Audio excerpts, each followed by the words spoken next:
The rising blood-red light struck against the cold, old, mottled walls, while particles in the air fluttered like feathers that had broken through a window, revealing the myriad wounds of the island prison. This was the chilly dawn belonging to Azkaban. Chapter 001, The Chaotic Sorting Ceremony. Hannah Abbott. Silence reigned, and no one responded. The little girl, who had once stumbled brightly through life, seemed to have vanished from Hogwarts this evening. My apologies, Merlin. I grabbed the wrong list, Professor McGonagall said, pursing her lips, fatigue and helplessness flickering in her eyes. Indeed, the name on this year's list of new students boded ill. Without delving into the horrifying experiences the child had faced prior to enrollment, the mere fact that the train to school had been hijacked appeared bizarre, especially considering the criminals had recklessly unleashed killing curses among the crowd. All of this felt like a drunken ramble from Trelawney, so ethereal and absurd. Although the final toll was 0, it had sparked a cascade of subsequent issues, undoubtedly a significant headache. The thought that a multitude of problems awaited her, just as the school year had begun, sent an unbidden shudder through McGonagall's heart. She instinctively pressed a hand to her chest, suddenly wishing for a long-term room at St. Mungo's, for the first time feeling somewhat overwhelmed by her role in the sorting ceremony. But soon, Professor McGonagall composed herself, regained her poise, and deftly waved her wand, tapping the paper to retrieve the list anew, clearing her throat before authoritatively announcing, Cedric Diggory. The young boy, after greeting his bowed friends, walked calmly but unhurriedly through the crowd toward the sorting hat on the stool, his face flushed with excitement yet maintaining politeness as he quietly apologized to everyone he brushed against.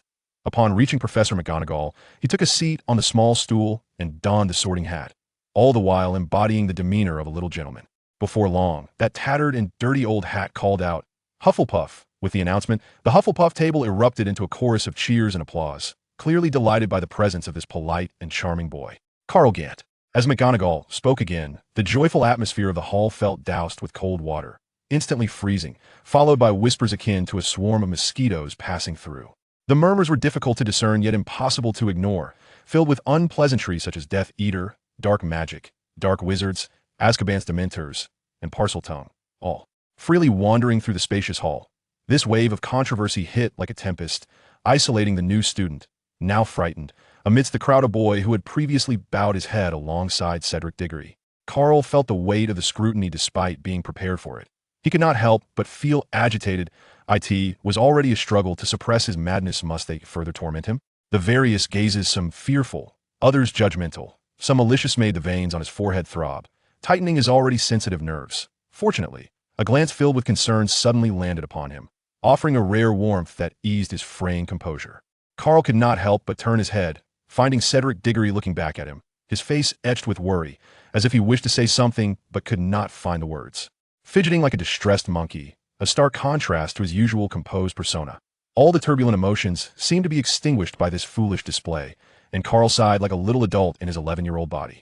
This, perhaps, was what they called camaraderie born of adversity. After all, they had faced a madman and his curses together not long ago at Platform 9. Though that madman had indeed been targeting him, Cedric was merely an unfortunate bystander, yet it did not diminish the fact that he had unwittingly saved his life. Thus, they had forged a bond, sharing heartfelt conversations. Though they were merely children still growing up, they somehow felt an inexplicable connection. What a twisted fate. Karl offered Cedric a reassuring smile and nodded calmly, signaling that he was all right, before pretending to busy himself with adjusting his robes once more. As for Professor McGonagall calling his name from the dais, he regrettably needed more time to compose himself and could only tune her out. The old robes he had adjusted all night did not require further tidying. His every effort was solely aimed at repressing the nearly uncontrollable malice brewing within. This castle had a way of magnifying personal emotions, and the previous owner's lingering malevolence and murderous intent weighed heavily upon him, leaving little room for positive feelings. It was akin to torture. Karl felt utterly drained, even as he sensed a rising tide of negativity threatening to overwhelm him. The incessant clamor of the hall served as an incessant reminder of the arduous challenges he was about to face. The background he had inherited was far too grandiose. Surely the author must have lost their mind to create such an exaggerated character, making it nearly impossible for him to start afresh. He had to be wary of the lingering vengeance of Death Eaters, like today's violent ambush. He also had to be cautious of potential betrayals from students of enemy families and watchful eyes of severe Snape, whom he had previously hunted.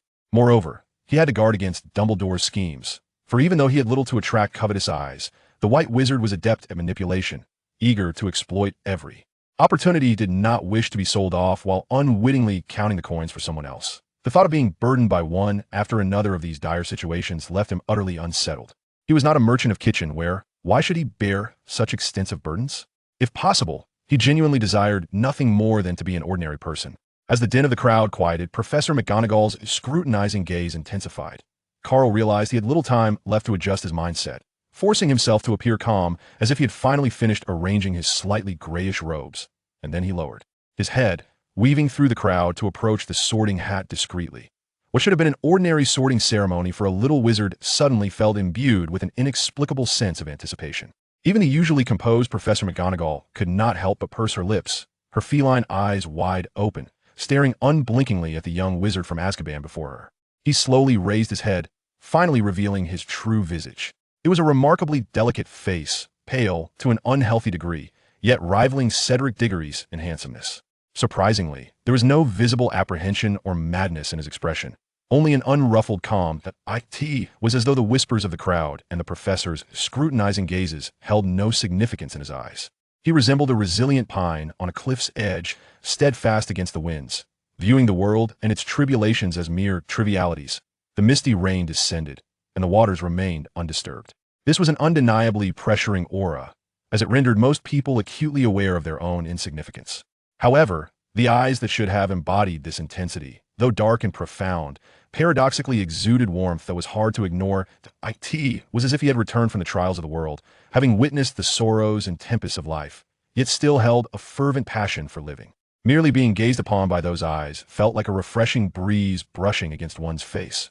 What a graceful youth he is, akin to a refreshing morning breeze, existing in this world yet untouched by the grime of it. Karl could distinctly sense the fluctuations of emotions among the crowd, leading him to feel a sense of satisfaction with his own performance. Though the old bee and the great bat remained steadfast and unmoved, who truly cares? The frost of 3 feet does not form in a day. He had never anticipated that he could easily deceive the two.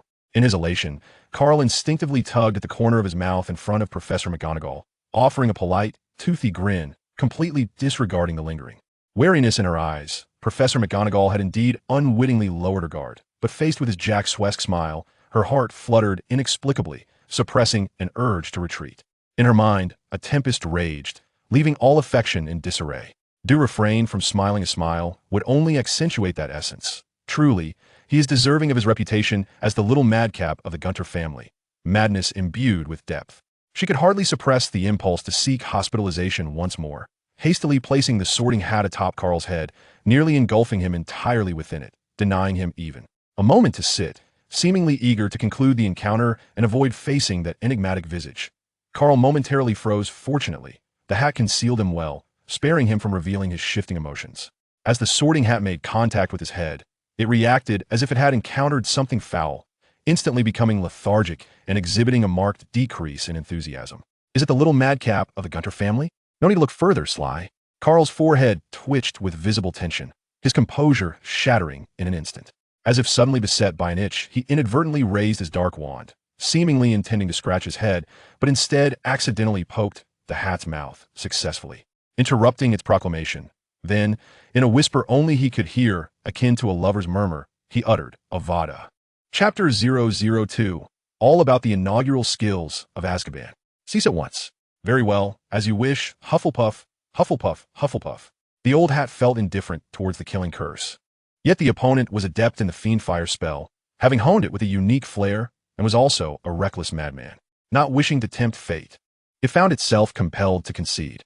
The crowd erupted in murmurs, seemingly struggling to accept this outcome. Even Professor McGonagall appeared somewhat flustered, momentarily forgetting her duties. Rooted to the spot, Merlin above, instead of causing a stir in Slytherin, this little creature had chosen to disrupt Hufflepuff.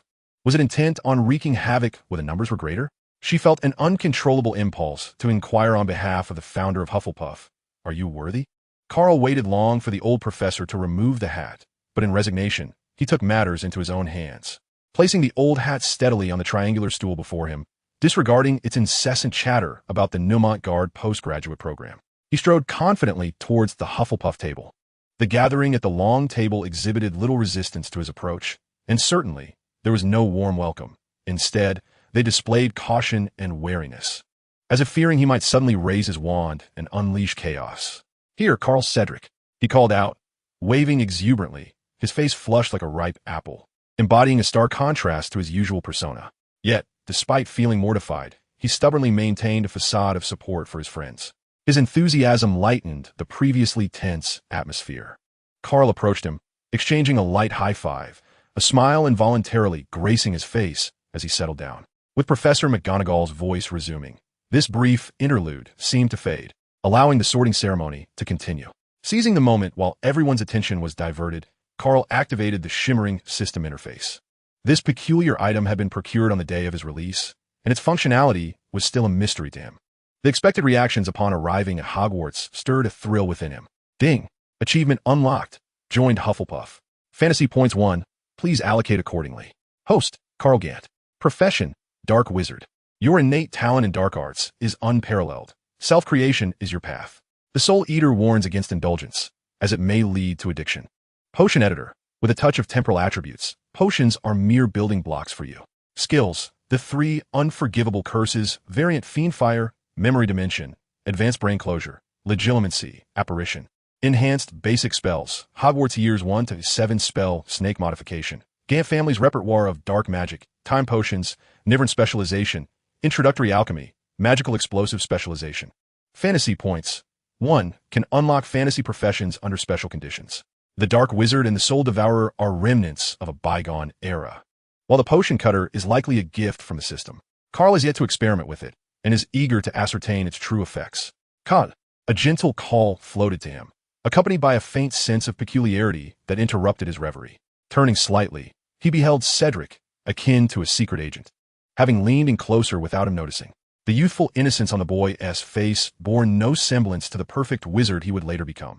After all, he was still just a child, unburdened by notions of perfection.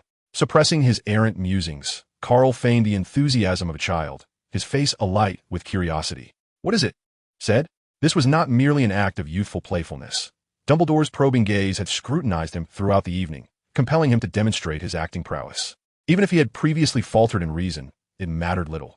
So long as he remained unembarrassed, the awkwardness would not fall upon him. "Is it really possible for a first year to join the Quidditch team?" Cedric whispered, as if fearful of being overheard. This had been one of their topics of conversation on the train. Such caution seemed unnecessary, yet the atmosphere demanded it. Moreover, Cedric had learned that the Badger House team was fully staffed, with no vacancies resulting from the previous year's graduates. Should he wish to join, he would inevitably have to displace someone else, a predicament that might not faze most, seen instead as a challenge to assert oneself. However, for those with high standards and noble character, it could indeed feel burdensome.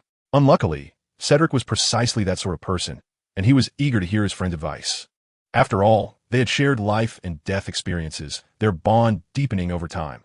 The camaraderie formed in the Grand Country was no jest. Dressed in earthy yellow uniforms, they stood out distinctly among the sea of monotonous black robes. After observing for a while, he reluctantly acknowledged that, true to its reputation for unity, Badger House members appeared to coexist harmoniously, with no apparent outcasts suitable for dissuasion. Undeterred, he searched again and again, only to find not only were they fully assembled, but there were also a few suspected reserves. With a sigh, Karl turned to Cedric, lowering his voice. "Since you can already adeptly employ the Wronski feint, you certainly have what it takes to join the Quidditch team. However, there is one prerequisite. You must temper your overflowing sense of nobility and refrain from unnecessary compassion. I'll seize a few opportunities to discreetly intervene. Rest assured, I'll be gentle enough to carve out a position for you." Initially taken aback, Cedric's eyes widened in shock at Karl's final remark, his expression contorting into one of outright rejection. "I was merely jesting, but said be a man, Ka Chakut," waving his hand to silence his friend's impending protest. Yet, as he immersed himself in the moment, a flicker of excitement sparkled in his eyes. Since there is no opportunity, what harm is there in taking it by force? After all, it is the first time for all of us to navigate this existence. Why should one demean oneself to elevate another? Cedric, still in the bloom of youth, remained blissfully unaware of the insincerity lurking among his peers, mistaking their jests for playful banter. With a sigh of relief, he couldn't help but indulge in a silly grin, his ears tinged with a faint blush. Is it truly appropriate to embellish him so? It feels rather embarrassing. Chapter 3. The Rise of the Young Dragon and Phoenix. Gryffindor. The atmosphere, once somewhat subdued, suddenly erupted, akin to a nest disturbed, rekindling the fervor of the sorting ceremony. Karl turned towards the source of the commotion and beheld a pair of red-haired individuals bouncing about like two little monkeys. He surmised they were the Weasley twins, reflecting on how the sorting was nearing its conclusion, especially since W was quite far down the list.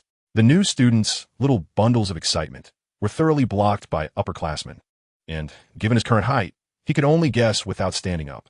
At that moment, he wished to remain inconspicuous, wary of inadvertently locking eyes with some greasy old acquaintance, which might provoke the remnants of this body's will, leading to an uncontrollable indulgence.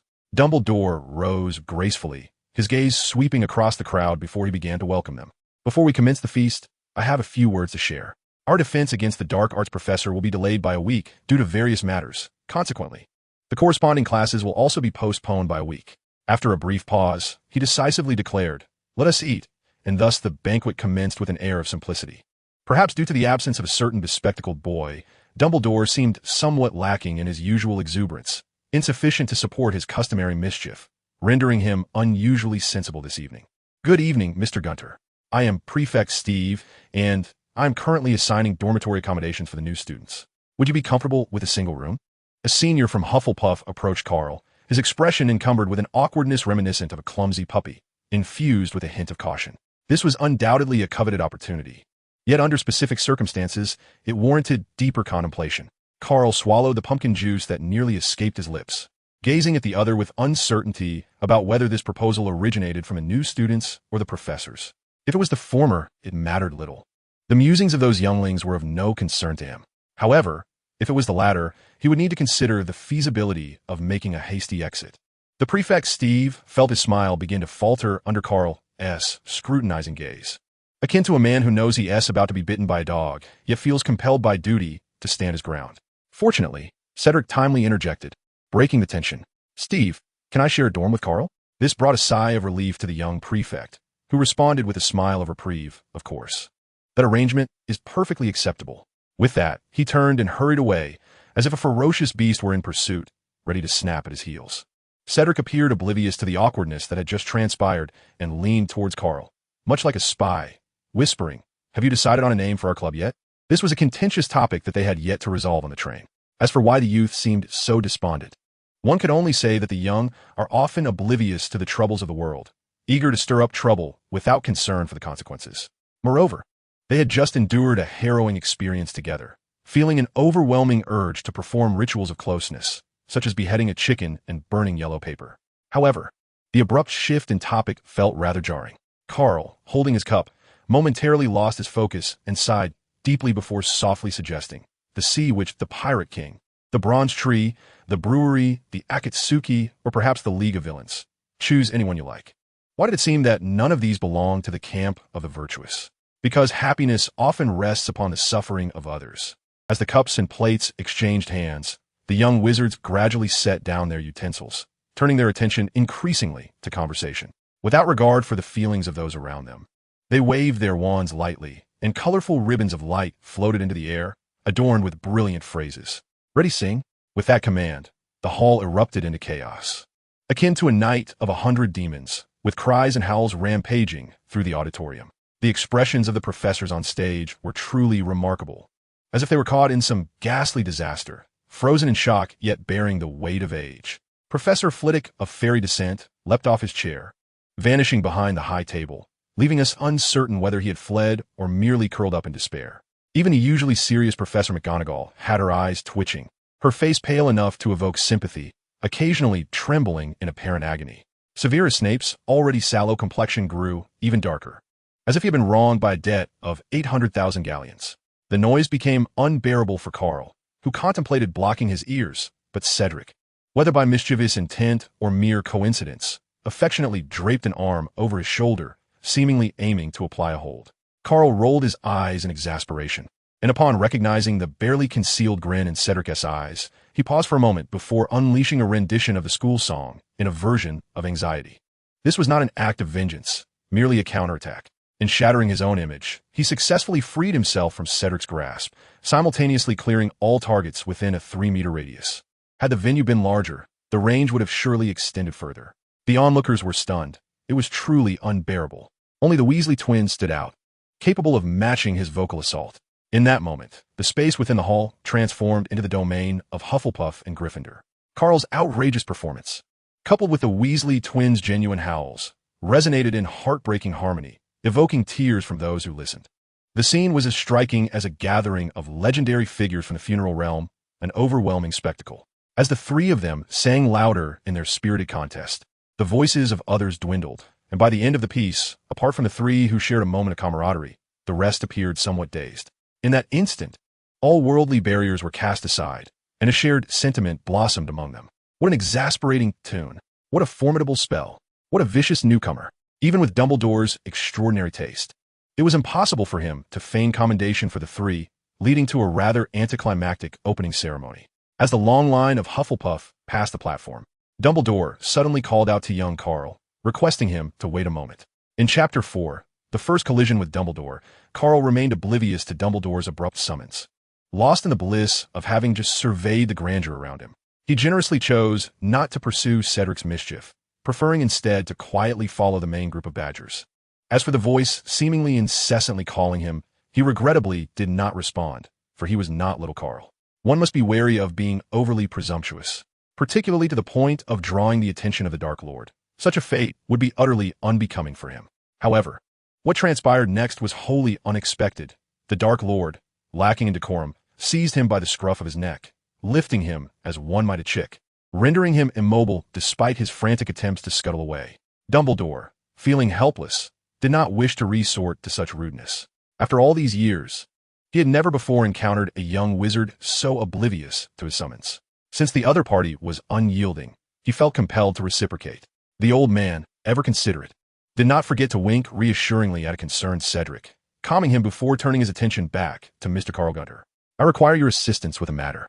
Let us converse in the headmaster's office," he stated, lacking even the courtesy of a polite inquiry, asserting his authority without granting Karl any space for refusal. Karl met Dumbledore's azure gaze, innocently blinking his large dark eyes, and adorably nodded his agreement. In the recesses of his memory, he whimsically selected a film titled Night Illness, playing it instantaneously in his mind. Simultaneously, he kindly manifested a personal cinema from his memories, providing the venerable headmaster with an exceptionally comfortable environment, determined to offer him a perfect viewing experience. For a fleeting moment, the benevolence etched on Dumbledore's face cracked, and he awkwardly averted his gaze. After all, with age, one's kidneys falter, and he found himself somewhat overwhelmed. He had anticipated that the child he held would be a handful, but he had not expected such audacity. One could only marvel at how the sole heir of the most infamous dark wizarding family possessed such audacity. It was indeed peculiar. What merit did this ruffian have to enter Hufflepuff? Was it possible that the Sorting Hat had reached its limits? As Dumbledore pondered this enigma, he remained unable to comprehend it until they entered the headmaster's office. It was then he awkwardly realized that he had not yet relinquished his hold on the rambunctious child, inadvertently dragging him along. Once again, he encountered those ever-rolling dark eyes, and the atmosphere fell silent. Dumbledore's hand trembled slightly, caught in a moment of hesitation between gently setting Karl down or possibly dropping him entirely. "I can't help but feel you are contemplating something rather impolite. Might I be permitted to stand on my own?" Although Karl was unable to discern the thoughts of the old principal through his mind-reading abilities, he could distinctly sense the fluctuations in the man's emotions. Thus, he felt compelled to speak up in self-defense. Of course, his wand was not idle either. For some time now, it had been subtly aimed at Dumbledore's chest, an action that did not escape the elder's keen eyes.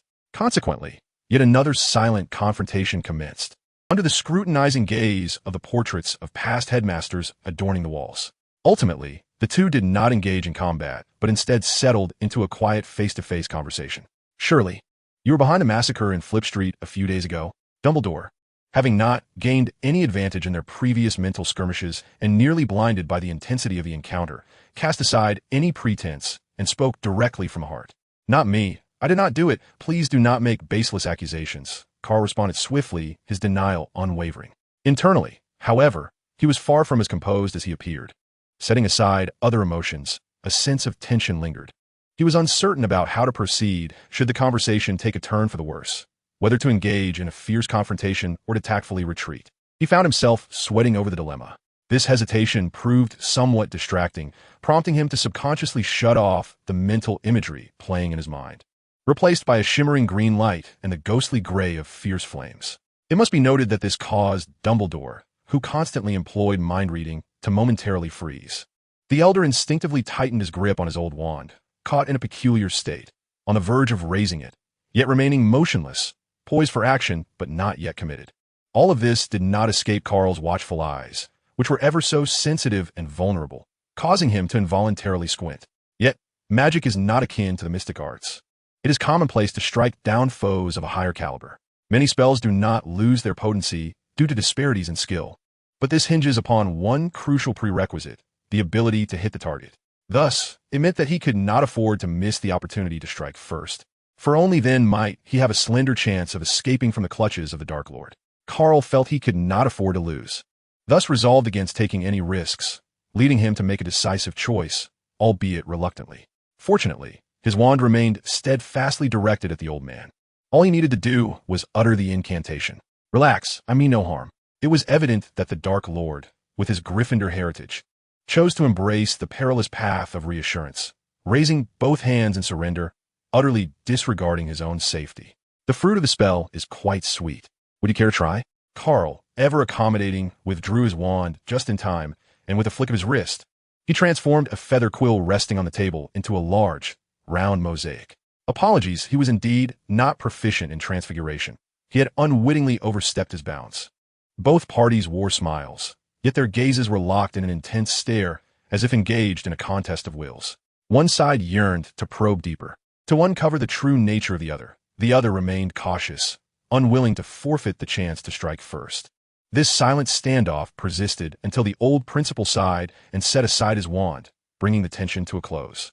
Karl seemed to exhale slowly, attempting to initiate a conversation as if to dispel the awkwardness lingering in the air.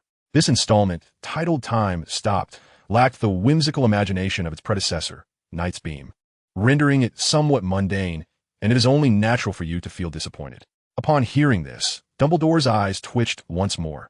Was this truly the source of his disappointment? No, that couldn't be right. He could not comprehend the nonsense this young rascal was spouting. Shamelessly, he had played both the hero and the villain, alternating between soft and hard tactics, as if a mere apology could gloss over it all. Chapter 005. The realization of a latecomer regarding other academies. It must be possible. If skill fell short, he would admit defeat. Without hesitation, Karl rose and departed, his resolve unwavering and his actions decisive. Yet he never once sheathed his wand, its tip subtly directed towards a shadowy corner.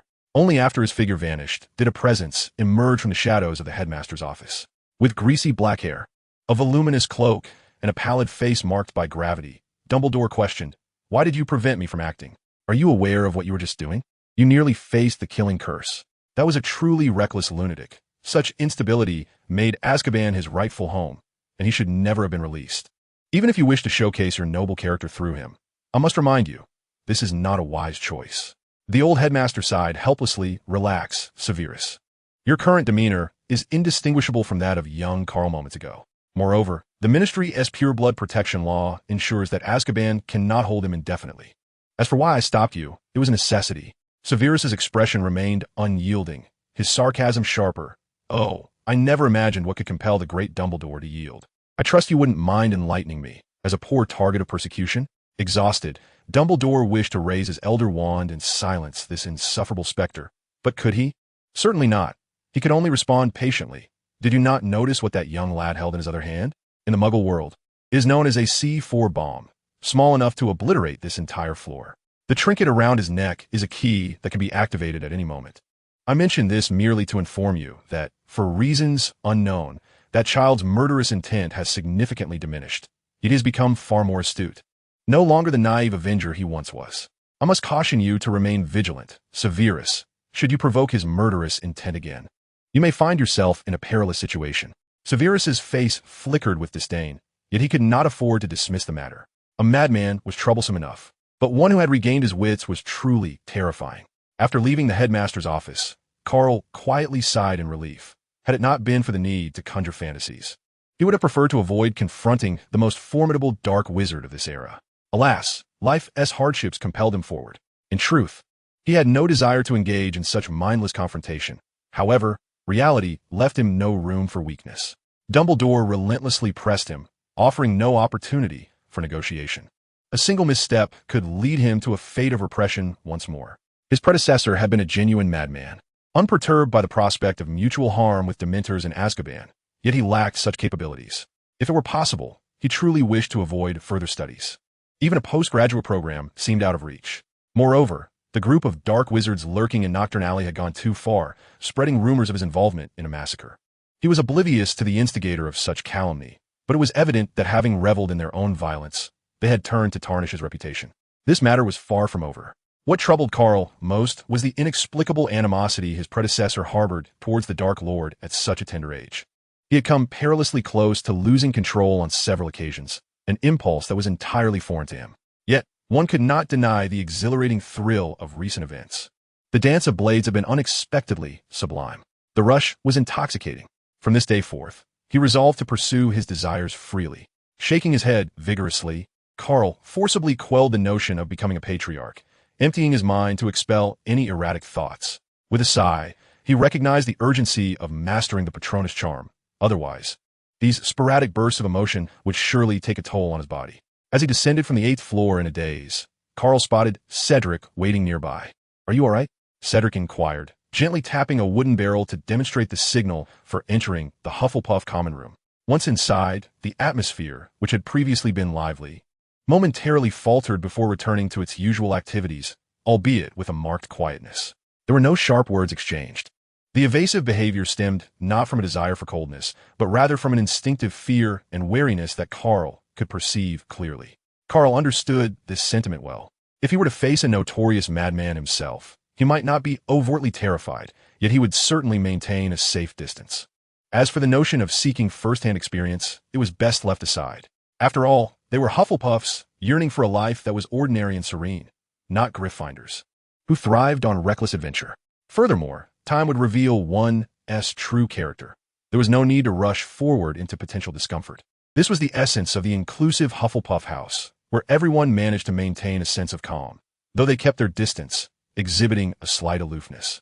Had he found himself in the courageous Gryffindor house, it was likely that some brave souls would be compelled to challenge him.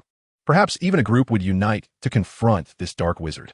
After all, with his infamous reputation as a dark wizard, how could they resist? Karl found this notion amusing and couldn't help but ponder how his experience would differ had he been sorted into another house. First, let us speak of the esteemed Eagle House, renowned for its wisdom. After much contemplation, he surmised that he would likely still be met with indifference, albeit perhaps more acutely than in Badger House. The truly astute individuals, when confronted with someone of his notorious reputation, would likely resolve from the outset to maintain their distance, preferring to avoid any interaction altogether. Intelligent minds are naturally more attuned to the nuances of advantage and disadvantage, and while not all are driven by self-interest, they are undoubtedly averse to potential detriment. After all, only a fool would willingly seek discomfort. The chill emanating from such individuals is genuine, far surpassing the typical indifference of ordinary folk. It is a coldness that arises from careful consideration and sincerity. One must ponder, who among this ilk would willingly invite visible troubles upon themselves? In the face of relentless emotional coldness, although Karl remained largely unperturbed, he could not entirely escape a sense of vexation. Thus, Eagle House might indeed prove to be the least suitable environment for him. Chapter 006. Cedric tossed a large cauldron towards the twins. As for the prospect of being sorted into the ambitious Slytherin house, Karl could only cover his face, for the very thought was beyond his imagination. The signs of pure-blood families have always prioritized self-interest, while their outward demeanor may initially appear cordial. One can be certain that behind the scenes, they would undoubtedly scrutinize him with keen interest. There would certainly be those who would seek to exploit him, given that he is the last scion of the ancient Gunter lineage, a lineage that, despite his lack of tangible inheritance, remains a source of envy. More likely, he would find himself ensnared in a web of conspiracies and traps, as most harbored an irreconcilable animosity towards him. Naturally, there exists the possibility of other, more peculiar dynamics at play, as exemplified by the cautionary tale of Voldemort. The desire for a peaceful coexistence, to lead a tranquil life devoid of turmoil, remains a distant and unattainable dream. A flurry of thoughts surged through Karl's mind, and he could no longer recall how many times he had sighed that night. His gaze lowered. He remained unperturbed, seemingly oblivious to the myriad changes occurring in the common room. What else could he do? He could hardly compel others to engage with him candidly. To do so would render him truly mad. Should he venture to the dormitory? Cedric, a master of social interaction, politely declined numerous solitary invitations and once again placed his hand upon Karl's shoulder, his enthusiasm somewhat contrived.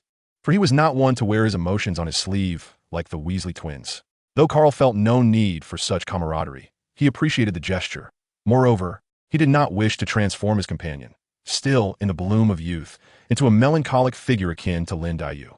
Very well, he thought, and with a light-hearted smile, he nodded in agreement. Regarding the behavior of others, Karl felt no disappointment. He had not come to this place in search of friendship, nor did he wish to bask in the limelight. He preferred to let things unfold naturally. I am quite weary as well. Let us proceed together, Cedric asserted, shaking his head with resolute determination, despite the many eager souls who longed for a deep and engaging conversation. Were he to adhere to his usual disposition, he might have found himself conflicted in such a scenario. Yet, as always, when faced with the choice between strangers and friends forged in the crucible of shared adversity, there was no room for hesitation. A senior girl with a vibrant mane of rainbow hues suddenly stepped in front of the two, exuding an air of authority that was unmistakable. Goodness, does Badger House also harbor instances of schoolyard intimidation? In contrast to Cedric's evident unease, Karl displayed a flicker of intrigue, albeit restrained, as it stemmed not from his own genuine emotions, but rather from the lingering habits of his predecessor. Death Eaters must perish. Those who encroach upon them are tantamount to mere research subjects. The recently injured dark wizards who had found themselves in the alleyway must have much to ponder regarding this matter. The rationale for the recent time frame is clear. Those dark wizards who had provoked Karl in the past had not merely suffered grievous injuries, they had met their demise. The original Karl Gunnar was undeniably a madman, though he did not relish the indiscriminate slaughter of the innocent. A person who cared not for their own life would scarcely hold reverence for the lives of others. Once someone fell into his grasp, survival became a formidable challenge. Moreover, this mad genius had perfectly inherited the formidable dark magic of the Gunter lineage at a tender age. Had he not met an early demise, it is likely that the dark wizards of the British Isles would have found themselves outmatched by him alone. Hufflepuff harbored no convoluted motives. There was no need for pretense, as everyone simply required time to get to know one another. With ample time before the rest period, finding a place to sit and converse might prove to be a prudent choice. I am Nymphadora Tonks, a 6th-year student. Remember to call me Tonks, not Nymph. Without allowing the two an opportunity for self-introduction, the girl named Tonks turned and strode toward the crowd of newcomers, her commanding demeanor reminiscent of a king surveying its territory. Unbeknownst to her, the beast was already drenched in cold sweat. Who could fathom the turmoil she had experienced at the moment she intervened? The fleeting glance of that imp was truly terrifying. It was only her courageous heart that prevented her from losing composure. How cool! Cedric instantly transformed into an adoring fan, tugging at Karl's sleeve and leading him toward an unoccupied corner of the common room, seemingly intent on fully embracing Tonks' suggestion. Karl, however, wished to decline Tonks' well-meaning advice, not out of rebellion, but rather a belief that it was unnecessary. Particularly so when Cedric insisted on playing the game of gobstones. This desire to refuse intensified. Gobstones is a game involving the tossing of stones, its enjoyment contingent upon personal preference. Yet that is not the crux of the matter. The key point is that the losing party faces a pungent penalty. For someone like Karl, who harbored a mild aversion to filth, this game was utterly abhorrent. To him, the outcome bore no distinction. The foul stench would waft about indiscriminately, not magically targeting a specific individual, resulting in an indiscriminate assault for both players seated side by side. Half an hour later, the two had become somewhat engrossed, having lost track of how many rounds they had played. Yet the common room bore the semblance of a scene from a horror film. Strangely enough, rather than causing onlookers to flee, it attracted a multitude of spectators, including those who held a cautious apprehension toward Karl, unable to resist inching closer. After indulging in another round, Karl decisively vacated his position, which was promptly taken over by an enthusiastic upperclassman. Although the game was entertaining, he vowed never to partake in such frivolities again, deeming it utterly distasteful. Eager to cleanse himself of the experience, he attempted to freshen up, but to little avail. At that moment, Cedric emerged from the crowd, and with a sense of experimentation, Karl offered him a similar attempt at rejuvenation, which also proved ineffective. Cedric, still brimming with excitement, chuckled and waved his hand dismissively, indicating that such futile efforts were unnecessary. Only a specific potion could truly cleanse one, which was part of the game's allure. All villains? If you insist on that characterization, I suggest we include the Weasley twins as well. At that moment, the twins, who were engrossed in devising a way to collect toilet seats, suddenly sneezed violently, feeling as though something had flown overhead, an inexplicable weight settling on their backs. Chapter 007. Dismantling Hogwarts is not the goal. To Karl's dismay, this cleansing endeavor took over an hour. His meticulous nature led him to wash repeatedly, seemingly ad infinitum. Cedric, who had initially planned for a quick wash, began to question his life choices, feeling overly casual in comparison, and soon mimicked Karl's obsessive actions. It wasn't until they nearly skinned each other alive that they finally concluded their scrubbing. Why must we define our club as a den of villains? Are we truly destined to engage in nefarious deeds? Cedric grimaced, seemingly oblivious to the enjoyment of the scrubbing experience. Instead of feeling relaxed, he was merely aware of a stinging discomfort throughout his body. However, his concern about the club's identity persisted, compelling him to revisit his earlier apprehensions. While he initially dismissed the notion as jest, the reality of their intentions now bore a weight he could not ignore. Were it not for their instant rapport and an inexplicable fondness, he would never contemplate joining such an unreliable clandestine society. With no thoughts of vengeance in mind, everything was merely a fantasy. He was determined to dismantle Hogwarts, believing that even Dumbledore could not protect it. Cedric's expression shifted subtly, as if he felt a sense of relief, yet there lingered a hint of disappointment. Do we truly need to resort to the killing curse for these endeavors? What killing curse? Why would you think that? Karl replied, feigning innocence as though he were utterly unfamiliar with dark magic. Yet internally, he felt a mix of amusement and exasperation. This eager companion, intent on offering him warmth, viewed him as a dangerous individual. It was little wonder that others harbored similar sentiments. The Patronus charm was no simple incantation. Many adults struggled to master it.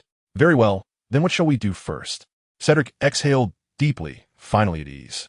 He recalled the earlier incident when this very individual had attempted the killing curse multiple times. Had it not been for his vigorous intervention, compelling the assailant to cease the incantation midway, the perpetrator of that horrific attack would likely not have endured until the arrival of the Aurors. Karl, wishing to avoid delving into overly somber topics with the youth before him, refrained from offering any explanations, considering he himself was a dark wizard. Should he embark on such an explanation, the subject of dark magic would inevitably arise. As he pondered, his gaze fell upon his own faded old robes, prompting him to remark that within the castle lay a wish-granting room, which contained a veritable junkyard of treasures amassed over millennia. There must be a multitude of valuable resources within. If utilized wisely, they could grant us economic freedom. Thus, the first step will be to transform this junkyard entirely into galleons. As for the acquisition and usage of fantasy points, he felt utterly at a loss, believing it prudent to first resolve the matter of economic stability before addressing anything else. After all, with Dumbledore observing nearby, it would be wise to refrain from any overly reckless actions in the short term, such as assaulting a rather greasy professor or demolishing the castle. It was not urgent. Is this what you mean by selling sealed resources? Cedric suddenly expressed enthusiasm, his mind racing, although he did not fully grasp the notion of economic freedom. A moment's contemplation allowed him to discern the essence of Karl's words. Recalling their earlier proposal to explore Hogwarts' hidden treasures, the mischievous child within him seemed to awaken, igniting a fervent desire for adventure. What is there to be so excited about? While Karl found Cedric's reaction somewhat surprising, he refrained from employing legilimency on those close to him, even striving to avoid sensing their emotions, thus failing to penetrate his companion's thoughts. Nonetheless, this was of little consequence. He shook his head, dismissing any unnecessary curiosity, and continued, "This may be regarded as the first step towards circumventing school regulations.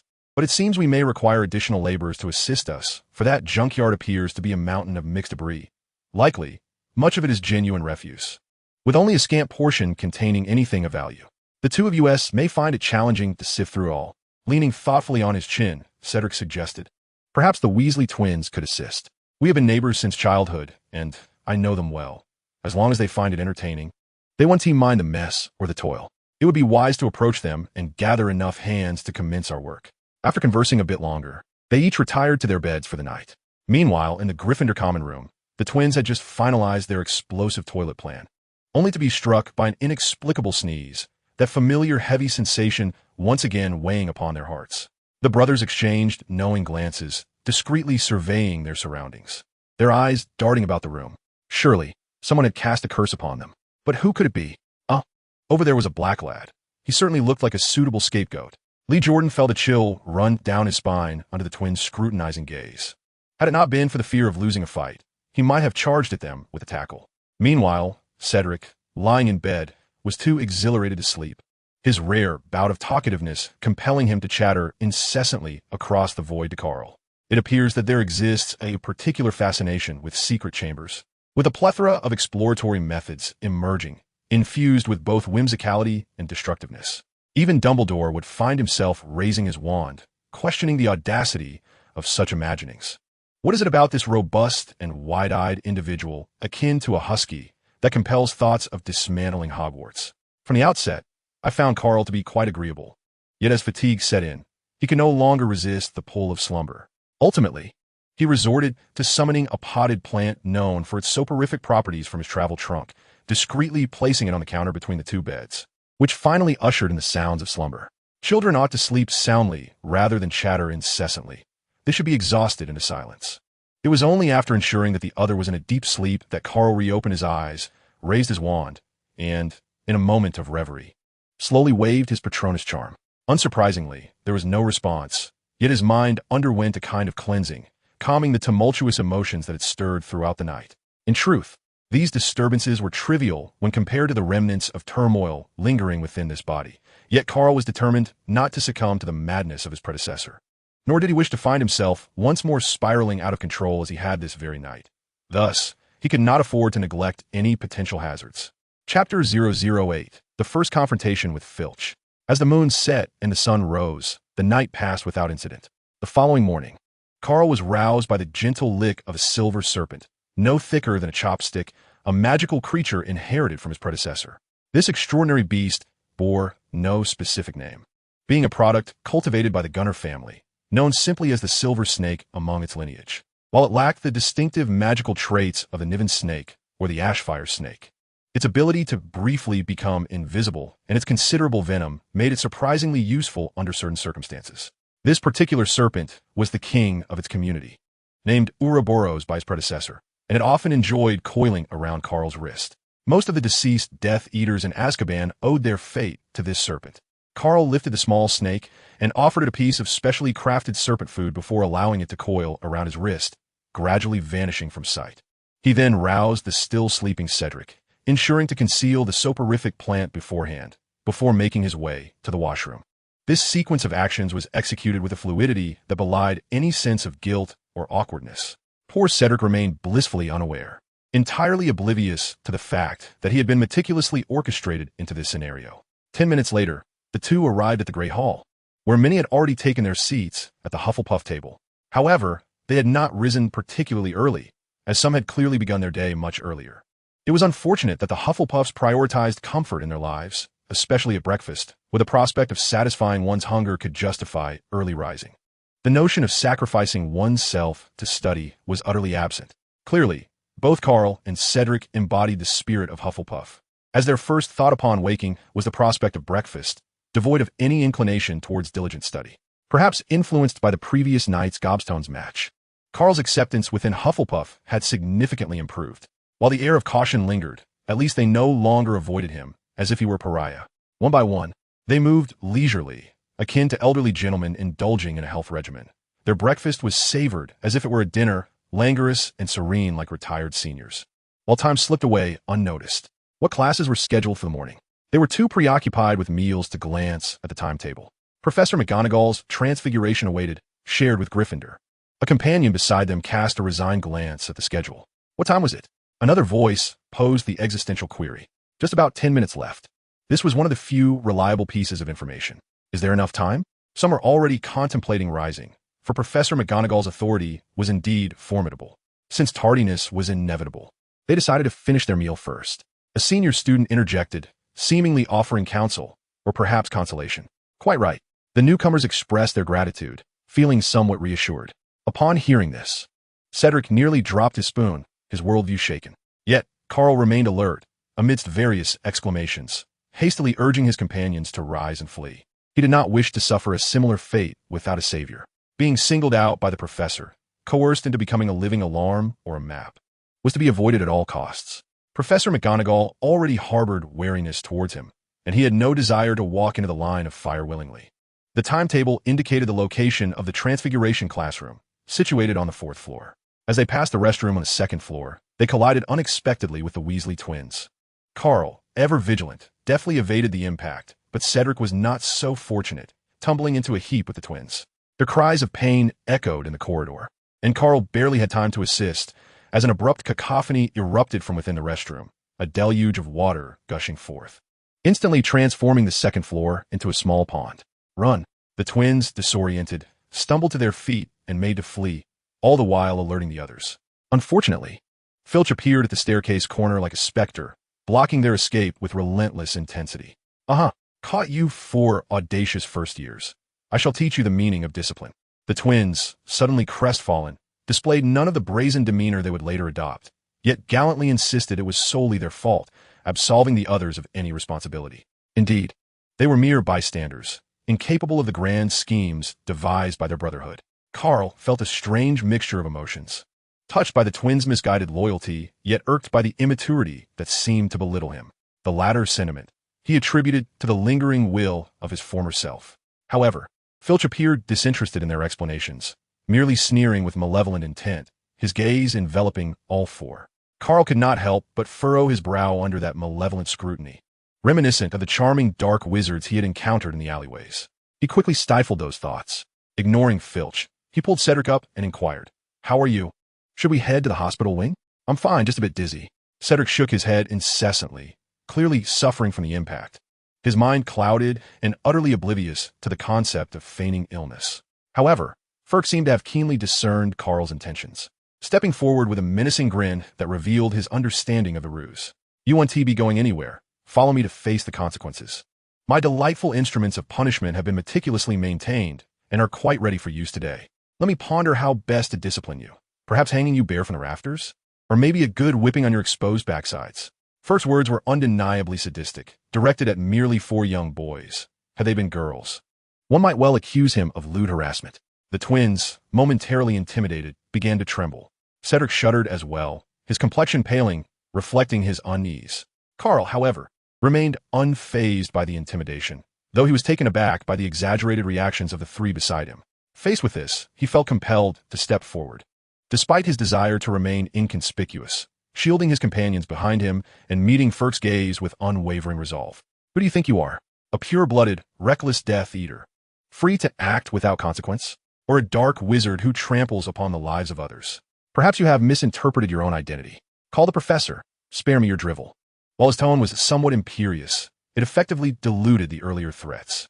Ferk, reddened with embarrassment, lost his composure and lunged to seize Karl's collar, his mouth spewing forth a torrent of words like a machine gun. "What did you say? You insolent little brat. Do you even realize?" Karl had no intention of bullying, but Ferk's nonsensical ramblings, accompanied by a spray of saliva, left him with no choice but to raise his wand. Chapter 009. A house elf prone to abduction.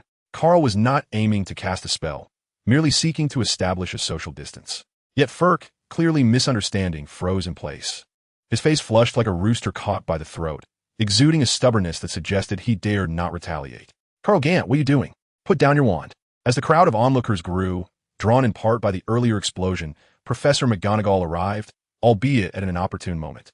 She witnessed not Ferk's intimidation, but rather Karl prodding him with his wand, her expression shifting dramatically, as though fearing the tip of the wand might emit a green light. Laughter erupted from the crowd, including the light-hearted twins, who moments ago appeared overly frightened but now laughed the loudest. Only Cedric grew increasingly anxious, his face almost drenched in worry as he tugged at Karl's sleeve, wishing he could simply cover his mouth. Compared to being wronged, he was far more distressed at the thought of his friend being expelled. "You 4, come with me. First to class, then we shall deal with you afterward." Professor McGonagall truly wished to deduct 100 points from each student. However, she hesitated, uncertain of the severity of the lunatic Karl's condition. She did not want her potential misstep to lead to the inexplicable death of Filch. From the information she had received, such an occurrence seemed highly plausible, given the tragic fate of those dark wizards who had met their end in revenge. Even though her anger flared, she had to set it aside for the moment. Later, she intended to speak with Dumbledore again, The madman needed to be confined to a hospital and not released to wreak havoc on others. Prejudice is a formidable mountain within the human heart, one that cannot be easily overturned, and Professor McGonagall was no exception. Moreover, the old professor's concerns were not unfounded. It was irresponsible not to harbor biases against a maniac as deranged as Voldemort. In recent years, the most notorious witch hunter was indeed a complete madman, one who would not temper his actions due to Dumbledore's influence, and he was the individual Filch needed to be most wary of in the coming years. It was dismal and vexing. The twins and Cedric felt thoroughly awkward, almost wishing to bury their heads in their desks. Karl, on the other hand, was unfazed by the discomfort, displaying a remarkable lack of shame as he engaged earnestly in the lesson, dutifully complying with every instruction, entirely oblivious to Professor McGonagall's oppressive atmosphere. The professor was exasperated. She did not perceive Karl as a provocateur, but rather as someone with tendencies reminiscent of antisocial behavior, displaying a profound lack of discernment between right and wrong, and an unsettling candor regarding his deficiencies, bordering on malevolence. Fortunately, he was not a Gryffindor student. She lacked the confidence to guide such a troublesome creature. Halfway through the lesson, she discreetly summoned her Patronus to seek out Professor Pomona Sprout, the head of Hufflepuff. Each child was a burden for their own parent to bear, and she had to attend to the twins, a duo that required her full attention. Professor Sprout was a plump witch, perpetually clad in the attire of a farmer, exuding maternal warmth. The kindly old professor did not express outrage. Instead, she inquired in detail about the incident. Karl, feeling the weight of his questionable reputation, remained silent while Cedric articulated the account. As an honest boy, Cedric objectively recounted the facts, even mentioning Filch's humiliating punishment involving hanging and the chilling whip, which caused the formerly amiable professor to twitch at the corners of her eyes. However, there was no need to dwell on such archaic tortures. Nonetheless, Karl had wielded his wand, a violation of school rules, resulting in a 20-point deduction for Hufflepuff, and both boys would be required to serve detention with her that week. Thus, the matter was concluded. The kitchen was conveniently located next to their common room, and as the two had missed breakfast, they were likely quite hungry. "Off you go," she said. Aside from her displeasure at Filch's punishment, Professor Sprout maintained a demeanor of unwavering kindness throughout the ordeal, showing no particular wariness towards Karl, in contrast to other professors. What a sight to behold! Resembling a mother fiercely protective of her young, as if each Hufflepuff were her own child, displaying an extraordinary level of tolerance that borders on indulgence. Karl was deeply moved. The remnants of his once unyielding heart softened, albeit slightly. He remained silent throughout, merely bowing to the old professor before he guided the dazed Cedric away. Cedric seemed taken aback by the leniency of the punishment, sporting a foolish grin as he clutched 2 potted plants in a daze. As for the deduction of points, what significance does that hold? Who among the serious-minded would concern themselves with such trivial manipulations? Severus Snape and Albus Dumbledore had their own thoughts on the matter. In stark contrast to the leniency shown to them, the twins found themselves in dire straits. Not only subjected to a half-hour scolding from Professor McGonagall, but also sentenced to a month of toilet cleaning. They faced point deductions as well. But unlike Hufflepuff's modest 20 points, their penalties were doubled. After all, the brothers had blown up a bathroom, resulting in Gryffindor losing a staggering 40 points, which only exacerbated their predicament. Yet, none of this concerned Karl. Upon entering the kitchen with Cedric, they were immediately swarmed by a horde of enthusiastic house elves. Cedric, overwhelmed by the exuberance of these little beings, soon found himself sweating profusely, perhaps due to the overwhelming aura of dark magic surrounding him. Karl was met with a respectful distance from the house elves, who dared not approach him easily. Only one young house elf, perhaps emboldened by youthful audacity, dared to come closer. He knelt to meet Karl's gaze, and, with a tenderness he himself was unaware of, softly inquired, "What is your name? Are you not afraid of me?" Chapter 10. Unlocking a new profession, aiming to stand shoulder to shoulder with the sun. The young house elf, Kaka, twitched his oversized ears, his large eyes sparkling with fervor as he declared, "Kaka is not afraid of the powerful young wizard. Kaka aspires to become the culinary god among house elves and delights in serving formidable young wizards." Karl's eyes brightened at these words, serendipitously. He had a fondness for house elves with grand ambitions. "Would you like to join me in exploring the culinary arts, Kaka?" he inquired. "Is it truly possible, Kaka?" Kaka replied, excitement causing his voice to pitch higher.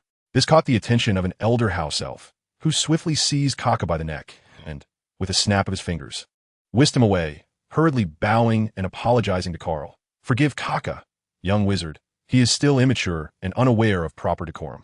I shall discipline him shortly. No, please don't.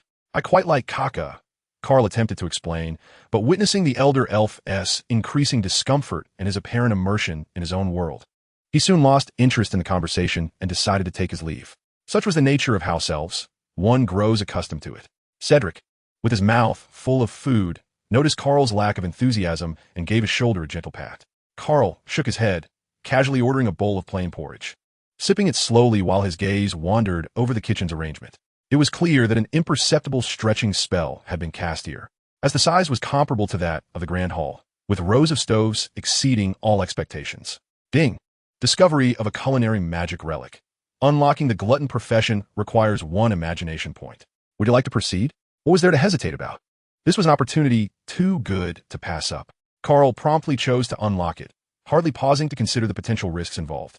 The path of a wizard was inherently uncertain, and finally having a legitimate profession was not something he could overlook. Even if the title of the profession sounded less than enchanting, it was certainly more reliable than the bloodline magic of the Gunner family. He had expended considerable effort to abandon those bloody and cruel spells. This unexpected delight felt like a timely blessing. Delighted, he received the notification, ding, unlock successful.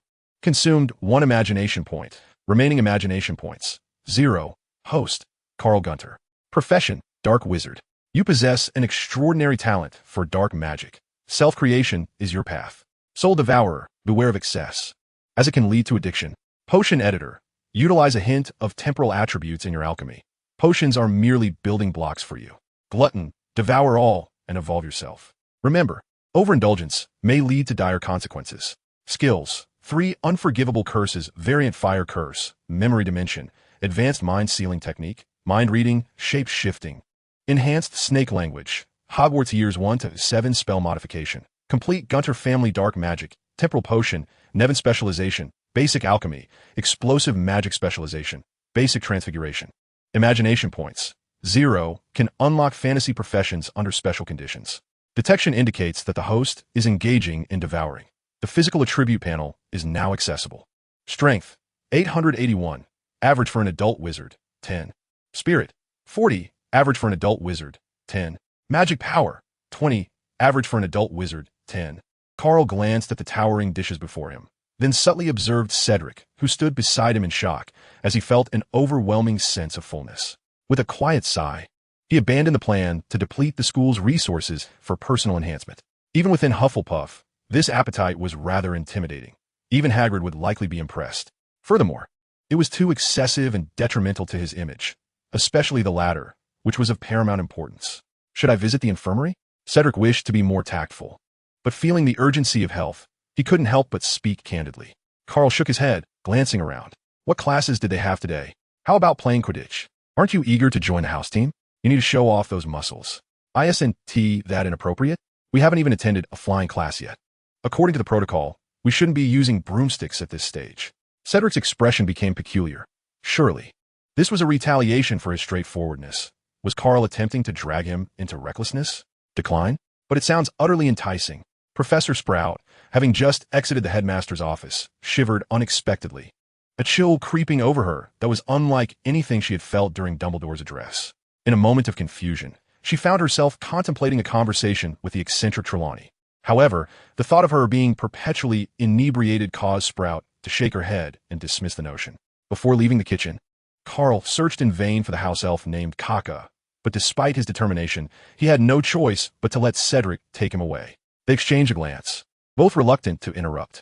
After all, for the students of Hufflepuff, the study of cuisine was a serious pursuit, arguably as significant as academic diligence. Fortunately, Smith was merely passing the time and exhibited no intense dedication to his culinary endeavors, thus welcoming the 2 newcomers. Upon ascertaining their intentions, he was pleasantly surprised. It was remarkable to see first-year students so strategically inclined towards Quidditch. As the captain, he sensed a promising opportunity for the rise of their house.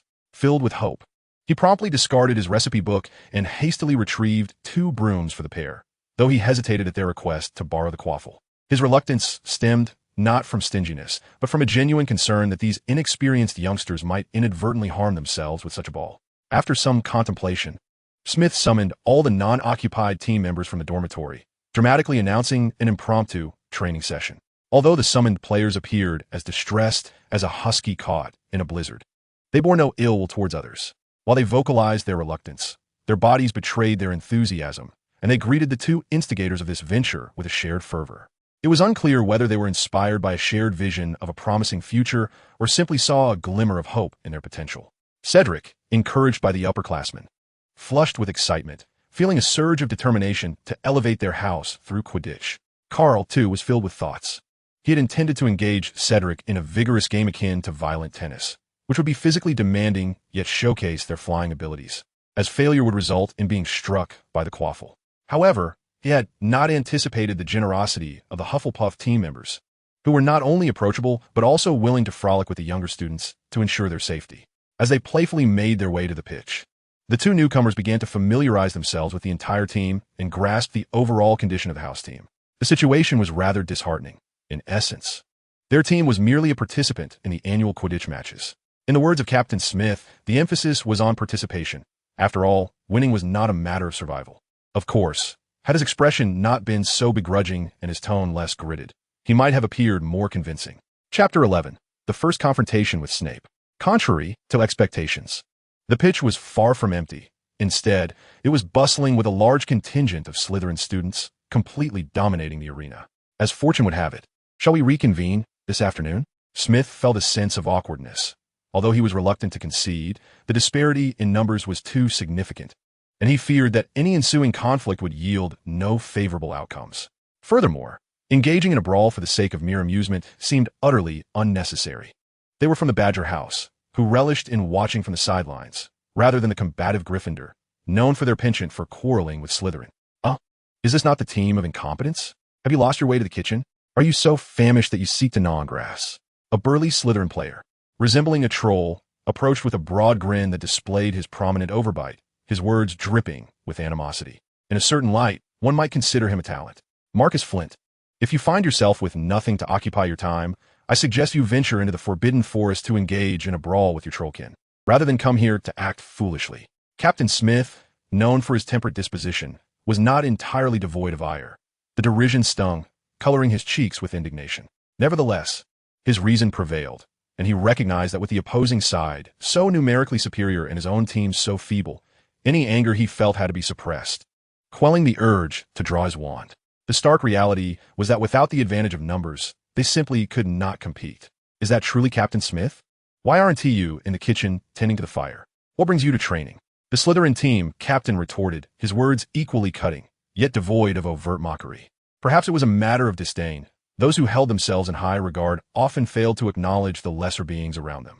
With numerous first years present, lacking the formidable defenses characteristic of the troll players, Rodier, do you truly wish to escalate matters? Smith glared at his opponents, his demeanor suggesting that he might draw his wand at any moment, betraying his trepidation.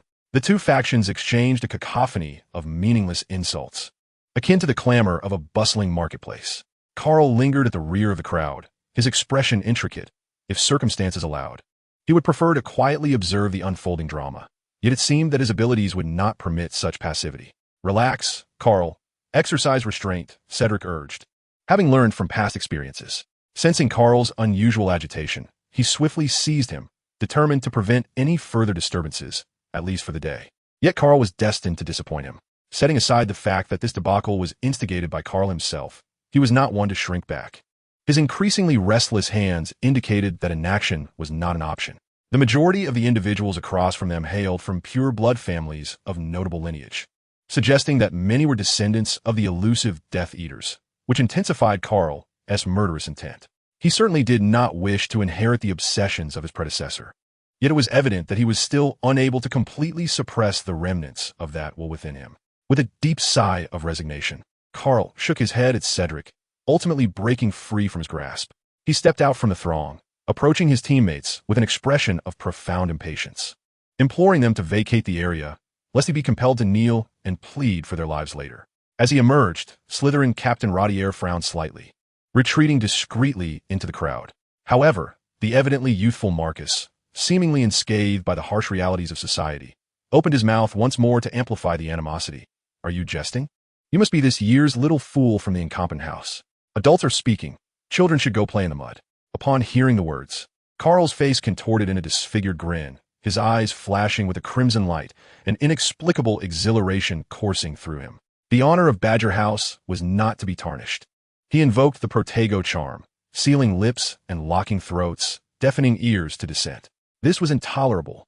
With a flourish of his wand, a torrent of attacks cascaded forth. As Karl suspended Marcus and his broom in midair, he had no desire to engage with the giant, fearing that the creature's vast reservoir of foolish experiences would overwhelm him, leading to an uncontrollable rage. Thus, he hastily concocted a pretext, seizing the initiative. Especially among the Slytherin students, each wore an expression of bewilderment. To strike was one thing, but to seek such a flimsy excuse, was this earnest? Could they not afford a more convincing rationale? Even Smith and others from Hufflepuff, equally astonished, felt as though they had misheard. Was not the invocation of honor more characteristic of Slytherin? An excuse? Oh, that was hardly an issue now. This seemed to signal a shift. After a brief interlude of silence, a fierce battle loomed on the horizon. Karl's combat instincts surged within this body, compelling him to wave his wand once more, emitting an unintelligible hiss. A blinding white light erupted from the wand, fracturing into myriad streams that enveloped the opposing crowd entirely. In an instant, all nearby Slytherins were petrified, including their accompanying pets. The allies of Badger House were rendered speechless, jaws nearly grazing the ground. The events unfolded too swiftly for comprehension, leaving them in a state akin to being struck by the petrification curse. Cedric covered his face, realizing that his fears had indeed come to pass. Yet, amidst the fatigue of concern, he found an inexplicable relaxation of his taut nerves. What was the reason for this? He pondered if it was due to the absence of green light spiraling forth. "Assist me, please. This crowd is too obstructive. Sweep them aside to serve as spectators."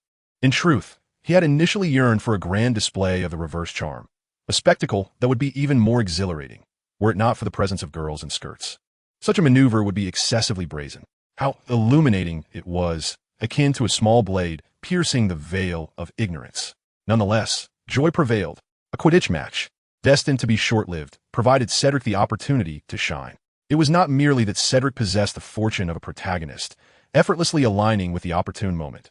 Rather, it was Karl's relentless pursuit that compelled him to reveal his prowess. Who would not be driven to exert every ounce of energy when pursued by a lunatic wielding a bat, laughing maniacally. Cedric's experience paled in comparison to Karl's genuine delight and relaxation, even temporarily setting aside his murderous intent. He hovered atop his broom with an air of a master fencer, rhythmically brandishing his bat, as if intending to use Cedric as a quaffle. The other team members were astounded, not only by the exceptional flying skills of the two, but also by the raw intensity of their play. With an array of astonishment, they wisely kept their distance, wary of becoming collateral damage or suffering grievous injuries. Fortunately, it was not long before Sprout and Snape arrived in unison, successfully halting this perilous game. In the stands, a multitude of spectators gathered. None could possibly be oblivious to the earlier skirmish. While some chose to observe with detached indifference, others sought the assistance of the professors.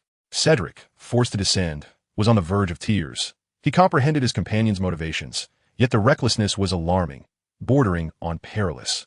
As he cast a mournful glance at Karl, "Mr. Gunter, you have petrified 23 Slytherin students.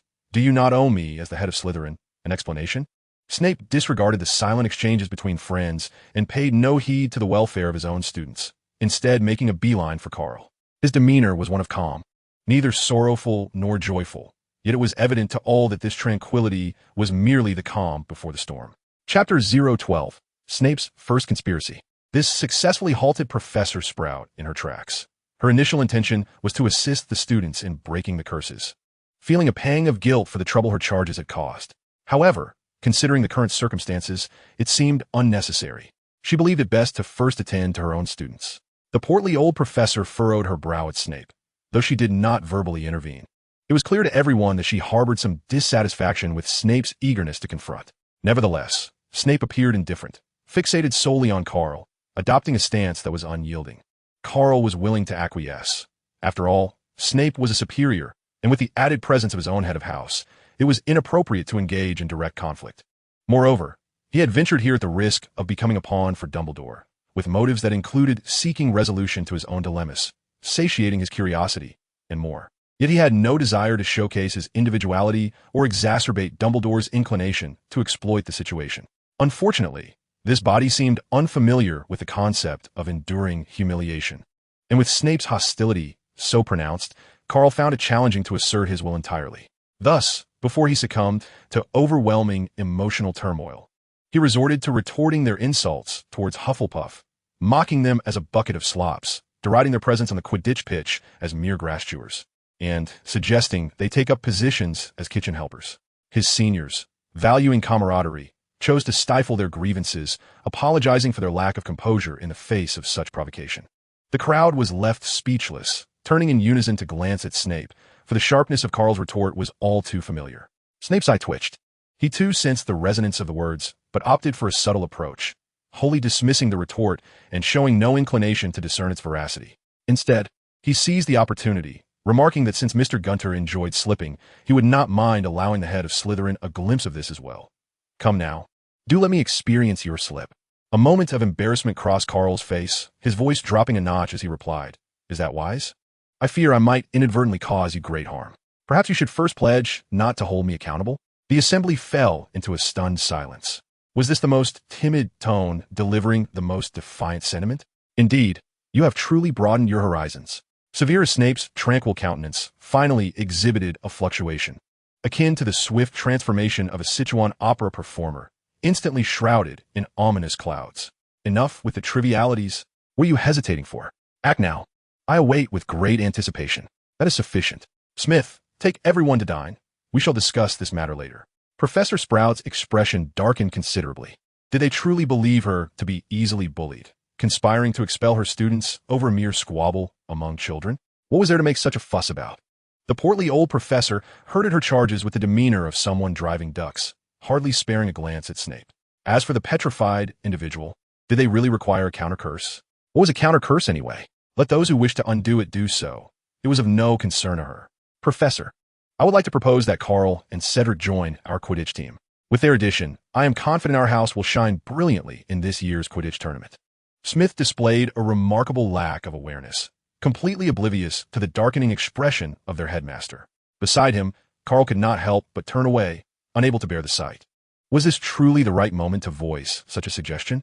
He glanced apologetically at Cedric, feeling as though today had not gone as planned, and that his friend S. desires might remain unfulfilled this year. Cedric, puzzled by the situation, mistakenly believed Karl was feeling guilty about the aerial pursuit, and with an endearing grin, he expressed that he was unfazed, appearing rather foolish. Very well, let us proceed to dinner. In the grand scheme of things, dining is paramount. I shall find time to petition Headmaster Dumbledore. Professor Sprout appeared to have forgotten her earlier displeasure, donning a smile once more, embodying the essence of an indulgent parent. Amidst the laughter and chatter, the previous gloom had vanished entirely. The new Hufflepuff students not only triumphed over a number of Slytherins, but also boldly stood up to Snape. Word spread rapidly, spawning numerous embellished versions of the tale, all culminating in Snape being grievously wounded and narrowly escaping death. The absence of Snape from the dining hall provided ample room for imagination, and perhaps even for more reckless speculation. After all, everyone understood that if Snape were truly in peril, there would be no calmness. Yet, they relished in their rebelliousness, eager to disparage Snape, freely engaging in fanciful conjecture. Aside from the low-pressure atmosphere of Slytherin, the remaining three houses buzzed with excitement, their creative fervor rekindled after a long dormancy. Karl, however, managed to maintain a semblance of distance, his infamous reputation providing sufficient deterrence. Most still approached him with caution. While this incident attracted a measure of scrutiny, it remained within manageable limits, at least not disrupting his life. Cedric, on the other hand, faced a more dire predicament, surrounded by members of the Hufflepuff Quidditch team, inundated with questions that grew increasingly absurd. They showed little faith in his explanations, reducing him to a mere tool, his youthful face fraught with exasperation. At such a tender age, he nearly transformed into a garrulous figure, regretting that he had allowed Karl to incite him into showcasing his muscles. He harbored a lingering concern for the consequences of their actions, not for himself, but for the impending peril that Karl seemed to be courting. A situation over which he felt utterly powerless. Karl was entirely unconcerned. While everyone else was preoccupied with idle chatter, he indulged himself in gluttony. At this moment, the drawbacks of being a glutton became apparent. The exaggerated demand for food gradually transformed him into a mere vessel for consumption. This minor flaw was rather disheartening. Who wouldn't prefer to embody a sense of elegance, if given the choice? As for the impending potions class that afternoon, Karl felt a twinge of anxiety. While he harbored no fear of Snape, he was apprehensive about inadvertently provoking a confrontation. It was not that he feared defeat. Within this fortress ruled by the White Lord, a life-and-death struggle was simply out of the question. He deemed it unnecessary. Karl had previously hoped to turn conflict into reconciliation, fully aware of the challenges that lay ahead. Yet he had not anticipated the bleakness of his prospects so soon into the term. Setting aside the fact that his predecessor had once hunted Snape, the events of that very afternoon had left him in a precarious position, having severely offended the man. It was indeed a case of misfortune compounding misfortune. The notion of reconciliation seemed utterly fanciful. Chapter 013. The turmoil in potions class resurfaces. Given Snape's character, expecting any semblance of magnanimity from him was utterly unrealistic. The idea of him separating personal grievances from the classroom was as improbable as the sun rising in the west. The mere thought of it gave Karl a headache. He was not particularly afraid of being put in a difficult position, but he dreaded the possibility of being forced to retaliate, much like during the midday incident. This caused him considerable distress, yet he could not resign himself to a reckless feud with Snape. After all, he was keenly aware of the need to eliminate any physical vulnerabilities, which necessitated a clear distinction from his predecessor. The sordid history between Snape and the former owner of this body had nothing to do with Karl himself. He was merely a collateral casualty. The past was buried, and he had no intention of following in the footsteps of those who had come before. Moreover, Snape was inherently a man devoid of affection, seemingly eager to explode at any moment. Why provoke such a person? Was he truly yearning for a more tumultuous existence? If it were another individual, say Voldemort, Karl would feel invigorated, even willing to inflict harm upon himself to strike at his adversary.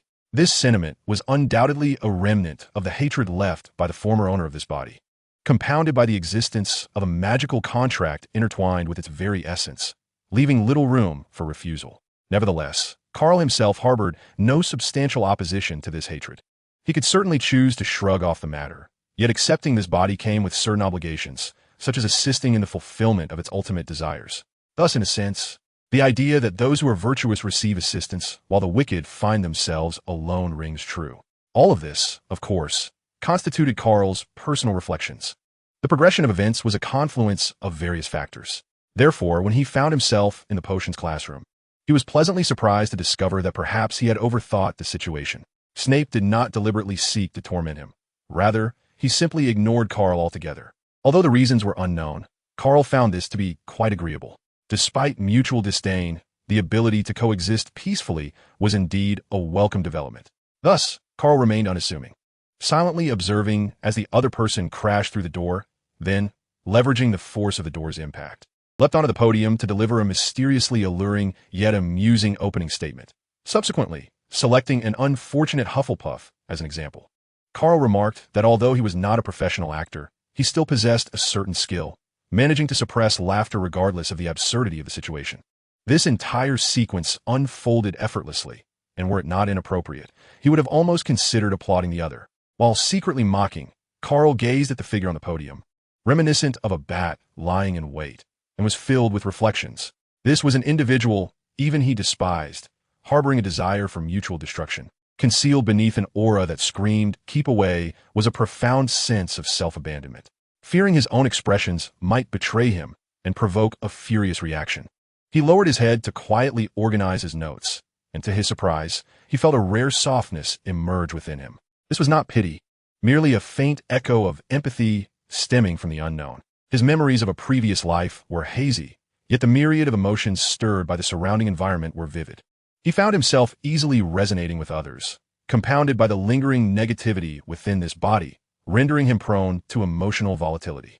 This seemingly provided Snape with ample material to unleash his venomous critiques, which he did with particular zeal. Aside from Karl and Cedric, the experiences of the remaining Hufflepuffs could only be described as utterly disheartening.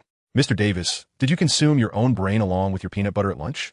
I understand you might struggle with English, but I cannot fathom how you fail to comprehend basic human speech. Reattempt this, Hufflepuff loses 2 points. Miss Johnson, are you cooking? Do you mistake this for a kitchen? I dare say your culinary skills must be lacking. Who in their right mind would consider slugs a staple? Please cease. Do not waste any more herbs. Hufflepuff loses 2 points. Mr. Jones, a mind is a wonderful thing, yet it appears you often forget to bring yours. My apologies for my high expectations. It seems you possess none, hence your inability to grasp the potion preparation process. Hufflepuff loses 2 points. Fool, unable to read the scale. Incapable of distinguishing measurements. Is your hand solely for dining? Hufflepuff loses 2 points. Waste, do you not feel the rising temperature? Are you intent on blowing up this classroom? Hufflepuff loses 2 points. Snape transformed into a relentless critic, traversing from the front row to the back, naming each Hufflepuff individually, nitpicking even the most trivial errors. Ultimately, aside from the overlooked duo of Karl and Cedric, no one escaped his scrutiny. The lamentations filled the air, and no one emerged unscathed, yet increasingly, more gazes turned towards Karl, as it was evident that Snape was venting his frustrations onto others. The catalyst, of course, was the earlier friction between the two, and although the reasons behind Snape's misplaced ire remained unclear, the unfortunate outcome fell upon them, while the instigators stood aloof, unperturbed atop the heap of their misfortunes. While resentment did not fully take root, a certain dissatisfaction lingered in their hearts. Cedric, fortunate enough to receive the same treatment, appeared as if he were infested with lice, nearly burying his head in the cauldron out of sheer discomfort. The wretched often harbor their own flaws, and this situation was nothing short of revolting. An abomination in every sense. Karl, indifferent to the opinions of others and devoid of unnecessary guilt, found himself irked by the underhanded tactics employed against him, particularly when they threatened to implicate his friends. It was akin to a toad resting on one's foot, harmless yet utterly irksome. Nevertheless, this was of little consequence. If a battle was desired, he would gladly engage. Since you have thrust your repulsiveness upon my doorstep, I shall dismantle your pride in the very aspects you hold dear. Mutual destruction, after all, requires only the will to act. Karl raised his hand to halt Cedric, who was busily preparing potions. Ignoring his companion's astonishment, he gathered all the ingredients, processed and unprocessed alike, and unceremoniously cast them into the cauldron. This action not only bewildered their onlookers, but also drew the narrowed gaze of Snape, who couldn't help but wear a distinctly disdainful expression. Karl glanced at his notes, dismissively tossing them aside, reflecting on the fact that most so-called potion masters of modern times were nothing but a farce. Cedric, allow me, your dear friend, to impart a lesson today. Chapter 014, The Time Potion and the Inclusion of the Weasley Twins. After a hesitation lasting a mere millisecond, he decisively chose to side with his friend. Upon hearing Karl's insinuation, he dutifully adopted a facade of interest, utterly disregarding the death glare from Snape, and exclaimed, albeit somewhat exaggeratedly due to his inexperience, "Really? That's fantastic. Karl, please do begin. I can hardly wait." The assembly was left speechless. Could he be any more insincere? Snape's forehead twitched with suppressed irritation. His muscles tensed as he fought the urge to draw his wand against the two impudent youths. He was not inclined to engage in banter with these clowns. All he required was a precise strike. Thus, he remained silent, eagerly anticipating the unfolding farce. The more of this clownish display, the better. When the moment came for him to deliver his lethal blow, it would become the proverbial straw that broke the camel's back. Typically, wizards concoct potions following meticulously stringent protocols, especially for certain advanced elixirs that necessitate specialized, enigmatic rituals. However, this all presupposes adherence to conventional procedures. If one could bypass certain constraints, one might joyfully discover that the process could be remarkably simple. Mere embellishments, much like my own approach. As Karl spoke, he conjured a ball of ashen-white flames in his hand, and without hesitation, cast it into the cauldron. Contrary to the explosive chaos that the spectators had envisioned, or other forms of calamity, nothing of the sort transpired. In the crucible, the herbs seemed to be isolated by an inexplicable force, reacting independently and with great intensity, until, at a certain moment, they began to merge in a specific order. Subsequently, a plume of smoke, signifying success, wafted forth. The result was a potion of remarkable quality, a remedy for scabies, emerging almost instantaneously, defying all logic and utterly revolutionizing the art of potion making. How did you achieve this? Severus Snape went from disdain to incredulity. Ultimately left speechless in disbelief, his worldview experienced a cataclysmic upheaval. He momentarily abandoned his usual reserve, consumed by a singular desire to ascertain the truth. Was this reality or mere illusion? Do not jest, Professor. You are the eminent master of potion making. How can my trivial trick escape your discerning gaze? Surely, I need not elucidate further, Karl replied, his expression one of sheer astonishment, as if the entire event were merely routine. His acting prowess overshadowed even Cedric by several degrees. The myriad emotions playing across Snape's face, black, red, white, yellow, green, were akin to a toppled palette of colors. Onlookers marveled at this young prodigy, questioning how he could possess such audacity. Yet, the audacity was commendable. In times of need, one should embrace such boldness. This potion class was nothing short of fantastical. Even until the bell rang, Snape appeared as if in a trance, leaving the young wizards in a state of sheer astonishment. More shocking was the fact that Karl, the instigator of this spectacle, exhibited no remorse whatsoever. Instead, he unabashedly seized numerous ingredients under the guise of opportunism, displaying a brazen disregard for propriety. He understood that his close friend was exceptionally gifted, yet engaging in conflict with the professor was a precarious endeavor, given the disparity in their statuses. Nonetheless, Karl remained unconcerned, thrusting the herbs into Cedric's arms. You do not suppose my potion-making technique is easily mastered, do you? It necessitates a profound understanding of the properties of herbs before one can even begin to grasp the basics. Such knowledge cannot be acquired in a fleeting moment. One must tread carefully and start from the ground up. Cedric, clutching the herbs, found himself in a state of bemusement, unsure whether to feel touched or to express his frustration. Now that Karl had demonstrated such thoughtfulness, he pondered why he had not done so earlier.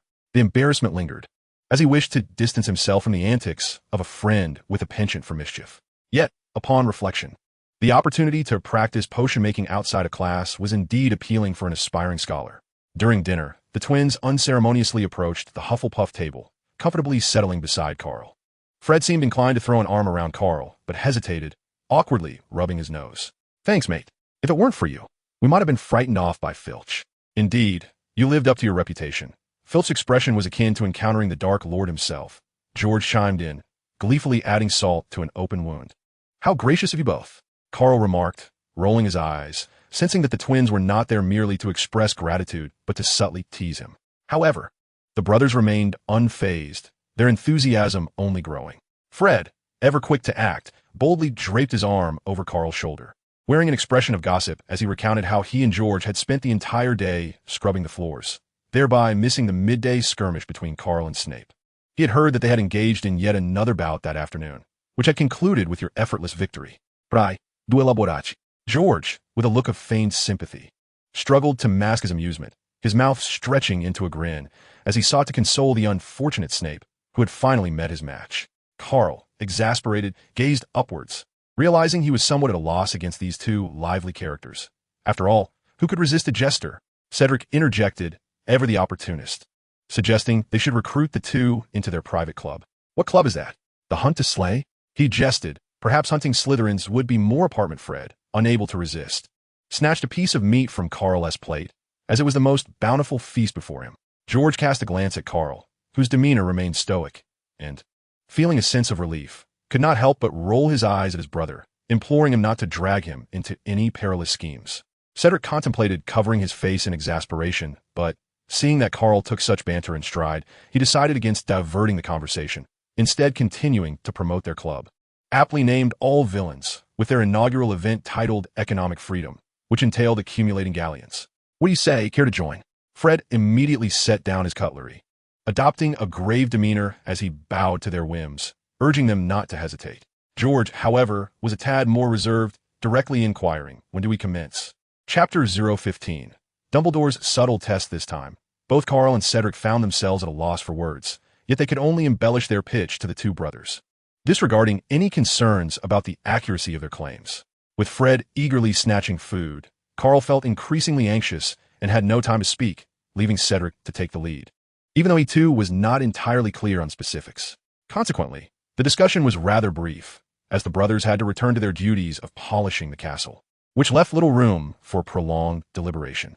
In that vicinity lay the private kitchen of the Hufflepuff head, Nymphadora Tonks, which often hosted additional feasting events. Moreover, since the two had confronted Snape in potions class that day, thus avenging the collective grievances of their peers, they decided to host a celebratory banquet in gratitude, making tonight's feast particularly grand. Karl was eager to partake in the festivities, as such warmth was hard to resist, though it was certainly not merely for the sake of compensation. Regrettably, dinner had only just concluded, and a Hufflepuff as voracious as Karl was a rarity. The celebration was yet to materialize, and they would have to wait several hours until everyone had settled their appetites. Karl ventured into his trunk to check on the newly hatched silver serpents, hoping to bond with them, as he anticipated that the spells he was about to develop might require their cooperation. Cedric, having merely peeked in, was taken aback by the incessant hissing exchanges between the creatures, sending shivers down his spine, prompting a hasty retreat. By the time Karl finished his tasks, several hours had passed, and upon exiting the trunk, he found Cedric preoccupied with potion brewing. Cedric felt it necessary to keep an eye on his companions, as that day had unfolded with an abundance of events. Other matters, such as the abduction of house elves, could be postponed. Casting a deadpan gaze at Karl, he unceremoniously took a seat at the desk, confronting the spread of food laid before them. Suddenly, the dormitory door swung open, revealing William Smith, the captain of the Quidditch team. The two paused their activities, their eyes fixated on the newcomer, each discerning the purpose of his arrival. Smith's expression was a complex tapestry of joy and regret, and as Cedric and Karl scrutinized him, a sheen of perspiration appeared on his brow. Professor Sprout's request had been approved by Headmaster Dumbledore, allowing a first-year student to join the Quidditch team, albeit with only one slot available. No waities. Next year when you're in second year, such restrictions will be lifted. So, who among you wishes to claim this position? Let it be Karl. I can wait until next year, Cedric replied, though regret flickered across his face, his resolve unwavering. Karl shook his head, reaching out to halt Captain Smith's attempt to fill out the form. With a look of confusion on his face, he inquired, did the headmaster provide a reason? It said that Dumbledore believes it contravenes school regulations, and exceptions cannot be made too liberally. Smith added, of course, this is merely hearsay. His expression grew increasingly perplexed, seemingly unable to unravel the origins of this rumor. Karl observed all of this with a subtle sense of unease. He desperately sought to avoid overthinking, yet felt as though he were plagued by a paranoia that this was yet another instance of Dumbledore's disdain towards him. What appeared to be a mere choice between joining or not joining the team was, in truth, a crossroads of selflessness and selfishness, cloaked in the guise of education. Various reckless actions were but a growth experience for a youth with nothing to lose. Yet for him, it felt akin to 100 toads leaping upon his foot. Transcending me at disgust. This speculation was baseless. Karl slightly closed his eyes, striving to dispel the inexplicable irritation within him. Upon opening his eyes, he spoke gravely, let Cedric join. I personally lack enthusiasm for Quidditch. Besides, I prefer engaging in combat. After a match, I fear the opposing team may be insufficient, so I shall abstain. What a brazen declaration. Smith was left speechless, ultimately retreating in a cold sweat. Cedric, too, bore a furrowed brow, as thoughts of being chased like a dog during the day lent credence to his friend's words.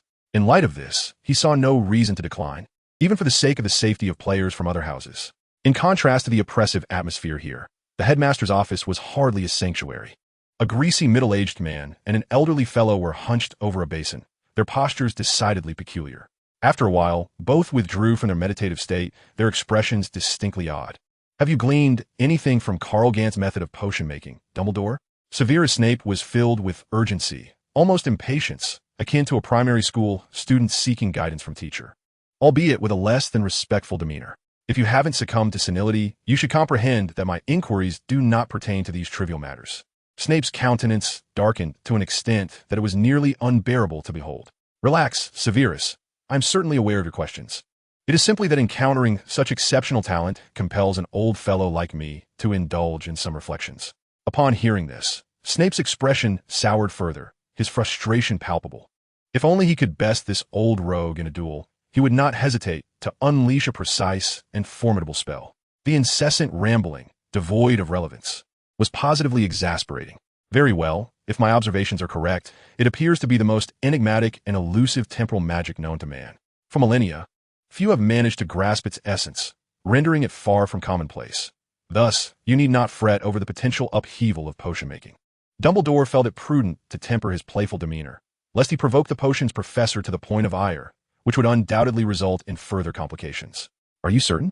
If that is indeed the case, can you truly maintain control over it? Snape crossed his arms, his expression slightly softening, yet his words remained laced with skepticism. As he intended to resurface a previously contentious topic, Dumbledore lowered his gaze to polish his glasses, speaking softly. I never intended to exert control over anyone. However, it is possible that some of my recent actions warrant reconsideration. Snape scoffed. Perhaps you should be resolute and eradicate malevolence at its inception. Otherwise, when the next dark figure emerges, who do you believe will be able to thwart them? The great Savior Potter, perhaps? You must be losing your wits. Chapter 16. A room full of Horcruxes. Indeed, based on all the information we have at our disposal, the recent massacre in Nocturne Alley implicates Mr. Gunter only as a suspect. We possess no conclusive evidence.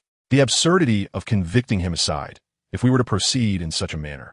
How will we differ from the Dark Lord himself? Dumbledore readjusted his glasses, his expression gravely serious, his blue eyes brimming with dissent. I shall await the moment he retaliates against your subtle machinations.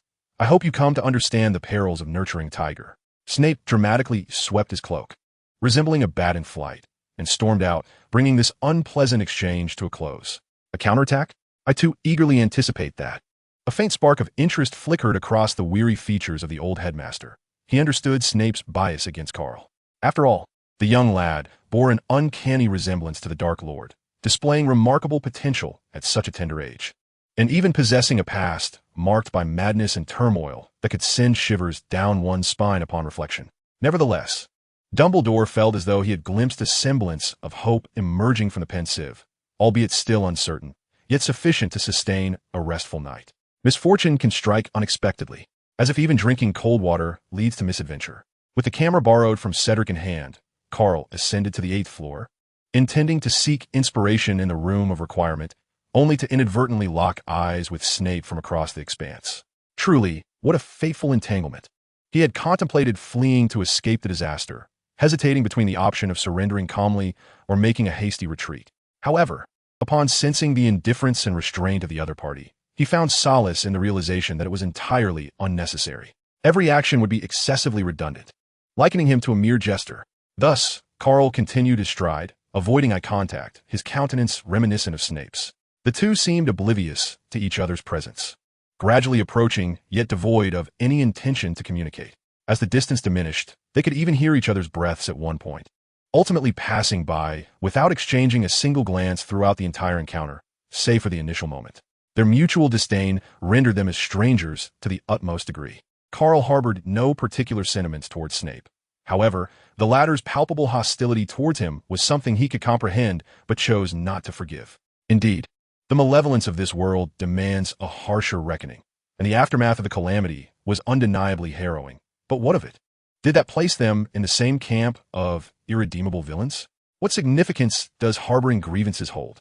What consequence does mutual disdain bear? Humanity often yearns for an illusory ideal while refusing to acknowledge the falsehood of reality, frequently applying stricter standards to others than to themselves, only to question the integrity of those around them. How absurd is that? Karl halted his steps, tilting his head slightly to cast a glance at the upright figure behind him. Stifling a laugh, regardless of how amusing it seemed, he restrained himself, determined to uphold his performance. In truth, if one were to speak candidly, everyone is tarnished. It is impossible to discern who is 100 steps away from righteousness and who is merely 50. Who, then, can lay claim to greater nobility?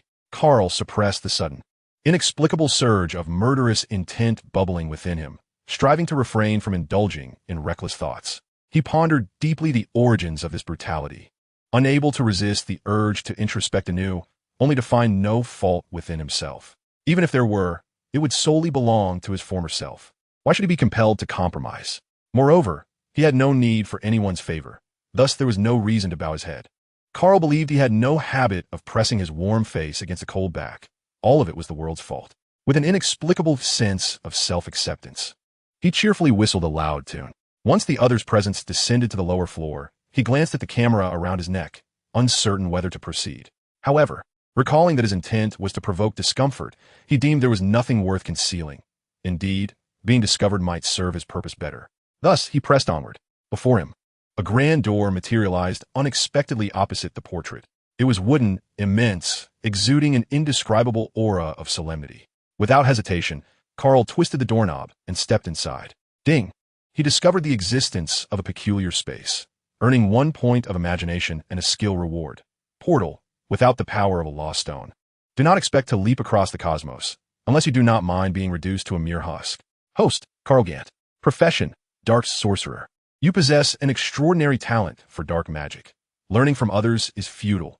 Creating your own path is the way forward. Soul Devourers, though they do not speak of their greed, easily fall into addiction. Potion crafters harness a touch of temporal essence in their elixirs. For you, Potions are nothing more than building blocks, and all potion masters are merely jesters in your eyes.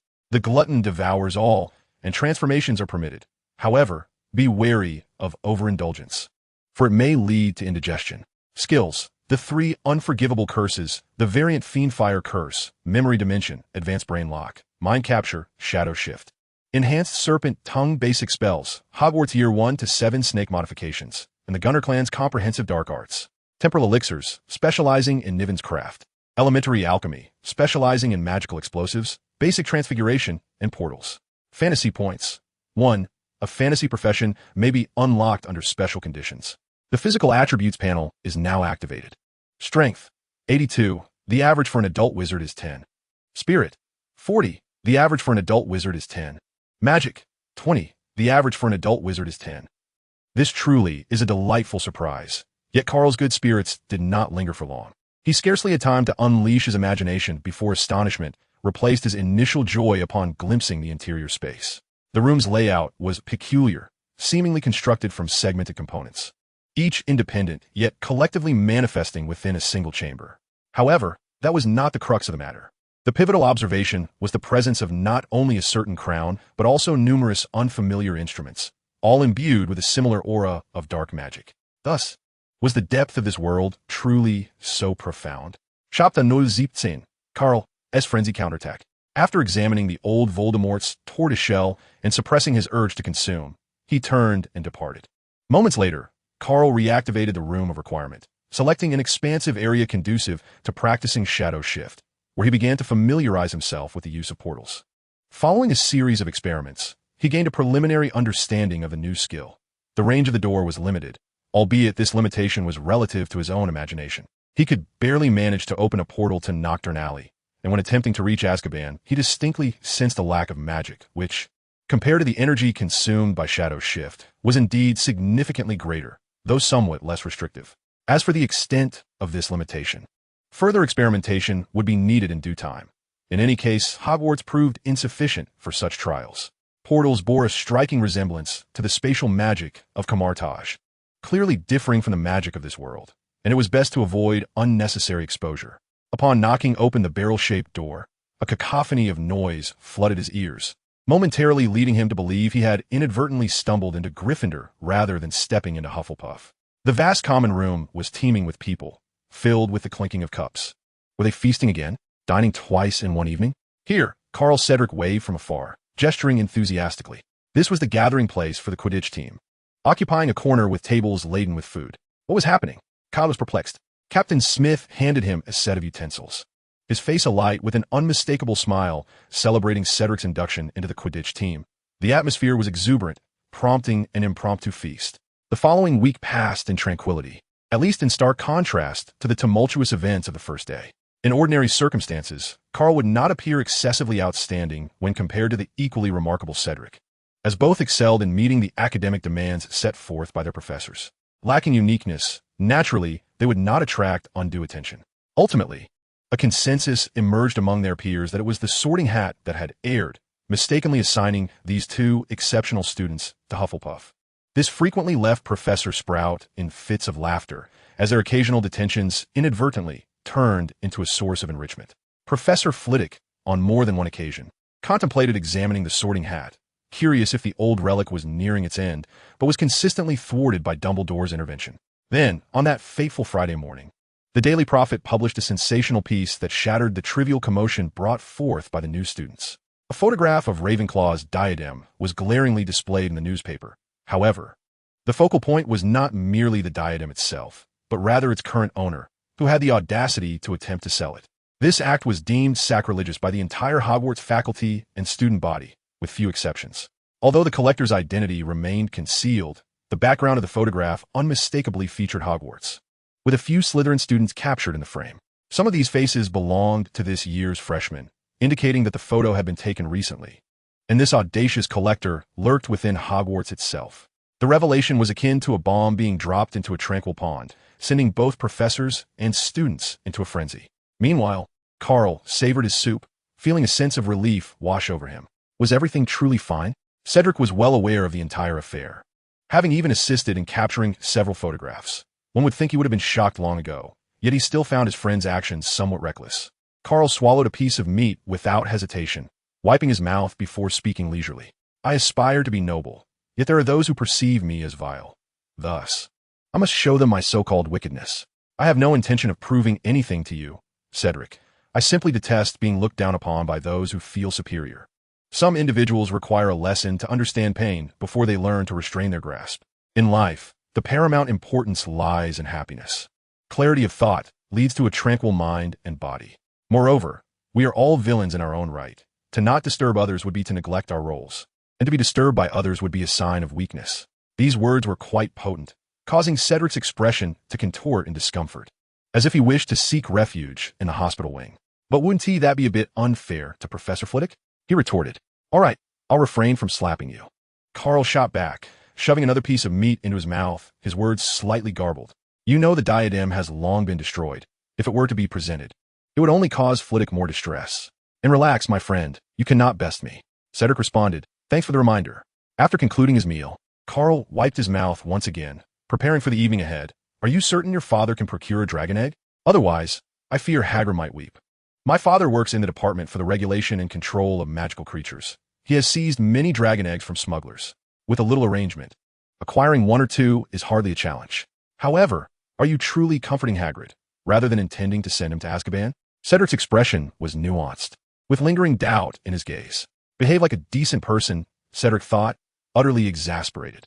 The exemplary student, Cedric, faced the thugs without flinching, crouching down, only to look up and find our king, the Dark Lord Karganth. We are all villains, and it is our utmost honor to join the family of rogues. We do not take lives recklessly, yet our sins are countless. The twin brothers, in a harmonious interplay, successfully provoked visible tension in both Karganth and Cedric. Cedric ignored their jests and earnestly proposed to Karganth. I regret it. These two are nothing but rascals. I suggest we expel them. Freddy intercepted him, placing a hand on his arm. Come now, dear Cedric, we are childhood friends. George chimed in. Indeed, dear Cedric, we shared innocent days together. In the realm of villains, how could we allow you to walk alone? Karganth raised his arm and shot a sidelong glance at the brothers. Are you two insinuating something? Clearing his throat, he continued. Let us discuss serious matters. We have gathered all the necessary potions and collected various models. Fred cast his eyes upward, as if admiring the ceiling, deliberately avoiding Karganth's gaze. George looked down, as though the floor were a treasure, and added, Indeed, we have exhausted all our savings for this. The next steps depend on you. Our Dark Wizard King. Fortunately, you are neither the Dark Lord nor the Lich King, Karganth thought, trembling hands wishing to bestow a hefty fruit to each brother. A luscious treat, sweet and red. Chapter 18. The Dark Magic Slaughter in the Forbidden Forest. As night fell, the four gathered in a derelict classroom, concealing themselves like spies. Karganth spared the twins no idle chatter, waving his hand to conjure a spark circle, opening a gateway to the potion room of the Room of Requirement. Wow, what dark magic is this? It's magnificent. Karganth remained silent, kicking the twins inside, allowing them to scamper about like monkeys. Are you truly okay on your own? I would rather accompany you, Cedric said, aware of the entire plan and unwilling to let Karganth venture into the Forbidden Forest alone, a thought that unsettled him. Fear not. The Forbidden Forest is but a trivial matter for me.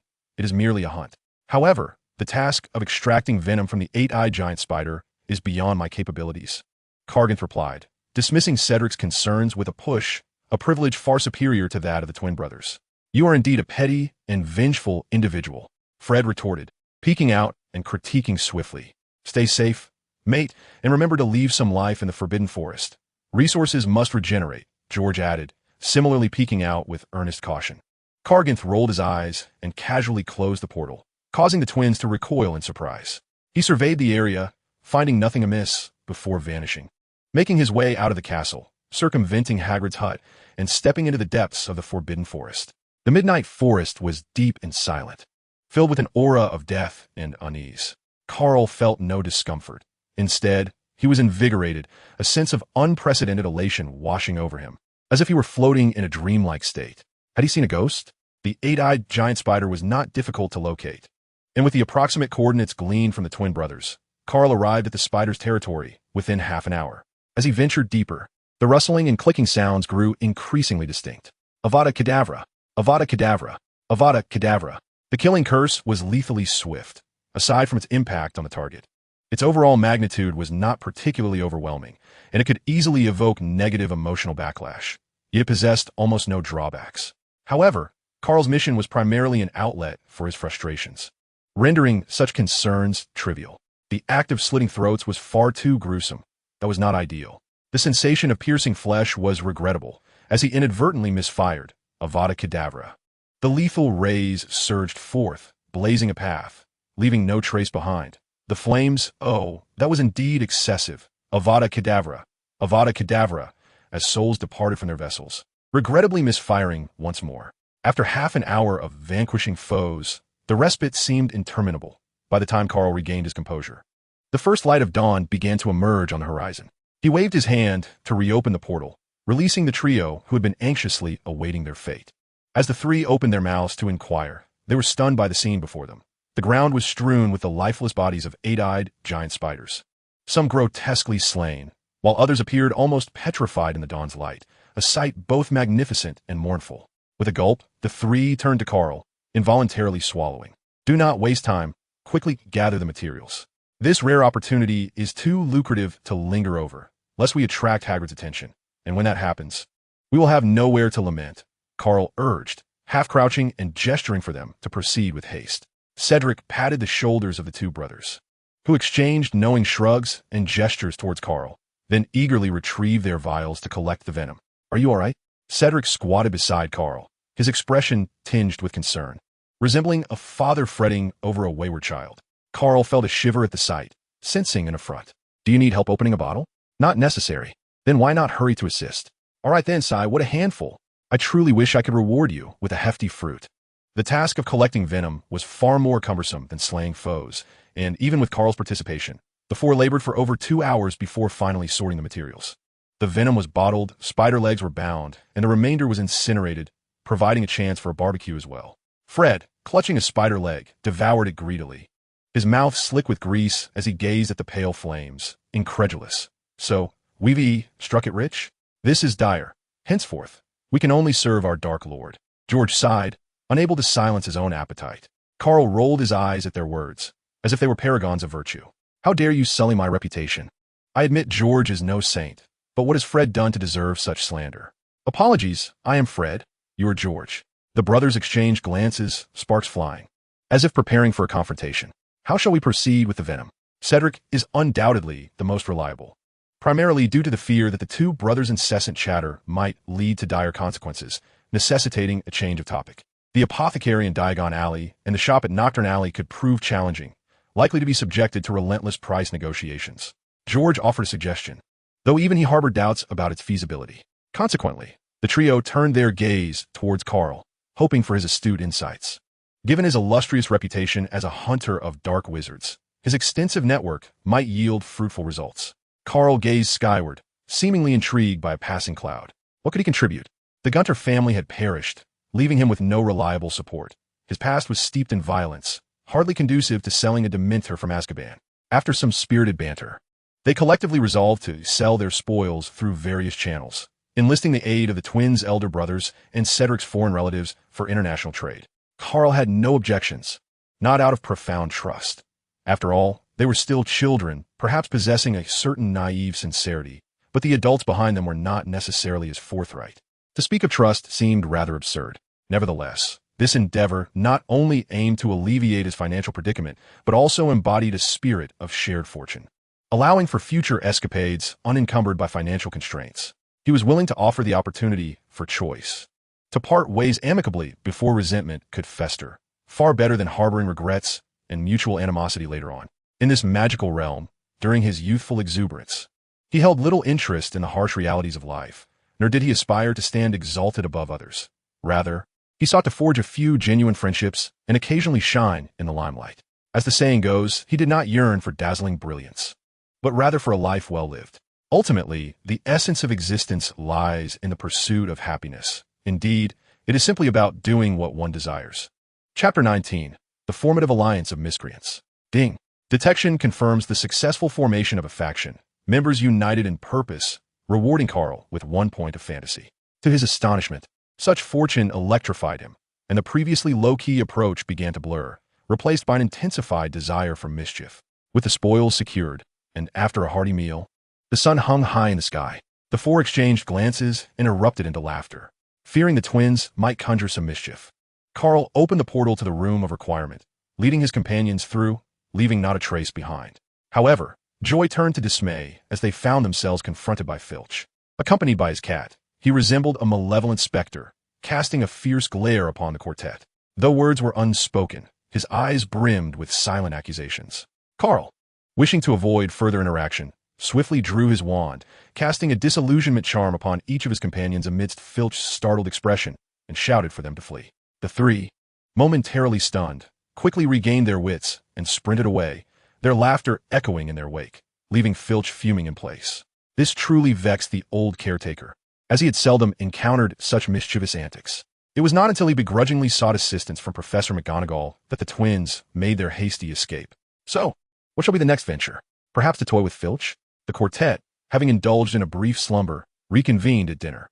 Fred seemed to have developed a rivalry with Filch, audaciously plotting to prank him. This endeavor garnered George's approval, and even the earnest Cedric felt a flicker of intrigue. It appeared that each of them harbored a grudge. Meanwhile, Karl, gnawing on a large bone, could only roll his eyes in exasperation. After all, Filch had his own struggles. A gradual approach would suffice, as a collective assault risked dire consequences. He felt compelled to impart a lesson in ethics to his companions, yet inexplicably, his tongue slipped into a rather unsavory potion recipe reminiscent of concentrated dung. On Saturday, the four experienced a rather uneventful day, but by Sunday, three of them were lamenting. It was not Karl's intention to rush their progress. Rather, the trio seemed haunted by the events of that fateful night in the Forbidden Forest, clinging to him, adamant about learning a few spells. In this world, magic was a derivative of emotion, while knowledge appeared secondary. Karl lacked the patience to provide them with gradual theoretical instruction, opting instead for practical experience to impart genuine understanding. After selecting the spells Upside, Down, Hook, Disarm, and Flip, the trio was granted the opportunity to truly experience what it meant to be overwhelmed. In the room of requirement, Karl, wary of the numerous Horcruxes present, sealed the exit with a portal, transforming it into his exclusive domain, although the house elf might still find a way in. He facilitated their comings and goings through the portal, leaving the two brothers curious, yet ultimately resigned to their fruitless inquiries. It wasn't that they were disinclined to ask Karl. Rather, he often insisted they guess. And after numerous attempts, they lost the desire to inquire further. By the end of the day, the trio had mastered all three spells, albeit at the cost of numerous bruises. The upside-down hook was relatively harmless, yet humiliating, while Disarm and Flip were accompanied by physically punishing repercussions. The latter, especially, sent one soaring into the air, followed by a dizzying spin before crashing down, a sensation not easily forgotten, as one could surmise from the experience of a certain disgruntled individual. Madame Pomfrey at the school infirmary was less than welcoming upon their arrival, especially after discovering their injuries were merely physical. Initially suspecting a brawl, she offered them little sympathy, tossing them 2 vials of ointment before ushering them out, threatening to inform the heads of their respective houses should such behavior continue. The 4 retreated to the boys' communal washroom, where the 3 injured were there to tend to their wounds, while Karl simply sought a relaxing bath. Having spent the day frolicking with them, he was drenched in sweat. Though unscathed, he felt rather disheveled. The trio, having been riled up by their earlier encounters, relentlessly pursued revenge against him. Fearing for their safety and feeling helpless, he ultimately succumbed to their demands, enduring a few tumbles. It was a lamentable predicament, with no recourse for reason. The twins, devoid of shame, applied medicine to one another without a hint of hesitation. However, Cedric found himself in a dire situation, utterly helpless against the swelling and bruising that marred his back. Karl, having reaped the consequences of his actions, could only lend a hand. The decadence of the great corrupted nation seemed etched into their very genes. As these young twins effortlessly exchanged lewd banter and relentless taunts, Karl maintained a stoic expression, undisturbed, even suppressing a chuckle, treating their antics as mere swine-like squeals, while Cedric blushed deeply with embarrassment. Ultimately, the twins were subdued, pressed into the pool for a good scrubbing, and reluctantly had to apply medicine once more. Feeling quite vexed, they proclaimed their intent to unite with new members in the future, vowing to avenge grievances and settle scores. After some playful tussles, the 4 of them lounged in the pool, their eyes half closed, reveling in the tranquility that lulled them towards slumber. Speaking of new members, Cedric reignited the conversation, capturing everyone's attention. He relished the warm atmosphere and wished for the enjoyment to linger, yet feared that someone might be foolish enough to doze off and drown. Fred made an exaggerated gesture, clearly indicating the need for 2 from Ravenclaw, 2 from Slytherin, and perhaps a couple of professors as well. While Ravenclaw posed no issue, the suggestion of Slytherin and professors was met with skepticism. George expressed his dissent, casting a dubious glance at his brother. In reality, Slytherin wasn't entirely unwelcome, considering they had the Dark Lord among them. Yet the idea of including professors felt grossly out of place. Simply envisioning a team-building soak with them was enough to induce embarrassment. The trio turned to Karl, simultaneously glancing at the ceiling. Finding it cloudless, they deemed it safe. However, Karl, clearly unorthodox, gazed upward once more, seemingly captivated by a particular pattern on the ceiling, unable to tear his eyes away. You try to act like a human, rather than continuing down the path of a dog, one might say. I have gazed into the heavens and unveiled the mists of the future. What you part the mist for is likely not foresight, but rather dog hair, came a retort. While it is said that dogs can see malevolent spirits, the notion that they might glimpse the future is a revelation indeed. In the following chapter, it was revealed that a new girl from Ravenclaw would arrive next year, likely to stir Cedric's youthful heart. Perhaps it would be wise to extend an invitation, facilitating close proximity for romantic endeavors, a duty we must undertake. The twins' eyes gleamed mischievously as they scrutinized Cedric, seemingly eager to read his expression. Cedric flushed with embarrassment, wishing he could silence the 3. Yet his physical prowess was evidently lacking, leaving him with no recourse. Then what? Fred abruptly turned to Karl, eyes gleaming with fervor, akin to a fool ensnared in a charlatan's trap. Karl, puzzled, inquired what he meant by then what. Was he inquiring about romance or team members? Holmansi, Fred replied. Both George and Cedric regarded Fred in shock, scarcely believing such brazen audacity could exist in the world. Fred cast a disdainful glance at the pair, his gaze expectantly fixed on Karl. You know full well what you desire. Why ask? If you want her, pursue her. If she refuses, simply compel her until she consents. Karl, exuding exasperation over the misfortune and lack of ambition, only served to amuse Fred, who laughed like a fool, nearly drooling with delight. The 3 individuals rose simultaneously, instinctively choosing to position themselves several meters away from him. After reseating themselves, Karl suddenly seemed to recall something, turning to George and saying, "Don't ask. If you do, you'll remain single for life." He always felt this curse was rather cruel and dared not ponder it deeply, deciding instead to change the subject and uplift the mood. So, what is the next activity? Surely, it can't be about to mock Fergie. That has been a long-standing entertainment for us brothers, and doesn't need to be singled out. Upon hearing about the activity, Fred hastily swam over, his expression one of keen interest. Cedric, with a single hand pressing down on Karl's head, seemed to fear he might suddenly revert to being a dog. Have you ever heard of the Predator Quartet? Karl scanned the group with a deadpan expression, successfully causing Cedric to sheepishly withdraw his hand. Fred, resting his chin on one hand, remarked, "Doesn't that make us all worse than villains? No need for feelings. They're certainly more straightforward than we are, and they aren't good people either." George, when incensed, even scolded himself, naturally dragging the other 3 along. Cedric weakly raised his hand. "You all may not be good people, but I am." The twins, sensing an opportunity, couldn't help but stir trouble with Cedric. They aimed to strike each one down individually, having just devised this new strategy while postponing their plans to target Karl for the time being. "Ahem, are you all still listening?" Karl observed the trio, now in disarray once more, contemplated the possibility of cursing each one of them, but ultimately abandoned the idea, fearing a reprimand from Madame Pomfrey. Unaware of the nightmare they were skirting, the 3 complied and returned to their seats, nodding enthusiastically, feigning interest. That was a small team from our previous generation, consisting of 4 members, 2 of whom were quite renowned. Perhaps you've heard of them. One was known as Fork-Tongued James Potter, the father of the savior Harry Potter. The other was Bigfoot Sirius Black, the godfather of Harry Potter. As for the other 2, well, I've forgotten. You really only remember Harry Potter. The other 2 are merely ancillary details, aren't they? George commented dryly. Fred regarded Karl as if he had found an ally, unceremoniously undermining his brother. "What's the issue?" "That S the savior. If I were you, I would remember it just the same." "And what of it? How are these 4 connected to our activities?" Cedric, a person of completion and commitment, felt particularly unsettled by the interruption and hurriedly sought to steer the conversation back on course. Karl sighed softly as thoughts of Harry Potter flooded his mind, an inexplicable melancholy enveloping him. This was certainly not his own emotion, but rather that of the original owner of the body, an inexplicable sentiment lingering in his heart. Are you envious? It doesn't seem so. Who would envy the poor wretch? Though perhaps that was a harsh statement. Jealous, then? That seems even less likely. Would one envy another for their misfortunes? Adoration? Certainly not. A fledgling chick hasn't yet shed its down. There's no room for convoluted romantic entanglements. Karl savored these thoughts. A vivid image from his past life emerging in his mind. The first time he had cared for a chick. A peculiar joy envelopes one upon first encounter. A delight that is compounded by the looming dread of potential mushroom stew, igniting an impulsive desire to bestow upon it all conceivable tenderness, while simultaneously grappling with a tantalizing craving for the future dish of chicken and mushrooms.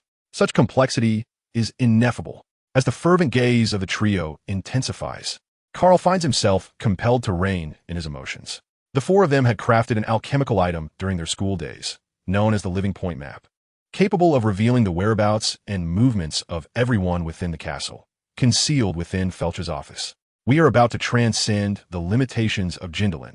Thus materials and herbs will not be in short supply. I ponder if, with our collective strength, we could create a campus legacy that rivals that contraption, allowing posterity to judge the two. What shall we endeavor to create? The trio expressed great interest, even fervent excitement. What youthful spirit does not harbor ambition? If others can achieve it, then surely they too can. Karl raised his gaze once more to the ceiling, this time determined to discern something profound. Cedric, Fred, and George were nearly overwhelmed by the urge to strike out, yet found themselves incapable of doing so. That very night, the twin brothers approached Felch, and what transpired remains a mystery, but Felch's furious bellow echoed throughout half the castle. Cedric's eyes sparkled at the commotion, wishing to rush out and behold the true nature of the Living Point Map. He did not dwell on the possibility of the twins failing, as it did not directly concern him. Thankfully, reason prevailed. He surmised that Felch would be particularly irritable that night, and despite his longing to know, Cedric had to suppress his curiosity. Karl, however, bore the brunt of his roommate's incessant chatter, who relentlessly inquired about all matters concerning the marauders, though Karl had little information to offer. Thus, he discreetly retrieved his potted plant once again, ensuring Cedric received a clear understanding of the situation. On the following Monday, as classes resumed, Felch resembled a prairie hyena, glaring menacingly at every young wizard passing by, seemingly intent on intimidating them into submission. The twins, oblivious to danger, swaggered past him repeatedly, completely forgetful of their near frightful experience. So brutal, so vengeful, so utterly unreasonable, Cedric remarked, though his attempts to stifle laughter could have lent more credibility to his statement. Karl rolled his eyes. It was evident that like Atrax and despite their robust appearances, they were indeed no paragons of virtue. Naturally, he excluded himself from this characterization, as he considered himself the sole benevolent soul among a cadre of rascals. No doubt, it is just so. Chapter 21. The Glutton and Dumbledore's Attempt at Reconciliation. The first lesson continued to be Transfiguration, and this time the two remembered to rise a bit earlier, affording them ample time for breakfast. However, upon their arrival at the Great Hall, the Hufflepuff table was still brimming with patrons. This was not due to Hufflepuffs being overly enthusiastic about dining, but rather their awareness of their tardiness, fearing that they might be left with nothing, especially with a glutton at the table. Cedric reached out and grasped Karl, who was attempting to sneak a meal at another table, not out of malice, but simply out of embarrassment. He took the initiative to approach and gathered a considerable amount of food from the nearby Slytherin table, reasoning that the other table was only occupied by a handful of kittens. He felt no guilt in playing the role of a good Samaritan. As for the possibility of being poisoned, Cedric was unconcerned. He was not a regular at Slytherin, and Karl typically preferred to indulge at the tables of Ravenclaw and Gryffindor. Moreover, he had friends from the same house to keep watch, and should anyone dare to poison the food, they would not hesitate to retaliate collectively, causing a considerable uproar without a moment's hesitation. Karl couldn't help but give a thumbs up, recognizing his friend's thoughtfulness. Truly, he was a noble companion, loyal to the core. The few kittens at the Slytherin table wore smiles, though their true thoughts remained a mystery. They neither welcomed nor rejected the gesture, not wishing to be petrified nor to engage in conflict, especially over food, which was simply too humiliating. Feeling increasingly uneasy, Karl sighed as he ate. There must be a limit to shamelessness. Even with his thick skin, prolonged exposure to such situations made him uneasy. Mr. Gunter, Professor Dumbledore wishes to speak with you. Please go after you've eaten, Professor McGonagall stated sternly, as she presented Karl with a bowl of large bones, resembling dog food. The early morning sun streamed through the window cracks, bright and warm. Karl ambled up to the 8th floor, swaying like an old man out for a leisurely stroll, until he reached the 2 stone lions. The stone lions were quite diligent, performing their duties swiftly and without delay. The password? Cockroach cluster. Karl mimicked the tone of a schoolyard bully, exaggerating his disdain to the utmost. This behavior was not intentional. Rather, an inexplicable annoyance compelled him to act in such a manner, wishing he could simply blow up the headmaster's office with an explosive charm. Karl felt a sense of helplessness, puzzled as to why he bore such animosity towards Dumbledore. The resentment he felt was akin to that directed at Voldemort himself. The stone lions, mere alchemical constructs without souls, yet possessing significant intelligence, seemed to share in his disgust. The password is incorrect, one lion stated bluntly. Believe it or not, I could easily cast Avada Kedavra on you, Karl retorted, his forehead twitching with frustration, nearly losing control as he raised his wand.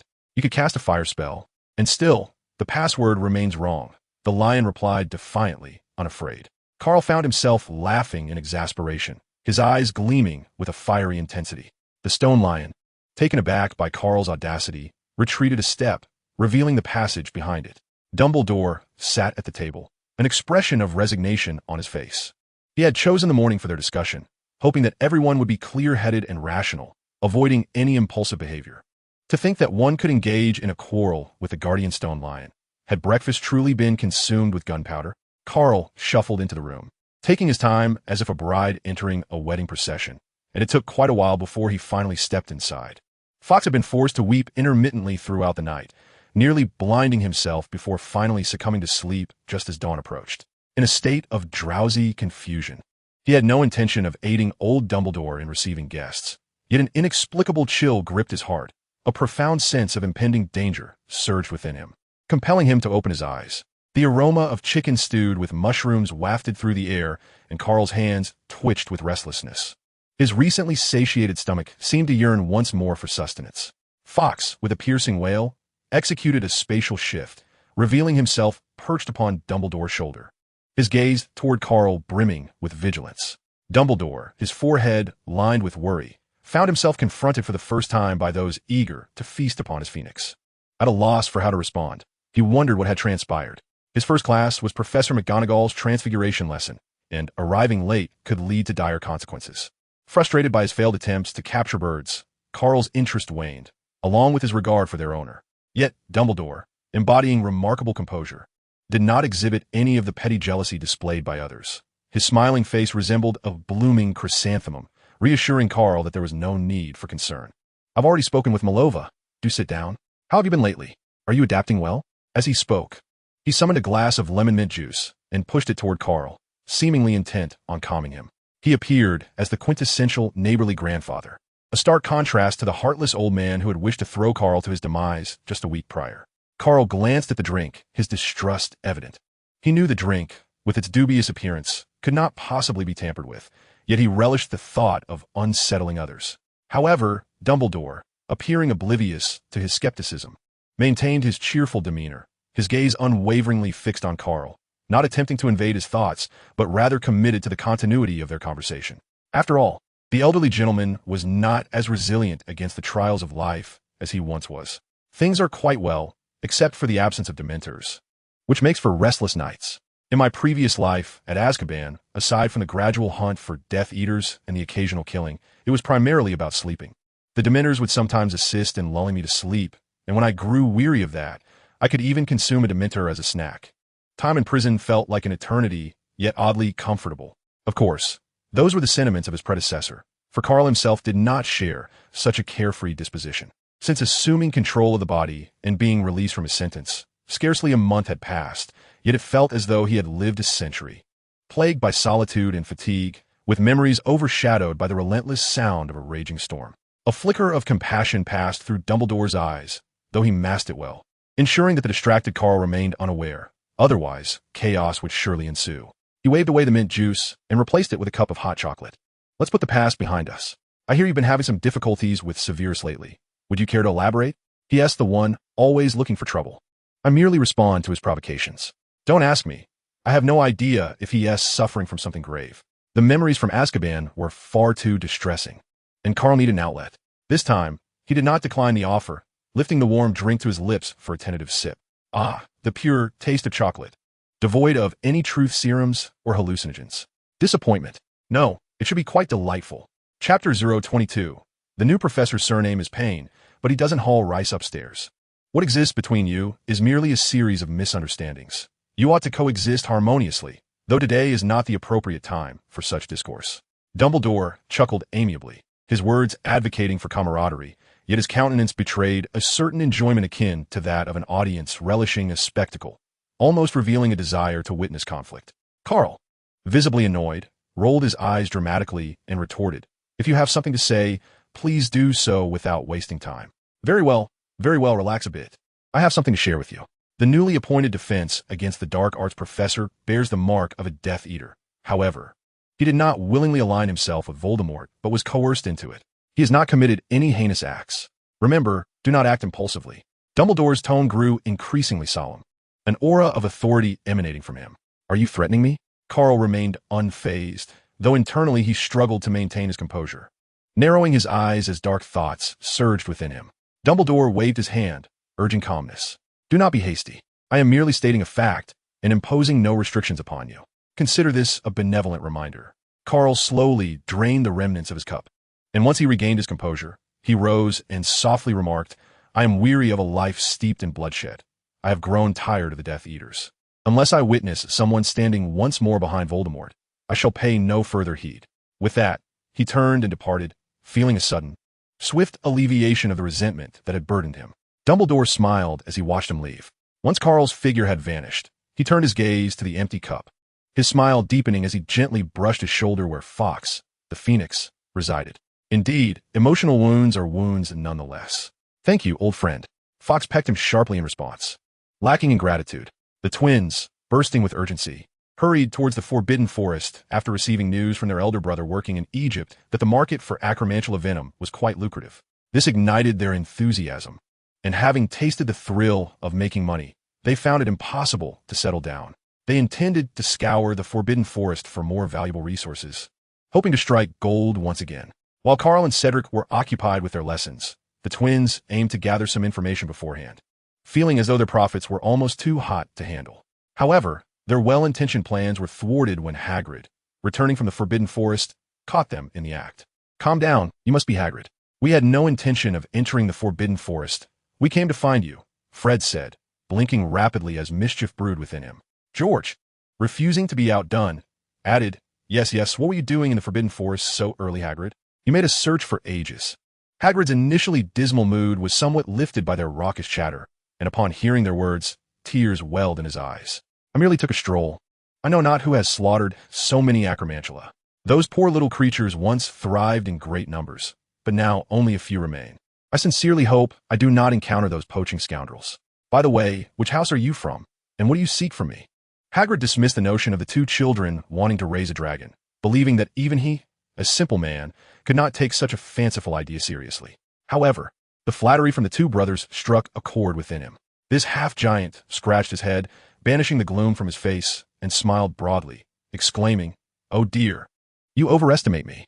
It is Professor Kettleburn, the esteemed instructor of care of magical creatures, who is the true expert. Recently, I acquired a 3-headed puppy. Would you like to see it?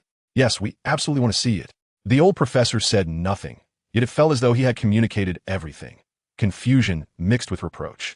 Karl surmised that the confusion stemmed from a lack of understanding of how he could endure Dumbledore's incessant chatter for so long, while the reproach likely arose from disapproval of his negligence, having missed her class over trivial matters, which was simply unforgivable. Karl was confident in his reading comprehension skills, yet this very confidence made him uneasy, for he sensed that Professor McGonagall's criticisms were justified. Fortunately, the next class was Defense Against the Dark Arts, which provided McGonagall little opportunity to reprimand him. Teased by Cedric all the way, Karl finally breathed a sigh of relief upon reaching the classroom for Defense Against the Dark Arts. After a brief delay, he feared he might succumb to the temptation of casting a hex on Cedric, such as a baldness curse or a scabies curse. Cedric, oblivious to the treachery of human nature, continued his banter, leaning in to whisper, Have you heard? The new professor for Defense Against the Dark Arts is quite the celebrity. Do you need me to fetch you a glass of water to quench your thirst? Karl rolled his eyes. Celebrity status meant little to him. especially knowing that this individual bore the dark mark on his arm. No, thank you. Though Cedric had no inkling of the connection between water and the situation at hand. He was a polite boy and felt it necessary to maintain decorum. Karl, too weary to even roll his eyes again, maintained a vacant stare, exuding a sense of despair. If you have something to say, just say it. Why the fuss?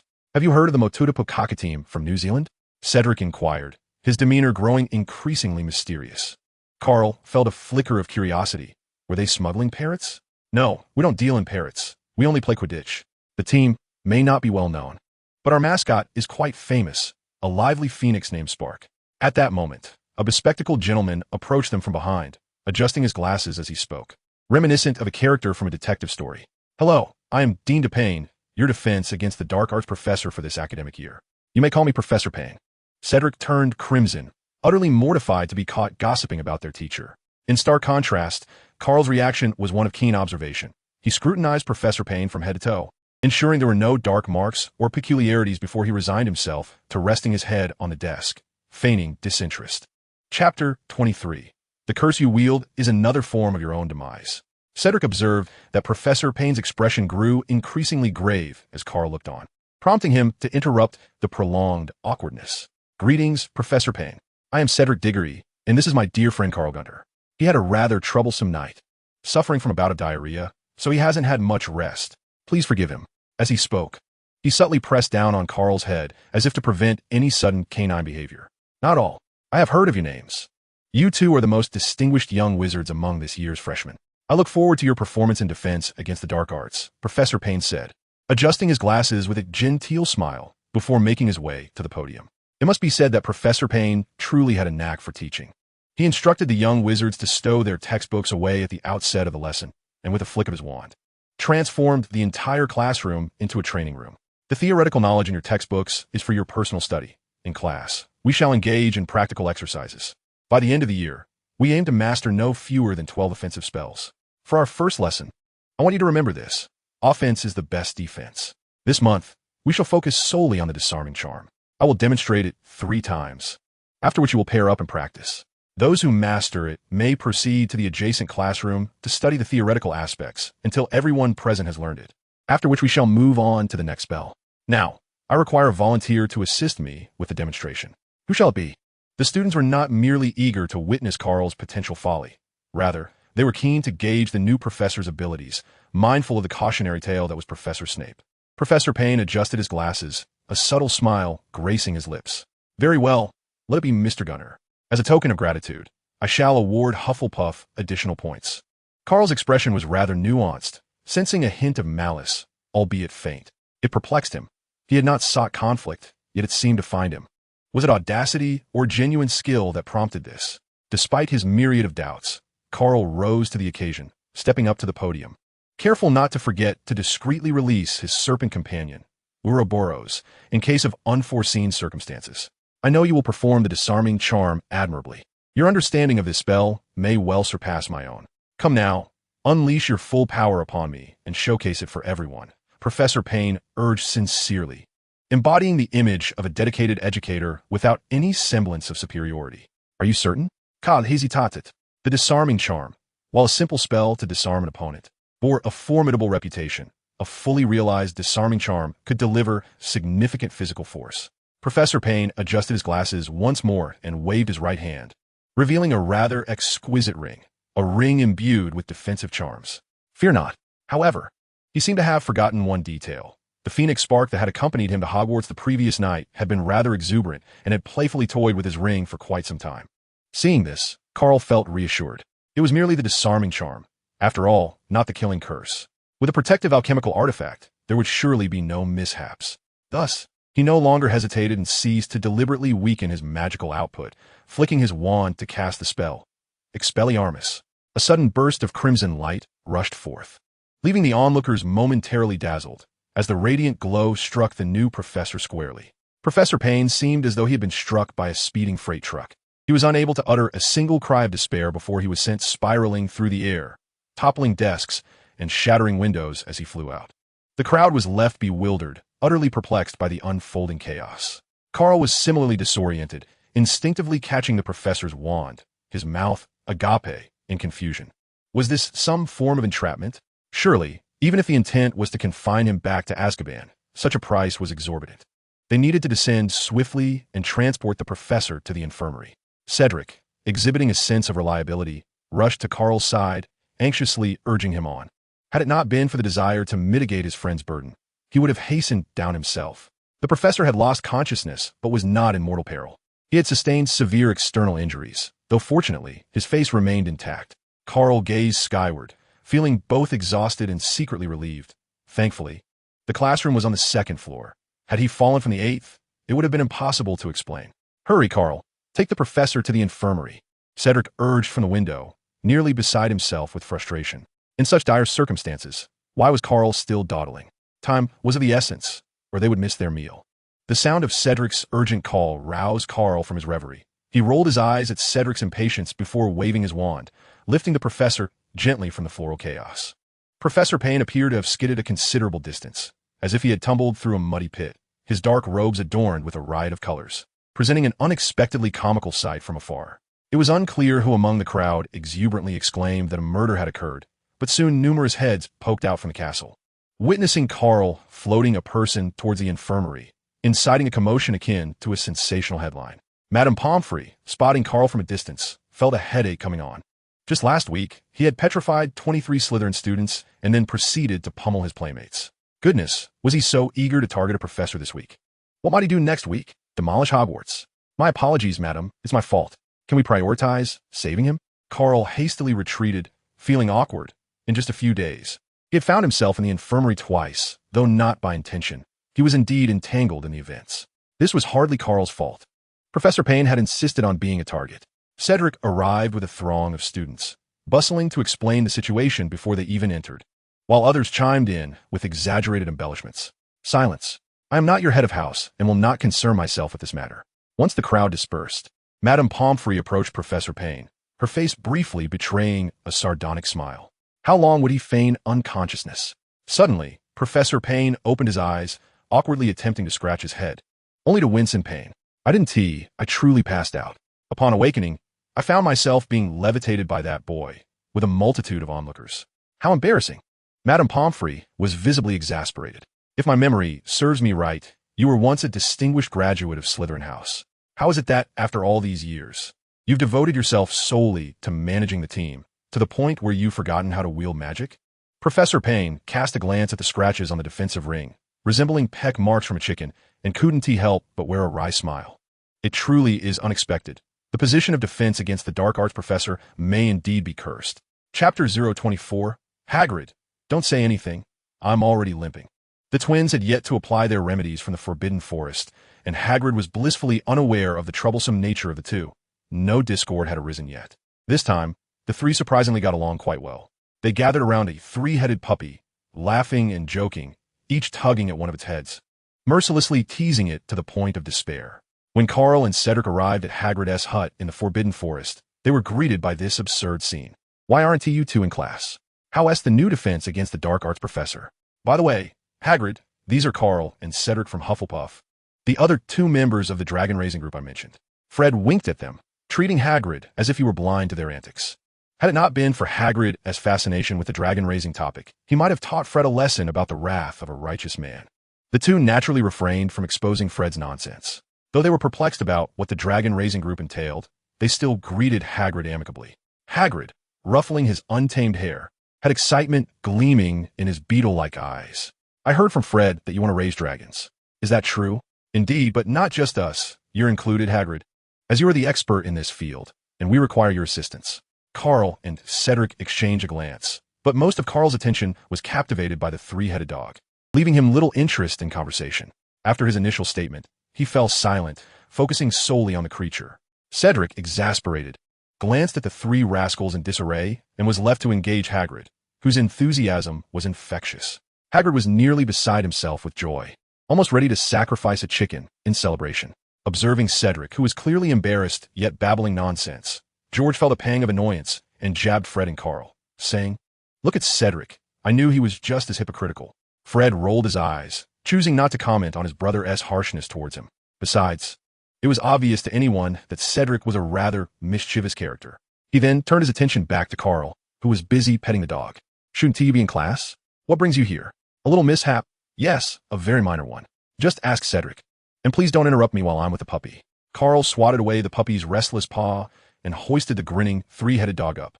This adorably silly little creature was utterly charming, tugging at his heartstrings, though it was rather dirty. He felt compelled to give it a bath. Two brothers quietly observed as the bathing session began normally, only to witness the three-headed dog nearing a state of baldness, leading to a newfound understanding of Karl's formidable nature. They resolved never to provoke Karl lightly again. Should they dare, they would ensure they were impeccably tidy beforehand, lest they endure a similar washing. Oh, how splendid it is to see your camaraderie. Who would have thought little Karl would take such a liking to magical creatures? Hagrid, having just selected a dragon breed with Cedric, turned to find Karl once again bathing the three-headed dog, the water having created a small puddle around them. And he couldn't help but chuckle heartily. After all, he lacked the patience for such undertakings, knowing that even after cleaning Louis, the dog would remain pristine for no more than 3 minutes. As for the three-headed dog's despondent demeanor, Hagrid dismissed it, thinking it was merely a bath. After all, it wouldn't be fatal. His philosophy was to toughen the young, ensuring they grow resilient. What is its name? Karl sensed Hagrid lowering his guard and felt a spark of conversation. Yet, despite the burgeoning dialogue, he remained focused on his task of cleaning the young, three-headed dog, as he intended to brush its teeth shortly after, hoping to instill good hygiene habits. The mention of the three-headed dog opened the floodgates for Hagrid, who shed any lingering reserve. Its name is Louis. I acquired him from an old Greek fellow. He is just a month old. Adorable. Isn't. Karl nodded earnestly, affirming how indeed charming he was, albeit a bit too mischievous, constantly rolling on the ground and wasting water. So, have you and Cedric decided on which dragon to raise? Hagrid mused, momentarily setting aside his grievances about the dog. Indeed, he is a bit of a rascal, but I don't have the time to bathe him constantly. Hagrid grumbled, yet as the topic of dragons arose, his spirits lifted. We've settled on a river dragon. Cedric is concerned about potential fires in the Forbidden Forest. So we agreed that a Nereus water dragon would be best, kept nearby in the Black Lake for convenience. That is not just for convenience. It's primarily to avoid you winding up in Azkaban. The lake near Hogwarts is not stagnant. It's interconnected and likely flows into the sea, making it an excellent hiding spot. Karl raised an eyebrow in complete agreement, offering his approval.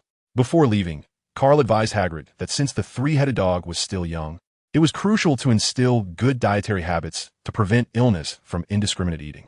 Moreover, familiarizing young magical creatures with little wizards held great potential, should the experiment succeed. Everyone could follow suit when raising fire dragons, thus alleviating safety concerns, a perfect solution. Hagrid pondered this notion, growing increasingly convinced of its viability, and promptly nodded in agreement. He resolved to diligently study from that day forth, aspiring to become a true dragon expert in preparation for future endeavors with fire dragons. With lofty ambitions and a bright future ahead, he had no time to dwell on Louis. As for the grievous losses inflicted by the Acromantula, well, that was of little consequence. Hagrid was thoroughly convinced, as expected from you. Fred observed the three-headed dog, Fluffy, being firmly restrained by Karl, rendering him unable to approach. He couldn't help but express his disdain. George, unrelenting, reminded his brother that just an hour ago, Karl had just eliminated the life of the new professor. Fred, if you wish to court disaster next time, please do so when I'm not around, he quipped.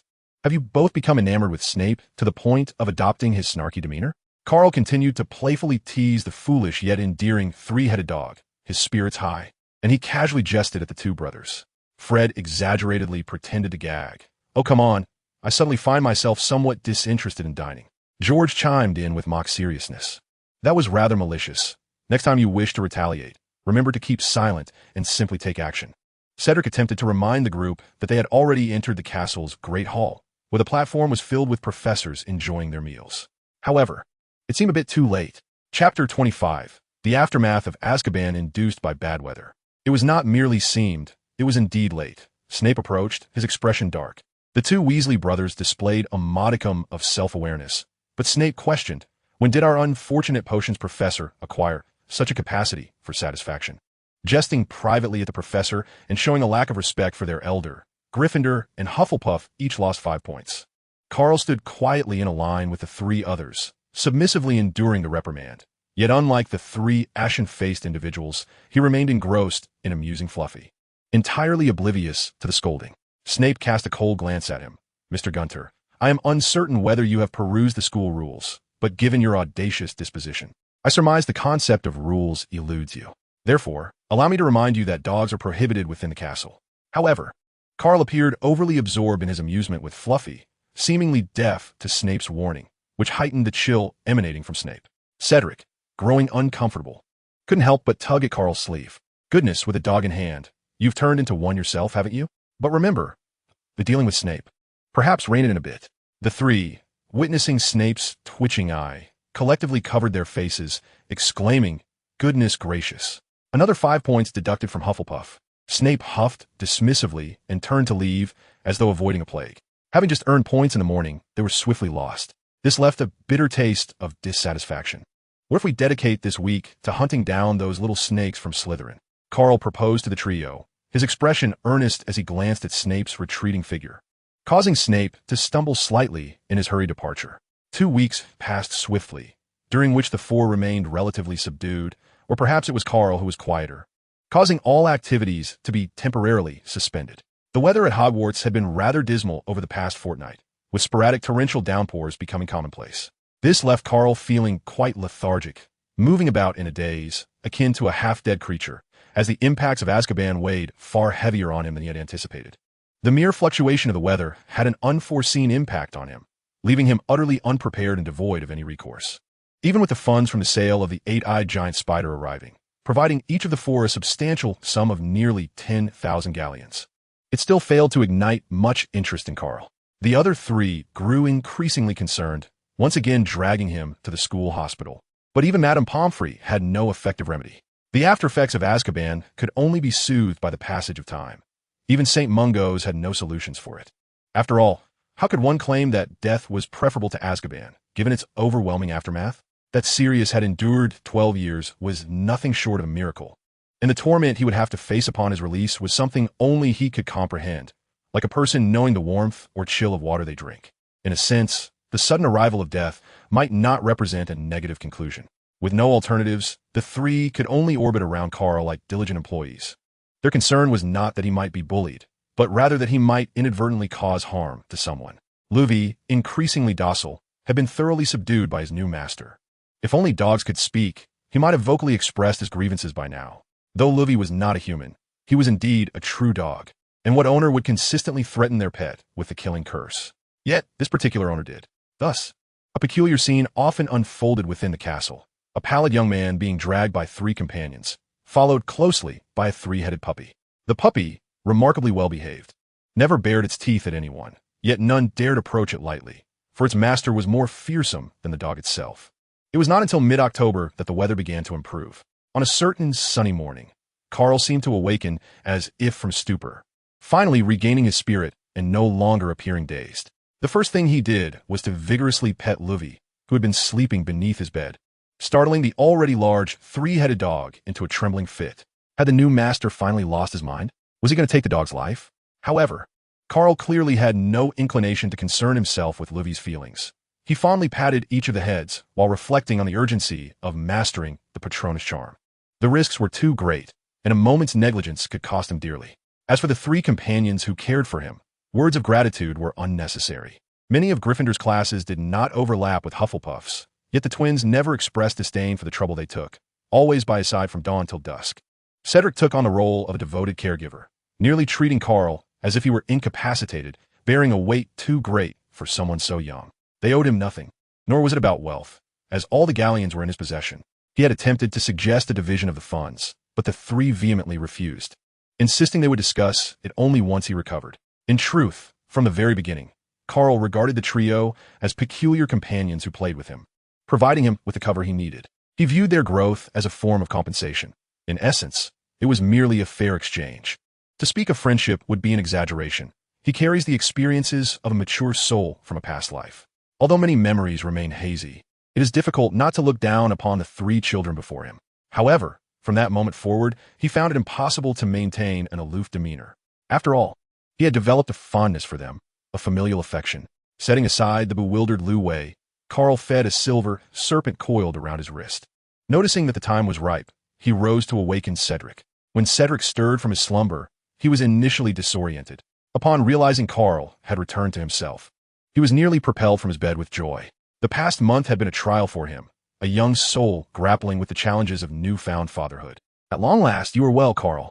Otherwise, the twins were on the verge of sending you to St. Mungo's. Even knowing it was unsafe, I could hardly restrain them. The terrifying nature of Karl's identity was no secret. As the trio grew closer to him, they inevitably learned more. They understood that Hogwarts served as a sanctuary for Karl, while the outside world was a battlefield.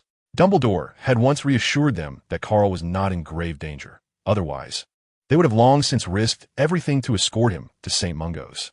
Cedric paused, then broke into a wide smile. After the two had refreshed themselves, they took Lu Wei by the hand and exited the Hufflepuff common room, only to collide with the twins. Karl said little, merely enveloping each of them in a warm embrace, their eyes sparkling with joy. Relax, mate, I can hardly breathe. Goodness, you are far too enthusiastic. It does not suit your character, Fred exclaimed, feigning a dramatic gasp. When it was George's turn, he gave Karl a hearty pat on the back, as if to say, finally awake. Now let us divide the spoils. We've been living like beggars for 2 months. It has been too hard to endure. Even Fletch is nearly going mad. Chapter 026, Rapid Growth of Attributes and Speculations. Karl chuckled softly, remaining silent as he handed each of them a pouch filled with over 35,000 galleons. Most of it was evenly divided into 4 portions, with each receiving 8,000, while the remaining 3,000 was earmarked for previously agreed communal activities. How others chose to use their share was beyond Karl's concern, but for him, it was not a significant sum. Barring any unforeseen circumstances, it would suffice for several years. The brothers received the money with delight, though their smiles quickly faded. Dividing this is simply unacceptable. You single-handedly vanquished the Acromantula. Our contribution was minimal and does not warrant such a share, George asserted. Indeed, mate, we appreciate your kindness. But how you and Cedric choose to divide it is your affair. We shall not partake, Fred added, though his face betrayed reluctance. He reached for the pouch in George's hand, intending to return it to Karl. Karl raised his hand to halt him mid-motion, maintaining his cheerful demeanor. Open your minds a bit, my friends. This sum is trivial. There is no need for such reluctance. Or how else shall I treat you to a heist at Gringotts in the future? The twins exchanged incredulous glances, scarcely believing their ears. They had always been audacious, yet they had never dared to contemplate robbing Gringotts. However, upon reflection, the notion was rather thrilling. Naturally, it remained a mere daydream. They did not take it seriously, assuming Karl was merely jesting. Some matters, when laid bare, tend to render situations rather mundane. Moreover, he does not believe that the twins could successfully refuse.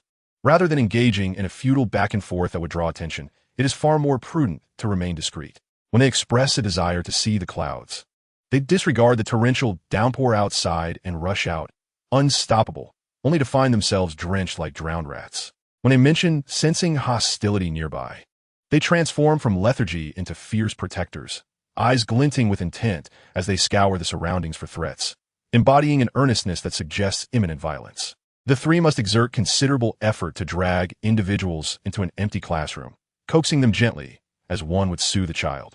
With the circumstances more favorable, they might have boldly sought to capture a Dementor, for Karl has expressed his craving for it more than once, his longing reminiscent of a last wish. Perhaps we should use this money to hire someone to create a sunroom, akin to the marvelous suitcase of Mr. Scamander, though devoid of magical creatures, containing solely a sun. Fred, in a moment of whimsical fancy, envisions himself as a sudden affluent individual, an experience that feels somewhat surreal. Brothers ought to settle accounts fairly. How foolish to covet his share of the wealth. The group of 4, accompanied by a dog, arrived at the hall amidst laughter and playful banter, only to be met with a barrage of inscrutable gazes upon entering. They had long been as somber as if attending a funeral, and it had been ages since they had indulged in such lightheartedness. The reactions to Karl's unexpected return varied. The professors expressed considerable goodwill, with one notable exception, a certain ground-dwelling creature. As for the young wizards, those harboring animosity towards Karl maintained their distance, their grudges palpable yet unacknowledged. Only those familiar with Karl greeted him warmly, most of whom hailed from Hufflepuff. The majority of Slytherin's serpentine youth exhibited a curious mix of unmasked disappointment and what seemed a subtle sigh of relief. Karl met these varied responses with a calm demeanor, focusing most of his energy on his meal, occasionally glancing at his personal status panel, which only fueled his appetite further. Host, Karl Gunter. Profession, Dark Wizard.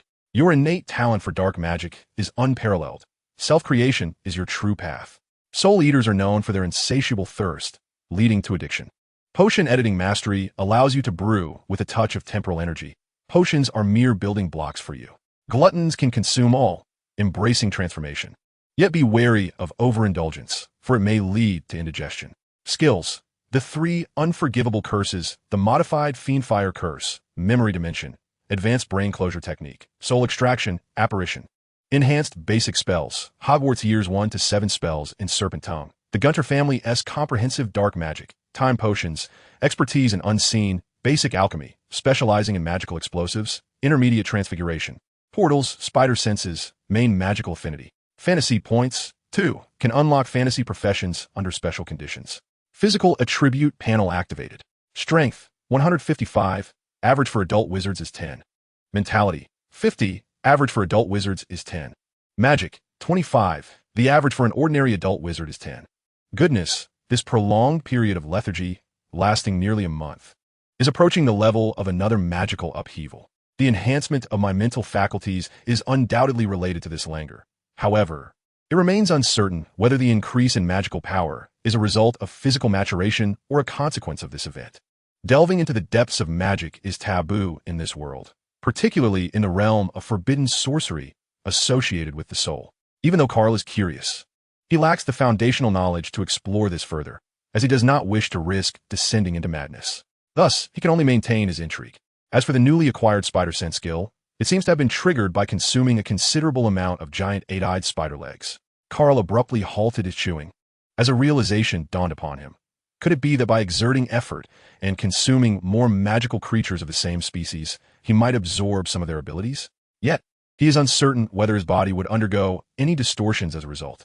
Reflecting on the warnings of gluttony associated with the glutton profession, he senses that such risks are indeed present, as they align closely with the notion that all transformations are permissible, although these are mere speculations lacking sufficient evidence.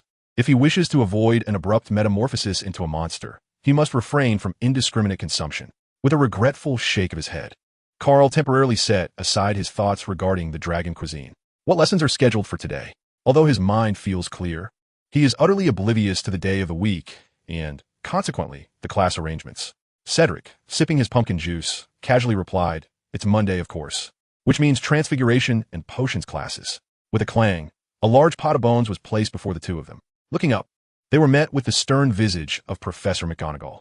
Chapter 027. The Nervous Girl and the Nonsensical Chat in the Headmaster's Office. In any case, Albus Dumbledore's summons to him surely boded ill. It would be best to delay as long as possible. Furthermore, even before their meeting, he was already met with an abrupt admonition. Who would truly care? If he genuinely wished to conceal something, he would not have been so ostentatious when selling the giant 8-eyed spider venom. Professor McGonagall, upon hearing this, displayed a moment of hesitation, seemingly intrigued by the suggestion, yet ultimately shook her head, stating, "Dumbledore may have urgent matters to discuss with you. It would be wise to attend promptly and remember to avoid unnecessary conversation. It wastes time." This was not a betrayal on Professor McGonagall's part, nor was it dissatisfaction with Dumbledore. She merely sensed that Dumbledore harbored certain intentions concerning this child. While she would not intervene, she did not wholly agree either. Overcalculating could very well lead to unintended consequences, the severity of which was something they would all prefer to avoid. Professor McGonagall believed that perhaps allowing things to unfold naturally would be more advantageous than scheming. Karl, wary of the stern professor's gaze, could not discern her thoughts but could sense her goodwill. He nodded obediently, indicating his understanding.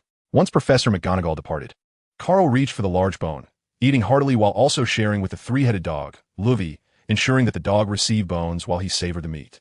The twins, stealthily approaching, also snatched a sizable bone, as if it were some divine elixir. Not long after, Karl completed the cleansing operation, temporarily entrusting Louis's reins to Cedric's hands before ascending to the principal's office on the 8th floor.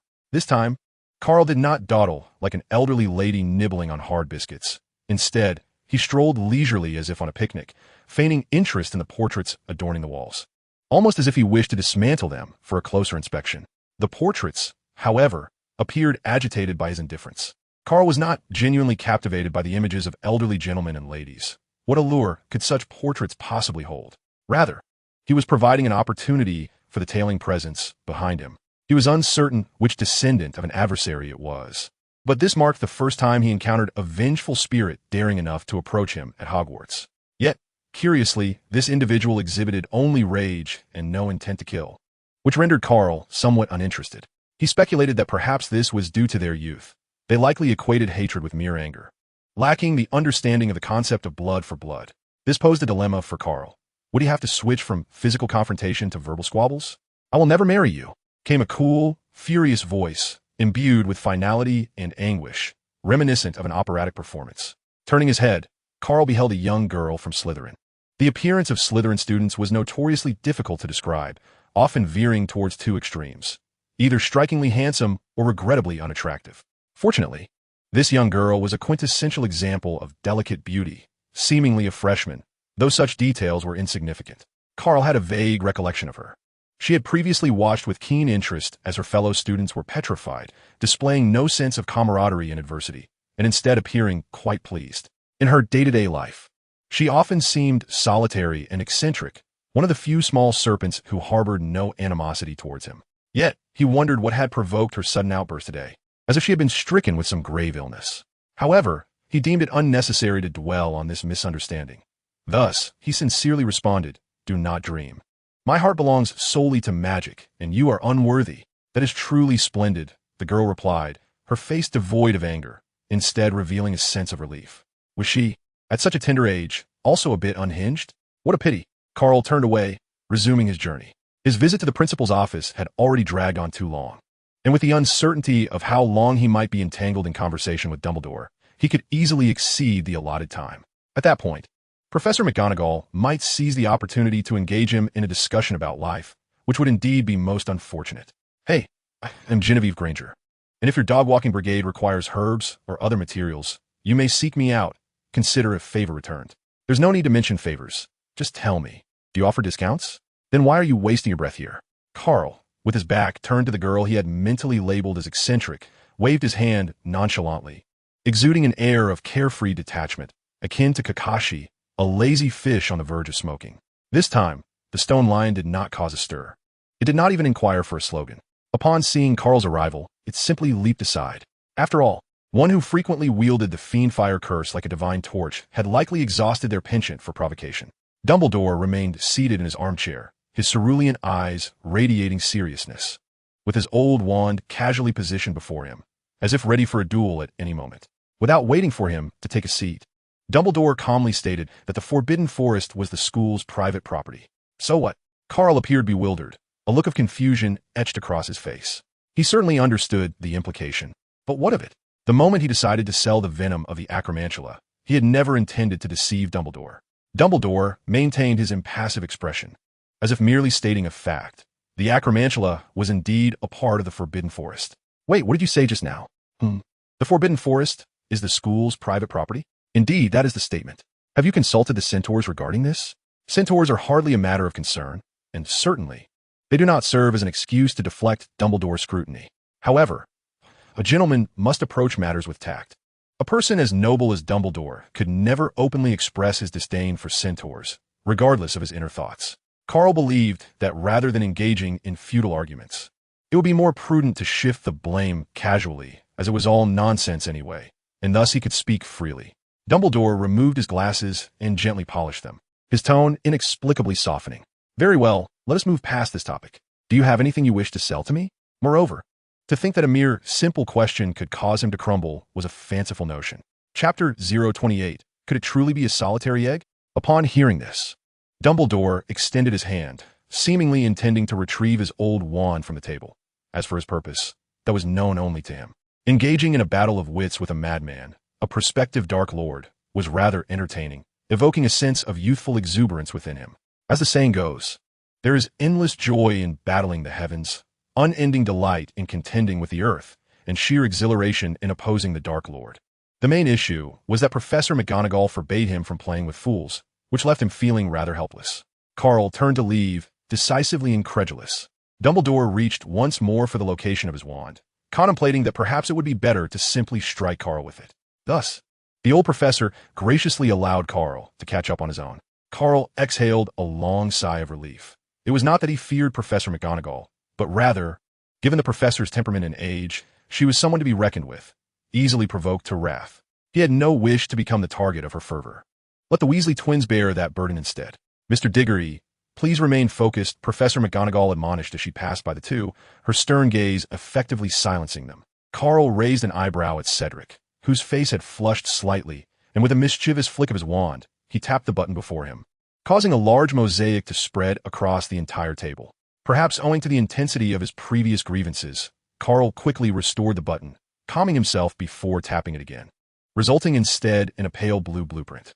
Mr. Gunter, you need to transform it into a map of Hogwarts, not a world map.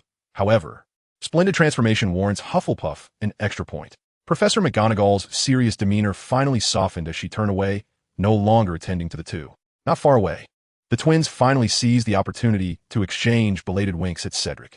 As for teasing Karl, they deemed it unwise. His resilience surpassed even their own audacity, rendering him impervious to their jests. Cedric chose to disregard the twins entirely, fully aware that engaging with them would only embolden their antics. Where shall we go? He inquired, leading Karl directly to the library after classes, with the twins trailing eagerly behind. Karl kicked at the three-headed dog beside him, perhaps due to an abundance of indulgent meals. Fluffy had outgrown the days of being a playful puppy that could be held in one's hands. Even when merely crawling, he stood as tall as a person. Initially indifferent, Fluffy perked up at the mention, his little tail wagging so vigorously it nearly snapped off. However, his good spirits were short-lived as the twins chimed in, with Fred speaking up first. Hagrid probably has no time to tend to Fluffy. He has been preoccupied with hatching a Loch Ness monster, and it seems to be quite the challenge. George added, I would say that's a wise idea either. Hagrid's been rather irritable lately. He nearly got into a brawl with a centaur. His focus is solely on those dragon eggs, so it's best we keep our distance for now. Karl's expression shifted subtly as he nudged the obviously dejected Fluffy. He turned to Cedric with suspicion, questioning whether the dragon egg entrusted to Hagrid was truly a dud. Oh, Cedric, he mused, with your earnest brows and innocent demeanor. It seems you harbor a mischievous side after all. It was no wonder he would later introduce Harry Potter to Moaning Myrtle, compelling her to seek him out in the bathroom. Cedric, incensed, leaned back and playfully punched Karl twice. What I possess is not a substandard egg. It is a prize selection from my father at the Department for the Regulation and Control of Magical Creatures. Were it not for our circumstances, he would have raised it himself, and it would never have ended up in Hagrid's care. While the two engaged in their playful banter, the twins suddenly covered their noses and attempted to flee, only to be swiftly caught by Karl. Naturally, the twins could not escape the grip of Karl, who resembled a giant. Reluctantly, they halted and lowered their hands from their faces, revealing a comical sight. They were both bleeding from their noses. Karl leaped back, maintaining a safe distance. What on earth has provoked you two? The twins rolled their eyes in unison, displaying a defiance akin to that of a pig unbothered by boiling water. Cedric chuckled as he explained. Do you recall the hefty bone meal Professor McGonagall served this morning? Those two couldn't resist snatching a couple of pieces. It was a specially concocted high-energy magical food meant for you, and clearly, they are unaccustomed to such nourishment. This revelation incited a flurry of playful scuffles among the four, while Fluffy lay nearby, watching them with his 6 wide eyes, as if bemused by the antics of 4 little fools. Foolish humans, clamoring like mutated demons. What sins have I committed to be fortunate enough to be associated with them? Alas, perhaps due to the numerous reprimands from Professor McGonagall, George has grown exceedingly sensitive to negative emotions. He easily discerned the disdain emanating from Lu Wei, prompting him to disengage from the frolics of the other 3 and approach Lu Wei directly. With an unapologetic hand, he patted each of the 3 heads, disregarding whether Lu Wei was willing or not, while also casting a reproachful glance at the 3 of them, suggesting that their childishness should have its limits. What then should Lu Wei do? Indeed, it is rather large, unsuitable for life within the castle. Otherwise, the old bat might be unable to restrain itself from taking action. Aside from possessing an impressive array of titles, Snape is also an eccentric collector of magical creatures and their medicinal parts, and the 3-headed dog undoubtedly falls within his collecting purview. Chapter 29. Hagrid has once again been duped. The 3, feeling the disdain of 1 human and 1 dog, found it difficult to continue their antics and reluctantly ceased their activities. It was clear that this could not continue. Otherwise, they would be rendered useless. Fred's eyes brightened at the prospect of venturing into the forbidden forest at night. George, unwilling to be outdone, followed suit. Cedric, scrambling for an excuse, declared they should all go together, as he too sought materials suitable for wand making. This elicited a wave of derision from the others. Searching for materials in the pitch-black night seemed utterly nonsensical. Moreover, the substantial fund of over 3,000 galleons was allocated for everyone's self-improvement, which included purchasing necessary materials. Why seek when one could simply buy what they needed? Cedric stammered for a moment, suggesting that materials should be sourced personally for sincerity, and absurdly claimed that Ollivander's wand shop did not sell such materials, which was met with further ridicule. Naturally, when discussing the activity fund, the group could not resist indulging themselves. The four found a vacant classroom, each crafting a list of materials they required. Consequently, during lunch, they opted not to head to the Great Hall, instead relying on the young house elf, Kaka, to serve them. After hastily consuming their meal, they returned to their lists. The unsightly greed of the nouveau riche was evident in each of them. Karl and Cedric, lacking the same breadth of interests as their companions, had already completed their lists and awaited the twins to finish so they could send their owl to Diagon Alley. However, seeing the twins scribbling away, it was clear they were far from completion, prompting Karl and Cedric to depart early. Leading Lu Wei, the pair arrived at Hagrid's hut, and before they could draw near, they noticed steam wafting from within. Karl released Lu Wei's reins, allowing it to frolic freely, while he remarked to Cedric that this did not seem to indicate an unfortunate situation. The twins were stubbornly preventing them from approaching. Was there another reason? Cedric rubbed his nose, suggesting he might know the answer. As the twins had attempted to venture into the Forbidden Forest multiple times during your illness, only to be caught by Hagrid each time, naturally leading them to avoid him. As they spoke, they knocked on Hagrid's door, eliciting a chorus of barks from within. This piqued Lu Wei's interest, prompting it to rush to the door and unleash a cacophony of roars. Three heads united, successfully silencing the barking from inside. It is Lu Wei. Yaya, you coward. Refrained from urinating indiscriminately.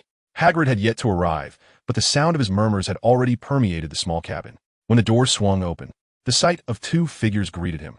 The towering giant grinned widely and enveloped both in a hearty embrace.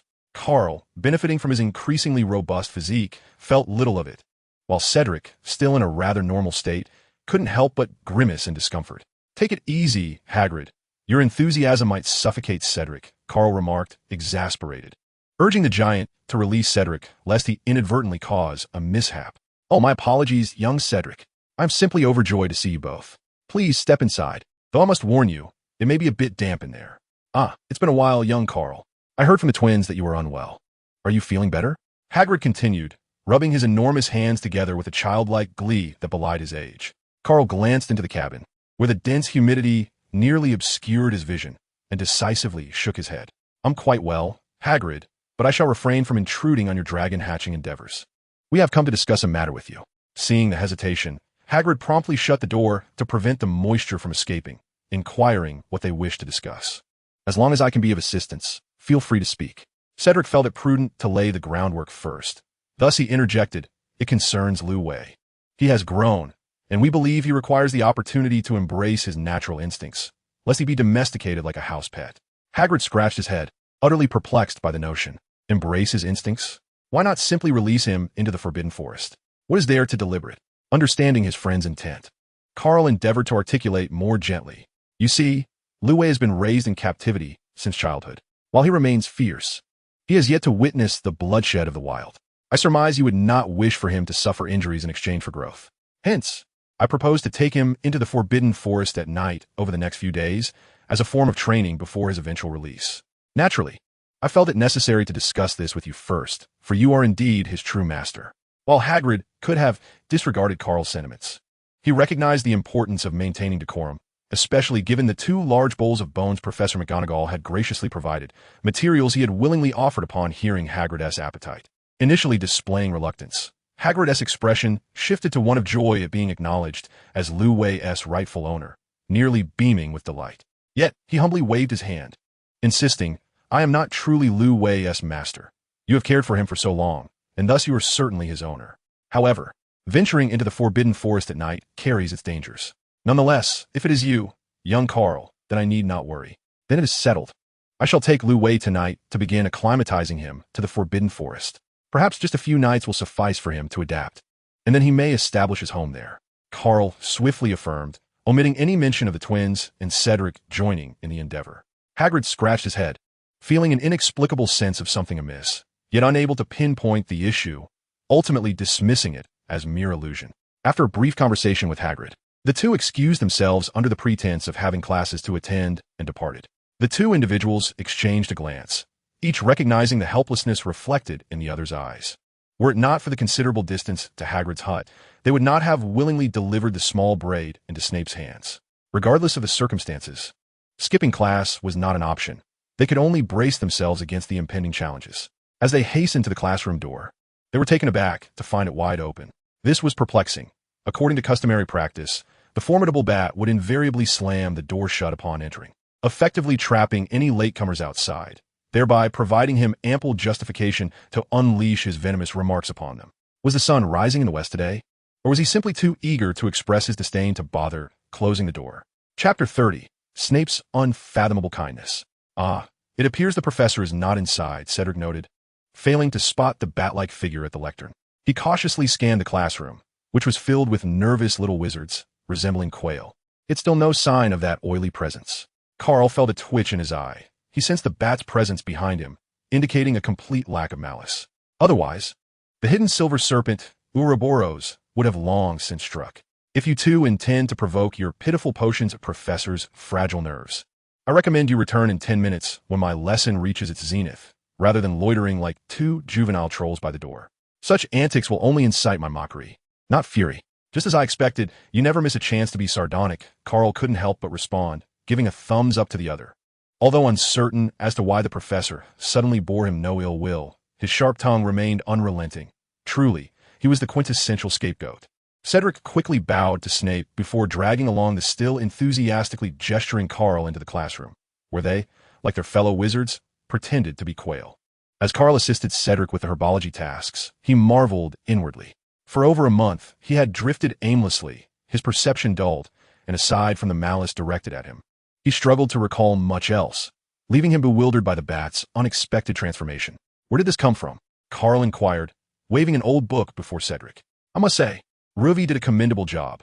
This book is truly a treasure. Karl silently flipped through the weathered pages, hastily scanning its contents before setting it down.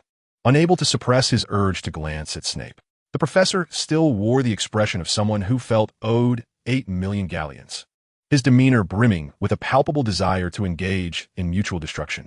What had caused such a sudden change? It was utterly unfathomable. Karl's curiosity about Snape's abrupt shift was piqued, yet he could discern nothing from the professor's demeanor. Thus, he redirected his attention to the flustered Cedric, scrutinizing his dear friend from head to toe in hopes of uncovering some indication of change. Though still a young child with a boyish face, he undeniably began to exhibit signs of maturity. Could it be that the old bat was indeed incapable of such a transformation? Absolutely not. The old adage rings true. To learn effectively, one must first follow master. Karl shook his head vigorously, as if attempting to rid his mind of a tumultuous sea of thoughts. This prompted Cedric to glance over, unfazed by Karl's previous peculiar scrutiny, for he had long since grown accustomed to the eccentricities of a madman. However, an inexplicable urge to strike arose within him. Yet, no matter how much he itched to lash out, he knew he was no match, and thus, he remained restrained. What a pity. Nonetheless, a soft tongue does not equate to a weak demeanor.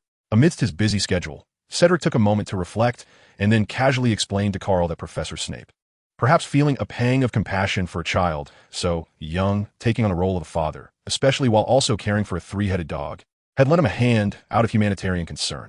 Karl blinked, caught in a moment of indecision between bestowing a mundane curse upon Cedric or one befitting a wizard.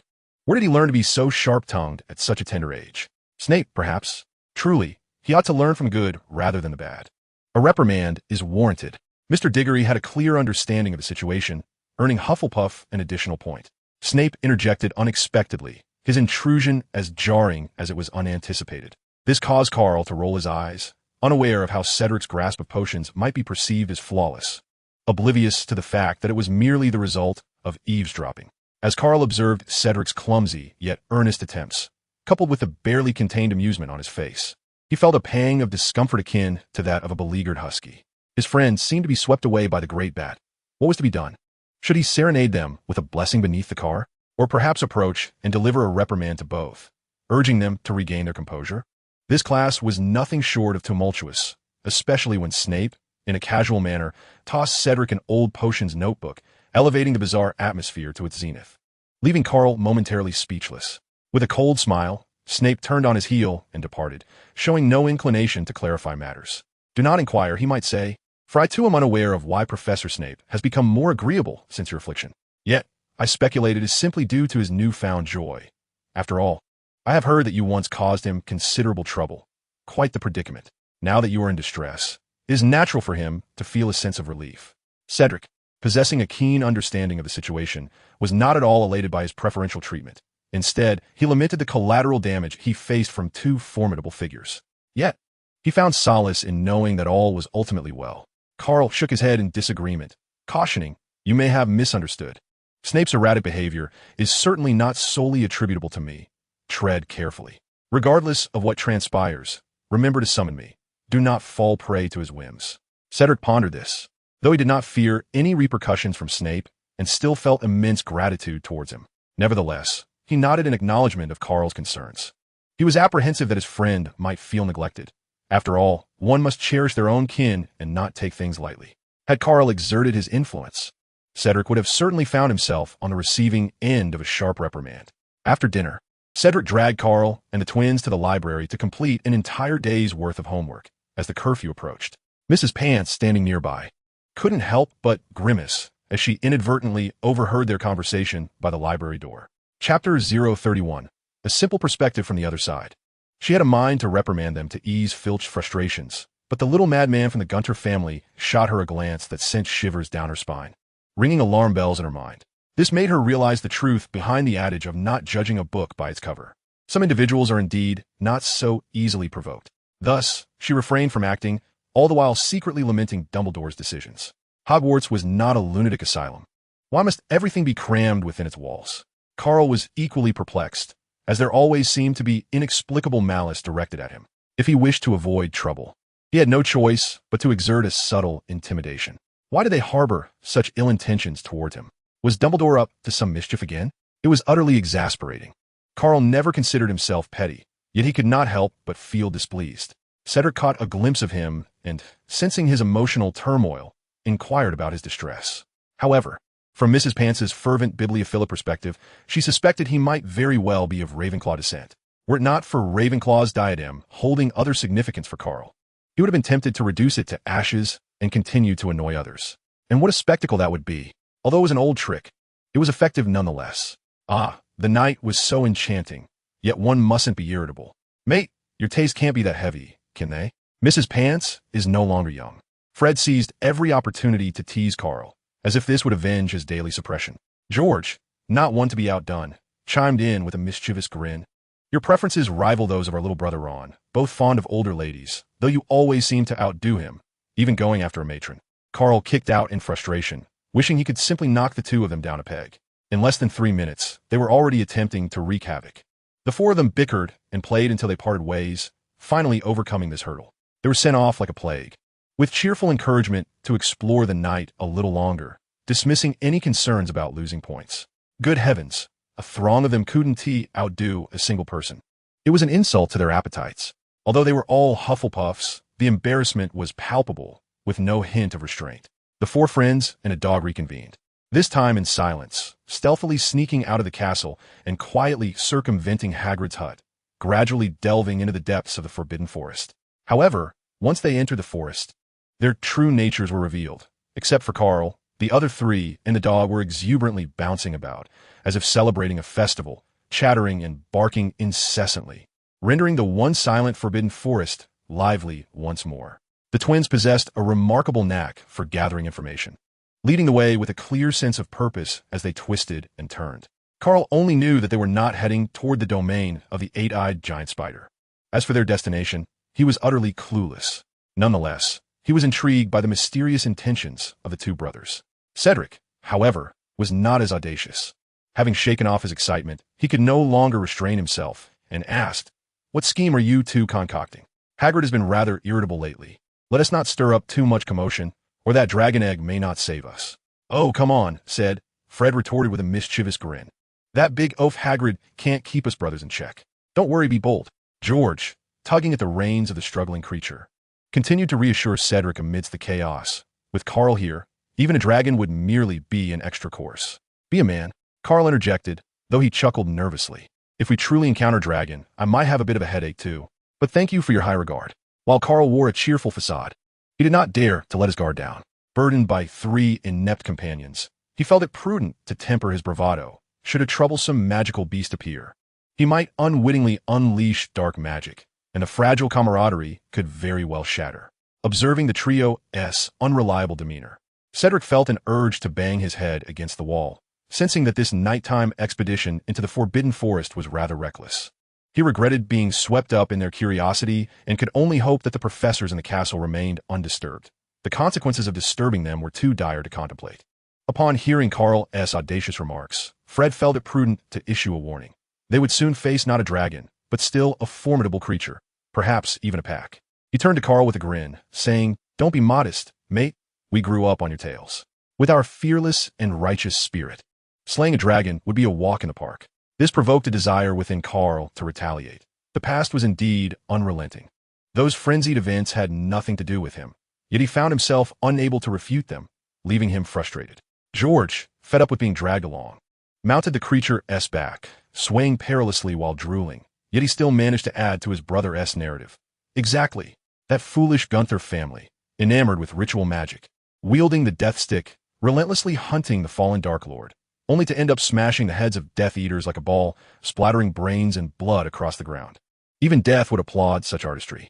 At this, Karl's eye twitched in annoyance, and he discreetly kicked the creature, causing it to howl and leap with even more exuberance, almost tossing George off.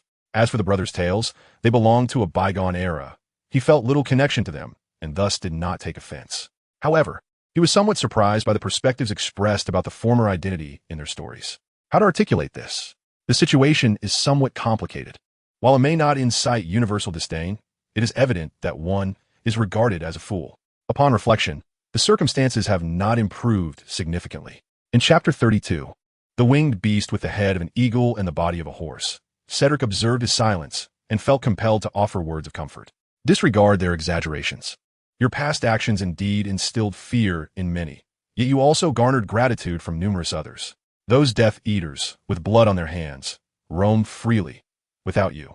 Our animosity would have remained unexpressed. Indeed, my friend, do not dwell excessively on this. You have already paid the price for your past deeds. While I do not perceive the necessity of such sacrifices, let bygones be bygones. Precisely. Not everyone can grace the chocolate frog cards. If given a choice, I would gladly take your place to receive such honors. Slow down. Louis, you're going to throw me off? Louis twisted his 3 heads, casting a disdainful glance at the boisterous George, his 6 eyes filled with contempt. Slow down. In a moment, I will leap and bound with abandon. It's all in good fun. Karl shook his head and interrupted their well-meaning reassurances. I have long since laid down my armor and am no longer consumed by hatred as I was in my youth. There is no need for such theatrics.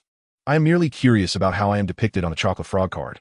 The trio appeared more intrigued by this topic, but before they could engage in lively discussion, they were halted by an eerie cacophony. The sound was peculiar, reminiscent of both a horse and an eagle, resounding endlessly through the dark and forbidden forest, creating an unsettling atmosphere. Louis applied a sudden brake, nearly tossing George off his back, followed by a sharp turn that almost strained George's back. He scampered a few steps to hide behind Karl, peering out with his 3 heads, fixated on the source of the sound, fully harnessing his survival instincts. Fred, observing this, quickly retreated to the side of Karl and Cedric, refraining from any further exuberance. Karl delivered a playful jab to Louis's central head and turned to the visibly anxious Fred. Is this what we are to face tonight? Is it valuable? Fred swallowed hard, his voice tinged with barely contained excitement. In the black market, a single one is worth 10,000 galleons. It is the king among mounts, a symbol of wealth. It is exceedingly valuable. At this moment, George finally managed to dismount from Louis's back, suppressing nausea as he added, "It is the winged beast with the head of an eagle and the body of a horse, as we learned from Slytherin. There's a large herd here. Do you think they could be sold? Do not harbor such illusions. They are surely unsuitable for that. The winged beast with the head of an eagle and the body of a horse differs from the acromantula. They do not belong to the dark creatures. Instead, they are integral to the ecology of the Forbidden Forest, and we should not harm them." Cedric, well-versed in knowledge, promptly countered, concerned that Karl might impulsively attempt to capture the entire herd. What awaited them might not be Hagrid, but rather Dumbledore, although the twins felt a tinge of disappointment. They shrugged it off, not insisting further. They were not entirely blinded by the allure of wealth. Yet if an opportunity to profit arose, they would certainly embrace it. Upon witnessing the scene, Karl felt a silent sigh of relief. He was not inclined to expose the twins to the avarice of others, nor did he wish to incite discord within their group. Thus, he feigned a light-hearted demeanor and remarked, "Indeed, we cannot always rely on Hagrid alone for our gains. However, since we are already here, it would be a pity not to make an acquaintance. Lu Wei should greet them to prevent any future misunderstandings. Come, my friends, let us venture forth and behold this assembly of walking gold coins." The twins chuckled at their newfound moniker for the creatures, evidently enamored with the term gold coins, possibly due to their intrinsic allure. The quartet, accompanied by a dog, traversed the woodland cover and emerged into a clearing, where they beheld a congregation of beasts that embodied their title: eagle-headed, horse-bodied, adorned with wings, and possessing claws that gleamed under the moonlight. Even disregarding their imposing stature, the mere presence of their formidable claws signified that they were not to be trifled with. To approach with humility and extend goodwill was essential. Thus, Cedric couldn't suppress the urge to showcase his familial knowledge. However, Karl clearly lacked the patience to hear him out. Though Karl was not seeking confrontation, he had no intention of bowing to a group of creatures, especially those he found uninteresting. He gestured for the others to remain in place while he strode forward confidently. Cedric's eye twitched in concern for the formidable beasts, while Fred and George swallowed nervously, hesitant to advance. They understood that with Karl present, they were likely safe. Yet the significant size disparity was unnerving. The only one capable of matching the beasts in stature, Lu Wei, was presently pretending to be a dog. Indeed, a genuine canine, safely nestled behind the trio, inadvertently obstructing their retreat. The creatures grew restless at Karl's approach, retreating to reveal a slightly smaller figure among them. This was not one of the eagle-headed, horse-bodied beasts, but rather a tall centaur, albeit diminutive compared to the rest. Karl halted, nodding toward the centaur, initially anticipating a confrontation, but realizing it was unnecessary. "Very well, Felins, I seek a suitable abode for Lu Wei, my three-headed canine. Do you have any suggestions?" Karl inquired, dismissing the correctness of the centaur's words as secondary to the establishment of trust between them. The centaur's expression shifted to one of discomfort, particularly upon noticing Lu Wei. The three-headed creature, whose countenance bore a mischievous expression, making the situation even more awkward. "Ah, another one of Hagrid's pets, is it? Yet, it seems his temperament is quite unlike Hagrid's." Though the evening's Mars shone brightly, he hoped there would still be fruitful outcomes for them. He wished to decline, but recognized the necessity of possessing the ability to refuse. Karl, uninterested in discussing divination magic, having no aptitude for it, summoned the reluctant Lu Wei. After affectionately stroking each of the three heads, he cautioned, "Remember these creatures. It is imperative that you coexist harmoniously and refrain from conflicts." Lu Wei turned his head away, signaling his incomprehension, for territory is seized, and avoiding fights seemed altogether impossible. A chorus of displeased whinnies erupted from the flock of eagle-headed, horse-bodied beasts, seemingly dissatisfied with the three-headed dog's reaction. The three-headed canine is a remarkably aggressive creature, and inducing its silence proves to be a formidable challenge. Firenze, the centaur, could not bear to witness Karl's self-deception any longer and subtly offered a reminder. Karl waved dismissively, suggesting that they should see whose teeth were sharper and let the law of the jungle prevail. Chapter 033. The Sixth Team and the Challenge of the Forbidden Forest. Firenze felt he ought not to have spoken, yet he confirmed that Karl was indeed not one to engage in light conversation. It was prudent to limit interactions, especially with the hot-tempered centaurs of his clan, and to avoid encounters with the little sorcerer who had nearly led to the extermination of their kind by the eight-eyed giant spider. The quartet and their canine companion made a swift departure from the territory of the griffin horse hybrids, as the presence of many younglings in the herd rendered it unwise to disturb them. Lu Wei was no longer as restless as he had been under George's guidance. Instead, he listened attentively to Karl's admonitions, his three heads bearing expressions of despondency. The other three trailed behind silently, their eyes twitching in disbelief. Was this truly the language of men? Was this the manifestation of your peaceful retirement from bloodshed? Indeed, the male's tongue is a deceiver. "Look, Karl's silhouette resembles that of Lu Wei," Fred whispered to the two beside him, as if afraid of being overheard. George nodded earnestly, asserting that the resemblance was not merely striking, but uncanny. Cedric's features twitched as he sighed quietly. Karl's senses were always keen, and he felt compelled to warn the others. Yet for some inexplicable reason, he remained silent, choosing instead to observe passively. As time passed, the group was halted by a vast lake, beyond which rose an unending mountain range. Cedric, evidently no ordinary little sorcerer, appeared to possess some knowledge of the Forbidden Forest. Noticing Karl's eagerness, he hurriedly interjected that the boundary they faced likely marked the fringes of the forest's interior, a realm separate from reality, vast and perilous, shrouded in mystery. It would be wise to refrain from proceeding further. Before Karl could voice his thoughts, the twins erupted in protest, clamoring to explore just a taste of what lay ahead. As for a vessel, we can easily transform any object into one. Whether it emerges as a boat or a mosaic is another matter altogether. Indeed, I know a path leading to Hogsmeade. Let's go indulge in a drink. George chimed in, his youthful exuberance evident as he advocated for a toast. At this hour, are we heading to the Leaky Cauldron? I've heard tales of the distinctive flavor of their butterbeer, Cedric remarked, clearly intrigued, joining the twins in their enthusiasm and striving to pique Karl's interest. Enough said, 3-1, you win. Lead the way.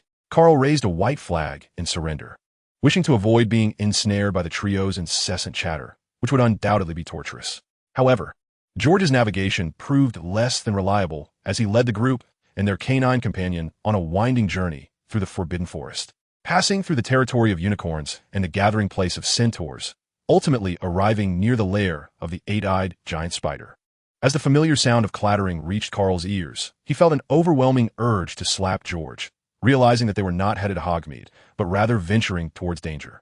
Brother, if you're eager to make money, just say so. There's no need for such subtlety, Fred remarked earnestly, further reddening George's cheeks. Although Cedric was reassured by Karl's presence, mitigating any potential danger, he could not help but clutch the two brothers tightly, fearing their recklessness might lead to unforeseen mishaps. After all, the acromantula posed a significant threat to the three of them, prompting him to glance at Karl, contemplating what to do next. This time, Lu Wei did not feign bravery, likely out of fear of a beating, and promptly wagged his tail at Karl before darting away, leaving them uncertain whether he had gone to battle or fled in fright. Karl did not pursue the matter further. Instead, he stood up and faced the trio, asking if they wished to test their skills. If so, I can fetch one for practice. The three paused, exchanging glances filled with anticipation, their enthusiasm palpable. Who among them had not dreamed of riding a dragon? If they had the courage to ride dragons, surely battling an acromantula would be a trivial matter. However, before the twins could unleash their usual banter, a sudden roar echoed in the distance, indicating that Lu Wei had already engaged the acromantula and appeared to be struggling.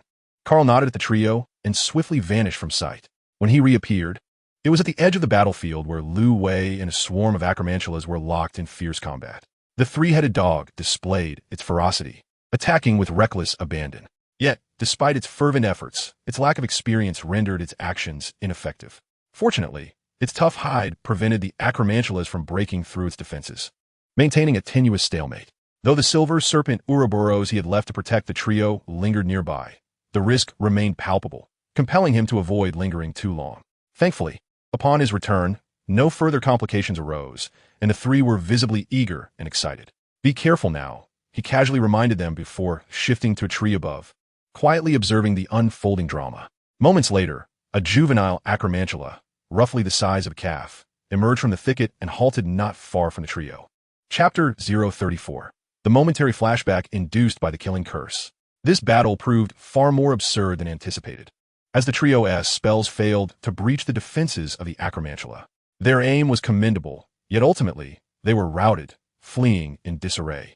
Had it not been for Karl's control over the acromantula, the outcome would have been grim. After a while of observation, Karl sighed quietly, recognizing his impatience. No matter how talented they were, they needed time to grow. In the absence of time, urgency was in vain, and it was unnecessary to rush. Thus, he cast the killing curse, swiftly ending the farcical skirmish.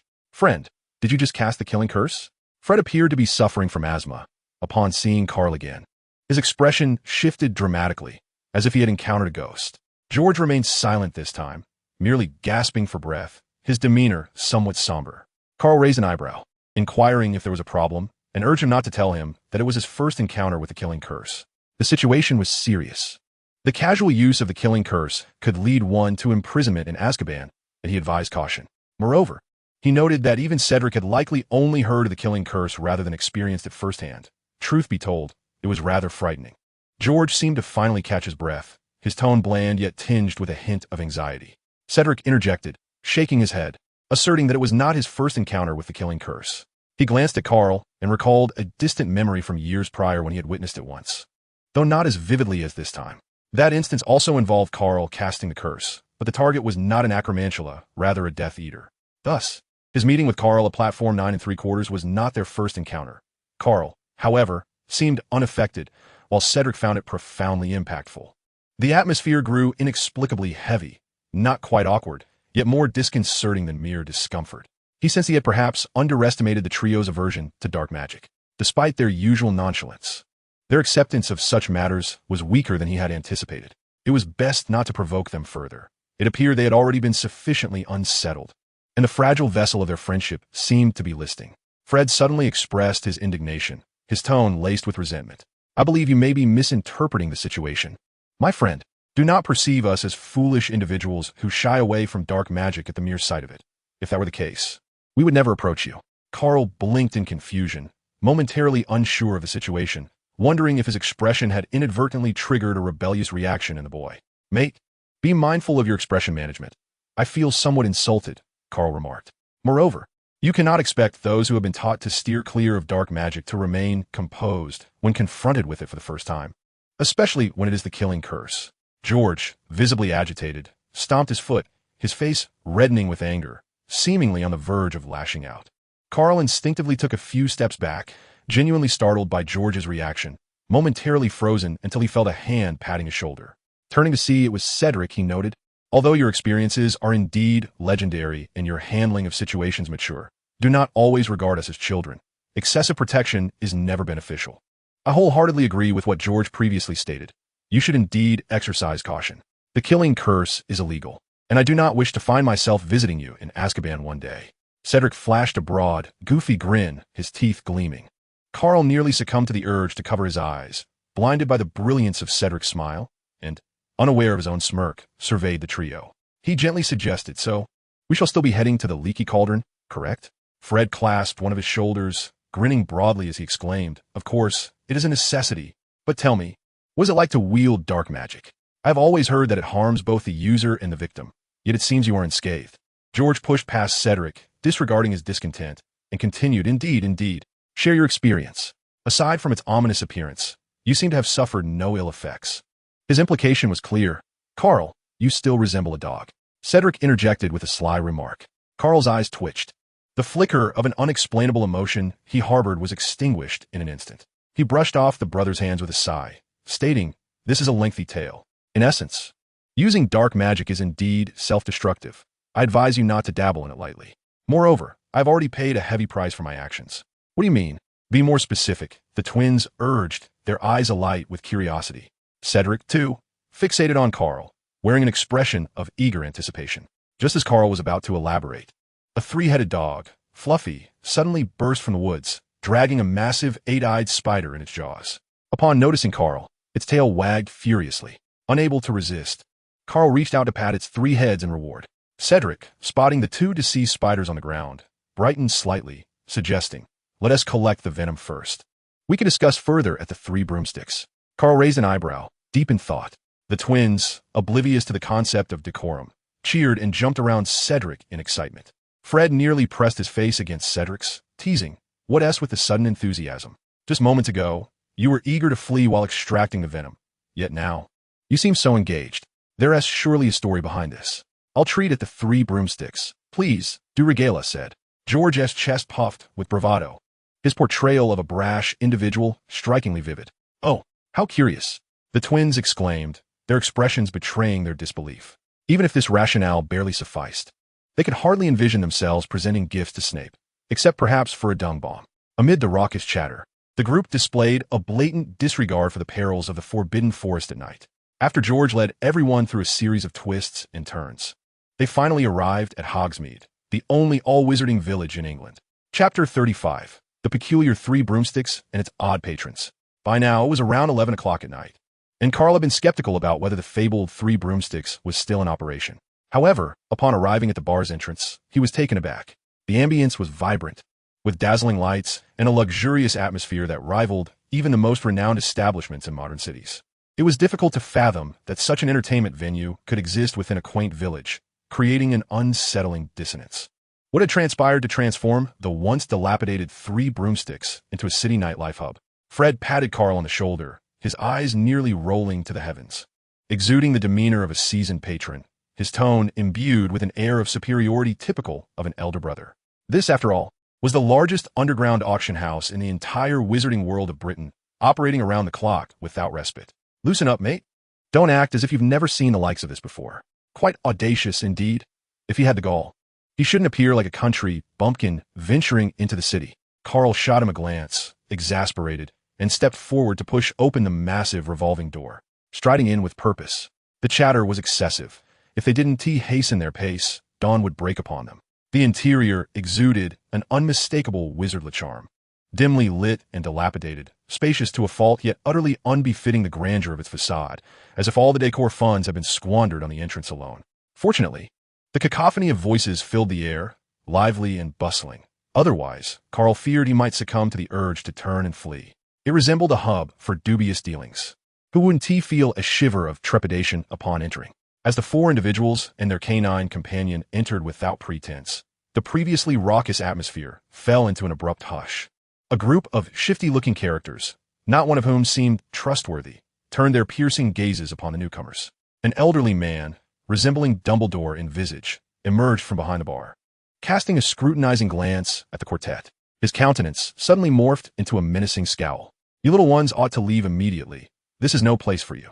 The twins and Cedric appeared somewhat intimidated, instinctively inching closer to Karl. However, Louis, this time, did not feign timidity. Instead, emboldened by Karl's presence, he stood defiantly beside him, all three of their heads baring their teeth, ready to retaliate at a moment's notice, which caused Karl to twitch at the corner of his eye. Why had no one informed him that minors were unwelcome here? Given that they were all wizards capable of wielding wands, why was there a distinction between adults and children? And Louis, the ever-pretentious, who had acted cowardly in the Forbidden Forest, now strutting about with bravado, was he eager to stir up trouble? Karl felt a torrent of grievances welling in his throat. Yet the atmosphere was not conducive for venting. With three companions shielding him, he became the target of numerous hostile glances, and for a moment, he couldn't help but feel overwhelmed. He refrained from curbing Louis's bravado, instead subtly brandishing his wand, narrowing his eyes as he scanned the crowd, seemingly in search of a target, exuding a menacing aura. "Cough, cough, good sir, it is getting quite late. Perhaps you should retire for the evening. Allow me to attend to these young guests," interrupted a middle-aged man, appearing to be in his 40s or 50s. His astonishment at the arrival of the four was palpable, yet his demeanor was paradoxically warm.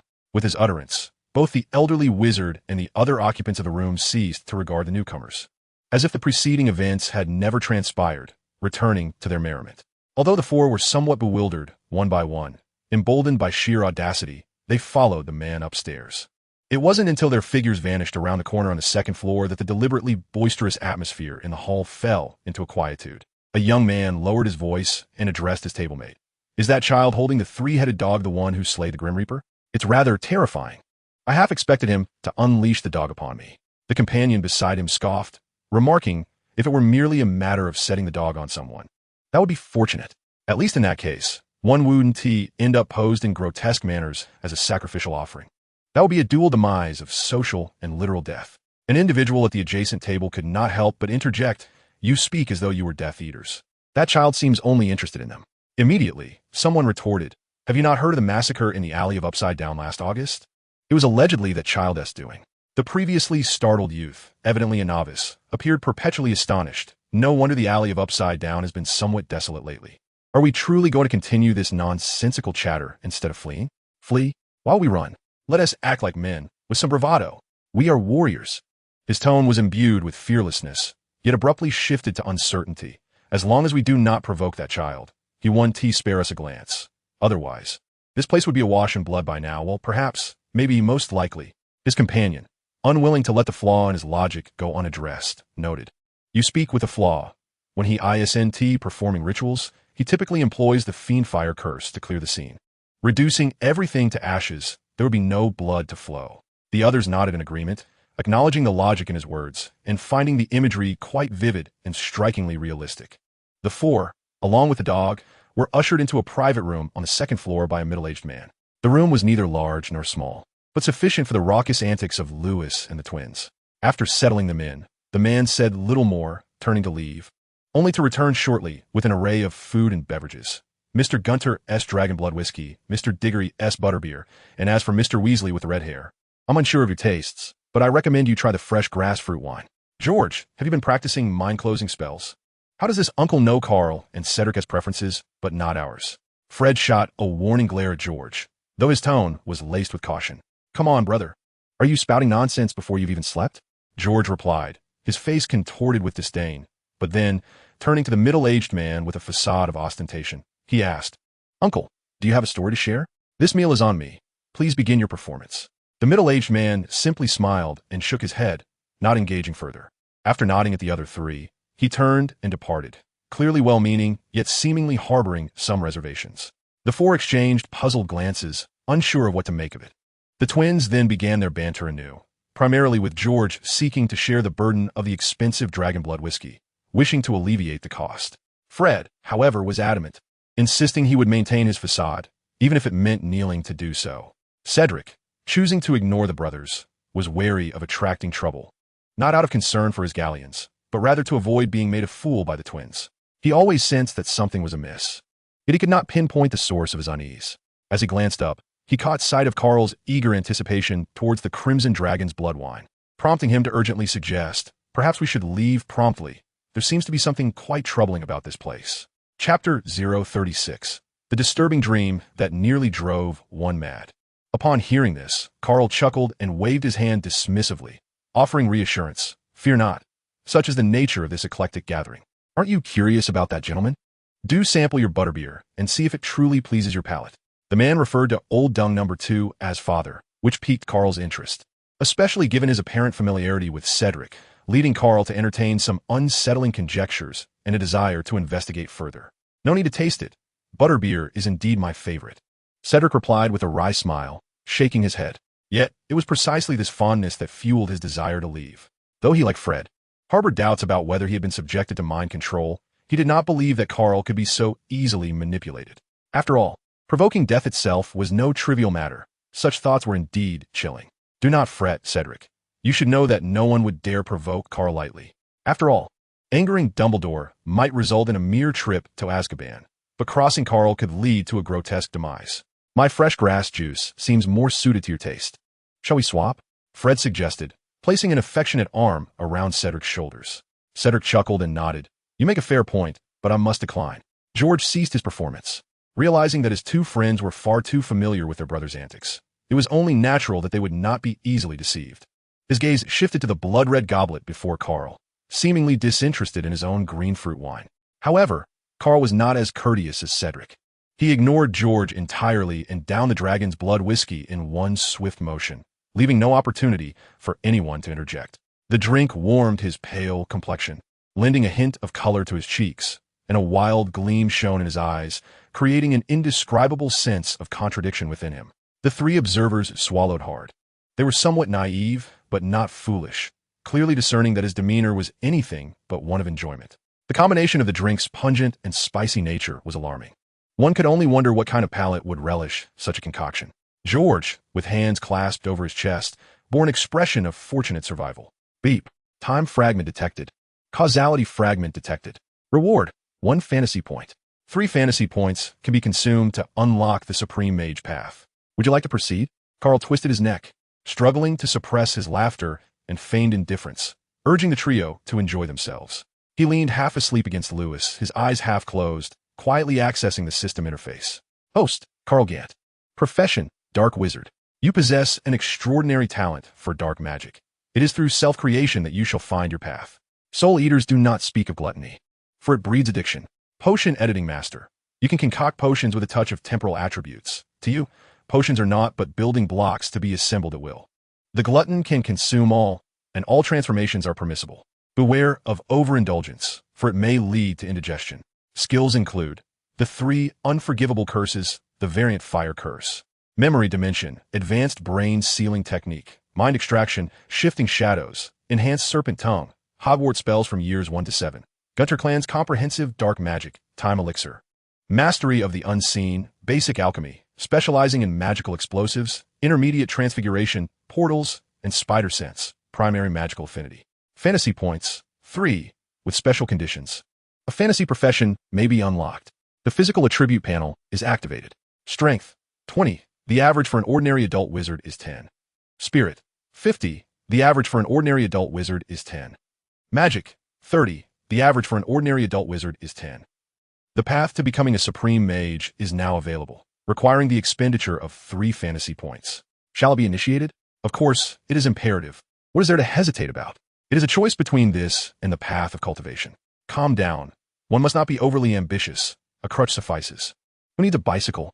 The supreme mage is splendid, an extraordinary being capable of interdimensional peering and traversing parallel realms, excelling in both ranged and melee combat, rendering one invincible in this world. Yet, I wonder where to find an infinity gem as a source of magical power. A philosopher's stone, perhaps? That seems rather unreliable and somewhat challenging, considering both Dumbledore and Nicholas Flamel are cunning old foxes, not easily dealt with. As for becoming a deity's follower, let's pass on that. If I could stumble upon some unclaimed dimensions, perhaps I could attain a certain form of divinity. Perfect. Let us commence without delay. I cannot wait even a second. Initiation successful. Detecting that the host possesses temporal spatial talent, the system begins to match with time-space gems. This universe lacks ready-made products. The matching is unsuccessful. The host must refine them independently. The refining list is as follows. Quietude, the more, the better, to be sought in the real world. Time fragments, the more, the better, to be found in the river of time. Space fragments, the more, the better, to be found in the river of time. And law fragments, slowly collected by the system. Searching for potential divine entities reveals that all deities are dead and false gods do not exist. The search fails. The host is encouraged to grow. In this world, magic is ownerless, and upon achieving divinity, all can be claimed for oneself, ascending to become a divine sovereign. Estimated time. The fastest path to divinity requires 30,000 years. The quickest rendering of magical power requires 30 million years. Evaluation. Just managing to learn a few inherited spells should be a source of quiet joy. Do not overthink it. If one cannot even sit steadily in a wheelchair, why desire a luxury car? Karl's eyes widened in fury, his expression twisted, as he struggled to suppress his sorrow, for it would lead him to thoughts of despair. Instead, he focused on seeking inherited magic, needing sufficient consolation to mitigate his losses. The system's convoluted revelations left Karl feeling dizzy. First, he was exhilarated by the unexpected surprise, then consumed by anger at the daunting list, followed by a profound disappointment that left him desolate, ultimately managing to find a glimmer of hope for survival. After all this, who could endure such trials? At this moment, he is devoid of thoughts, solely yearning to inherit magic. But where could it be? Karl tirelessly rummages through the system interface, the words gradually blurring until only 2 characters remain. Utter nonsense. It's fine. Let us consider it merely a dream. Might I request a refund of my fantasies? A mere 12% discount will suffice. After all, one must provide some compensation after playing with people as hopes. Is that not reasonable? It is truly understandable that Karl has lost his composure. Who wouldn't he, having invested a substantial fortune in a promising stock, which was promised to skyrocket, only to witness a plummet without even a glimpse of the envisioned future?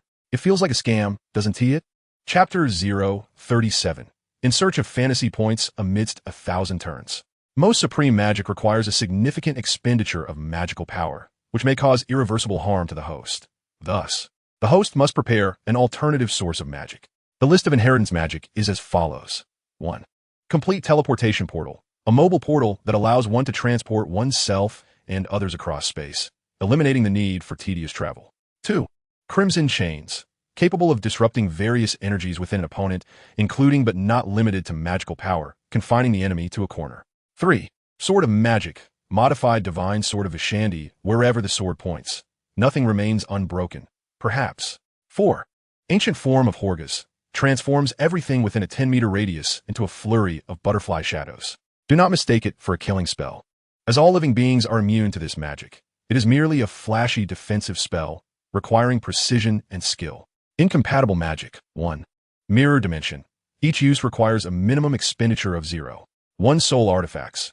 capable of warding off a death curse or fiery spell for 3 seconds. The consumption increases without limit based on intensity. To withstand an infinite gem's ordinary attack, at least 100 soul artifacts are necessary. 2. Seraphim Shield.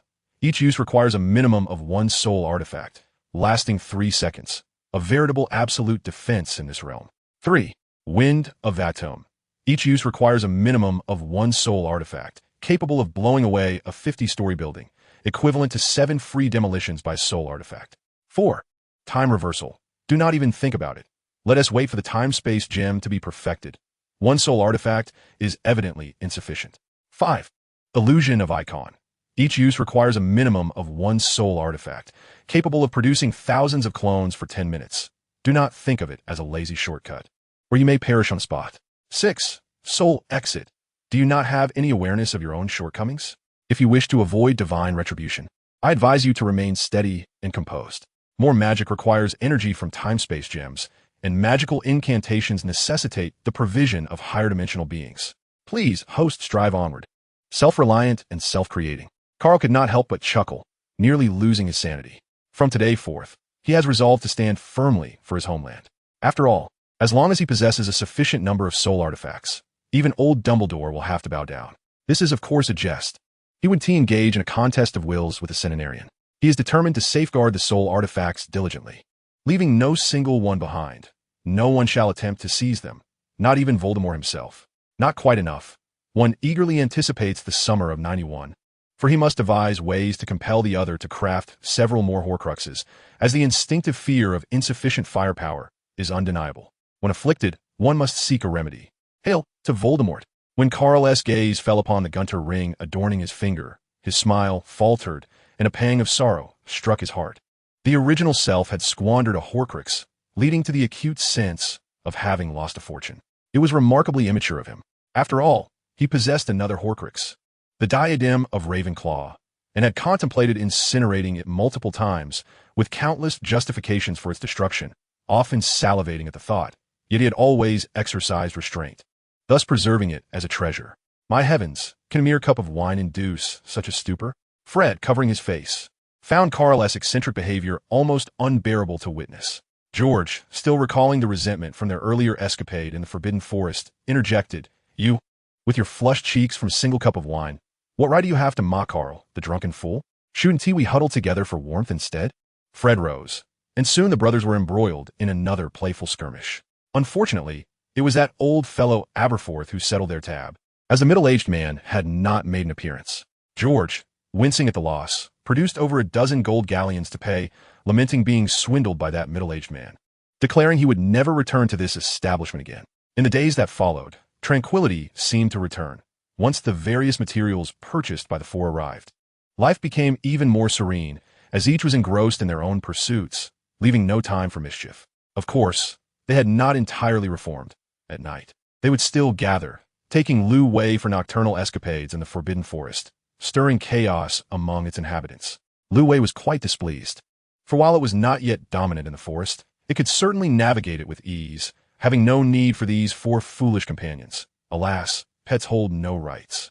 The twins began tinkering with their own inventions, attempting to replicate the whimsical products from Zako's magical joke shop, frequently causing a ruckus in a matryoshka room at the end of the fourth floor, making it nearly impossible to catch sight of them in their antics. Karl visited a few times, observing that their play was not excessively hazardous. Thus he chose to ignore them. Cedric fared far worse than the twins. Having no time to tend to the herbs he had purchased, whenever free, he was dragged by Captain Smith to practice Quidditch, living a life of perpetual torment. Only Karl enjoyed the most leisure. He spent a week concocting a batch of magical explosives to stock his arsenal, a precautionary measure rather than a return to old habits. With nothing pressing to occupy his time, the allure of new magic seemed to exacerbate his fear of inadequate firepower, serving as a form of solace. He then began to scurry about the castle like a mouse, leaving traces in both the Ravenclaw and Gryffindor common rooms, exploring every nook and cranny like a voyeur. Naturally, he refrained from the girls' dormitory, as that would have crossed an undue boundary. After a moment's hesitation, he ultimately decided against it, his modesty prevailing. Despite his fervent efforts, Karl found himself devoid of any fantasy points. Undeterred, he risked venturing clandestinely into Slytherin, not out of concern for his own safety, but rather for the well-being of the young serpents within. The place was teeming with individuals who would relish the opportunity to dismantle him piece by piece. Should any unforeseen incident arise, he feared he might lose control in the heat of the moment. To avoid expulsion for murder, the most prudent course would be to maintain his distance. However, life's challenges often render such choices elusive. On an afternoon, when Severus Snape had a class, Karl cloaked himself and trailed a young Slytherin, stealthily infiltrating the common room. Compared to the other three houses, this space was undeniably sumptuous, verging on opulence. It could not mask its subtle, sinister ambience. The walls bore intricate carvings reminiscent of serpent totem worship, and the heavy, shadowy environment, coupled with a starkly hierarchical social atmosphere, proclaimed an unsettling truth, an obsession bordering on madness. Karl clicked his tongue, realizing that perhaps the issue lay not with them, but rather with his own lack of refinement, prompting him to abandon further musings and search each nook and cranny like a grave robber. Chapter 38. He simply sleeps alone. What is wrong with that? Karl sought neither riches nor the heirlooms of young wizards, only the elusive fantasy points. Yet, despite his endeavors, he remained empty-handed. Not entirely empty-handed, for he had certainly gathered a wealth of scornful whispers, none louder than that of the ogre-like boy, Marcus Flint. The Quidditch pitch was currently occupied by a group of Hufflepuffs, all thanks to the last fool from the Gunner family. Otherwise, those Hufflepuffs would never have dared to use the field. Marcus Flint's frustration deepened as he lamented the need to teach that Gunner boy a lesson. A few voices echoed in agreement, but the small gathering quickly dwindled. Flint's face darkened further, and he spat in contempt, muttering about the incompetence of a simpleton who had squandered his family's legacy and suffered the aftereffects of Azkaban. What is so frightening about him? In my opinion, there is no need to fear him. He is just a fool whose mind has been ravaged by dementors. Toss him a bone, and he'll surely turn into a dog. He continued, for the sake of a galleon, we can deal with him however we wish. Karl stood quietly to the side, listening intently, though he frowned at the mention of galleons. Who would covet such trivial loot readily obtainable from Gringotts? What audacity to look down upon anyone. He felt compelled to correct Flint's misguided values. How could youth so young be so fixated on wealth? Did he not understand the significance of the morning sun at 8 o'clock? Did he not grasp the essence of youthful passion? Thus, Karl stealthily approached a few steps closer to the hulking youth, selecting a more comfortable angle, and with a swift swing of his arm, he delivered a resounding slap. Amidst the chaos of flying teeth and anguished cries, Karl elegantly waved his sleeve and departed with a flourish. Who was that? That fool struck me? The young giant, indeed a warrior, let out a bellowing roar as he clambered to his feet, clutching the swollen side of his face. His keen gaze darted left and right, exuding an air of predatory vigilance reminiscent of a hawk surveying its surroundings. The individuals around him paused momentarily, and as if struck by a sudden realization, they swiftly dispersed. Aware of the dangers of associating with fools, the cunning little snakes understood the necessity of prudence. Are they leaving already? Before Karl could step out of the dimly lit corridor of the basement, a familiar voice echoed behind him. He turned to find Genevieve Gringlass, the seemingly unhinged young girl. She was gazing intently at an empty space, her delicate chin slightly raised, an expression of inexplicable certainty gracing her features, as though she had pierced through the veil of invisibility. What are you looking at? Karl found it amusing that such a young child could be so cunning. He felt compelled to play along, stealthily positioning himself behind her. However, he seemed to underestimate her composure. Genevieve calmly shifted her gaze, causing a flicker of concern for her neck to cross Karl's mind. With unwavering poise, she lifted her chin once more, embodying the notion that as long as she remained unperturbed, the awkwardness belonged to others. I have obtained the shopping list for your dog-walking squad, she declared in a cool tone. And then, Karl blinked, unsure if she sought his admiration for her prowess. Genevieve raised an eyebrow. The items you purchased for 542 galleons are, in reality, worth just over 300.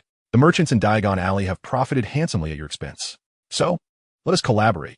Should you wish to acquire anything in the future, I can assist with procurement at a fair price, ensuring quality without the unscrupulous practices of those in Diagon Alley. Are you truly that resourceful? Karl mused, contemplating the credibility of her claims given her reluctance to offer discounts. Can you procure dragon meat, dragon blood, or dragon eggs? She subtly rolled her eyes but retorted defiantly, I can indeed. Securing an entire dragon is no issue. Both living and deceased specimens can be negotiated, provided you are willing to pay the price. However, I suspect you might prefer to simply seize one rather than spend thousands of galleons. That stings a bit, sister.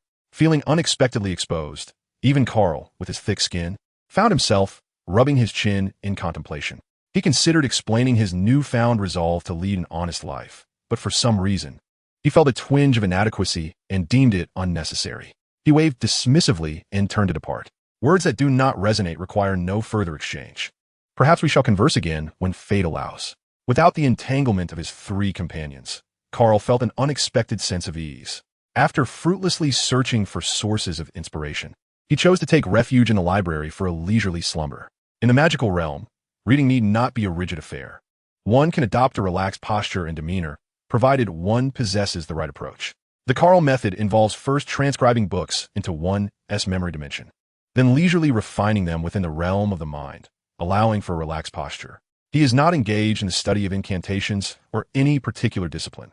Rather, he reads purely for the sake of accumulating knowledge and broadening his horizons. The spells acquired from the 3 fantasy points are now effortlessly within his grasp. Yet he remains oblivious to their underlying principles, as if they were instinctive. This engenders a feeling akin to entering a treasure trove, only to leave empty-handed. Unfortunately, his foundation in magical knowledge is rather shallow, and those inherited spells belong to a different category, distinct from the wizarding system. It is not merely difficult to thoroughly research and expand upon them. Even a fleeting glimpse into their intricacies proves to be quite a challenge. During dinner, Karl was approached by 3 friends who whisked him away from the library. Their playful antics led them to the hall, where Professors McGonagall and Flitwick were busy with decorations. Upon hearing the commotion at the door, Professor McGonagall cast a stern glance at the 4, effortlessly silencing them, before beckoning Karl over. The other 3 immediately felt liberated, sneaking away like mischievous spirits, with Cedric leading the way. Karl jotted down their antics in his little black book, feeling a wave of exasperation wash over him. Truly, he had chosen his companions poorly. They seemed to be becoming increasingly cunning. Strolling up to the 2 professors, he couldn't help but engage in some self-reflection, pondering what trouble he might have caused. Aside from napping in the library, which he had done alone, he couldn't fathom any wrongdoing. Was sleeping alone a violation of rules? Mr. Gunter, would you please arrange the hall for me? I have other matters to attend to, McGonagall instructed before departing, leaving no room for Karl to decline. Flitwick, observing with a cheerful demeanor, added that Karl should feel free to express himself without hesitation. The 2 professors seemed to have adopted a mischievous spirit. Their previous severity had evidently been a facade.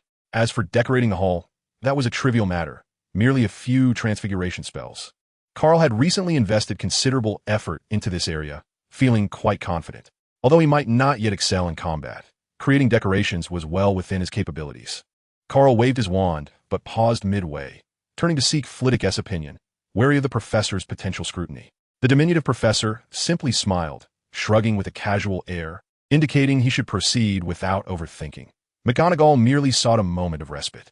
This piqued Karl's curiosity. Was this advice truly offered without cost? He waved his wand, first transfiguring 2 ogres into doormen beside the entrance, sentient ones, no less, who would bellow a welcoming cheer upon a visitor's arrival. The ground was then transformed to a color reminiscent of greasy blood.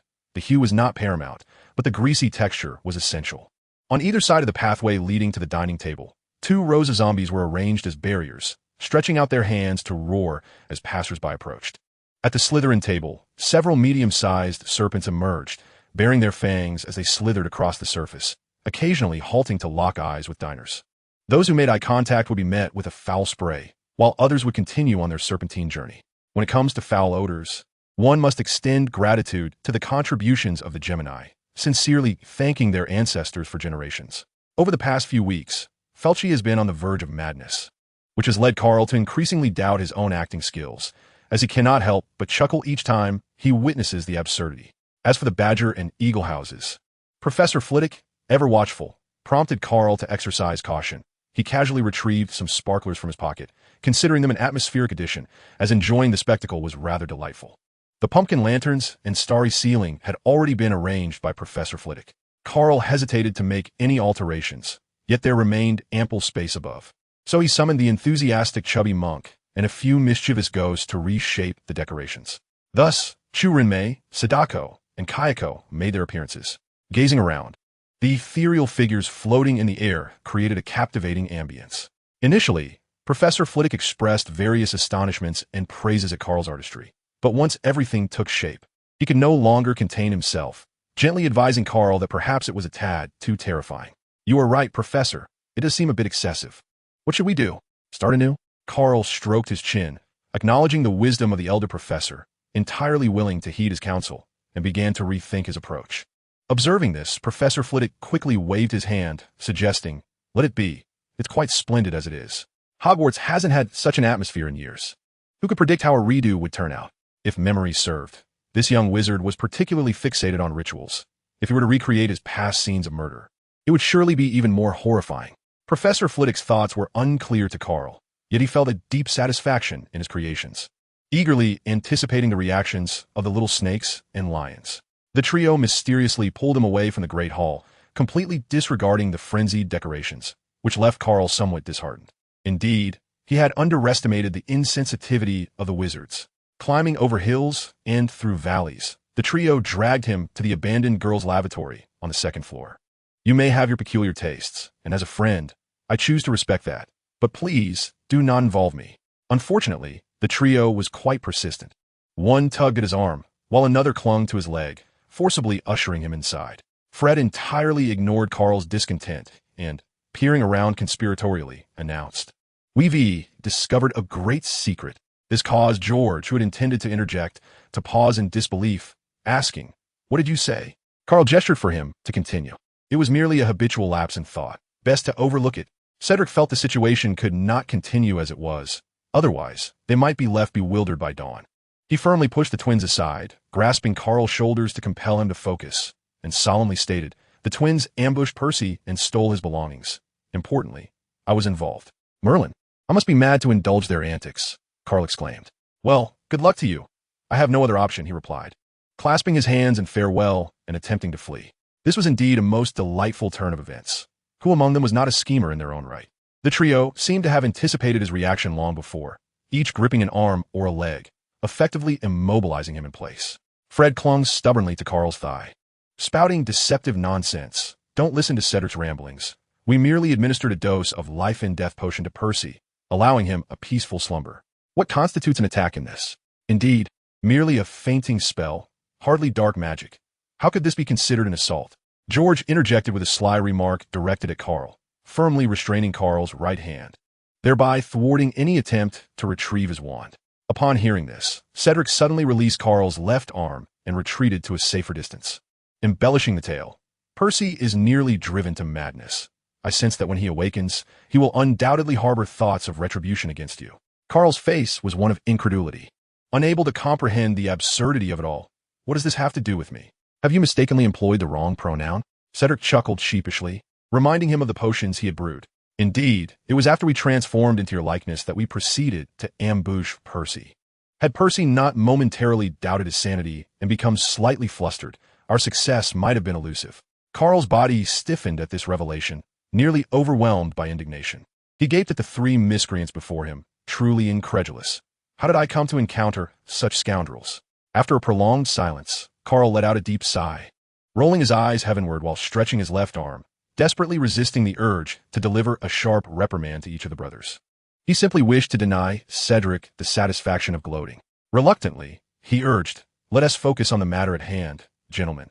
If this is merely a trivial affair, I could easily inform Percy and allow you three to take your deserved punishment. I certainly cannot be the one to have Percy forget everything in a haze of oblivion." "Why not?" The twins chimed in unison, momentarily disregarding his sardonic remarks, as if they had stumbled upon a brilliant idea, brimming with eagerness. Seeing Karl refrain from retaliating against the brothers, Cedric shook his head in disappointment, producing a pocket watch from his coat and handing it to Karl. "This is the twins' justification for ambushing Percy," he stated. "Examine this object. It appears to possess the ability to create duplicates." Fred, brimming with self-satisfaction, eagerly added, "Indeed. Do you recall the Marauder's map? George and I have consistently observed two Percys appearing simultaneously over the past few days. After some investigation, we deduced that this watch is the source of that phenomenon. Remember our plan to outmaneuver the Marauders?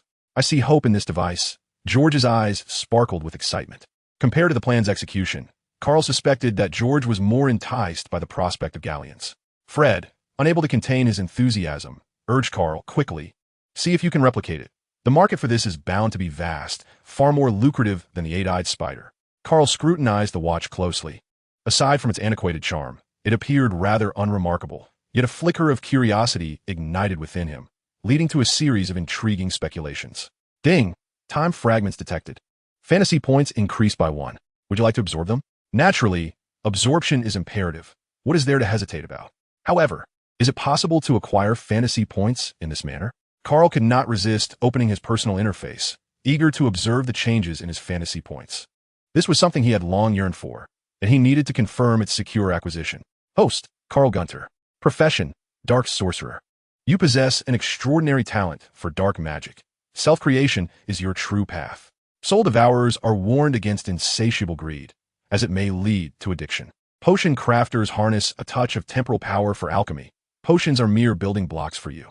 Gluttons may consume all, embracing transformation, yet beware of overindulgence, for it may lead to indigestion. Supreme Mage in advancement. Skills. The 3 unforgivable curses: mutated fiery spell, memory dimension, advanced brain sealing technique, mind extraction, shadow, shifting. Enhanced serpent speech, Hogwarts spells from years 1 to 7 adapted for serpents. Gunter Clan's comprehensive dark magic, time potions, Nevin specialization, beginner alchemy, specializing in magical explosives, intermediate transfiguration. Portals, spider sense, main magical affinity. Usable magic. 1. Complete portal. A movable portal that allows the transport of oneself and others across space, eliminating the need for tedious travel. 2. Crimson chains. Capable of disrupting the opponent's energy, including magical power, confining them to a corner. 3. Sword of magical power. Modified holy sword of this, and whatever the sword points at, nothing remains unbroken, presumably. 4. Butterfly dance of confusion. Modified ancient body of Hogwarts transforms the opponent's attacks into a flurry of butterflies. It is advisable to use this to counter physical assaults rather than high-quality, unlimited energy attacks, lest one be caught off guard. However, if one is ruthless enough, the human body is also a physical entity. Incompatible magic. 1. Mirror dimension. Each use requires a minimum of 0. 1 soul artifacts. Capable of resisting 1 killing curse or a 3-second burn from a fiery spell.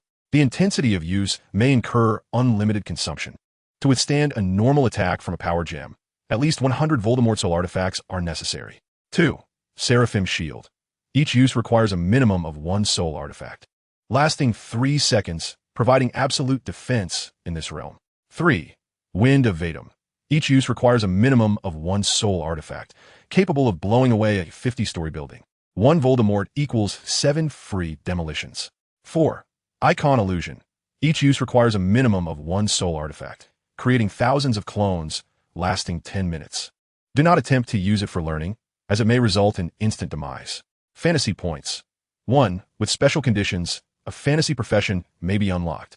Time fragments. 1. Space fragments. 0. Law fragments. 00001. Body attribute panel activated. Strength, 25. Average for ordinary adult wizards is 10. Spirit, 50. Average for ordinary adult wizards is 10. Magic power, 33. Average for ordinary adult wizards is 10. Was it not said that one should not overthink? Karl shuddered, nearly springing to his feet. The opportunity to ascend to divinity, which he had nearly abandoned, suddenly appeared within reach. Though the prospect was exceedingly slim, he could hardly contain his excitement. Hurry up. What are you dawdling for? Fred spoke, reaching out to grasp the watch's crown, demonstrating a twist of it.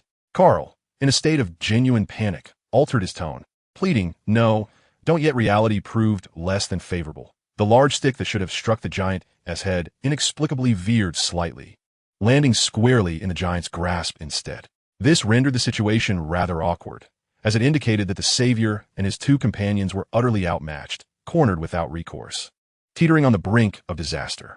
It seemed the heavens, unwilling to see these 3 miscreants meet an untimely demise, allowed a ripple to traverse the space, through which 4 individuals, akin in age to the savior, tumbled forth.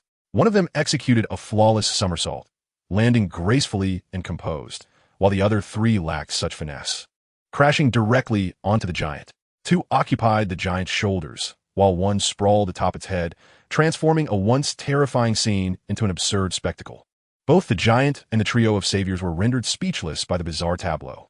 They had heard of unexpected fortunes falling from the sky, but never of living beings descending so dramatically. It was truly an eye-opening experience. Fred, you fool. Why did you act so hastily? You're the fool, George. If I hadn't acted so quickly, Karl would have surely delved into the pocket watch alone, and our chances of involvement would have vanished. In my opinion, you both are fools. Can't you grasp the gravity of the situation? The giant, thoroughly incensed by the incessant chattering of the three little pests upon it, was clearly at its wit's end, disregarding whether the giant could withstand such an annoyance. Karl, help! Chapter 041. The quartet takes on the little witch Hermione. The trio, dizzy from the giant's roar, resonated with one another, simultaneously concocting the same scheme, to close the door and leave Karl behind. As for why they didn't save themselves, it was simply due to their trembling legs. After all, they had just traversed time and space, landing not quite gracefully. Nonetheless, they would never admit to being frightened by the giant.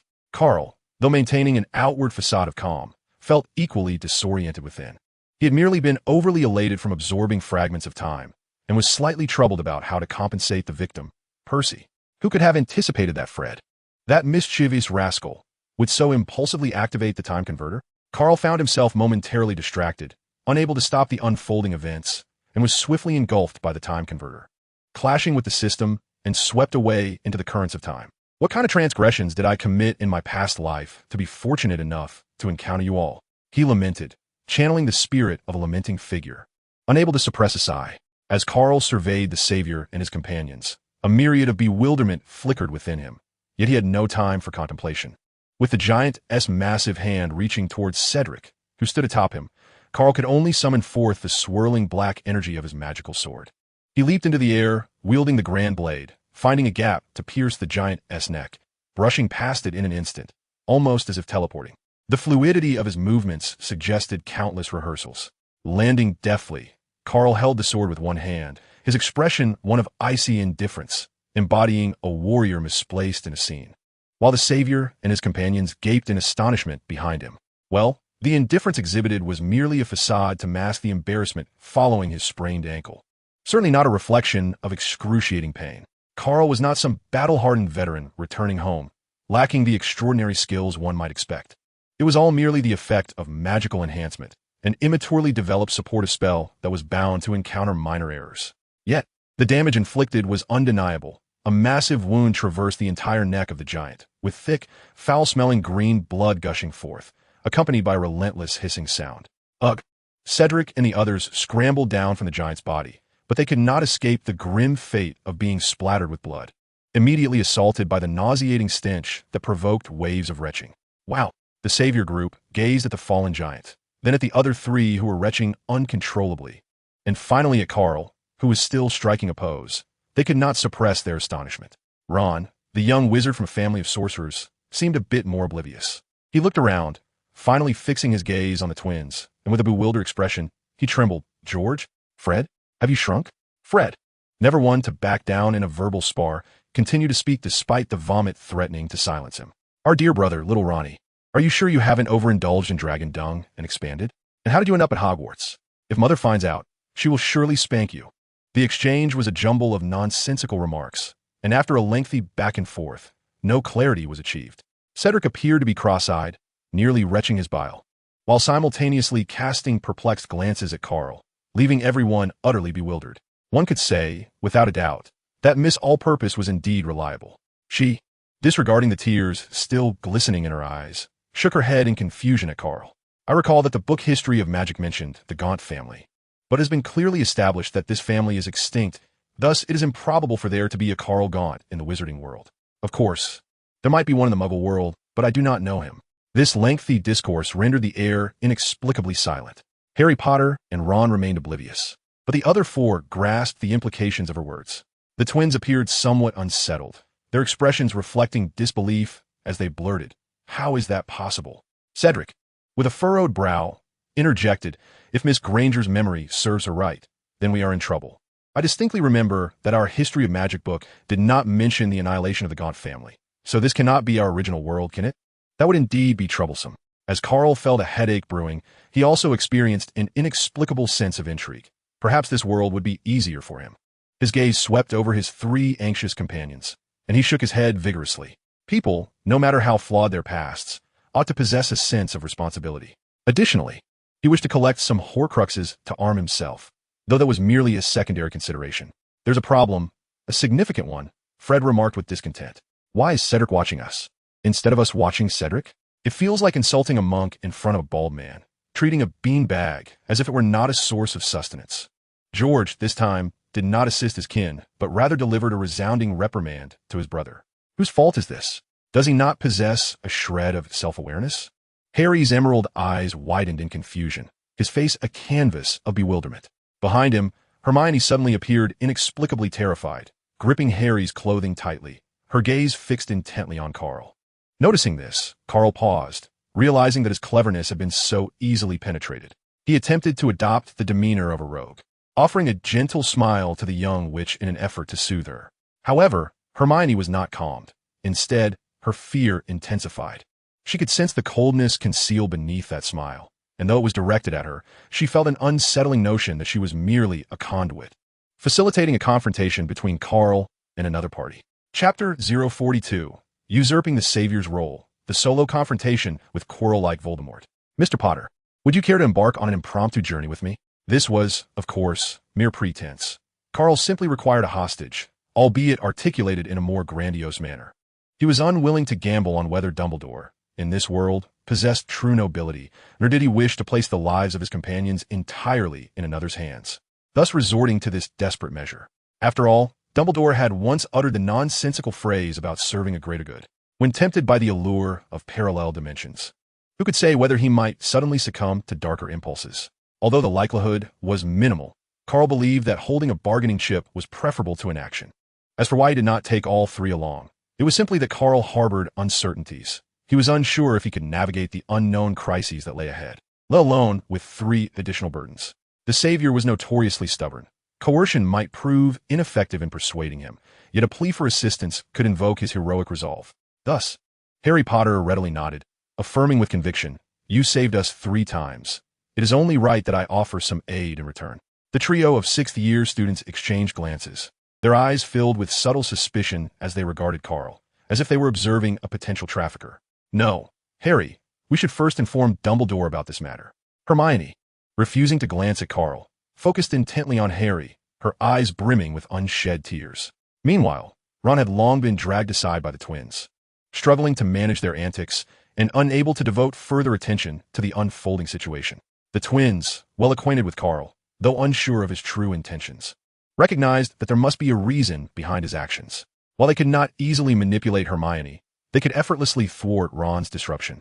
Cedric, perceptive of Karl's motives, had initially dismissed the notion that this alternate Hogwarts was any different, yet now his vigilance surged.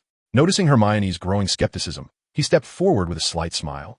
Addressing her rather bluntly, "Miss Granger, are you certain you have not misremembered?" As he spoke, he turned to gaze at Karl, remarking that all these deductions were based on the memories of a little girl. "Do you not find that ludicrous, Karl?" At this, Hermione seemed to be struck as if by a sudden blow, momentarily forgetting her inexplicable fear. She whirled around to glare at Cedric, her pent-up rage finally finding an outlet as she boldly asserted, "Mr. Diggory, I do not believe there is anything amiss with my memory. On the contrary, I excel in it, perhaps even more so than you. I am aware of your academic prowess, but there is no need for a comparison. No, Harry, you must not." Amidst the chaos of Hermione's fervent retorts, the unsuspecting Harry Potter exchanged furtive glances with Karl, resembling a mischievous child eager to escape parental supervision. Karl, seizing the opportunity, opened a portal, and they both stepped through, vanishing from sight. As the two departed, the ensuing commotion finally attracted the tardy professors, with Professor McGonagall leading the charge, followed closely by Snape and Quirrell. "Goodness, Merlin, why are the 3 of you here? Have you been using shrinking potion?" Just as McGonagall prepared to reprimand Hermione and Ron, her eyes fell upon the shrunken twins and Cedric, causing her to nearly lose her composure, as if confronted by a ghost.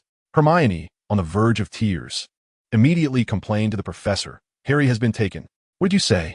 Snape erupted, his gaze fixated on Cedric and the twins, brimming with wrath as if he could hardly restrain himself from drawing his wand. Professor McGonagall, equally distressed, swayed slightly, almost fainting, her voice trembling as she commanded, "Quirrell, tend to this matter. The rest of you, follow me to the headmaster's office." As they departed, Quirrell, who had been sobbing, suddenly straightened and hastily approached the deceased troll, bending down to examine the wound on its neck repeatedly, seemingly unfazed by the filth. After a long moment, he murmured in a sing-song tone. What a beautifully artistic method of murder. A shallower wound is not lethal enough, yet a deeper one is excessively so. Remarkable. There is something even more formidable, he added. A sparking portal suddenly opened behind Quirrell, and grayish flames surged forth with alarming speed. Quirrell had no time to turn around and was instantly reduced to ashes, a dark visage emerging from the ashes, shrieking as it lunged toward the portal. On the other side of the door stood Karl, his face set with murderous intent. Alongside a bewildered Harry Potter. I told you there was something even more powerful, you fool, Karl declared. A twisted expression upon his face as his fingertips traced an arcane pattern, pointing at the grayish visage. The ensuing clash resulted in a breathtaking spectacle of butterflies dancing amidst the flames, a scene both tragic and beautiful. The ancient body of Hogwarts could only contend with the lifeless. The remnants of souls were also mere dead matter. While he spoke with utmost sincerity, Karl exchanged clandestine glances with the elderly figure who had suddenly appeared on the other side of the door until the portal gradually began to close. Dumbledore, arriving unexpectedly, did not act recklessly but instead maintained a stoic expression, silently observing. As Karl calmed the tumultuous surge of his murderous intent, he reflected inwardly, driven by impulse. Eliminating Voldemort, possessed by Chilo, proved to be an insurmountable task, for it was a magical contract etched in the very marrow, coursing through the blood. However, to confront Dumbledore thereafter was indeed somewhat reckless. That old specter was not one to be easily vanquished. Discretion was paramount, and one must not act rashly. Karl, secretly alarmed, sensed that Dumbledore was not faring much better. The aged wizard adjusted his spectacles, and after the spatial portal closed, the astonishment in his eyes became undeniable. After a prolonged silence, he murmured to himself about the terrifying assassin, relieved that he did not belong to this timeline, pondering how troublesome his counterpart in another realm must be. Chapter 043. 3 Old Foxes Escape, 2 Old Renegades. Harry Potter silently followed Karl to an obscure village, where the two evaded human presence and ventured into the mountains behind the settlement. The journey ahead was fraught with difficulties, each step precarious. You seem troubled. As a token of gratitude, I can offer you one piece of wisdom each day. Karl finally tempered the murderous intent within him. Noticing the bespectacled boy behind him looking bewildered, he felt an inexplicable softness in his heart and chuckled lightly. Harry, upon hearing this, looked up, filled with skepticism. Had Voldemort truly perished? He suddenly grasped why Hermione had tried to deter him. This individual before him was unlike any ordinary wizard he had known. Harry, though still puzzled by why Karl insisted on keeping him close, understood that matters were far from simple as previously suggested. One could say he was dead, yet one could also assert he was not. His primary soul had indeed perished before him, but remnants of his essence lingered, still harboring the potential for resurrection. What were these remnants of the soul, and where could they be found? Very well, what incantation? A spell akin to the disguise charm, capable of altering one's appearance, was not overly complex. However, an ominous premonition washed over Harry. He unexplainably missed Hermione. The distinction between not too difficult and difficult was significant. Discussing Quidditch might be manageable, yet mastering spells left him devoid of confidence. After all, he was not Hermione. Remarkable. Karl waved his wand and lightly tapped his face, his handsome visage contorted, transforming into that of Cedric. Harry stared in astonishment, nearly reaching out to touch the marvel before him. It was truly magical. He raised his own wand, mimicking Karl's movements, and recited an incantation, intending to point it at his own face. Karl quickly intervened, a cold sweat breaking out on his brow. Truly, there was no limit to foolishness. Gryffindors were indeed the epitome of recklessness. Before Harry could pose a question, Karl preemptively explained, before you cast this spell on yourself, you must engage in extensive practice. There is ample time, and I will prepare the necessary tools for you shortly. Remember this, Mr. Potter. Until you have mastered any spell, do not attempt it on yourself. Otherwise, the consequences may not be favorable. Harry felt somewhat embarrassed, hastily setting down his wand. He cleared his throat and awkwardly shifted the conversation, suggesting that I simply call him Harry. What brings us here? He inquired. We are in search of a ring that could aid me in finding my way home. Karl, choosing not to expose him, responded with a vague smile. In the Hogwarts headmaster's office, after Dumbledore had dismissed the irrelevant parties, he faced the 3 visitors from another world like a kindly neighbor. Fred, sipping on a drink and munching on sweets, could not restrain his loquaciousness. If you were to ask me what kind of person Karl is, you would be asking the right individual. I know him better than I know myself. Let me clarify, he continued. Though Karl possesses a dark heart and a thick skin, always acting like a dog, He is truly a good person. George sighed softly, adding, of course, Karl is a good person, but he is indeed dark-hearted and shameless, colluding with Louis. Dumbledore, taken aback by their words, thought to himself, goodness, are they even speaking human language? I feel as though I have consulted the wrong people. He then turned his gaze to the quietly observant Cedric. Cedric, with a shy smile, nodded in agreement. I concur with the twins. Karl is indeed a good person, but he does have some dog-like qualities. Dumbledore felt a wave of fatigue wash over him, pitying the version of himself from another world. What a peculiar group this is, each one resembling a caricature, incapable of speaking plainly. Despite his internal musings, the elderly wizard maintained a facade of interest, smiling and softly inquiring. Could you elaborate? What makes him good? And in what way is he dog-like? If possible, he wished he could secretly delve into their memories concerning Karl. Yet the three were clearly cautious, avoiding prolonged eye contact with him, leaving him in a state of helplessness. Suddenly, the door was kicked open, and Severus Snape entered, his billowing robes trailing behind him, making his presence known before he even arrived. Dumbledore, spare the pleasantries with these three rascals. I have brought Veritaserum, enough to render them foolish. The twins immediately trembled. Though their faces betrayed an eagerness to sacrifice themselves, their acting skills lacking. Cedric subtly furrowed his brow and then smiled shyly, gently advising the professor. You might want to be cautious with the dosage. We wouldn't want to become genuine fools. And please, remember to keep this from Karl. Otherwise, even with Professor Dumbledore's assistance, given Karl's current strength and his protective, impulsive nature, there would be no escaping his wrath. Oh, in your timeline, Karl has indeed pursued Severus? Dumbledore's interest piqued, and he gestured for Snape to remain silent. What on earth possesses a master of potions to engage in such folly? Snape's expression darkened, resembling the bottom of a cauldron, and he merely grunted in response, choosing not to elaborate further. Fred finally swallowed the food in his mouth, raising his hand high like a mischievous monkey. It is well known that Karl began his fervent pursuit of Death Eaters at the tender age of 7. Once he had vanquished all he could find, he turned his relentless attention to Professor Snape, reportedly coming perilously close to success on several occasions. George chimed in, recounting what my father had said. Karl hesitated because Snape had been placed on the altar multiple times, only to miraculously survive each time, a phenomenon that had never occurred before. It wasn't until Professor Dumbledore intervened and captured Karl that this chaotic chase came to an end.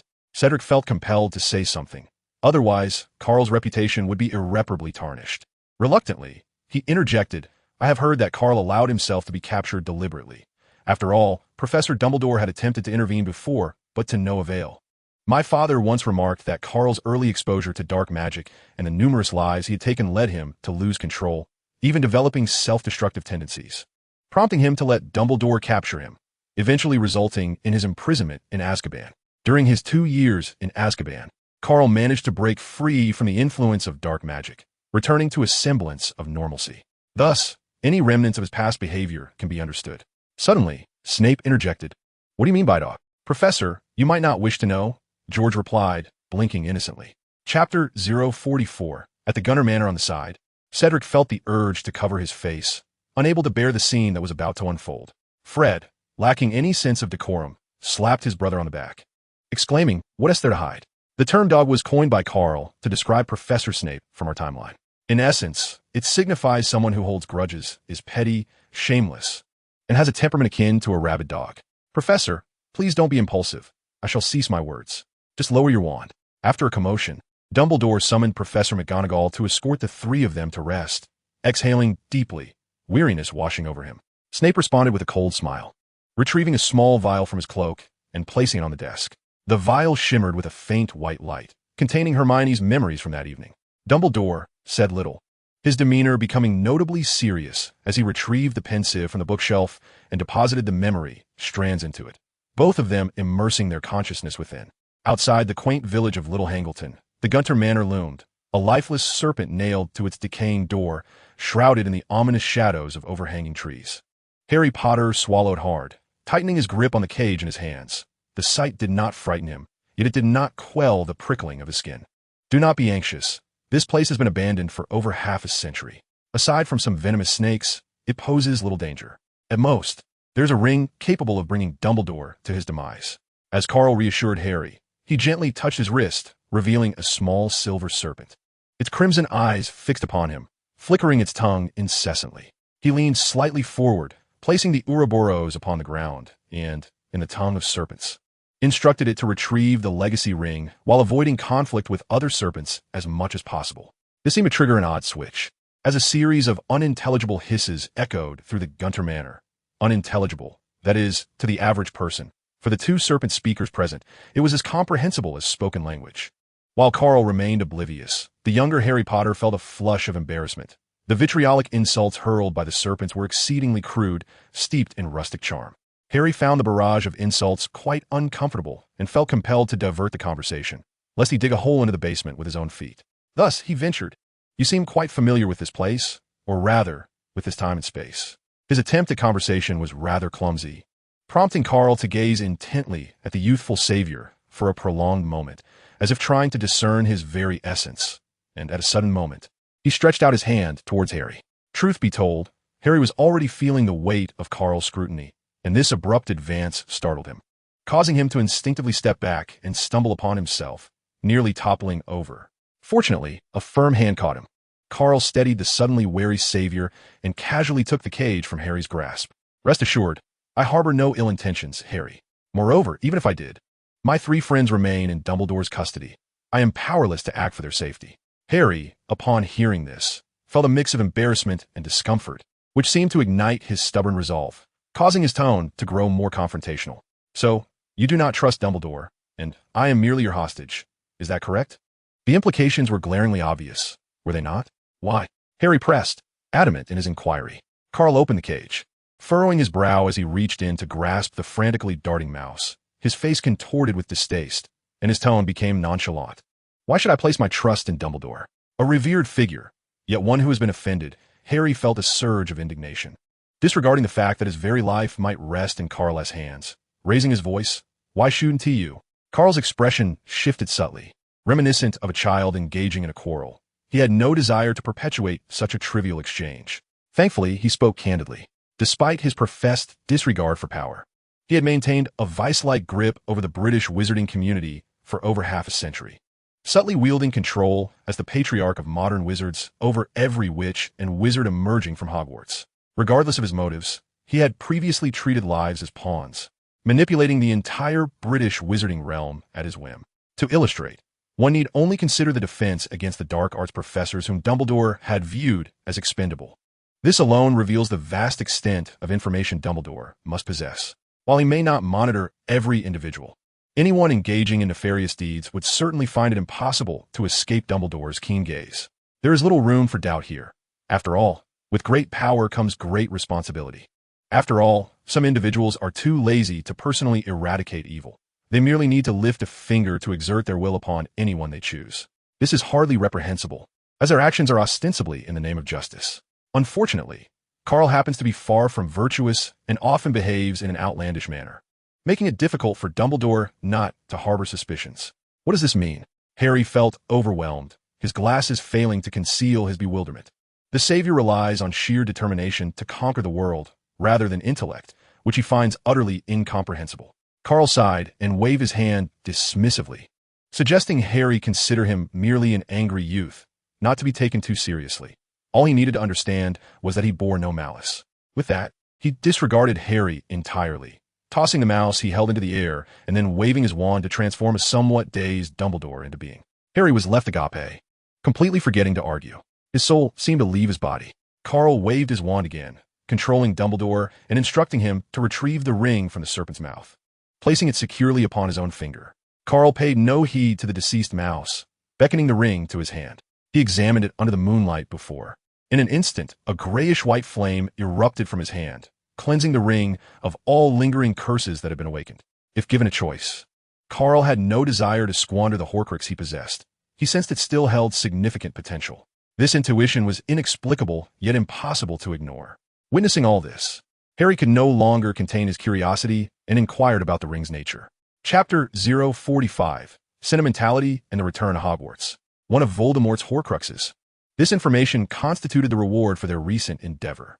Do not inquire about the nature of Horcruxes. Dumbledore will elucidate that in due time. As Karl spoke, he tucked the ring into a pocket at his waist, silencing the lingering echoes of the fragmented souls that resembled gossiping old women. Once everything was in order, Tom had grown late. Observing Harry's fatigue, Karl opened a spatial portal to a quaint establishment resembling an inn in Nocturne Alley. The shop, named the Serpent's Nest, was known to some as an inn, while others would mistakenly believe it specialized in exotic snake delicacies. In Karl's timeline, this establishment had once belonged to the Gaunt family, but due to their demise, it had changed hands. The proprietor, an elderly man who had once worked for the Gaunts, still held a semblance of fondness for them and was willing to offer minimal assistance. These insights were derived from Karl's memories. He was unaware of the current circumstances in this timeline, but was unperturbed to explore. Leading the way, he stepped inside with Harry closely following. The shop's interior was dimly lit, resembling a basement despite being on the ground floor, adorned with serpentine decor that evoked the ambience of a cold-blooded creature's lair. The shopkeeper, an elderly man appearing even older than Dumbledore, donned the typical garb of a dark wizard. His wrinkled face radiated malice when he was not smiling, and when he did, it was even more sinister, causing Harry to tremble involuntarily. The headstrong youth felt that this old man was far more terrifying than Voldemort. Despite his lack of a nose, still resembled a person, while this figure seemed entirely inhuman. The elderly man gazed at the ring on Karl's hand, his murky old eyes momentarily brightening with a smile. He gently welcomed Karl, inquiring if he required food for the single room upstairs. Karl, opting for silence, merely gestured dismissively, suddenly aware that he had made an unwise move. He should not have come here, allowing old memories to stir within him. This was not the original time and space, and the old man before him was not the once-fated wizard who willingly faced death for the original's sake. Though Karl felt a deep sense of familiarity, he knew he should limit his interactions. The elder did not insist, instead producing a golden key and handing it to Karl with a cheerful demeanor. Watching his retreating figure with an expression devoid of turmoil, resembling merely a dazed old man. As Karl's silhouette was about to vanish around the corner of the upper floor, the elder murmured, his voice trembling, "Is the young master well?"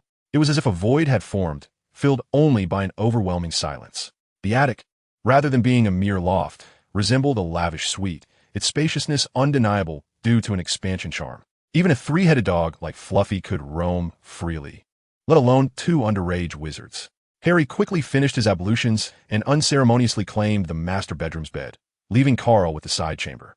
This was not an act of petty revenge, but rather a matter of practicality, as Karl was present in the room. Harry wished to engage in a meaningful conversation with him, yet found himself at a loss for words, sensing that Karl's mood had inexplicably soured since their arrival at this quaint establishment. As Harry tossed and turned, he ultimately focused on Karl, who stood silently by the window, unable to restrain himself from asking, "Why do you suddenly seem so sad?" Before his fainting spell, disbelief had still lingered on Harry's face. Had he possessed the experience of a sixth-year trio, he would not have been so astonished. The temper of the individual before him was far from simple. He waved his hand, reopening a portal, revealing the sixth-year trio, each wearing a furrowed brow. Karl's discontent seemed to ease a little, prompting him to tease, "What's wrong? If something is bothering you, feel free to share. I promise to listen intently." Fred rolled his eyes at him, immediately launching into complaints. "Enough with the banter, mate. I thought this journey would be a breeze, but Professor McGonagall insists that classes must continue tomorrow." George added gloomily, "If it were only that simple. We have double the homework, as a punishment from our McGonagall from this timeline." That was indeed quite the amusing predicament. Karl chuckled and turned his attention to Cedric, asking, "Has Professor Sprout punished you as well?" Cedric waved his hand dismissively, not wishing to allow his sixth-year companion any further satisfaction, and questioned, "Is this truly the time for jest? You should know that I have severely offended the young, witch Hermione, who is likely to concoct some mischief in retaliation." In response, Karl shook the time-turner in his hand, uncertain if it had begun to function again, albeit at a sluggish pace. "I shall attempt to recharge it," he declared. "This, of course, is yet another absurdity. The time converter possesses the ability to traverse through time and space, yet everything ultimately hinges on the system, which, devoid of any semblance of intelligence, left Karl momentarily perplexed. Wishing to avoid causing chaos among the trio, he refrained from speaking candidly and continued to weave his elaborate fabrications. Fred reached out, eager to grasp the time converter for a closer inspection, but Karl deftly evaded him, causing Fred to grimace in frustration. "You better hurry up," he warned, "or I might just resort to causing a scene at noon, for the Professor McGonagall of this timeline will inevitably bring about my demise." It was unclear what experiences had shaped this timeline's McGonagall, but she seemed significantly more irritable. Surely, it was the antics of this timeline's counterparts that had provoked her. Truly, a cycle of cause and effect. the repercussions of one's actions. George rolled his eyes, his expression equally grim. Cedric, overhearing, chuckled heartily and turned to Karl. You should have witnessed Professor McGonagall's reaction upon seeing the twins. She nearly fainted, her countenance far more severe than Snape's. The mere thought of the old professor's ghostly visage elicited a chuckle from Karl, who then turned serious, inquiring, Dumbledore hasn't made things difficult for you, has he? As he spoke, he glanced outside the door, which lay barren, though his gaze was not truly directed at the exterior, but rather at the bearded figure of Dumbledore within the mirrored space. Chapter 46. Commencing Mischief and Bountiful Rewards. Karl could not ascertain whether the old man's lack of vigilance or the sheer potency of the mirrored realm was at play. Nevertheless, success was achieved. At the very least, he would not have to lead his companions in a frantic escape. His intention was never to cause harm to the old man, but simply to showcase his strength once more. They were merely fleeting passers-by, destined to brush past one another. The ability to coexist peacefully whilst maintaining a mutual respect was indeed commendable. No one should presume upon their unique talents to scheme against one another. Otherwise, an unfortunate overturning of the table could ensue. Dumbledore, wise and experienced, immediately grasped Karl's apprehensions without a second thought, internally chastising his alternate self for the difficulties he faced. He had intended to orchestrate something, yet the endeavor proved exceedingly challenging even before it commenced. Desiring to prevent any further deepening of this rift, the old man did not hasten to summon Fawkes for an escape. After all, no one wished to witness a table being overturned. Mate, Dumbledore isn't as fearsome as you might think. Perhaps you should consider placing your trust in him. Fred, unusually earnest, voiced sentiments he had long harbored but had found no opportunity to express. Though this moment was hardly ideal for such revelations, he could no longer contain himself. Karl waved his hand, stifling George's inclination to interject. He did not wish to introduce discord among friends at this juncture, and patiently explained. What do you take me for? Despite my shortcomings, what ill will could I possibly harbor toward the centenarian? Fred shrugged in resignation, choosing silence over further discussion. He had some understanding of the animosities between the two and could empathize with Karl to a degree. George patted his brother on the shoulder, noting that there were few who could truly outmaneuver Karl, Dumbledore being one such individual. And given his nature, it would be uncharacteristic not to harbor some grievances. To be candid, I was quite astonished that he refrained from seeking vengeful retribution against our venerable headmaster. Do not entertain the notion of mediating if you lack the eloquence. It is best to remain silent amidst this tumultuous clamor. Karl's eyes twitched, and in a fit of exasperation, he delivered a swift kick, wishing he could promptly reduce the two to mere shadows of their former selves. The four soon devolved into a chaotic scuffle, with Cedric, the ever-cunning one, remaining neutral, only to exploit the weaknesses of the struggling. Ultimately, he was met with the wrath of the three, who united their forces against him, resulting in a most unfortunate outcome. After the ruckus, Karl offered his parting words to the trio before taking his leave. He had no choice in that brief interval.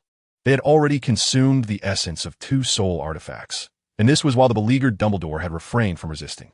Had he attempted to do so, Voldemort might have found himself at a considerable disadvantage. The following morning, Karl was roused from slumber by the tale of Ouroboros. Upon opening his eyes, he beheld Harry, the iron-headed youth, brandishing a pillow with a fervent determination, seemingly poised to strike, albeit momentarily hesitant under the intimidating gaze of the Silver Serpent. Harry cast aside the cushion, adjusted his glasses, and with an air of calmness inquired if Karl had rendered him unconscious the night prior. Let us not bicker like children.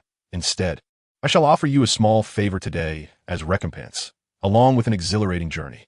Are you not thrilled at the prospect? Karl, in a fit of vexation, raked his fingers through his hair, deeply regretting his reckless actions from the previous night.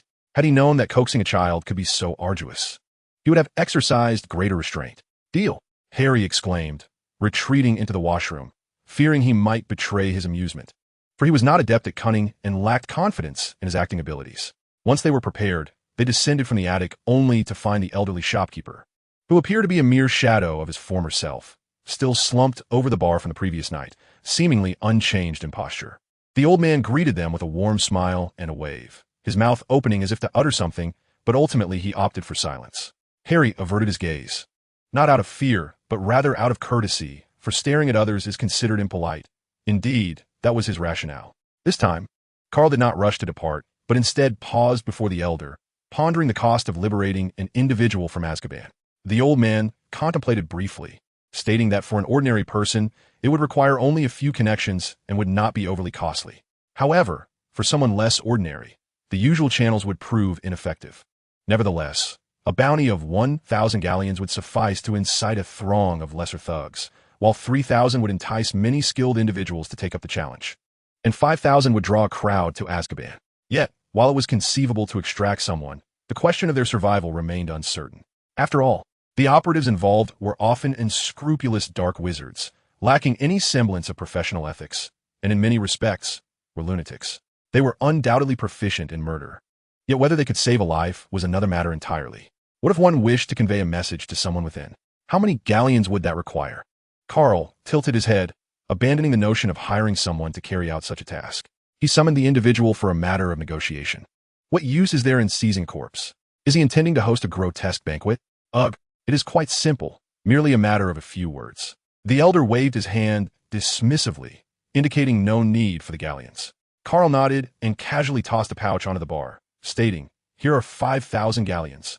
The bounty for abducting Bellatrix Lestrange. Also, please deliver a photograph to Sirius Black." As he spoke, he produced a picture depicting a young boy alongside a gray rat. Harry glanced at it with curiosity, his mouth agape. "That S. Ron and Scabbers. What are you scheming?" The elder took the photograph without acknowledging Harry's exclamation, scrutinizing it closely before looking up again. "It's quite straightforward. Are there any specific demands regarding the prison break?" Karl pondered for a moment and replied earnestly, "Success is irrelevant. However, the spectacle must be grand and enduring." The elder nodded and commenced rummaging beneath the counter. After a while, he retrieved 2 pouches, dusted them off, and handed them to Karl. "This contains all pertinent information regarding Sirius Black and Bellatrix Lestrange. You may find it useful." Karl did not hesitate, gesturing to absorb the contents into the ring on his finger before turning to leave. Harry hurried after him, eager to avoid being alone in a room with a man who exuded an unsettling aura, particularly when that man wore a sinister smile. Chapter 47. Snape's Dreamlight Journey. The two walked briskly, each harboring their own thoughts, yet their spirits remained buoyant, for they were free from classes. The professor's demeanor was grave, especially when his gaze fell upon the twins, his wariness almost palpable, as if he were on the verge of declaring, "I shall keep a close watch on you." Cedric did not receive such scrutiny from Professor McGonagall, yet his circumstances were scarcely better than those of the twins. The young witch Hermione had taken a particular interest in him.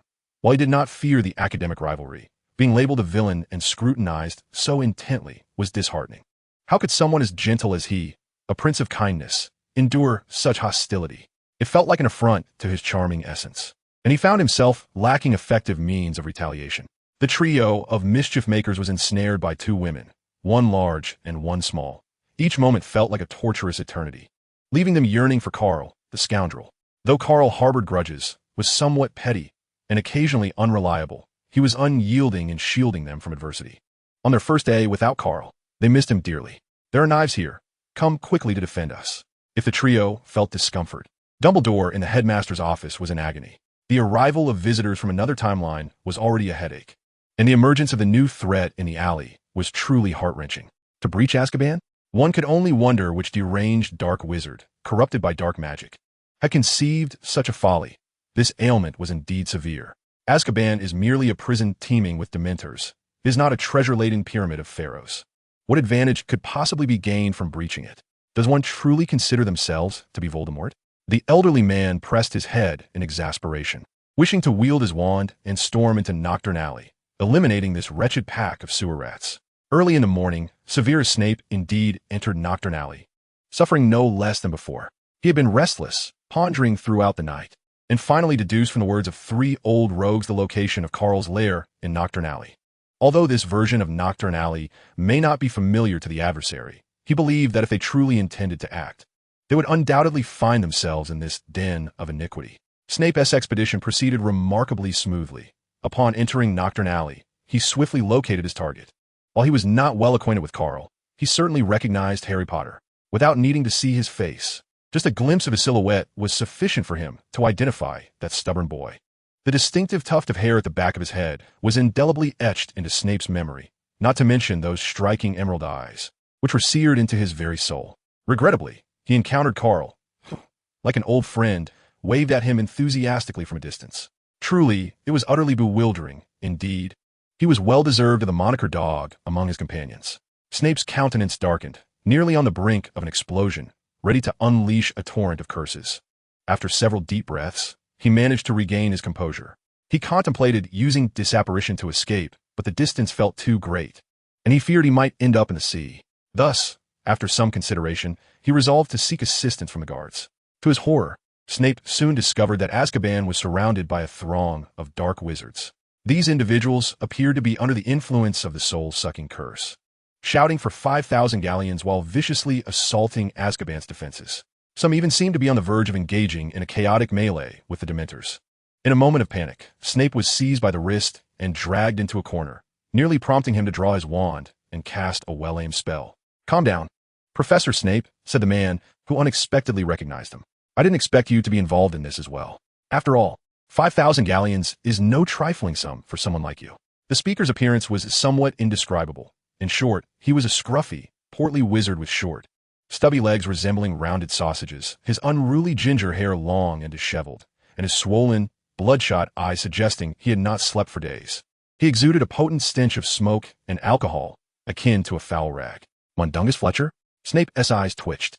He recognized this odious character as one of the layabouts who subsisted under Dumbledore's employ. Mundungus nodded vigorously, then suddenly adopted a more serious demeanor, suggesting, "Let us collaborate, Professor. The reward is double or nothing. Of course, if you feel it unfair, a 60-40 split will suffice, but it cannot be less." Snape was left speechless for a long moment, contemplating whether to cast a spell to eliminate this man outright. Regarding Karl, after he sent Snape away, he took Harry to indulge in a distinctive breakfast at a hidden alleyway. Its appearance was remarkably dark, yet its flavor was uniquely exquisite. Initially, Harry hesitated, but after sampling a bite, he found himself unable to stop, as if enchanted, until his stomach was overly full, forcing him to conclude the meal. What was this? It was only after finishing that he realized he should inquire further. Upon hearing this, Harry felt a tickling sensation in his nose, and, as he wiped it vigorously, he caught sight of the bright red on the back of his hand, leaving him speechless. "Why didn't you mention it sooner?" At this moment, Karl, having nearly finished his meal, looked up to see Ironhead with a bloodied face, causing him to pause momentarily, stifling his laughter as he quickly retrieved a tissue from his pocket to offer to him. "Such a fiery temper at such a young age. You truly are precocious, Harry.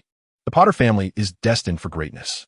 Harry chose not to respond, claiming he could not comprehend what was being said, fearing that he might unleash a torrent of profanity, which would tarnish his image as a well-mannered child, far removed from the unrefined mischief of a rogue.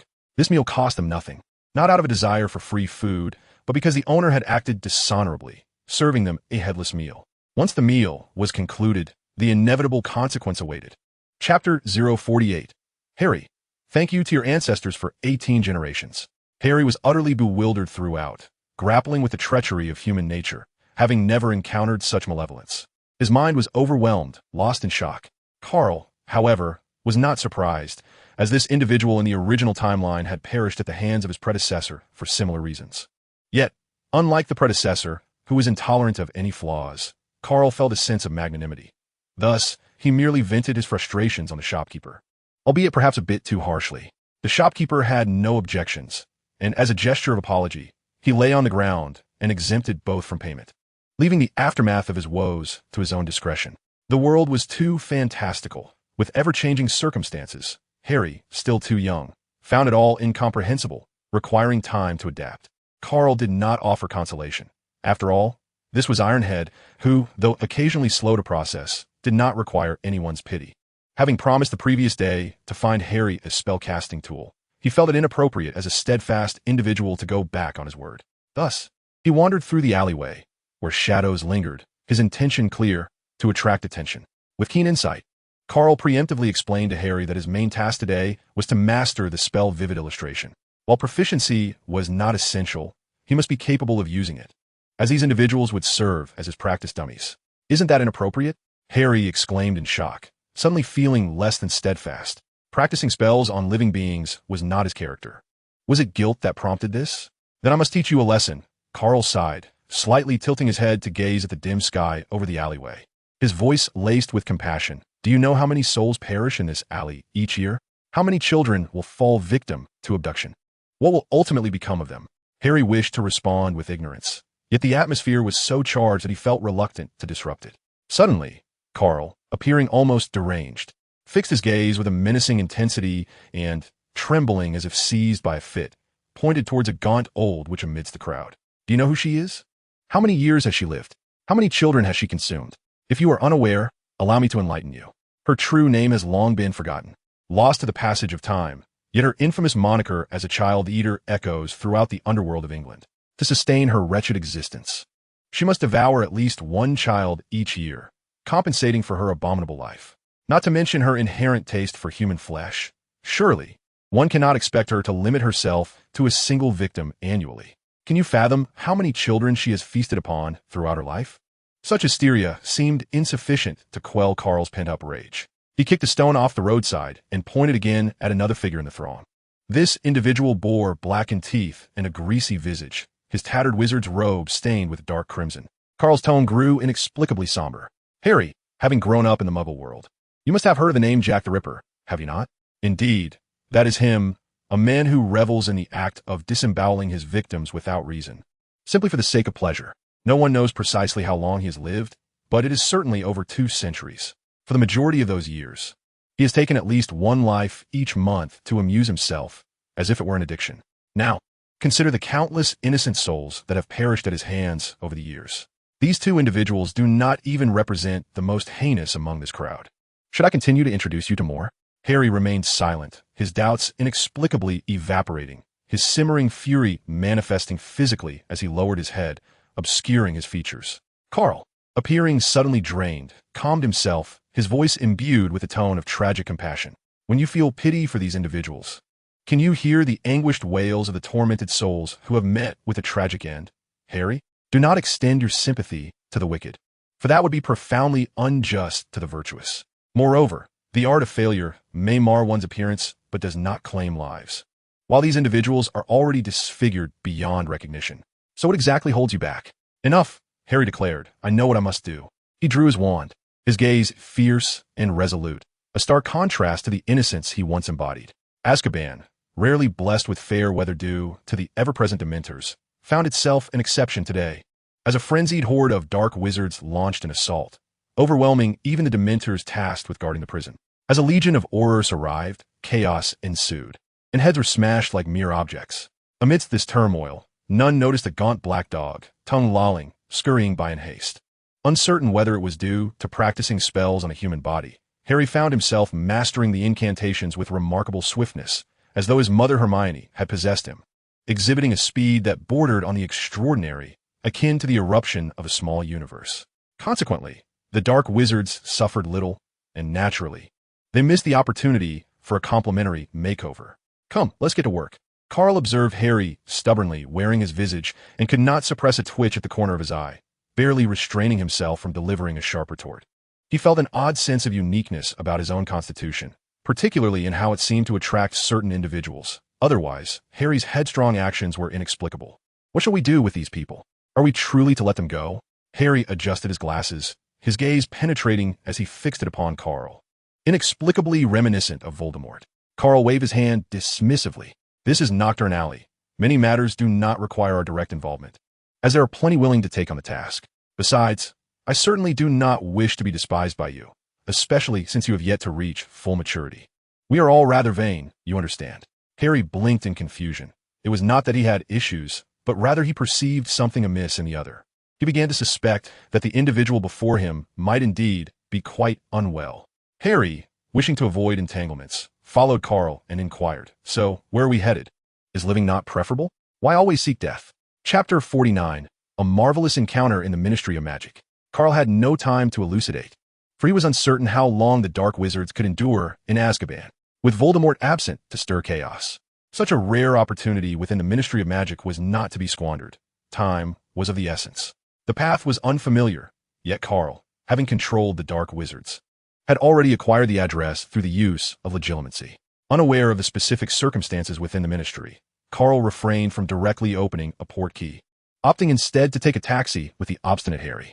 Before long, they arrived at the ministry, greeted by 2 audacious figures. It was not that no one noticed them. Rather, there was no time to pay them heed, as most simply regarded them as children of some employee. Harry bore Karl's face while Karl sported the visage of James Potter, and the two quietly navigated the disarray of the ministry. So where are we going? Harry felt an inexplicable thrill, certainly unrelated to the suspicion of face-swapping, simply an unaccountable joy. As they brushed past a male wizard, he unexpectedly offered them an encouraging smile.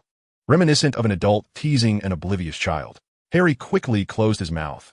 Although he was headstrong, he was not foolish, utterly unable to comprehend Karl's reckless audacity. Conversely, he felt powerless to counter it. Otherwise, he would have considered silencing Karl's indiscreet tongue. The coerced party had never contemplated self-sabotage, while the criminal mastermind exhibited no sense of discretion, acting entirely like a fool. His head ached. The Department of Mysteries, located on the Ministry's 9th underground level, was not a particularly clandestine establishment, allowing Karl and Harry to reach its entrance with ease. Though this department exudes an air of mystery, it primarily pertains to the inner workings and researchers within, individuals bestowed with the moniker of the Silent Ones, bound by an oath of secrecy, while its location bears no distinction from ordinary departments. Karl, despite his reckless demeanor, possessed a keen awareness, entirely devoid of the fearlessness he projected. Thus, he halted before the entrance. His purpose for being here was solely to recharge his time converter, with the hope of seizing a few additional devices if fortune favored him. His intentions were not particularly defined, rendering it unnecessary to risk his life. In stark contrast, Harry appeared unburdened by such reservations, or perhaps he was simply audacious. Confronted by the labyrinthine architecture, he exhibited no trepidation and boldly attempted to step inside, disregarding the peril that lay ahead. Karl instinctively grasped the collar of his shirt and yanked him back. "Don't be foolish. This could cost you your life." A sudden detection of various fragments of arcane laws triggered an involuntary absorption, rewarding Karl with 2 fantasy points. He scarcely had time to peruse the system interface before being astounded by the unfolding scene. Before him, a well-structured labyrinth disintegrated into ash, vanishing entirely to leave behind a clearing the size of a football field. Scattered about were a multitude of unconscious wizards and witches, lying in disarray upon the ground, resembling lifeless corpses, creating an eerily bizarre tableau. "I think it would be prudent for us to depart. We can address matters another time," Harry stammered, his legs trembling slightly. "Intruder from another dimension, you've caused quite the calamity. Do you truly believe you can escape?" Among the fallen, a middle-aged man silently rose, stretching his limbs while fixating an unyielding stare upon Harry. Harry, bewildered, pondered why these words were directed at him. It was Karl who was the interloper, not him. The middle-aged man's face twitched, as if attempting to conjure a smile, but he ultimately failed, his expression settling into a grimace as he continued. "Now you comprehend fear. It seems a tad too late, doesn't it?" Harry, trembling slightly, reached for Karl, who had inexplicably found his way behind him, intending to push him forward. After all, the current predicament was not of his making, and it was the madman's responsibility to confront his own folly. Karl subtly swayed, inconspicuously presenting his collar to Harry's grasp, while firmly clutching Harry's hand, creating the illusion that Harry was throttling him, and he desperately cried out for help. "Harry, why must you act like such a fool? Hey there, interdimensional traveler. Do you believe I care for the hostage in your hands?" The middle-aged man chuckled ominously, casting Karl a glance filled with feigned apology. Of course, this was merely his own delusion. In Karl's eyes, he was merely a nuisance. Harry found himself at a loss for words, as he lacked experience in dealing with genuine imbeciles. This, undoubtedly, afforded Karl ample opportunity to strike. Stealthily, he opened a portal behind the middle-aged man and sent him tumbling into unconsciousness. In this world, coincidences abound. Middle-aged individuals not only exhibit signs of diminished intelligence, but also display erratic behavior. One moment, they hurl insults at Harry, and the next, they brandish their wands. With an incantation of an unknown magic, they transform into a dazzling burst of golden light, darting about the room like a large rodent, inadvertently evading Karl's surprise attack. After a full minute of frenzied running, the middle-aged man finally comes to a halt, and the expansive clearing is devoid of any fallen bodies, leaving only 3 individuals standing. "Are you suffering from some grave affliction?" Karl tugged at his hair, unable to suppress a curse, and wiped his face, shedding his facade while quietly activating a mirror space that enveloped the entire arena. The middle-aged man merely cast a fleeting glance at Karl, redirecting his focus towards Harry. A silent, wandless, soul-snatching curse, perhaps? Are you attempting to obfuscate the truth? Impressive, being from another realm. Might I suggest you seek a physician? Harry tentatively offered, simultaneously wiping his own face to restore his true appearance. The middle-aged man shook his head with an expressionless demeanor, a flicker of disdain crossing his eyes. "You think such a ruse could deceive me? You underestimate me far too much," he exclaimed. "By the stars, in the vastness of the cosmos." Seizing the moment of distraction between the two, the middle-aged man suddenly waved his wand, leaving Karl momentarily bewildered about who was truly performing. In Chapter 050, Crisis emerges in temporal resonance. Harry inexplicably seemed to transform into a skyward monkey, ready to leap upwards, but Karl managed to grab him just in time. Otherwise, a rather comical incident with the ceiling might have ensued. However, with Karl's intervention, he too began to ascend. Newton's laws seemed to falter at that moment. "Is this gravitational magic?" Karl muttered, tossing the panicked Harry into the mirror space while he himself floated upside down, his feet braced against the ceiling in an odd posture. The middle-aged man cast his gaze towards Karl, who appeared suspended like a fallen vampire, devoid of any reaction. "Has he fled? What a pity," he mused, undeterred by the silence surrounding him. He approached Karl with slow, deliberate steps. "I apologize. I truly had no alternative. I hope you can handle an Avada Kedavra." As he spoke, he raised his wand, and a green light erupted from its tip, slicing through the dimness and racing towards Karl. Karl, unperturbed, shifted his form, executing a horizontal flip, spinning multiple times in the air, regardless of any dizziness. He traced an arcing trajectory, deftly evading the spell before landing gracefully. This spectacle, rather than the display of a wizard's grandeur, resembled the extraordinary lightness of a martial artist misplaced in a different realm. "It's merely a prophecy spell, nothing extraordinary," he thought, realizing it was too late to comprehend the situation. Otherwise, crafting a deadly trap would not have posed a challenge. "Until we meet again, should fate allow it." The middle-aged man chuckled, shaking his head as he waved his wand, preparing to vanish from sight. With a sharp crack, do not misunderstand. It was not a consequence of the displacement magic in this realm, but rather the arm of a middle-aged man, his wand clattering to the ground. Karl furrowed his brow. He had established a mirrored space prior to the battle, meaning this place was not of reality.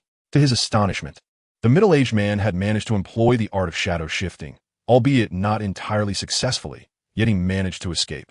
Indeed, one cannot rely solely on a singular skill to navigate all challenges, can they? The Versailles had yet to fully manifest its potential when an unbearable sting suddenly coursed through Karl's body, causing him to stagger, nearly collapsing on the spot, followed by a wave of exhaustion washing over him. This unsettling sensation sent a chill through Karl's heart, and he abruptly realized that this body was, indeed, not as simple as it seemed. It harbored significant hidden dangers. The demise of his predecessor may not have been solely due to mental issues. The amalgamation of cloning and human alchemy had empowered his predecessor from a young age to rival adult wizards. So how could there not be a price to pay? Clearly, the cost must extend beyond mere psychological ramifications. Reflecting on this, the earlier incident of twisting his ankle while assassinating the giant was perhaps not a mere coincidence. Was it akin to an accelerated growth nearing exhaustion? That simply cannot be the case, for if so, the consequences would be dire. Nonetheless, it matters little. The important matters will eventually come to mind, and the unimportant ones can be forgotten, cannot they? No, wait, the stubborn child remains in the space. He must not be left to starve. Summoning his last reserves of strength, Karl activated the mirrored space, yet until he succumbed to sleep, he remained uncertain whether he had successfully released the trapped individual. In another realm, within the Department of Mysteries at the Ministry of Magic, a middle-aged man abruptly opened his eyes, instinctively touching his right arm. Upon realizing he was largely unharmed, he exhaled deeply, muttering to himself, "Parallel dimensions? How intriguing." However, that instrument of vengeance is rather daunting. How shall I prevent him from coming here to harvest the sacred artifacts? Such a troubling dilemma. Meanwhile, in a storage room beneath a staircase on Yew Tree Road, a young boy awakened abruptly from a nightmarish slumber, gasping for breath. After a moment, he murmured to himself, "Thank goodness I managed to escape. That was truly perilous, so vividly realistic." The boy then poked his own face with a finger, but nothing transpired. After pondering for a moment, he reached for a small wooden stick on the table, muttering again as he skillfully traced a path, and then jabbed it into his face once more. Ouch! In the office of the headmaster of Hogwarts, Dumbledore stood quietly before the window, his expression tinged with worry. The door swung open unexpectedly, revealing Professor McGonagall, her lips pale and her demeanor exceedingly weary. Upon entering, she spoke urgently. "Albus, do you have any news regarding the Time Turner?" How much longer will those 4 children remain trapped there? I believe we must place our trust in them. Beyond that, we have no other options, do we? Dumbledore, wearied, rubbed his temples, a look of fatigue crossing his face. As he sipped a mouthful of hot chocolate, the furrows on his brow relaxed somewhat, and his tone took on a hint of cheerfulness. Milo, I believe we ought to allow young Harry to make an early entrance into Hogwarts. You should go. I do not trust anyone else. Remember to keep it confidential. Professor McGonagall, momentarily taken aback, nodded and promptly rose to depart with haste. Chapter 51. The unfortunate tenant below, turning to glance out the window, he noticed that night had already fallen. I must have dozed off for quite some time. Surely I haven't been asleep for several days? Karl froze suddenly, glancing around to find no trace of the iron-headed boy, causing a surge of panic within him. Surely, he hasn't starved to death? Just as he was about to activate the mirror space, the door swung open, revealing Harry. Harry approached with a tray in hand, piled high with meat dishes, his expression oddly dutiful, akin to that of a devoted servant delivering medicine to a master. Are you all right? You must be hungry. I order a meal for you downstairs. He placed the tray on the bedside table and quietly sat down, gazing softly at Karl. How shall I put it? There was an inexplicable resemblance to a gentle and caring figure. Karl couldn't help but shiver slightly, discreetly shifting back. What was going on? Was he losing his mind? Harry showed no intention of halting his advance, completely unfazed by Karl's reaction, as if he had much to express but did not know where to begin. Karl hastily waved his hands and scrambled to his feet, first tidying himself up before diving into the food, seemingly nonchalant as he said, "You should organize your thoughts. Let us talk after I finish eating. Today is a happy day, and I shall provide you with endless answers." The absurdity of his own nervousness did not hinder his efforts to placate Harry. Naturally, his curiosity was piqued. He felt he had gained quite a lot, considering an entire department of the Ministry of Magic had been eliminated. Indeed, such honesty was remarkable. Host, Karl Gant. Skills, minor. Acquisitions, a plethora of rule fragments, temporarily of little use, and various other minor items. Health status, poor, due to your reckless magical endeavors. Signs of exhaustion are beginning to show. Accumulate some fantasy points. Young man, casually choose a physical enhancement profession to complement your gluttonous tendencies. The path ahead is not overly treacherous. Karl suddenly felt a wave of anxiety. What did not overly treacherous imply? He wished they could be more straightforward and omit the euphemisms. This truly was a case of no harm, no foul. Yet who would have imagined that a single unsuccessful attempt at a martial profession could leave his body in such a weakened state? He had not intended to transition into a delicate, ailing gentleman, and yet here they were. Silently, Karl devoured the meat, his thoughts a chaotic whirlwind, as if a multitude of alpacas were crossing his mind, rendering even the taste of the food less enjoyable. To be honest, he truly cherished life at Hogwarts, especially the days spent napping in the library. The thought of dying unexpectedly left him with a sense of deep reluctance. I need to mention something to you. Harry finally could not hold back any longer. It was less a matter of restraint and more an inability to suppress it, lest someone below might burst in to voice their grievances. Karl was devouring his meal with great enthusiasm, yet he could not pretend to be deaf and mute. He could only roll his eyes in exasperation and raise an eyebrow, signaling for him to stop. Harry tilted his head to one side, not out of guilt, but rather a touch of embarrassment. I blew up the sink. With a thud, the food in Karl's hand accidentally fell onto the table as he stared wide-eyed at Harry. Incredulous. Do you have a peculiar penchant for toilet seats? Harry, however, bore the brunt of the blame. He chose to remain silent instead of cursing. Karl's eyes twitched as he observed the stubborn child, who appeared woefully out of place. He could not fathom how someone who feared nothing, not even Voldemort, could be so perturbed by a damaged sink. Thus, he attempted to remind Harry about the repair spell. Harry nodded, but tilted his head even further, stating, I did use the repair spell, but it didn't work very well, which is why the sink exploded. Karl was momentarily flabbergasted, his face a canvas of existential doubt, feeling as though the person before him might have been an imposter. So, is it really you, Seamus Finnegan? Noticing that the stubborn child was on the verge of becoming irate, Karl quickly adjusted his expression and spoke in a gentler tone. Then just keep trying. You'll eventually succeed. Suddenly, brimming with courage, Harry earnestly remarked, I've tried 3 times and exploded it 3 times. I can't keep going, or the floor might collapse. Karl felt as though he could hear his jaw dislocating in disbelief. He set down his food and followed Harry to the restroom. He was merely curious about what magic lay within that sink, compelling the obstinate child to falter repeatedly. Could it be shaped like Voldemort? Indeed, the devastation was quite thorough. bearing the scars of a post-battle scene. Karl drew his wand and cast a repair spell, restoring much of the restroom. However, the plumbing showed no signs of recovery. Instead, the torn cloth blocking the water had exacerbated the situation, causing the water to spray even more wildly. It seemed that the plumbing had developed magical resistance after being blown up so many times. Karl flicked his wand, intending to force another repair, but was halted by Harry. "Perhaps it's best to leave it be. I have a feeling you might blow up the house." Harry's intuition proved correct, as Karl shared the same apprehension. The two stood there, exchanging bewildered glances, momentarily at a loss. "Shall we call for repairs?" This was Harry's ultimate goal, as he genuinely wished to avoid confronting the grumpy old man downstairs. Otherwise, it would be too much trouble. Karl pondered for a moment before shaking his head. He did not want to trouble the elderly gentleman over such a trivial matter, and instead inquired about an unrelated question. "Is anyone downstairs?" Harry nodded, affirming that not only was there someone, but the oddly styled little shop was quite popular and had long been filled to capacity. "Well, that makes things easier. I'll let the old man earn some extra money." Karl pulled out his wand, and in the next moment, the restroom returned to its original state, albeit with a slightly different decor. Everything was perfect. Harry stood in shock, utterly bewildered by what had transpired, until shouts and curses echoed from downstairs. "It's merely a change of space. There's no need for alarm." Karl shrugged nonchalantly before turning to leave, leaving Harry in a state of confusion. Harry swallowed hard, casting another glance at Karl, who remained unperturbed, his face smeared with grease as he continued to eat. With a resigned sigh, Harry rose to open the door. Standing outside was the malevolent old man who ran the shop, accompanied by a gaunt, middle-aged man. The man suddenly exhibited a bizarre and frenzied demeanor upon spotting Harry. His gaze burned with an intensity reminiscent of a dog fixated on a bone.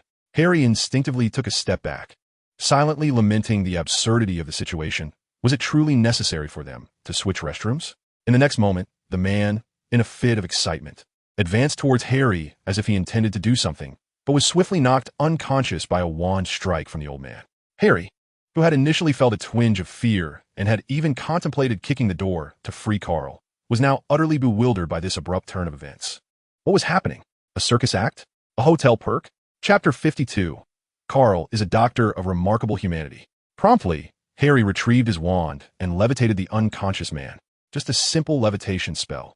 After all, who among them was not a wizard? He then paused, slightly shifting his body to allow the old man passage. After all, this elder was in cahoots with Karl, and Harry surmised they might have matters to discuss. However, the old man showed no intention of entering the room, merely flashing a malevolent smile at Harry before leisurely turning to leave, as if he had not just struck someone unconscious. Upon awakening, Sirius felt a throbbing headache, wishing to bash his head against the wall. When a cup of water was offered to him, he gulped it down without a second thought, only to choke when he realized it was Harry who had handed it to him. The sudden shock caused him to splutter, nearly choking to death. This spectacle instantly extinguished Karl's appetite, prompting him to set down the bone and patiently counsel Sirius that there was no need to be so agitated. If he could successfully navigate the aftermath of Azkaban, he would have ample time to spend with Harry. Harry, bewildered, wondered what this had to do with him. Had the human traffickers found their cellar? Sirius coughed for a while, yet his eyes remained red-rimmed, fixated intently on Harry. This caused Harry to involuntarily retreat again, feeling an inexplicable trepidation, as if he had transformed into a mere bone, with the other man akin to a ravenous dog eager to pounce. "Do not fear, Harry. I am your godfather." Sirius stepped forward and embraced Harry tightly, finally breaking down in tears. Harry's body stiffened. Disbelief etched across his face as he glanced towards Karl, seeking confirmation of this reality. Karl nodded, carrying a stack of empty metal bowls outside, granting the two their privacy. He had already fulfilled his part of the bargain and awaited the fruits of his labor, but he had no desire to linger. He found the scene uncomfortable and awkward. The old shopkeeper, unperturbed by Karl's familiarity, did not bother with niceties, merely wearing a grin that radiated malevolence as he handed over a cup of hot chocolate. Karl understood the old man's nature, recognizing that anyone else in his presence would be unable to suppress a shiver of dread. The two remained silent, absorbed in their respective thoughts as they sat quietly together. The elder, by nature, was destined for this role. Those capable of serving the Gunther family, with their notorious reputation, could hardly survive if they were overly talkative. The strength of one's execution often signifies the closeness of relationships. Karl found himself at a loss for words, merely sipping his warm drink. His feelings towards the elder stemmed entirely from the memories of his previous self. The empathy was profound yet tinged with a subtle detachment. Moreover, he had not come here to forge emotional connections, but rather to pay homage to a bygone era and bid farewell to the past. Life resembles a journey. While the destination may hold little significance, the scenery and emotions encountered along the way are indeed invaluable. Whether reliving memories for his predecessor or seeking his own experiences, he found himself seated and reluctant to rise. Regardless of how intimate or nostalgic the atmosphere became, it was ultimately a sentiment belonging to his former self, rendering it ephemeral in his eyes. Thus, feeling a semblance of that nostalgia sufficed. Furthermore, he was merely a transient in this timeline, arriving and departing in haste. Every endeavor fell solely upon his shoulders. Every challenge he faced alone, and every path he walked was destined to be solitary. Entangled in so many matters, lingering regrets were inevitable. The elder set down his cup and poured a glass of butterbeer, abruptly sliding it across the table towards Karl. He remarked that over the years, this quaint little shop in Diagon Alley had accumulated a considerable fortune in magical materials, offering assistance in retrieving them. Upon uttering these words, he felt the bluntness of his statement and chuckled softly at his own indiscretion, adding that there was no need for him to remain here indefinitely. At his age, he should indulge in pursuits that brought him joy. The two fell into a silence that seemed to dominate the evening, until Harry stealthily called out for someone, prompting Karl to rise, nodding respectfully to the elder before turning to leave. Harry pushed past Karl and dashed away, stumbling several times without a hint of hesitation. Although surprised, Karl did not share the same urgency, opting instead to follow leisurely behind. He was all too familiar with this state of Sirius. Such erratic behavior was reminiscent of the deranged prisoners he had witnessed in Azkaban, a sight he had seen countless times before. As he rummaged through his pockets, he unearthed an assortment of items: a noxious potion, a dung bomb, a difficult-to-light firework, a selection of Weasley-esque experimental candies, magical explosives, C4 a key, the elixir of life, venom from an 8-eyed giant spider, a Horcrux, and a half-destroyed Horcrux, finally discovering the felicity-inducing chocolate. Though merely a temporary remedy, it was certainly more humane than forcibly administering the elixir of life. Karl, help! Sirius has lost it and is about to jump. I can barely hold him back. Harry's voice melded with Sirius's frantic howls, echoing throughout the attic. A minute later, Sirius lay rigidly on the bed, his expression one of utter exhaustion, while Harry flitted about anxiously like a restless ant on a hot skillet. Stop moving, Harry. I'm feeling a bit dizzy, Karl said, one hand clutching the chocolate and the other the elixir of life, wavering in uncertainty. The man had been knocked unconscious, but it was unlikely he would remain that way for long. After all, the after-effects of Azkaban were easily navigable, thus negating the notion of being insurmountable. As they awaited the awakening of Sirius, a question lingered in the air. Should he administer the life-giving potion or the chocolate laced with a euphoric agent? Chapter 053, Gringotts. What politeness. Is there an issue? Harry, observing the turmoil etched upon his face, could not help but voice his concern. He had expended 5,000 galleons. For what purpose? Was it not to gain access to number 12, Grimmauld Place, the ancestral home of the Blacks? Naturally, he could not allow Sirius to remain in a state of perpetual unconsciousness. Despite harboring no ill will towards him, he was not a benevolent community benefactor. Regretfully, he had to proceed with caution.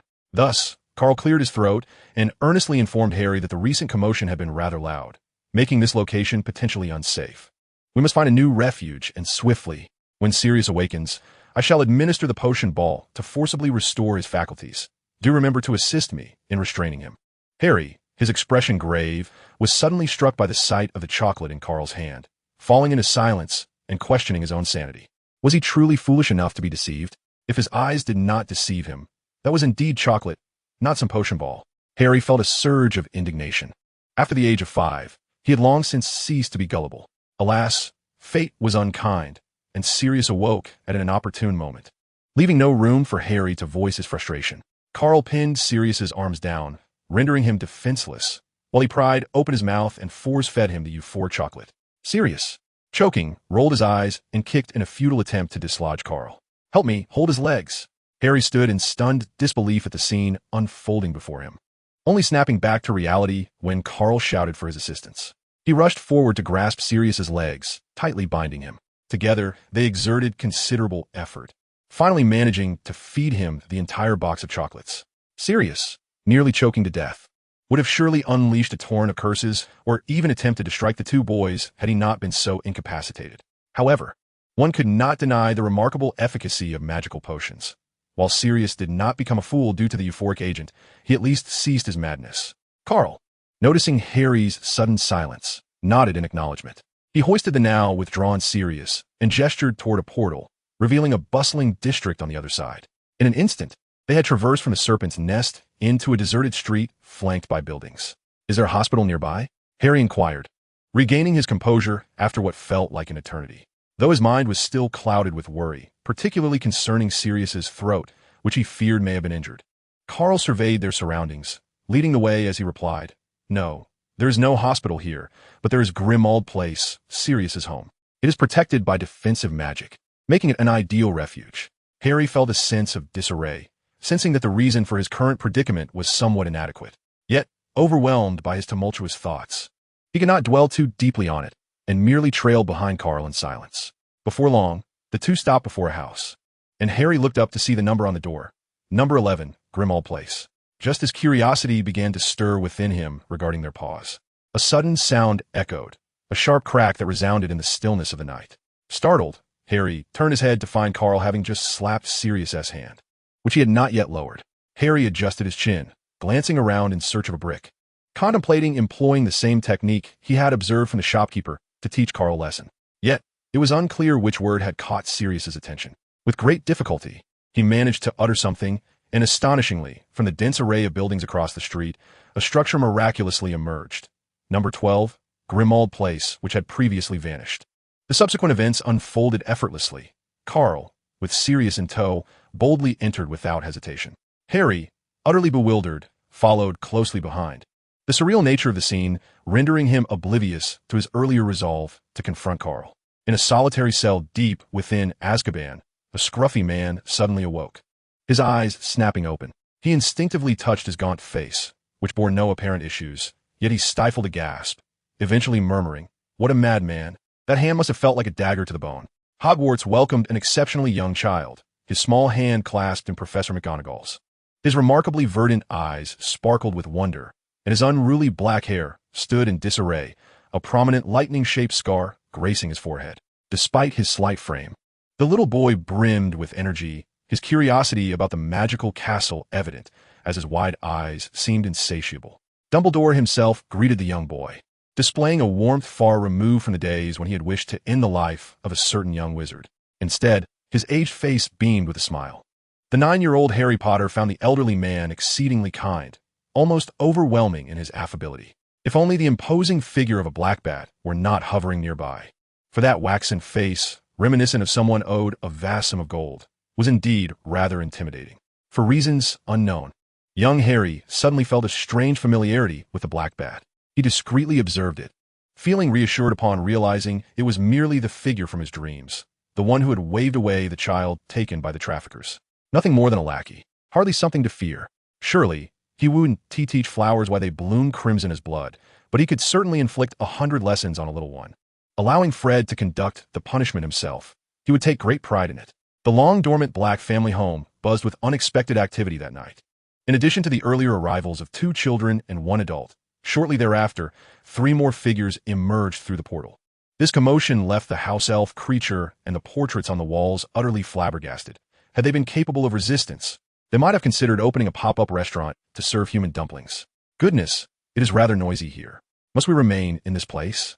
Fred, initially exhilarated by the presence of the stubborn Harry, felt his enthusiasm wane after a barrage of reprimands.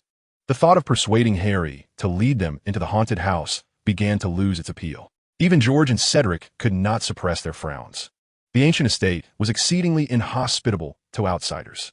Chapter 054. Cedric, the canine strategist, officially takes office. Cedric's face reflected a moment of hesitation, yet he refrained from outright refusal, seemingly mulling over the feasibility of their current predicament. The twins, however, were brimming with eagerness, exuding a palpable desire to embark on an audacious venture. This left Harry with a tingling sense of dread. What manner of individuals were they? Despite being contemporaries, was it possible that his perspective was too limited? He cast a glance at Karl, confirming that he was indeed not jesting, and strangely, he felt no surprise. Was this the evolution from human trafficker to a Gringotts thief? Given this brash individual's propensity for action without noise, perhaps robber would be a more fitting title. Do we have a concrete plan? Cedric discreetly surveyed Harry, sensing that his moment to shine was approaching. He could not allow Karl to seize the opportunity outright. Otherwise, the scene would likely turn bloody, reminiscent of the hunt for the acromantula, which would be quite the spectacle. Moreover, with an old headmaster's informant lurking about, they needed to tread carefully, lest they invite their own demise. Harry was once again rendered speechless. He had previously thought that this broad-shouldered, wide-eyed fellow was the most trustworthy among them, only to discover he had misjudged yet again. Fred, noticing his bewilderment, patted him on the shoulder and, in a tone of someone with experience, assured him that there was no need for astonishment. The untrustworthy Cedric was, in fact, no paragon of virtue. Rather, any blame directed at him was likely well-founded. George chimed in, giving Harry a gentle nudge on the other shoulder. "Join us, mate. There is no need for hesitation when it comes to robbing goblins. You must have read about them in your History of Magic book. They are far from a friendly race to our kind." Harry adjusted his glasses, wanting to confess that he had not indeed read it. Who would willingly spend time poring over books? "What? You say Hermione S. Motherwood? Well, let us just pretend I said nothing." The twins, abandoning decorum, dragged the unfortunate savior aside and initiated their frenzied persuasion, leaving Karl and Cedric exchanging glances in bewilderment. As for Sirius, he lay in serene slumber, having been forcibly imbibed with a potion of life and death. "I believe you might find this useful," Cedric said, retrieving a box from his pocket and handing it to Karl. Without needing to open it, Karl recognized its contents, the Ravenclaw diadem from this world, one he was already familiar with. He nudged Cedric's shoulder, his voice laced with gratitude. "This is a tremendous help. Otherwise, I would have struggled considerably to obtain it. The Dumbledore of this timeline has been watching me closely." Cedric waved off the thanks, glancing at the obstinate Harry, before turning back to Karl. "Are you truly all right with this?" The identity of the iron-willed Harry as a savior may seem somewhat exaggerated, yet not everyone can provoke him without consequence. He feels even Karl may not be an exception. Karl remained silent, lost in thought for a moment before he spoke. "I hesitate, Cedric. You and the twins are well aware that I am not what one might call a benevolent individual. My actions often lack restraint. Of course, I take no pride in this, nor do I feel shame, for it is simply who I am. But is it truly right to drag you all into my reckless pursuits? Furthermore, everything we have done and will do is entirely out of personal volition. You have never coerced anyone. You have quietly upheld the role of protector all on your own, have you not? I fail to see what there is to reproach. And Karl, do you think we are as easily led astray as 3-year-old children? Wizards are inherently above muggles. Though it may sound somewhat unethical, if one possesses great power, why must one bear the burdens of the mundane world? Cedric grew increasingly impassioned, his gaze burning brightly, as if it might dazzle those around him. Karl blinked uncomfortably under the intensity of Cedric's stare, tilting his head in confusion. "My dear friend, what on earth are you reading? Your thoughts seem perilously radical." He intended to convey that Cedric was straying from his usual character, but for some reason, he felt a twinge of guilt. Cedric, in a fit of exasperation, leaned back dramatically, playfully punching Cedric twice, and laughingly scolded, "Get away from me. You, like a crow perched upon a coal pile, only see the darkness in others while remaining oblivious to your own.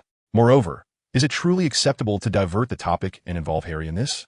Karl dodged Cedric's playful jabs with a laugh, responding, "Dumbledore is watching me too closely for now, so this is the best I can do.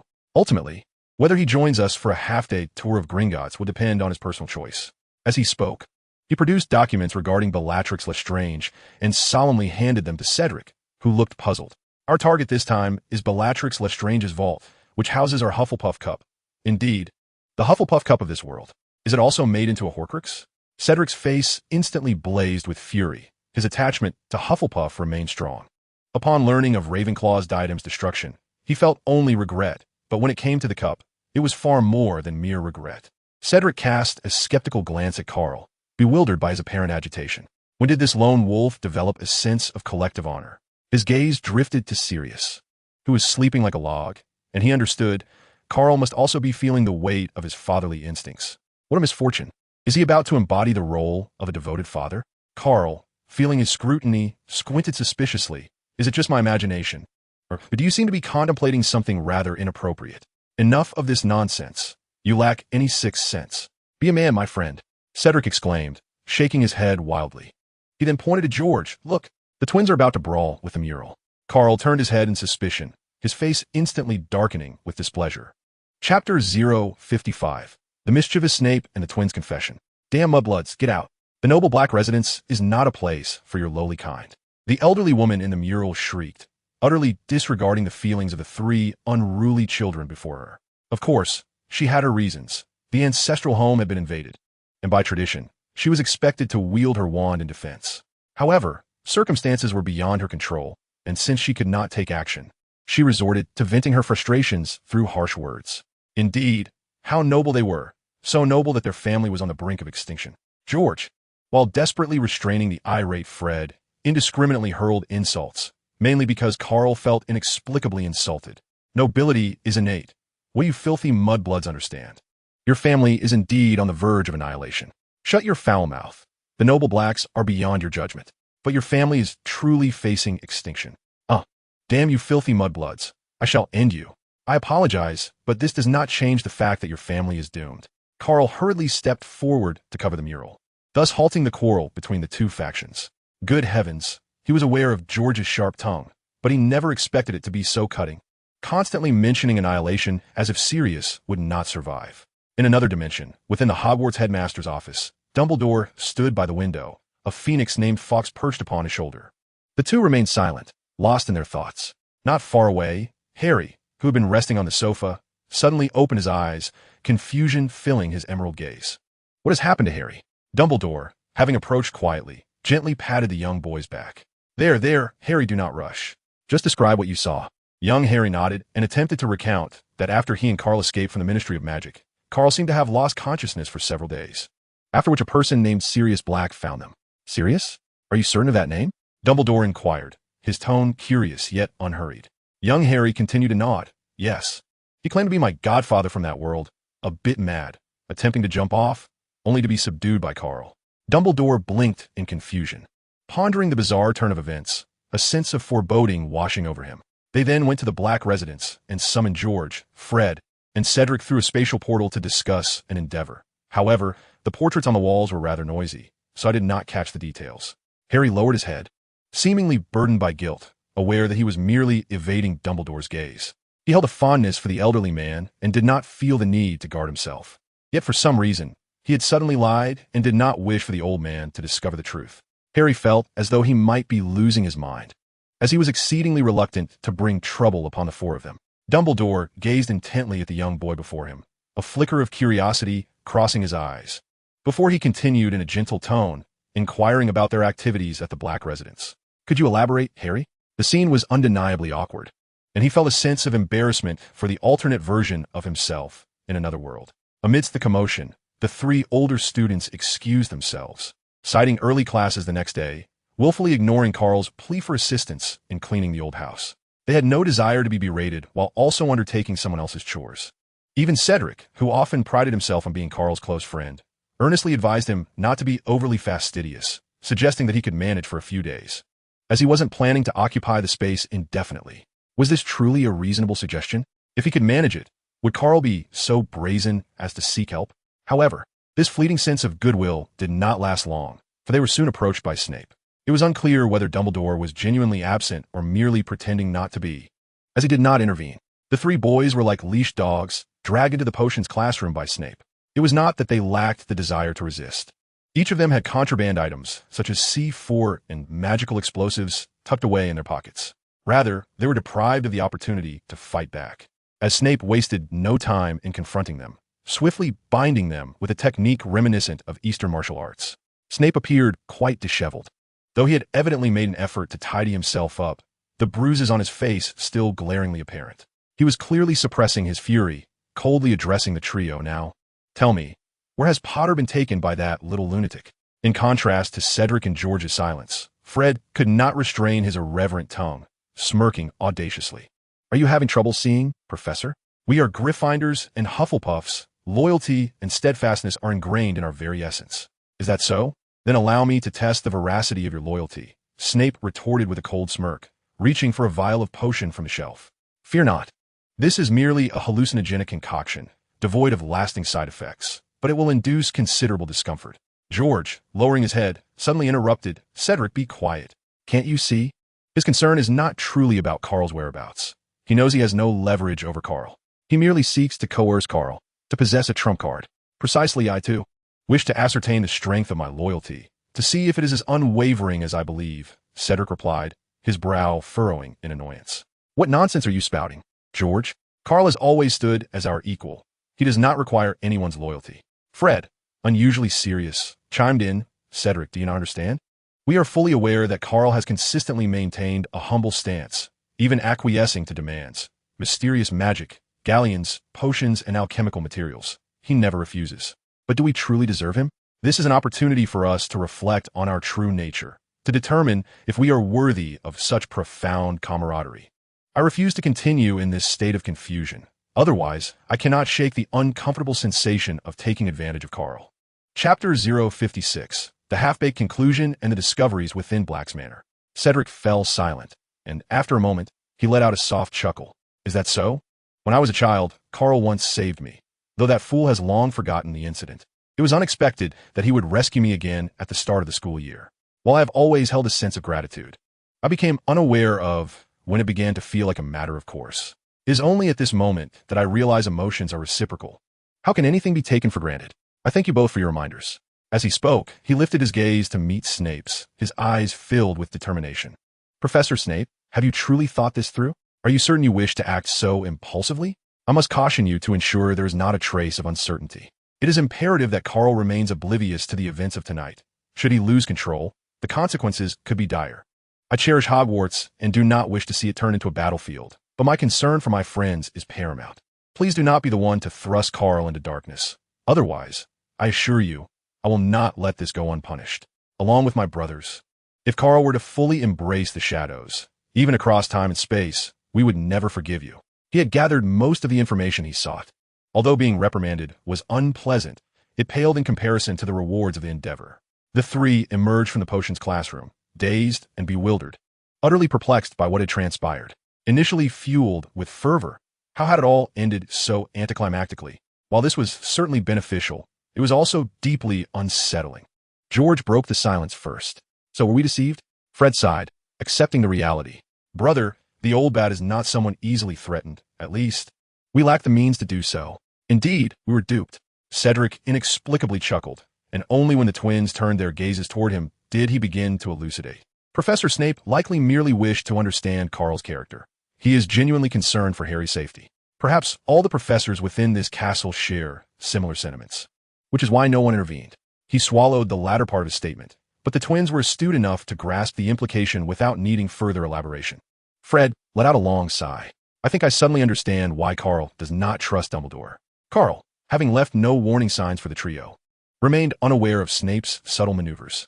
After they departed, he settled Sirius and Harry before examining the wall's mural, certainly not seeking reproach. Employing a powerful confundus charm in Parseltongue, he compelled the mural to reveal the location of the hidden library within Black's Manor.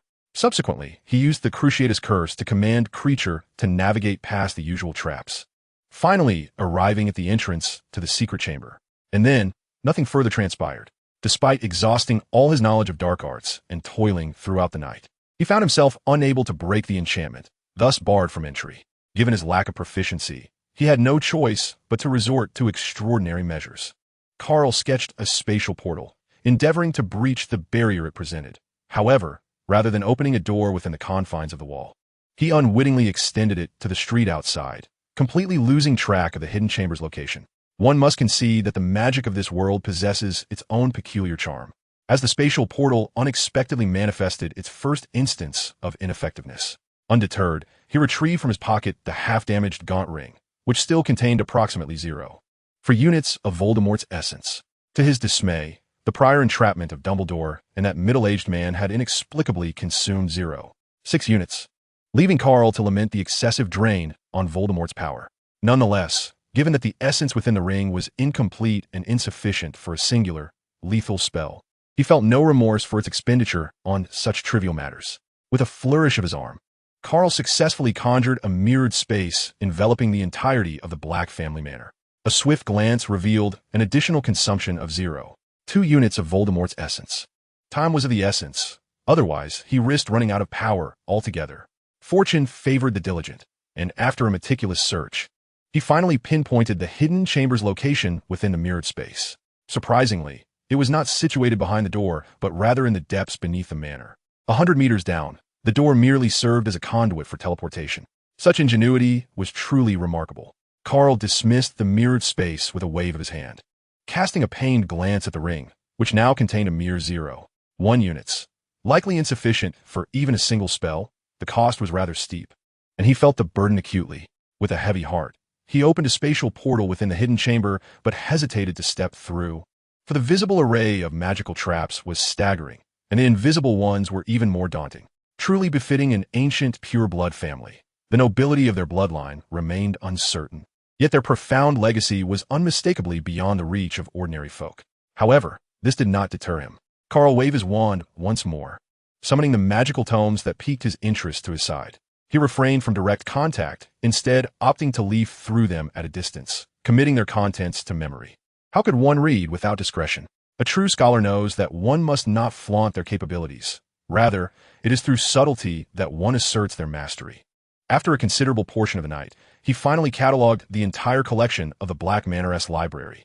To put it succinctly, the endeavor yielded results, albeit not overwhelmingly so. A significant portion of the spells contained therein had bloodline prerequisites, rendering them inaccessible to outsiders. They served primarily as inspiration or a means to broaden one's horizons. Nevertheless, it was a worthwhile venture, as he had indulged without cost. What more could he desire? To gorge oneself on knowledge to the point of excess? As for the magical artifacts and treasures within the hidden chamber, Karl abstained from touching them. Even thieves have their code, and he was merely passing the time with literature, which hardly constituted thievery. As fatigue began to weigh upon him, he resolved to retire for the night. Upon awakening, he found it was already the following evening, roused once more by the tale of Ouroboros. Harry still clutched his pillow, his eagerness to engage evident, yet he remained thwarted by the silver serpent blocking his path. Karl blinked, a sense of familiarity washing over him. Yet he could not recall provoking this mischievous child recently. Why had he come back to exact revenge? Chapter 057. The Turmoil Within the Blake Manor. Karl blinked again, feeling an odd sense of déjà vu, and he couldn't remember having crossed paths with this troublesome child lately. Without a moment's thought, he blurted out, "Is it painful?" "What?" Harry replied, bewildered. Despite having spent considerable time in the company of the eccentric, there were still certain colloquialisms he failed to grasp. Karl quickly waved his hand, lamenting his habitual bluntness. He feigned ignorance of the pillow behind the obstinate boy, forcing a warm smile upon his face. "Good morning." Harry adjusted his glasses and, with unvarnished honesty, remarked, "Your smile seems a bit insincere. If you don't genuinely feel like smiling, you needn't force it. Besides, it's already evening." "Then go ahead and let it out," Karl retorted, instantly losing his jovial demeanor, his eyes taking on a lifeless stare as he slouched back, resembling a lethargic dog. "The supplies are exhausted. Creature has once again declined to assist, and Sirius is still sulking, so I thought it best to rouse you," Harry conveyed. His message clear. It was time to stop lazing about like a pig and promptly venture out for provisions, lest they wish to continue their existence. His request was made with an air of entitlement. After all, it was somewhat contrary to his character as a self-reliant savior. Yet inexplicably, he could never muster the same politeness when faced with Karl. Curiously, despite having been held hostage for so long, Harry had countless opportunities to escape, yet he never acted on them, nor did he even entertain the thought. When Snape had come to rescue him that day, he felt not elation, but rather a pang of regret, only releasing a breath of relief after the professor had been escorted away by Karl. Was it friendship?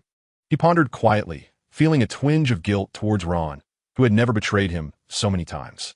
The ensuing days were marked by mundane routines, almost monotonous in their simplicity, at least from Karl's perspective. However, for the trio, Ron, Hermione, and Harry, life was anything but easy. After several attempts, the three were on the verge of giving up, and it was only Karl's relentless enthusiasm that managed to keep their spirits somewhat buoyant. Harry found himself overwhelmed by the collective efforts of the four, as each sought to impart their knowledge upon him. Though their intentions were benevolent, he struggled to find a reason to decline their guidance. Moreover, the twins brought news from Professor McGonagall, stating that he would not be exempt from the final exams. Even in his delicate predicament, one truth remained: his studies could not be neglected. If Cedric's potions class could be considered normal, then the twins' transfiguration lessons were undoubtedly entertaining. Yet, Karl's individual instruction was another matter entirely. It was a veritable amalgam of Snape and McGonagall, with the former's biting remarks and the latter's rigorous assignments, leaving Harry utterly overwhelmed. What a burden this was to bear. Concerning the eccentric Professor Karl, Harry found that the only class worthy of interest was the charms lesson, which he usually attended alongside the trio of the infamous Old Six. The teachings of Karl diverged significantly from those in the textbooks.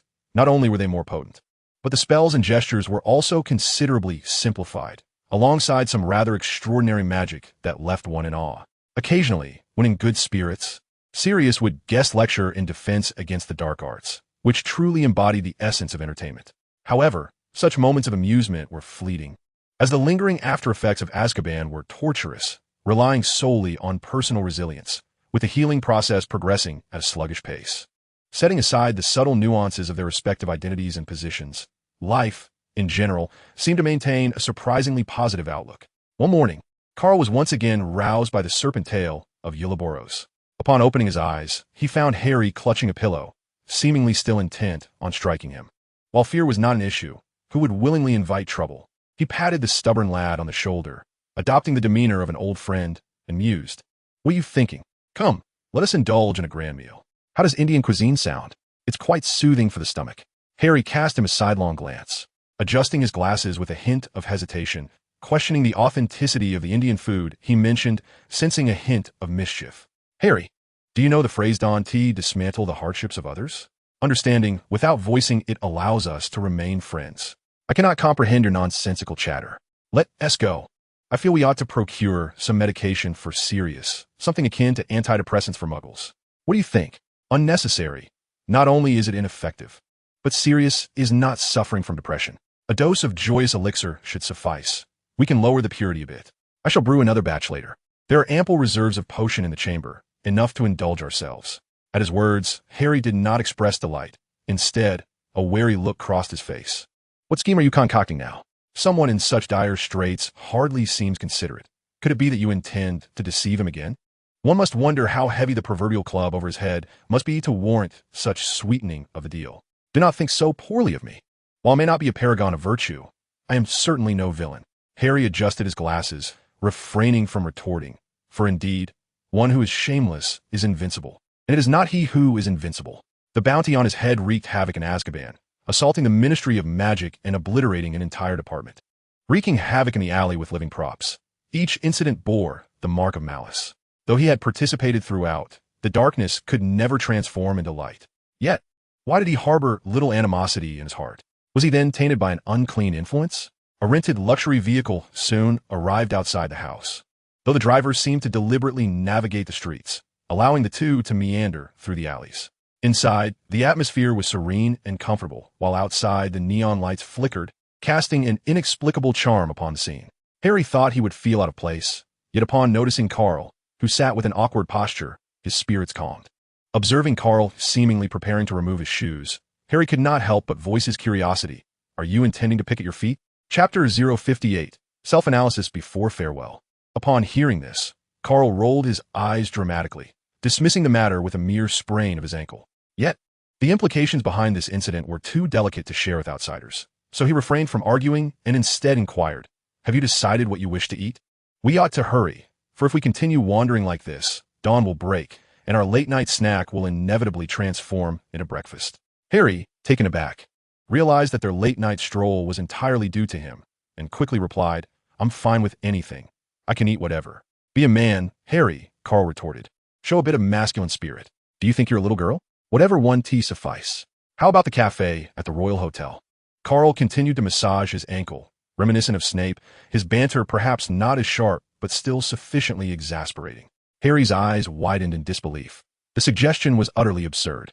"Coffee at this hour? I'm hungry." Not lacking in energy, Karl was momentarily silenced, finally managing to mutter, "Country bumpkin." He blinked, falling into silence. Harry struggled to suppress his laughter, but could not help but retort, "Country bumpkin? Karl." Ultimately, the two did not venture to the so-called Royal Hotel Cafe nor to the Indian restaurant, but instead settled at a barbecue joint in Chinatown. The atmosphere was lively, albeit a bit rough around the edges, yet the bustling ambience, particularly the owner's ostentatious gold chain, brought Karl a sense of comfort. Harry, however, remained somewhat cautious, feeling as though he had stepped into another den of serpents, where not a single soul appeared benevolent. It was only when the grilled meat reached his lips that he relaxed, for one must never forsake deliciousness. All else could wait. Remarkably, Karl made a fool of himself, ignoring the owner's suggestions and ordering an excessive amount of food, yet only managing a few bites before admitting defeat. Amidst the owner's teasing gaze and laughter, the already vibrant night gained an extra layer of merriment. Harry, eating while observing, nearly laughed himself silly, as moments of amusement concerning Karl were a rare delight. Karl, rolling his eyes in exasperation, retorted, "I ordered all of this for Sirius. What's the problem?" Harry's amusement was uncontainable, nodding vigorously while constantly affirming, "Yes, yes, yes," which nearly drove Karl to frustration. As they settled the bill, each left with arms laden with food, the enticing aroma completely masked their appearance, making them resemble two fugitives from a disaster at first glance. Once they escaped the crowd's gaze, Karl stowed all the food into a spatial pocket he had crafted himself, infused with a significant amount of dragon hide powder. Despite its small size, the pocket held a vast expanse, and its creation was costly, having consumed a substantial portion of their group funds, which nearly incited the twins' ire. Thankfully, as all four members received their share, the twins refrained from excessive chatter. Karl handed a pocket to Harry, and without waiting for any inquiry from him, began to explain, "Consider this a memento, so you must release Harry." Upon hearing this, Harry tightened his grip on the pocket and nodded silently. He had anticipated this moment before their meal, as the atmosphere of parting felt rather palpable. He could not pretend otherwise. Yet, this was of little consequence. He found himself inexplicably hesitant, even a bit reluctant to part ways. Karl, somewhat theatrical, seemed lost in his own performance, oblivious to Harry's unease, and continued to speak. "Before we bid farewell, there is one thing I must remind you, Harry. You must remember this, as it pertains to your personal safety." Harry could only roll his eyes in exasperation. He could no longer maintain his facade. He sighed inwardly, lamenting that a child like him lacked the cooperation expected in such moments, unaware of the difficulty of a solo act. Clearing his throat, Karl shifted from his playful demeanor to a serious tone. "You must remember, Harry, that in the coming academic year, you need to obtain Tom Riddle's diary and immediately hand it over to Dumbledore, informing him that this is the final Horcrux. He will know how to assist you. Remember, this is your only opportunity. No matter what happens, securing the diary is paramount." This time, Harry chose not to feign indifference. He neither nodded nor shook his head. After a brief silence, he fixed his gaze on Karl's eyes and earnestly asked, "Karl, what kind of person are you? Why are you helping me so much? I mean, after just one matter concerning Sirius, you owe me nothing. Shouldn't you refrain from going above and beyond?" "Honestly, I'm not entirely sure either. Perhaps there is some disconnection within me." He reflected on the past when he feared neither life nor death, consumed by a desire for slaughter, ridding the world of serpents and dark wizards, staining the earth with blood, willingly submitting to contracts, accepting death without regrets. Yet now, he found himself cherishing life, despite the solitary yet vibrant days, relishing the camaraderie akin to a fine wine and the heartfelt longings reminiscent of a poignant melody. "The arrivals bring me joy, and the departures do not evoke sorrow." As he spoke, he suddenly paused, chuckling to himself before continuing, "But you see, life is like Bertie Bott's every flavor beans. You never know what flavor you will encounter next, and this time, I merely wish to taste the flavor of life and death. Of course, I also don't mind doing a good deed along the way." Harry, known for his stubbornness rather than his intellect, found it hard to fully grasp Karl's words. Yet he understood the last sentiment, that helping him was merely a trivial act for Karl. This realization left him somewhat disheartened. Indeed, he must have been mad to feel any affection towards this peculiar individual. Chapter 059, Strategies and Divergence. That evening, perhaps due to the impending Christmas festivities, the atmosphere was particularly relaxed. The makeup class did not unfold as anticipated. Instead, it transformed into a chaotic celebration. The participants remained the same, as the trio of the 6th year celebrated the absence of classes, dragging Harry into their raucous revelry. After taking his medication, Sirius surprisingly felt quite well, joining the others in their playful antics like a child. Only Karl stood apart, ensconced in the corner, silently observing with a visage full of disdain, as if proximity would result in a shower of blood. Seizing the opportunity amidst a throng of exuberant Gryffindors dismantling the surroundings, Cedric approached Karl, a cup in hand, every motion exuding composure.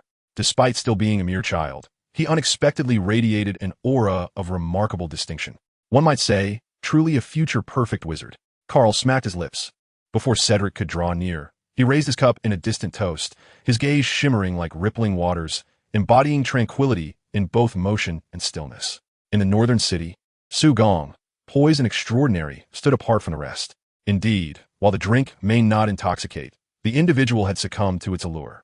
Cedric, bemused, observed the scene, contemplating whether Karl was attempting to outshine him like a peacock displaying its feathers. He unceremoniously seated himself beside Karl, casting a stack of documents before him with a flourish. Take a look, this is the limit. If this fails, I shall have no choice but to abandon all hope. Karl immediately broke character, lazily waving his hand. You might as well tell me directly, my demeanor is ill-suited for reading. Cedric couldn't help but touch Karl's forehead, bemused. It's merely butterbeer, not dragon blood whiskey. What has driven you to this state? Fortunately, there was no fever, no need for isolation, so he cleared his throat and continued. There are 3 strategies. The lowest is for you to charge indirectly, while the 3 of us cheer you on from outside. Karl could hardly contain himself, spraying the freshly sipped butterbeer in surprise. Is this a jest? What need have I for applause? A grand competition had passed, but Cedric, forewarned, deftly avoided the mishap. Look at you, why so flustered? Truly an unmanageable child. All right, put down your wand. Cedric coughed. Let us proceed. He relinquished the wand he had pointed at his own nose, placing on the table before him, and continued, the middle strategy is one proposed by the twins. We could open a high-level account at Gringotts and deposit a supply on the day of the heist, intending to send the twins in for positioning. Furthermore, we could hire a cadre of dark wizards to act as decoys, portraying Death Eaters, casting spells that leave no trace to instill fear, allowing us to seize an opportunity amidst the chaos.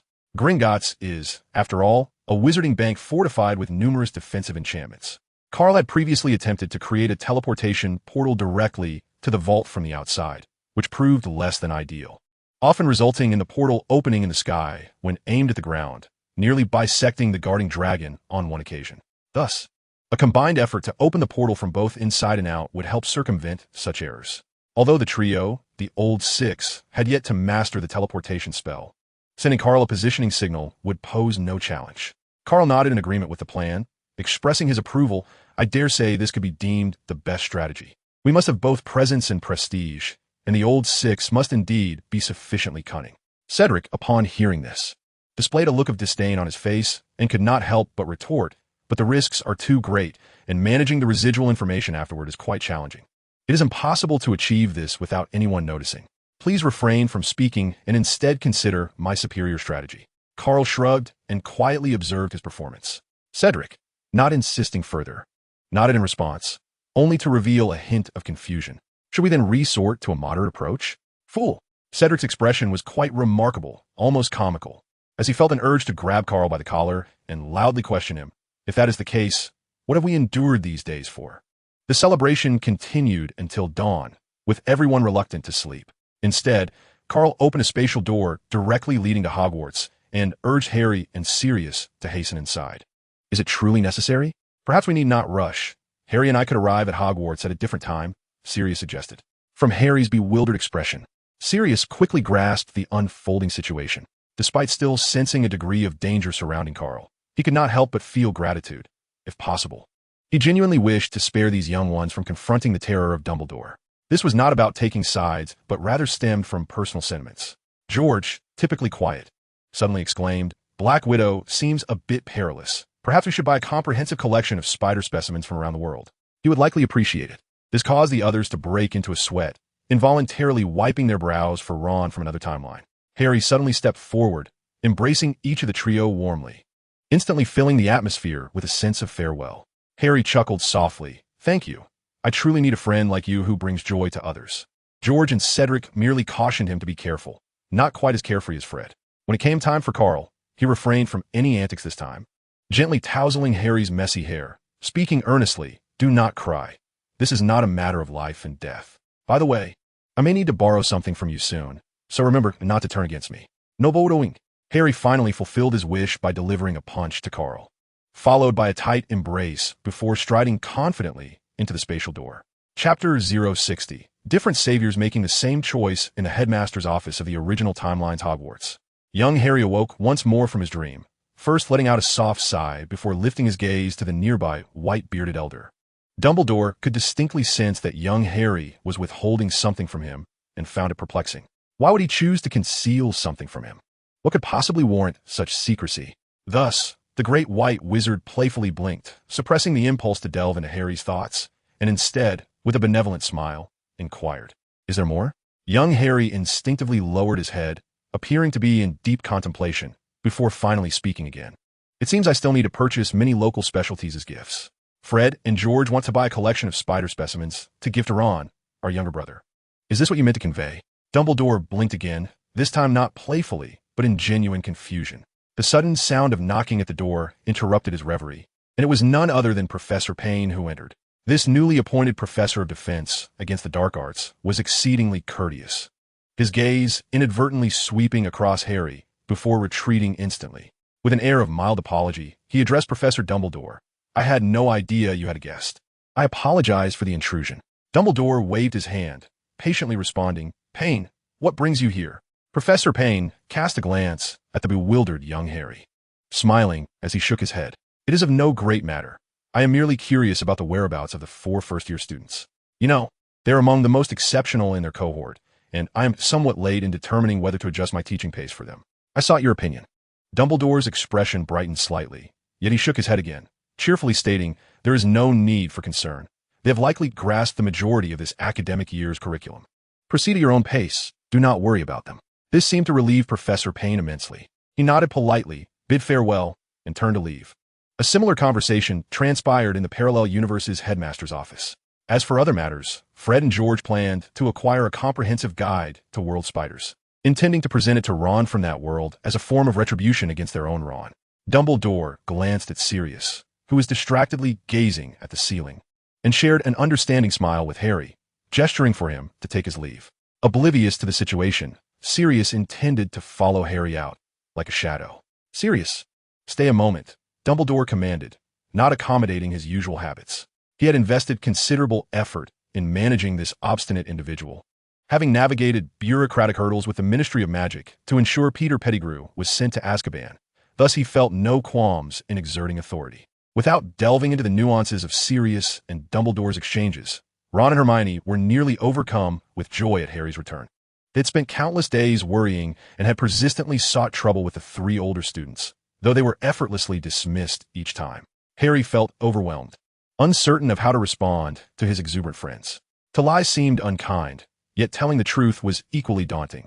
He glanced at Ron, and considering his friend's propensity for loose lips, promptly dismissed that idea. While Harry grappled with his predicament, the quartet was reveling in their merriment. Karl led the trio beyond the confines of the magical realm and into the Muggle world, where they indulged in joyous abandon. The twins acquired a remarkable Muggle antique from the Anything You Desire shop, known worldwide, and auctioned it off for a substantial sum. However, within just a week, they had exhausted nearly all of it. As for how they spent it, that is another story altogether. On Christmas Day, the 4 of them were possessed by their mischievous alter egos, openly exchanging gifts while scheming against one another, and Harry was not spared from their antics. Upon awakening one morning, Harry was genuinely startled by the plethora of gifts piled upon his bedside. However, it was evident that he had risen a tad too early. As each present was unwrapped, he found himself questioning the very fabric of his existence. Though Harry's eyes sparkled with delight at the gifts, he bore no resentment. After all, familiarity breeds understanding among friends. Concerning the peculiar request from a certain individual, he merely cast a glance at the newly acquired invisibility cloak and without hesitation repackaged it for Hedwig to deliver. As for Ron, he received a comprehensive tome on spider specimens, which promptly induced an unintentional slumber, a euphemism for fainting.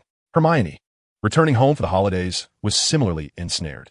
Cedric, that old trickster, gifted her a rare invisibility book containing invaluable magical knowledge, albeit with an infuriatingly erratic display of text that appeared and vanished unpredictably. One can only imagine the turmoil within the young, which as she struggled to comprehend its contents.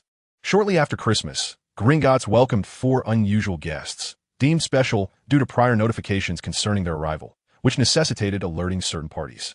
The goblins, unusually cordial, ushered the quartet into a VIP chamber before hastily retreating. The twins exchanged glances at the elusive goblins, a smirk of satisfaction crossing their faces as they discreetly patted their spatial pockets, feeling reassured by their bountiful haul. They had exercised considerable restraint, yet were astonished by the opulence of the Death Eater's vault. Even after taking only a portion, their pockets were brimming. Cedric's anxiety was palpable, despite Karl's ambiguous intentions remaining unspoken. Nevertheless, Cedric vehemently disapproved of Karl's reckless behavior. Karl, with a cryptic smile, retrieved another gaunt ring from his spatial pocket, glancing at Cedric and the twins with a hint of mischief, urging them to enjoy the spectacle. He then enveloped the trio within a mirrored space. The gaunt ring he produced exuding a swirling mist of dark, anguished faces that dissipated into nothingness. A Horcrux potion was thoroughly consumed. Dumbledore's sudden appearance was startling. As if conjured from thin air, he regarded Karl with a complex expression, firmly asserting that he had been waiting for him, questioning the motive behind it. Chapter 61. The First Confrontation with Dumbledore, Part 1. Karl offered no response, instead pocketing his original gaunt ring and donning the one from this timeline. Then, he turned his gaze towards the venerable elder, declaring his intent to measure his own mettle against Dumbledore. Such a statement verged on audacity. Dumbledore furrowed his brow, pondering the folly of engaging in combat with a young madman. Victory would only invite accusations of disrespect for his age. Why bother? Karl seemed to penetrate his thoughts, a peculiar smile gracing his lips. You have little choice, he taunted. Either engage in a life-and-death battle with me, or witness the destruction of this place, inciting yet another conflict between the fairies and the human race. Do remember to make time for a visit to the doctor. Dumbledore struggled to maintain his composure, nearly breaking into an outburst of indignation. It felt as though this insolent individual had brought the fight to his very doorstep. He tightened his grip on his ancient wand, yet he was reluctant to strike first. After all, who among the sane would contend with a madman? However, upon observing Karl surveying his surroundings, seemingly contemplating where to begin the fray, Dumbledore resignedly suggested, "Let us change the venue. This place is too constricting." Karl raised an eyebrow, displaying an expression that suggested this was the inevitable course of events. With a flick of his hand, he transported both parties to the exterior of the ancient fortress of Azkaban. Dumbledore was no stranger to Azkaban, yet he couldn't help but glance around, sensing that this little lunatic harbored ulterior motives. Despite his awareness of the danger, he was left pondering the deeper significance of this location, completely unaware of its true implications. In another dimension, Dumbledore stood quietly by a window, his gaze lingering on a figure on the grounds, the very Professor Payne who taught defense against the dark arts. The professor appeared to be aimlessly wandering, reminiscing about the past, but the urgency in his steps and the occasional stumble belied a facade of tranquility. Out of the corner of his eye, Dumbledore caught sight of Fawkes, and with a sigh, he couldn't help but express his concerns to his old companion. "I fear you may have to weep through the night." He had been the one to cast that troublesome scoundrel into Azkaban, albeit reluctantly, and he accepted the burden of that decision. At that moment, Fawkes erupted in a fit of rage, disappearing entirely. Dumbledore, in the parallel universe, remained oblivious to these events. Yet this did not diminish his vigilance. After all, the impudent young man before him was clearly up to no good. After mentally chastising his alternate self once more, he couldn't suppress his sarcastic remarks, lamenting the lack of honesty in such tests and suggesting that if one sought revenge, they ought to declare it outright. Meanwhile, Karl, akin to a madman, inhaled the briny air of the isolated island, his eyes narrowed to slits, a look of satisfaction etched upon his face as if he had finally achieved his desires. However, as the old man across from him dawdled, that satisfaction began to wane. Observing the increasingly impatient demeanor of the young rogue, Dumbledore nodded, feeling a sense of pride in not seizing the initiative, and thus declared, "Let us begin." This seemed to trigger something within Karl, who broke into a manic grin, his eyes wide with a flickering crimson glow, his smile nearly stretching to his ears. With a sweeping gesture, he unleashed a torrent of grayish-white flames. The inferno surged forth like a river unleashed from its dam, rushing toward Dumbledore with overwhelming force and speed. Dumbledore raised an eyebrow, his surprise slightly tempered by familiarity.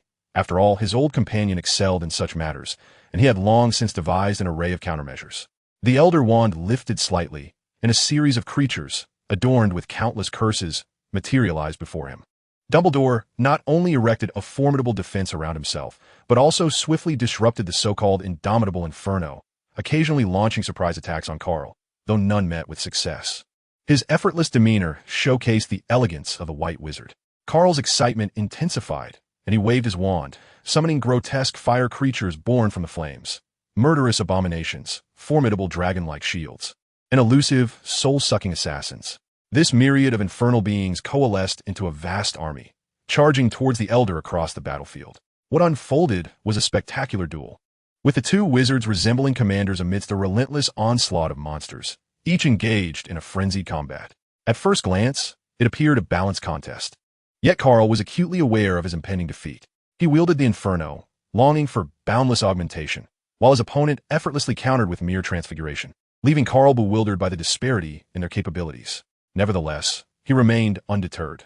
The essence of their contest was not merely mastery of realms, and until a victor emerged, the outcome remained uncertain. Let the battle continue, neither would yield easily. Dumbledore, though unafraid, felt the weight of fatigue. The prisoners of Azkaban were indeed entitled to their rights. Should this stalemate persist, the toll on Azkaban would be catastrophic, leaving nothing but ashes in its wake. Thus, the old wizard once more wielded his Elder Wand, and the atmosphere shifted dramatically. The endless Inferno and its monstrous minions were suddenly reduced to mere ash, leaving the two wizards standing in stunned silence. The stillness was eerie, as if they were engaged in a contest to see who could widen their eyes the most. This was a battle of wills, as both had long since plunged into a frenzied exchange within the realm of the mind. Karl unleashed a torrent of lethal curses and dark magic, while Dumbledore countered with adept transfiguration, his occasional counterattacks merely disarming spells. Karl felt a sense of frustration, as if he were being guided, which unbalanced his mindset and pushed him toward madness. This provoked a frown from Dumbledore. Had he perhaps applied too much pressure? Why did Karl struggle so? To confine the battlefield to one's mental realm could offer a local advantage, yet also risked irreversible harm, even leading to one's demise. It was a risk too great to ignore, an endeavor fraught with peril. Dumbledore glanced at his Elder Wand, bolstered by his previous encounters. He felt confident that although subduing this young madman would not be effortless, it would not lead to mutual destruction either. Thus, he stepped forward, ready to engage. Chapter 062, The First Confrontation with Dumbledore, Part 2. Dumbledore was astonished. It was as if he glimpsed countless timelines, each coursing like veins, occasionally intertwining. Chaotic yet seemingly governed by an underlying order, both horrifying and extraordinary. Before he could thoroughly observe his surroundings, he was abruptly transported to a white expanse. Dumbledore surveyed the area, his gaze met only with a blinding whiteness, devoid of any discernible direction. Following a mysterious instinct, he strolled leisurely within this ethereal realm, unaware of the passage of time, until he eventually arrived at a towering gate. The door, ancient and dilapidated, stood solitary in his path, evoking a sense of déjà vu within him. Delving into the recesses of his memory, Dumbledore soon recalled that this entrance was identical to the enigmatic door deep within Azkaban. Despite its grandeur, the gate appeared insignificant against the backdrop of the boundless space. Yet, it imparted a peculiar illusion, as though it cleaved the entire realm in two. After a moment of contemplation, Dumbledore stepped forward. After all, what could an old lion fear?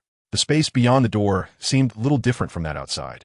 But upon crossing the threshold, he became acutely aware that he had entered an entirely different dimension. Not far from him lay a somewhat collapsed underground air raid shelter, conspicuously out of place. Without hesitation, Dumbledore approached, only to discern a figure flickering within the cavern. It appeared to be that little madman. Aware that this might be a trap, Dumbledore couldn't help but entertain a sliver of hope that the figure before him was indeed the true Karl. Every individual possesses multiple facades, yet authenticity is unique. For many, life-esque circumstances may compel them to conceal their true selves, donning masks to navigate the world.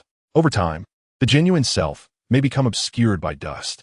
If the person in the cavern was indeed Karl's true essence, Dumbledore believed that a mere gesture could potentially cure his madness. However, as he drew closer and discerned the scene within the cave, his expression shifted in surprise. The figure was indeed Karl, embodying a profound spirit. Yet he appeared neither shackled nor lost. Rather, he reveled in his own clarity. This madman was not ill. He merely exhibited a vivid authenticity, a delightful recklessness, and a profound sense of self. This indicated that the cave was not a confining barrier of self-isolation, but rather a straightforward trap. Suppressing his astonishment, Dumbledore gazed intently, attempting to glean insight and uncover any weaknesses. Yet, Karl paid him no heed, engrossed in manipulating an object in his possession, a divination orb, which displayed a peculiar image of the two of them in that very moment. Unlike a conventional crystal ball, this orb was layered, each stratum revealing the same scene. Akin to a Russian nesting doll, Dumbledore suddenly grasped the essence of this space, recognizing the shadows of two incantations, the illusions of disorientation and the infinity of space, both regarded as the most enigmatic manifestations in the realm of mental magic. When these two unfathomable spells converge, Dumbledore could envision no other means of resolution but to confront it with sheer force. In the ethereal white space, a sudden influx of black mist enveloped the surroundings, accompanied by piercing shrieks that cut through the air, aimed directly at Dumbledore's neck. Yet, he chose not to resist. Instead, he resolutely opted to depart from this mental realm. He understood that resistance would only expose his impotence, for Karl's mental fortitude far exceeded his expectations. However, while entering was effortless, exiting proved to be a formidable challenge, a reality Dumbledore was acutely aware of. With no option other than to flee, the Elder, seasoned in the ways of the world, prepared himself for the potential repercussions of this encounter, aware that he might suffer a mental breakdown or, at worst, face death. To his surprise, he encountered no resistance and managed to escape with remarkable ease. Dumbledore's expression was one of complexity, predominantly tinged with confusion. He did not believe that his opponent had faltered, but rather recognized that he had been granted a reprieve. Nodding in acknowledgement, he was not one to shy away from defeat, regardless of whether it was due to carelessness or oversight. Karl, visibly pleased, then sheathed his wand, replacing it with a swirling black mist that coalesced into an ancient, formidable black sword. Dumbledore's eyes twitched. He dared not contemplate further and swiftly conjured several layers of protective armor around himself, drawing forth the legendary sword of Gryffindor from behind. The sword wielded by the young madman was clearly unorthodox, and the Elder had no intention of facing its edge unarmed. Moreover, with a worthy adversary before him, Dumbledore's spirit ignited. In the next moment, Karl's figure vanished from sight, not through invisibility, but by sheer speed. Although astonished, Dumbledore refrained from overthinking, promptly closing his eyes, for sight had become futile. Nevertheless, having witnessed countless spectacles in his lifetime, he felt no threat, as he could rely on his mental acuity to track his opponent. With swift movements of his wand, he knew that any actions taken by Karl would be rendered futile, who among them was not a Gandalf in their own right. Thus, the scene transformed into a dazzling display, as the two became radiant streaks of light, clashing amidst the air, the sea, and the ancient castle, sparks flying in their wake. The very atmosphere nearly twisted into a hurricane, their blows akin to thunderous strikes. Dumbledore reveled in the fray, holding his ground with exuberance, and in a moment of excitement, donned a cloak of fierce flames for defense, embodying a spirit reminiscent of Naruto in his Ninetales mode. It must be noted that his old companion was a master of this spell, and during their shared days, how could this old flame not have gleaned a few tricks? Yet soon, Dumbledore found himself regretting his choices, as the young madman showed no restraint, continuing to engage in reckless confrontation, truly fearing that he might inadvertently incinerate this impetuous youth. While the young fool was indeed pushing the limits, causing Dumbledore considerable frustration, he was not one to eliminate problems through harm, except, of course, in the case of young Tom. It was evident, however, that Dumbledore was overthinking. He had no fear of the fierce flames, and Karl was equally undeterred, even having learned a trick or two from them. The myriad of curses may not be an extraordinary arcane art, and since it can be affixed to the transformed beasts, it can certainly be draped upon a human as well. Thus, one party clad in fierce flames and the other enveloped in the myriad curses clashed amidst a tempest of blades and swords, rendering the magical world a chaotic tableau. This contest, reminiscent of a martial artist's intrusion, did not endure for long, quickly losing its luster. Dumbledore, being a centenarian, found his stamina limited and could not maintain his composure. Karl, too, faced adversity and even suffered considerable losses. Such physical magic was inherently immature, especially since his body was fraught with vulnerabilities, rendering him incapable of withstanding such intense combat. His impulsiveness was indeed reckless. As Dumbledore, panting and on the verge of collapse, struggled to persist, Karl succumbed first. He thrust his sword to break free from Dumbledore's entanglement, and a copious flow of crimson gushed forth from his orifices, painting a scene of utter desolation, as if he were on the brink of death. Chapter 063. The Final Battle and the Return. Should he not kneel and plead for the old man as survival? Perhaps the elderly wizard's gaze was too direct, causing Karl to furrow his brow in irritation. He spat contemptuously, his vision clouded by the glaring red, and hoarsely retorted, "Old man, do you truly believe victory is assured?" Dumbledore hastily waved his hand, his expression one of utmost caution. He dared not retort, fearing that provoking Karl might render him breathless, plunging him into an irredeemable situation. Karl, gasping and with eyes slightly closed, continued to emit an unsettling, maniacal laugh, realizing that he had no choice but to unleash his full potential. for conserving ammunition was no longer an option. As he spoke, a golden cup materialized in his hand, prompting Dumbledore's eyes to widen. It was the Hufflepuff cup, a relic he recognized. Yet, it was precisely this recognition that left him astounded. Was this a contest of appetites? Surely, a mercy for the old man. Could they not engage in something sweeter? I have yet to employ the next two moves. Today marks their debut, so do take care, Karl muttered, forming an unusual seal. Instantly, the golden cup was enveloped in dark mist, seemingly attempting to morph into some bizarre shape, only to inexplicably vanish into thin air. Dumbledore's eyes widened further. He understood what this entailed, for such a manifestation occurs when a Horcrux is destroyed, albeit with less commotion than usual. Clearly, his astonishment extended beyond this singular occurrence, as Karl instantaneously multiplied into countless figures, swarming like locusts, a dense mass too numerous to count. This was the pinnacle of illusionary magic, the Icon Illusion, a spell once wielded by a certain healer to control the violet tuber creature, its visual splendor unparalleled. Suppressing his astonishment, Dumbledore pondered that one little madman was enough to exhaust him. Yet facing a multitude of such crazed entities would be overwhelming. He immediately attempted to use apparition to escape, but failed. This magic effectively sealed the loopholes of spatial magic. Karl did not afford him much time to react, as thousands of doppelgangers simultaneously launched red chains, all targeting him without exception. Dumbledore remained unperturbed, summoning a towering inferno around him, seeking to incinerate all the approaching red chains. It was destined to be a futile effort, for those crimson chains unleashed by the doppelgangers were utterly impervious to the searing flames, at least in the short term.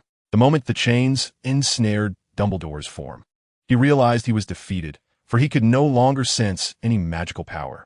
To say he could resist was a farce. Even summoning Fox was beyond his reach. In the next instant, his ancient wand was forcefully seized by his adversary. A flicker of realization crossed Dumbledore's eyes as he gazed at Karl, who held the Elder Wand. All his exertions had been for the sake of this wand. Karl paid him no mind as he grasped the Elder Wand, his fingertips delicately tracing the resurrection stone on the gaunt ring, and, unbeknownst to him, a flowing cloak appeared behind him. At that moment, the legendary Deathly Hallows were united. Ding! The system detected a fragment of the Law of Death, integrating it into the system's rule pool, thereby reserving it for the future creation of the Death Stone, and awarded 1 fantasy point. Karl stood momentarily frozen. Was that it? The crafting of a mere Death Stone? Did he seem like someone in need of such a trinket? Was he the focus supposed to be on the realm of the undead? After all, something produced by the Grim Reaper must surely have some coordinates, right? From a moment he learned that the gods were deceased, Karl had entertained thoughts of the Grim Reaper's domain. The Reaper's possessions lay in the mortal realm, and he believed that success was within reach. After all, it was a rare opportunity, akin to a tiger not being present in the mountains. Yet here he was, nearly facing death for this objective. Who could have anticipated that such a vigorous endeavor would yield merely a single reward point? Was there no sense of logic in this? Ripples of space began to form, and 3 flustered figures appeared just in time to interrupt his exasperated outburst. The trio swiftly surrounded Karl, their demeanor suggesting they intended to whisk him away, their practiced efficiency almost heart-wrenching. Karl closed his eyes, battling the fury within him, before gesturing to calm the 3. Then, he turned to the astonished Dumbledore and spoke slowly, I concede, as he relinquished his grip on the Elder Wand. It fell to the ground alongside the Hufflepuff cup and the invisibility cloak. The 3 companions exchanged no further words, merely nodding with expressions tinged with concern. In the next moment, a deep blue pentagram-shaped portal shattered the fabric of space, revealing the deserted girls' lavatory at Hogwarts. Another timeline of Hogwarts, of course. Without hesitation, the trio seized Karl and fled, as if pursued by a fearsome hound, and then the portal vanished without a trace. Thus, the numerous phantoms of Karl dissolved into nothingness, and Dumbledore finally broke free from his constraints. He approached the 3 items, casually collecting them, but his face bore not delight, but rather a frown. Why could there not be a modicum of trust between individuals? Moreover, they had left behind only the cup. Pomona would be pleased, but Flitwick was likely to raise a ruckus. Karl, feeling a profound sense of depletion and disappointment from his miscalculations, found it impossible to feel any joy.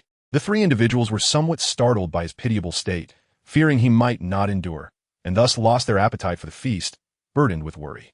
Karl, struggling to keep himself awake, waved his hand feebly, determined not to succumb to unconsciousness. Such a loss of dignity would be intolerable for a man of his fortitude. who could never emulate the persona of a frail beauty. Silence.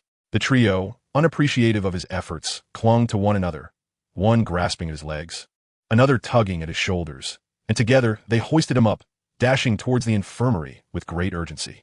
Madame Pomfrey was taken aback for numerous reasons, but the imperative task of healing outweighed her curiosity, and she shooed the chaotic trio out of her domain, promptly attending to her duties. In the midst of this commotion, Karl remained blissfully unaware, having been rendered dizzy by the tumult. Chapter 064. The comical absurdity in the infirmary. Karl regained consciousness, stirred both by hunger and the throbbing pain in his face. Upon opening his eyes, he was greeted by a flurry of dark shadows that seemed to assault him from all sides, the sound echoing like a rhythmic beat upon his heart. Though the force was not great, the rapidity was undeniable, and he could ascertain without looking that his visage was likely swollen. Grabbing one of the shadows, he discovered it to be Ouroboros.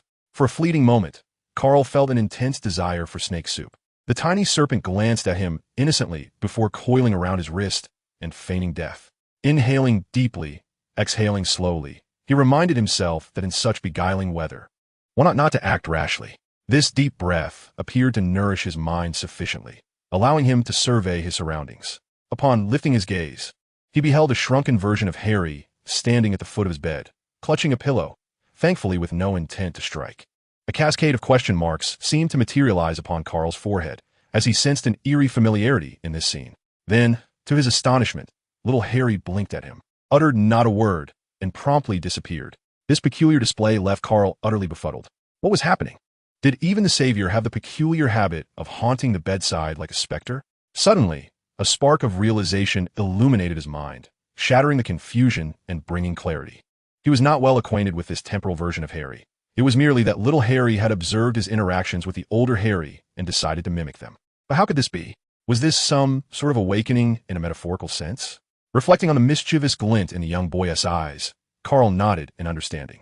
Although still perplexed, he acknowledged the signal received. Truly, that obstinate child was remarkably in tune with him. Indeed, they were particularly suited for a love-hate relationship. Little did Harry know the thoughts swirling in Karl's mind. Otherwise, he might have resorted to a colorful tirade. Just then, a commotion outside disrupted this fleeting tranquility, and Karl, without needing to glance, recognized the raucous voices of the infamous trio, particularly the twins, who would dare risk Madame Pomfrey's wrath in such a brazen manner. The door was flung open by Cedric, who stepped inside, advancing towards Karl and reaching out to touch the bandaged head resting upon the pillow. If you cannot speak, then refrain from doing so. Before Karl could voice his irritation, Fred, from outside, was in a fit of rage, bellowing, "Cedric, you idiot, open the door immediately." Cedric smiled shyly once more, hastily turning to open the door. Moments later, the twins struggled to push a large vat inside. It was only upon catching a whiff of the enticing aroma that Karl decided against fleeing. After all, the twins' grand endeavors were not something one could easily withstand.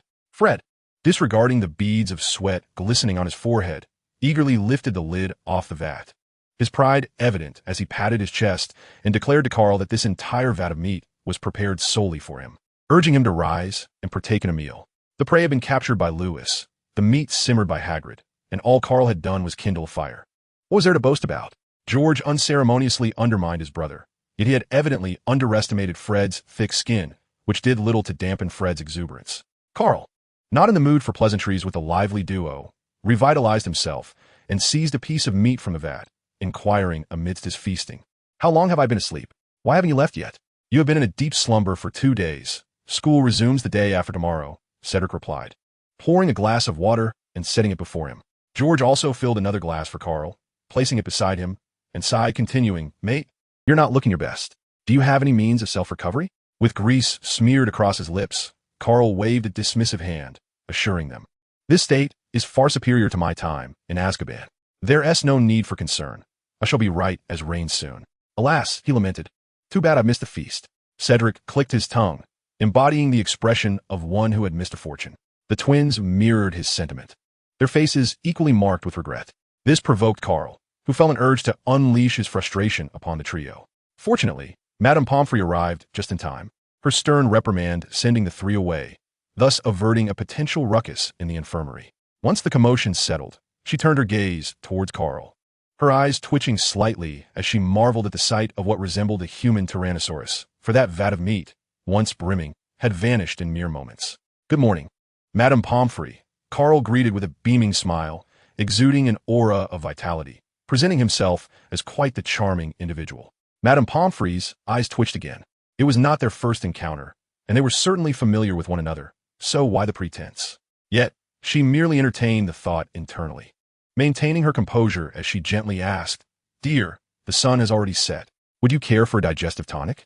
Karl hastily declined her offer, grateful that she did not insist.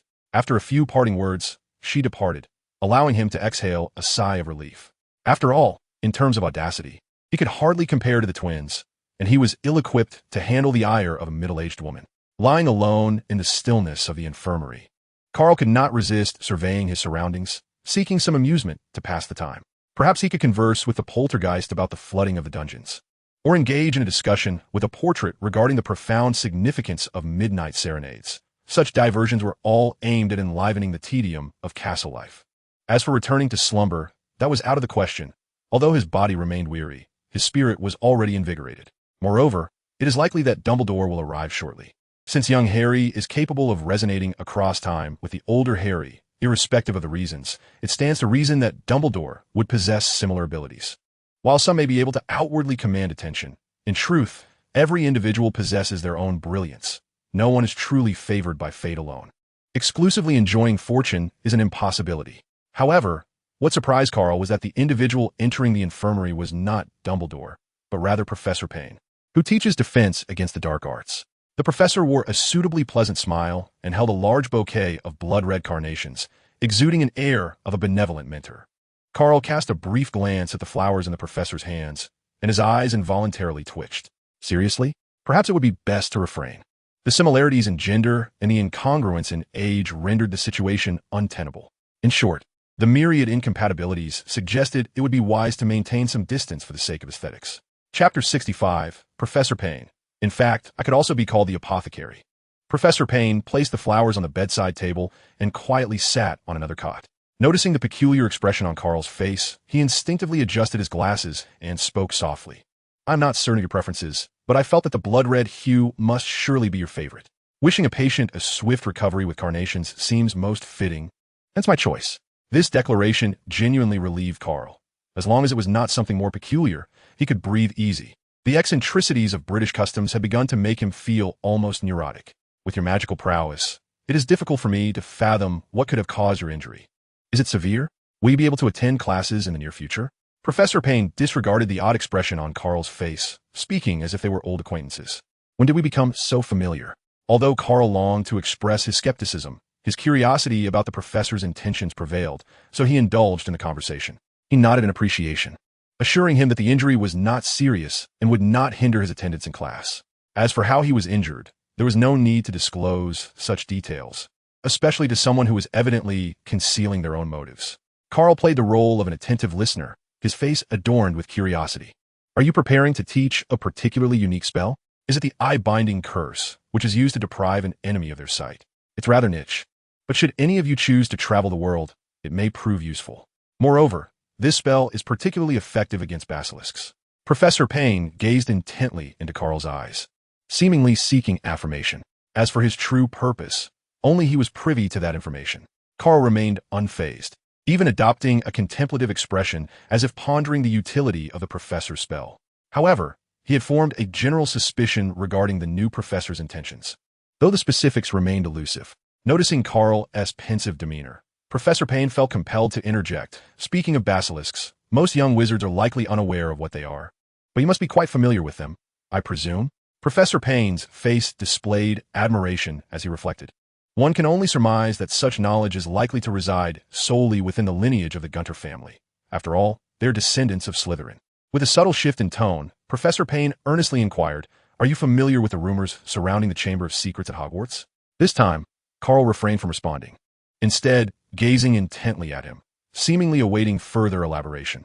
Professor Payne chuckled softly, a glimmer of enthusiasm illuminating his expression. "I have always had a fondness for magical creatures. During my school days, I delved into library resources, speculating that the chamber would house a basilisk, and naively yearned to witness it firsthand. By the way, I recall you nurturing a three-headed dog. Surely you must also have a penchant for magical beasts. Would you be interested in glimpsing a phoenix distinct from fox? Karl's countenance grew peculiar, his skepticism barely concealed. Was it truly a significant investment to lure him with a phoenix? A creature he cherished so dearly that he was reluctant to reveal it?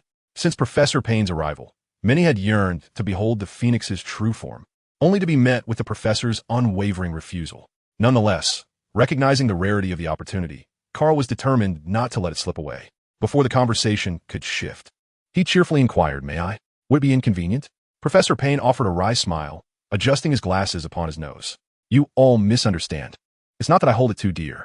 It's simply that the firework is rather boisterous, as you will soon discover. Moreover, it seems it has no intention of quieting down in the near future, in stark contrast to the seemingly jovial atmosphere here." The Gryffindor common room was rife with genuine excitement and intrigue. Although the young wizards had yet to return to school, the antics of 3 older students and 1 young savior were more than sufficient to create a ruckus. After a flurry of noise, the 4 gathered mysteriously around a parcel, their eyes gleaming with anticipation. "Do you know what dragon this is?" Fred couldn't resist reaching out, only to be thwarted by Cedric's intervention. With an unusual expression, he finally spoke under the pressure of their urging. "It's a Chinese fireball. The adult form is quite fearsome. I believe it would be best if Karl remains unaware, or else he could cause quite a commotion." Fred, with a perplexed expression, interjected, "Have you made a mistake? What sort of chaos could Karl possibly create? It would be Hagrid who would stir up trouble upon finding out." Little Harry, though not having experienced it firsthand, grasped the conversation entirely, his eyes sparkling with enthusiasm, clearly captivated by the other's energy. Fred, unable to curb his tongue, retorted, "But this is a gift from Mr. Diggory to Karl. Should we intercept it midway?" George fixed his determined gaze upon his brother. "Who exactly are you?" Fred would not yield to such seriousness. "Percy, is that you?" Fred immediately bristled, nearly jabbing his finger into George's nostril. "You are the one talking nonsense. You are the one who resembles Percy." George shot back, "What has become of you? Are you still alive?" The 2 brothers quickly devolved into a playful scuffle, leaving little Harry astounded. Cedric, unperturbed, merely shifted to the side, wary of being caught in the crossfire or infected by their silliness. After a considerable bout of banter, the 4 reconvened in front of the dragon egg, still devoid of any clues. Harry suddenly suggested that perhaps they should boil it. Karl had previously searched for dragon eggs in the alley, but had found none. As the trio exchanged glances, the twins erupted into jubilant cheers, lifting the bewildered Harry and spinning him around. Although the twins did not particularly share the culinary enthusiasm typical of Hufflepuffs, the mere thought of consuming dragon eggs filled them with anticipation. Cedric's eyes sparkled at the mention, and he declared, "Let my father trade this for a few quail eggs. After all, quail eggs may not hatch into dragons, but they surely do not compromise on taste."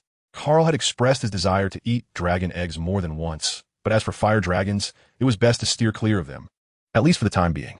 Poor Mr. Diggory was at home, celebrating his son's safe return with a drink, blissfully unaware that a large pot was about to come crashing down.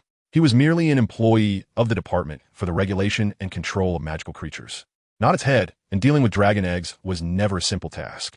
It seemed that for some time now, the entire group of miscreants had been veering dangerously close to becoming a band of pranksters, which was utterly unforeseen, especially when Percy Weasley, with reddened eyes, chased after the twins, adding to the chaotic atmosphere of the castle. Theoretically, if the twins were to unleash their wrath, they could stand up to Percy, though the outcome would still be futile. Unfortunately, their guilt was palpable, and their older brother Charlie Weasley was watching closely, seemingly ready to intervene on Percy's behalf. Thus, it was destined that if the twins wished to avoid a beating, they would have to scurry away like monkeys.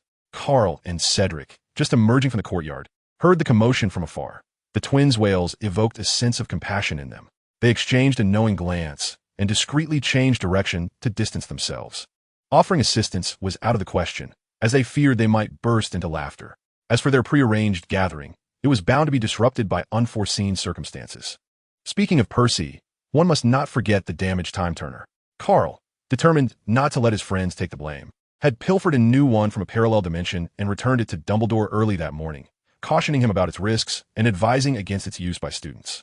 Dumbledore regarded him silently for a moment before nodding, indicating he would seriously consider the suggestion, assuring that this particular time-turner would not be used by students again. Karl felt a sense of relief at the old man's wisdom, as long as Hogwarts students remained unharmed. He was not a villain at heart and could not bear to witness too much misfortune around him. As for the risks associated with others using it, that was beyond his concern. The two took a detour to avoid the domestic chaos at the Weasley household and leisurely exited the castle, heading toward Hagrid's hut.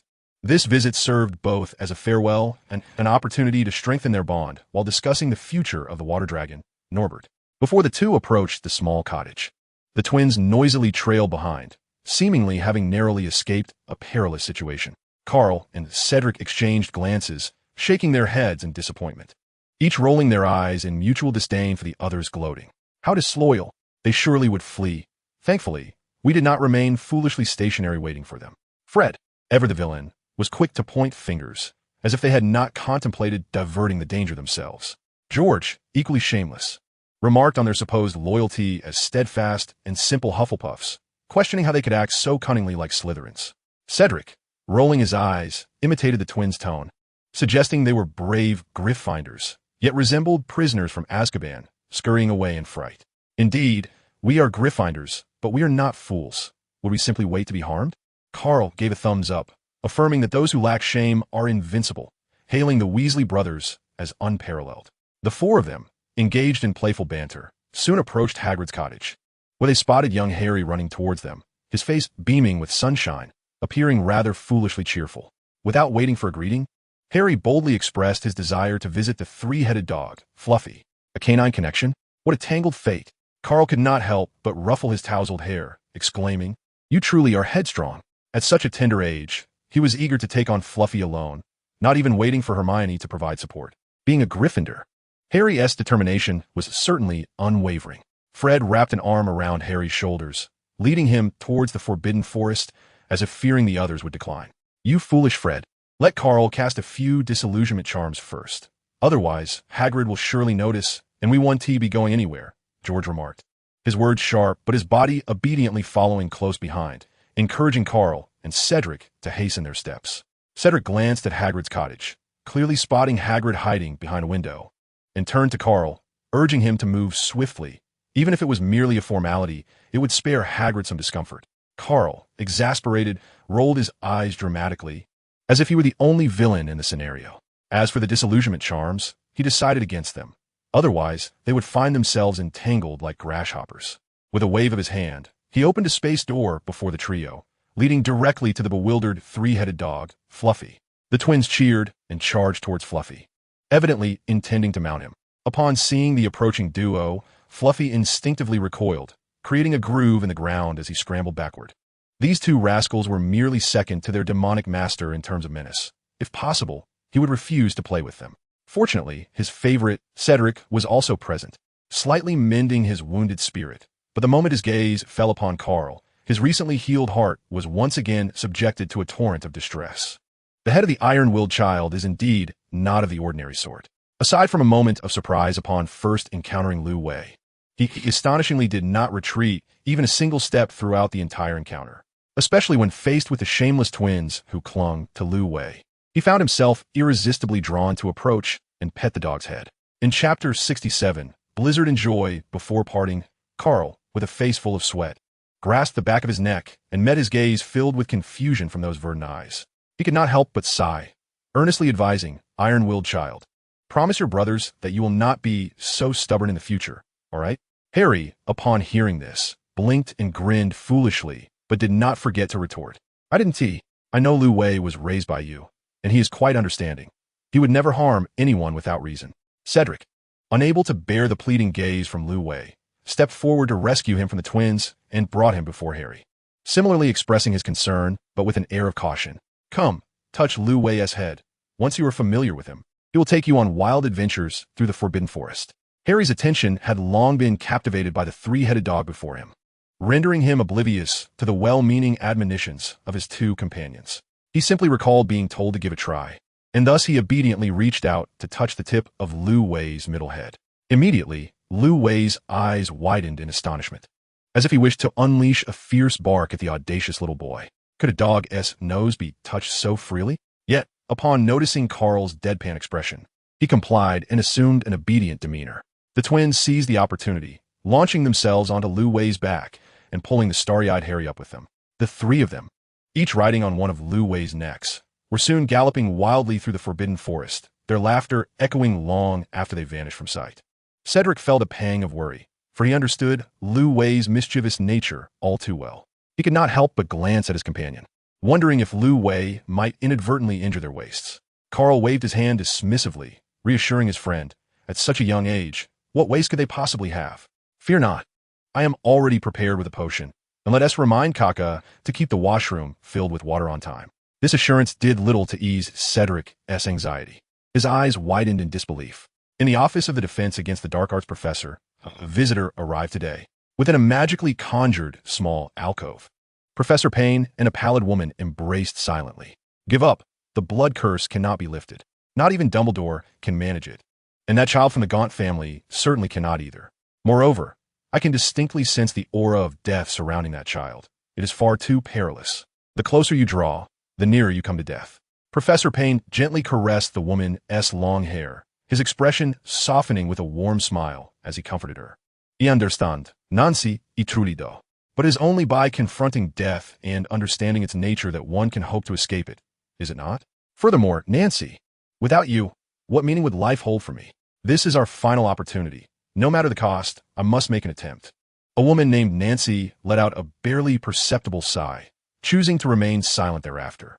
The frost concealed within her gaze resembled the sudden flurry of snowflakes cascading outside, drifting endlessly and boundlessly. They all understood that death was not to be feared. What they truly dreaded was whether they could still possess one another after departing this world. The cessation of life is merely a transition to death, and the essence of death lies in either rebirth or eternal slumber, both of which signify a final farewell. They had evaded Voldemort's gruesome experiments, yet could not escape the relentless grip of fate. This heavy snowfall not only added a touch of desolation to the small partitioned space occupied by the two, but it also interrupted the frolic of 5 individuals and a dog within the Forbidden Forest. The biting cold was not terrifying, yet the stinging wind was nearly unbearable. The house elf, Kaka, had already prepared warm water as instructed, ready to wash away the chill from everyone's bodies. Naturally, before entering the water, it was inevitable that Karl would have to scrub Ruby once more, nearly leading to a repeat of his earlier baldness. Young Harry had never witnessed such a spectacle. He struggled to comprehend how 4 shameless individuals could be so unabashedly carefree. Although everyone wore shorts as their last line of modesty, the sight of bare shoulders was still somewhat embarrassing. However, the twins clearly had no intention of letting him off the hook, amidst the playful antics. Harry soon found himself splashing energetically in the pool, seemingly forgetting his embarrassment, especially as Karl and Cedric joined Ruby in the fray. The roof nearly threatened to be blown off, rendering any sense of awkwardness utterly irrelevant. This time, Karl did not assume the role of the prophet. The group was too engrossed in their playful brawl across the pool to indulge in idle chatter. Yet, frolicking in water during winter was hardly a wise choice, for even a full pool of warm water could chill rapidly, particularly with 5 individuals and a dog creating a ruckus. Once their enthusiasm waned, only shivering remained. Karl, though not particularly affected by the cold, found it unappealing to witness a bunch of unruly children competing in their endurance to withstand the chill, and thus suggested they depart. However, apart from young Harry, no one paid him any heed. Even Ruby treated him as if he were invisible. Ruby harbored a strong desire to freeze these rascals within the White House, so that peace could finally reign. Karl rolled his eyes dramatically, raising a plume of grayish-white flames in an effort to warm the pool, ensuring he wouldn't accidentally boil these fools. Yet, apart from the clueless Harry, the trio of troublemakers and Ruby immediately bolted.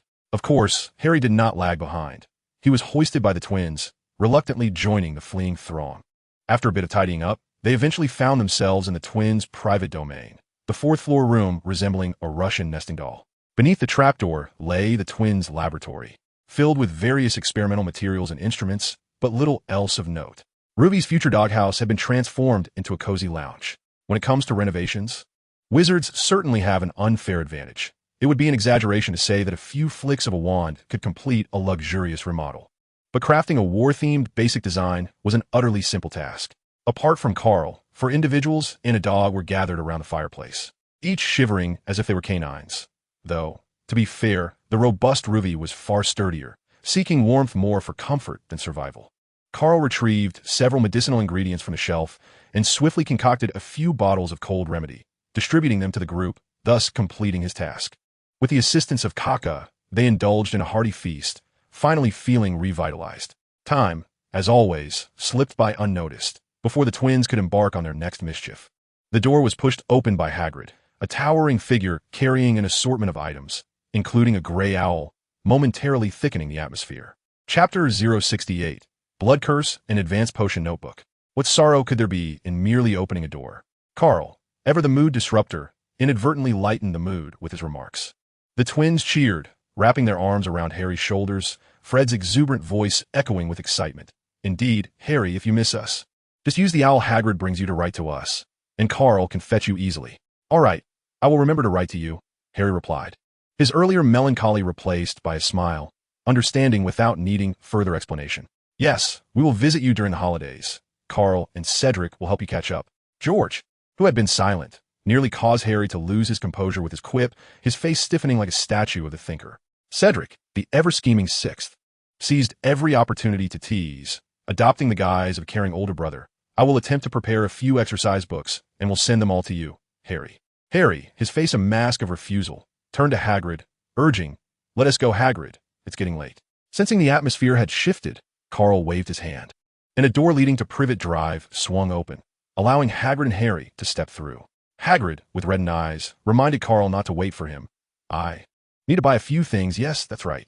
The others exchanged glances of exasperation, recognizing his inability to conceal his emotions.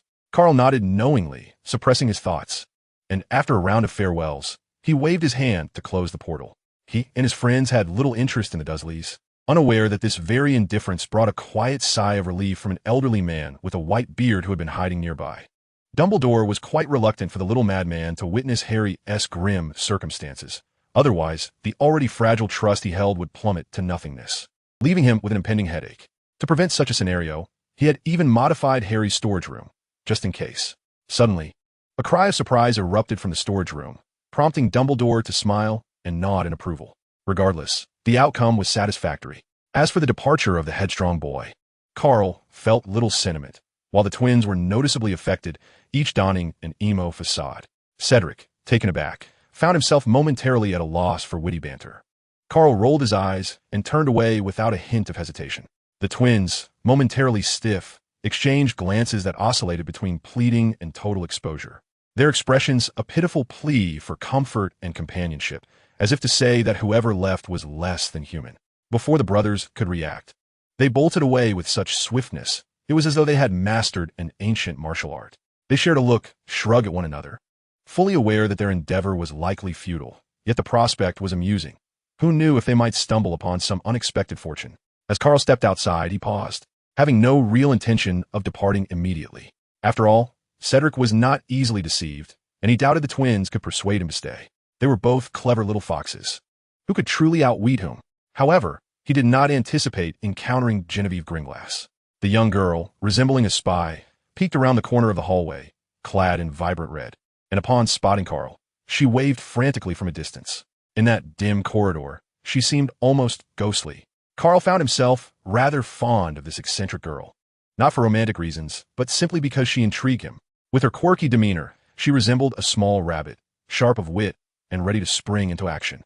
Once Karl approached, she thrust a hefty black notebook into his hands, her silence coupled with an expression that suggested she was on the verge of speaking, but held back. Karl's heart skipped a beat as he discreetly flipped through the pages, discovering it to be merely a potions notebook, rather than the sole artifact he had anticipated.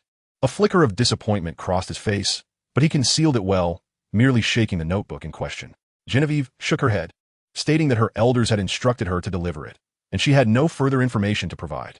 The girl's complexion was unusually pale, as if to match her vivid attire, lending her an almost spectral quality. For some reason, she seemed devoid of her usual caution, as if Karl might truly be a threat. Tonight, she appeared particularly fragile, almost pitiful. Karl blinked and endeavored to present himself as a benevolent figure, softly encouraging her to speak freely. Since you have taken the risk to confront me directly, what is there to hesitate about? Can you break the blood curse? Genevieve stammered, her words hesitant and laden with discomfort. Karl furrowed his brow at her inquiry. While he was well-versed in the art of curses, including lethal ones, he was far less knowledgeable about dispelling them. Moreover, was such a thing even possible? Curses were deemed the most challenging forms of magic for good reason. The more powerful the curse, the greater the unimaginable cost required from the caster. Though this burden could be shared, it was invariably immense. To say nothing of the difficulty in breaking a curse. Even merely balancing the scales to alleviate its effects demanded a price that most would scarcely dare to contemplate. Genevieve easily comprehended his intent, letting out a quiet sigh of relief. Her chin lifted once more, exuding an air of confidence, as she modestly nodded before turning and dashing away. Karl observed her retreating figure, unable to suppress a twitch at the corner of his eye, exclaiming in disbelief at the audacity of their game. Truly, a little Slytherin, only finding joy in benefits rendered, indifferent when none were bestowed. He shook his head and resumed perusing his notes, having been so preoccupied with confirming whether it was a Horcrux that he had overlooked the details. Upon closer inspection, his brow furrowed even tighter. Chapter 069. Severus Snape's reputation takes another hit. The intricate recipes for advanced potions in the magical realm had been meticulously documented. Was he to be punished for possessing such knowledge? No, one must not think so narrowly. Even without this treasure, countless individuals would still yearn to rend him asunder. An additional asset merely added to the burden. So, what was the underlying reason? There exists no such thing as a free lunch. And this situation was not merely about cost. Rather, it felt as though he was being compelled to consume it. While the prospect seemed appealing, it also stirred a sense of unease within him. Karl stroked his chin, acknowledging her noble upbringing, such a young lady adept in mental occlusion.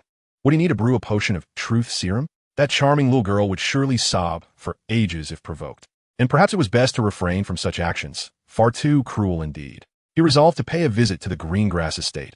Alas, it appeared he would need to concoct another batch of magical explosives. Cedric approached from behind, having overheard the conversation about brewing explosives once more. Unable to restrain a smirk, he quipped, "Aren't you the one who usually unleashes a torrent of flames first when trouble arises? Why the need for explosives?" Karl sighed wistfully, responding, "You don't understand. Explosions are an art form."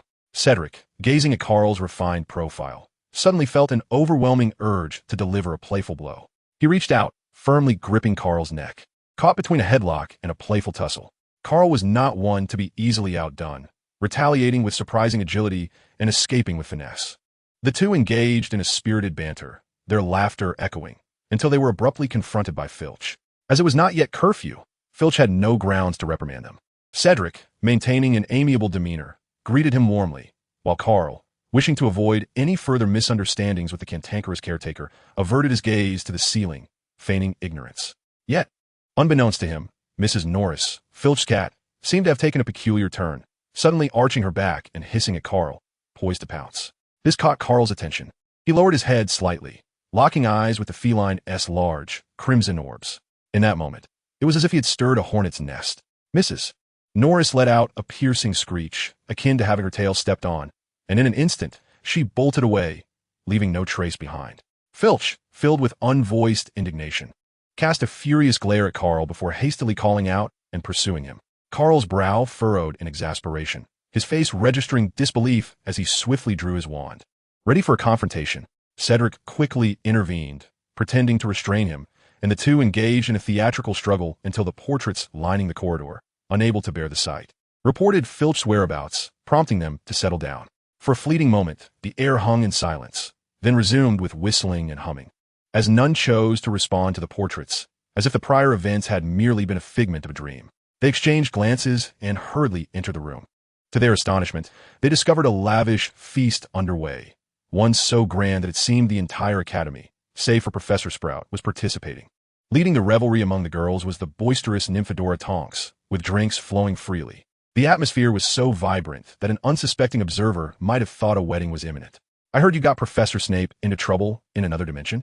Captain Steve winked at Karl, a grin of delight spreading across his face. Karl, puzzled by the implication of again, was about to refute the claim when someone nearby interjected, arguing it was merely a beating, not a severed leg. "What a pity, though. It seems he is in our dimension, Snape. Is it really that exaggerated?"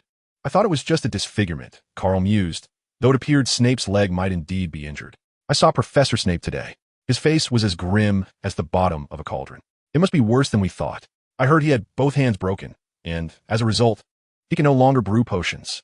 Apparently, he even attempted to jump from the headmaster's office, crying all the while. Dumbledore couldn't stop him. It was quite the spectacle." Someone remarked. Karl wore a bewildered expression, questioning who was spreading such rumors. What grudge could anyone hold against Snape? It seemed he would once again bear the blame. An old bat might cast him a disdainful glance. Feeling disheartened, he resolved to indulge in some comfort food. Cedric, patting his shoulder in sympathy, noted that the whispers had circulated since last night, yet whenever he heard them, he couldn't help but feel a twinge of pity for the beleaguered professor. This whole scenario felt akin to a live broadcast. While not everyone was a spectator, many had caught fleeting glimpses, making secrecy impossible. Fortunately, the Muggle world remained largely unaffected, and Karl's strength had allowed them to navigate this chaos unscathed, though he pondered what troubles might still lie ahead.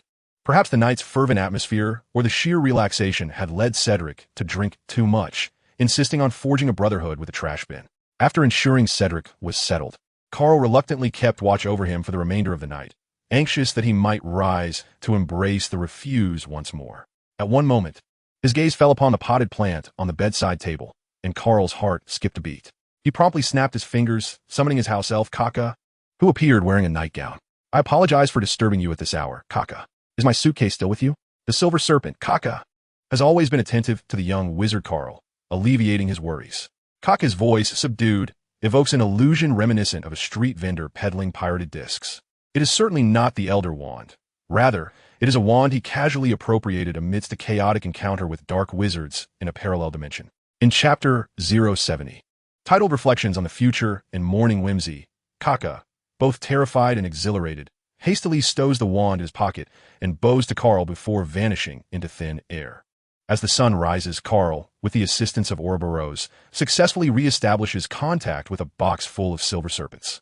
Exiting the box's space, he finds his sleeves adorned with various small trinkets and serpent-shaped darts, resembling the illustrious lord of the Golden Serpent. Uncertain of how many eyes are upon him during this journey through the parallel realm, he cannot shake the feeling of an impending storm. This expedition has squandered much of his time and, due to miscalculations, led to numerous futile efforts, along with compromising his health.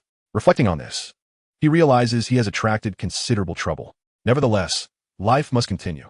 Despite remaining vigilant, he does not wish to expend further energy on treachery and intrigue. After all, any machination pales in the face of overwhelming firepower.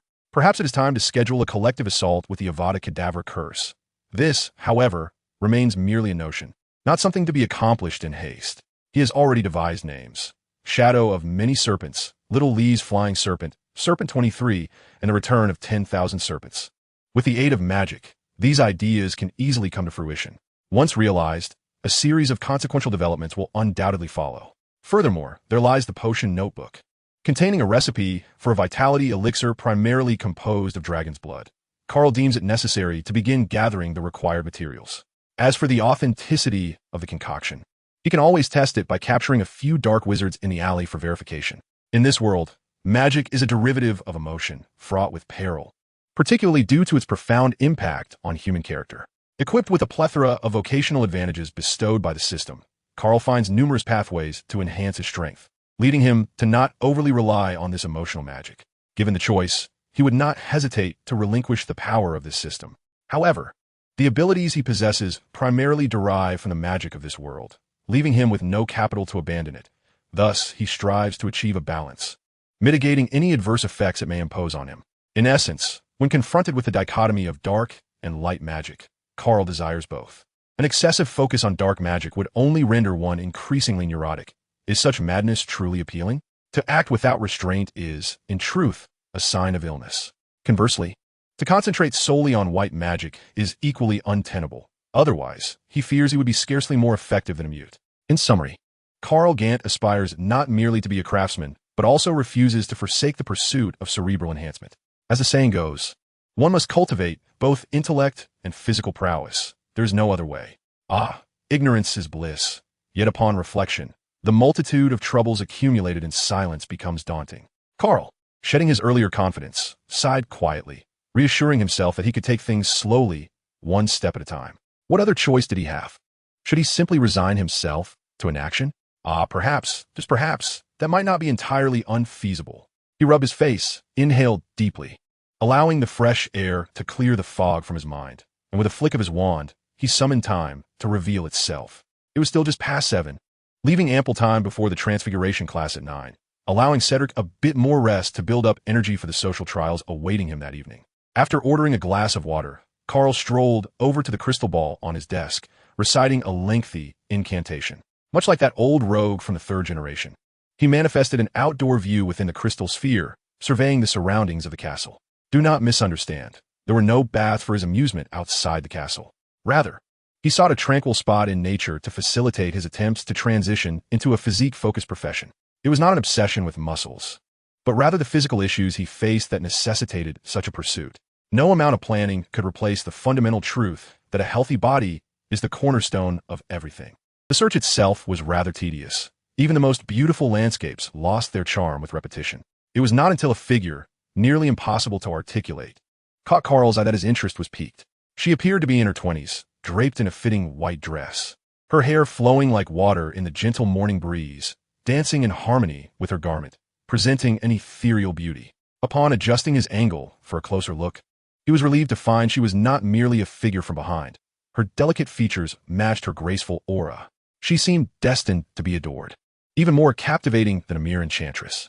The mountains cradle the fir trees, and the marshes bloom with lotuses. As time drifts by, life unfolds in a tender embrace. You were born before I was, and now that I live, you wish to depart. Oh, how regrettable. To describe her as a celestial being might seem exaggerated, but calling her an angel would not be far from the truth, especially as this angel bore an aura of imminent demise. A swirling mix of purity and darkness, lending her an exquisite, yet tragic beauty. Perhaps it was the influence of the crystal ball, but Karl felt increasingly akin to the third generation, and at that moment, he experienced the joy of a wandering spirit. His expression, however, was hardly dignified. What a pity. Oh, were you referring to Professor Payne's fiancée? Her name is Nancy Gringotts, said to be the aunt of that Genevieve from Slytherin. Cedric, having risen at some point, was already washed and ready. He shot Karl an exasperated glance, casually pushing the crystal ball aside and urging him to hurry to the dining hall, lest he starve. As if struck by a sudden realization, Karl pulled out his potion notebook and indeed found the name. Nancy Gringotts scribbled in the corner. He allowed Cedric to drag him along at a hurried pace, a whirlwind of thoughts swirling in his mind, though he remained utterly perplexed, a sense of impending trouble gnawing at him. For breakfast, one indulged excessively, and despite Professor McGonagall's offerings, Karl still drew the attention of several young Hufflepuffs, causing their discussions about the enchanting Nancy to be hastily abandoned as they rushed to partake in the peculiar feast. The twins, abandoning their decorum, dashed over from the Gryffindor table to join in the fray, utterly oblivious to the atmosphere. This incited a chorus of disapproving glares from the Hufflepuffs, yet the twins, with their thick skin, feigned ignorance. Consequently, a throng of Hufflepuffs ventured into the Gryffindor dining area, leaving the pride of lions bewildered, unsure of the unfolding events, mistakenly interpreting it as a bonding experience, overly enthusiastic in their demeanor. Of course, this might have provided them with more subjects for discussion, as Nancy's name became the talk of the breakfast table. It wasn't until a flurry of owls arrived, delivering messages, that the fervor began to wane, and when the twins received a crimson letter, the atmosphere grew even more hushed. Everyone seemed more interested in the unfolding drama, especially since it was a live spectacle. Chapter 071, The Howler and the Water Dragon Nobo. Oh dear, it's Mother's Howler. Fred's expression was one of utter desolation, as if the sky had fallen upon him. George fared little better, trembling as he reluctantly opened the letter. He had considered casting it into flames, yet upon seeing the expectant gazes of Charlie and Percy, he promptly dismissed that enticing notion. They would undoubtedly report him, perhaps even unable to contain themselves, their intentions glaringly obvious. Kyle was equally intrigued, even willing to dip his head into the iron basin, his joy unabashed. The twins' antics had become increasingly elusive, their thickened skins rendering them nearly impervious to embarrassment. Yet, for reasons unknown, Cedric did not embody his usual sixth-year self. Instead, he appeared equally mortified, wishing he could bury his head in shame. What's going on with you? It's not as though you received the Howler. Karl could not suppress his curiosity and poked him. George Weasley, Fred Weasley, how dare you? You have assaulted your brother, causing such a ruckus, and dragged your classmates into it as well. You are driving me to the brink of madness. Your father and Mr. Diggory have been on the verge of insanity these past few days. All of this is your doing. The furious roar resonated throughout the hall, akin to a tempest passing through, leaving the atmosphere so still that one could hear a pin drop. Suddenly, the letter, floating in midair, executed a graceful turn, transforming into a gentle whisper directed at Cedric. Oh, dear Cedric, thank you for looking after them. Please extend my gratitude to young Karl. I wonder if he is healed. Thank him for his responsibility. Without the two of you, goodness knows what would have become of those brothers. It then turned to the twins, whose faces were as red as ripe fruit, while Karl and Cedric were not much better off, both concealing their faces with their hands, obscuring their expressions. The red letter concluded its tirade, disintegrating into confetti, yet its echoes seemed to linger for days, leaving the hall enveloped in a profound silence. The four of them rose simultaneously, departing in a dejected manner, their silhouettes growing ever more forlorn. Laughter suddenly pierced through the vastness of the hall, undeniably adding to the discomfort of the four. Karl's veins throbbed on his forehead as he firmly raised his wand, while the others hurriedly clung to one another, gripping legs and arms, pulling him away with determination. As the final bell rang, heralded by Professor McGonagall's announcement of dismissal, the four bolted from the classroom in a frenzied escape, filling the atmosphere with a sense of joyous liberation. With no refuge within the castle, they instinctively made their way to Hagrid's hut, for the embarrassment of social demise was too daunting.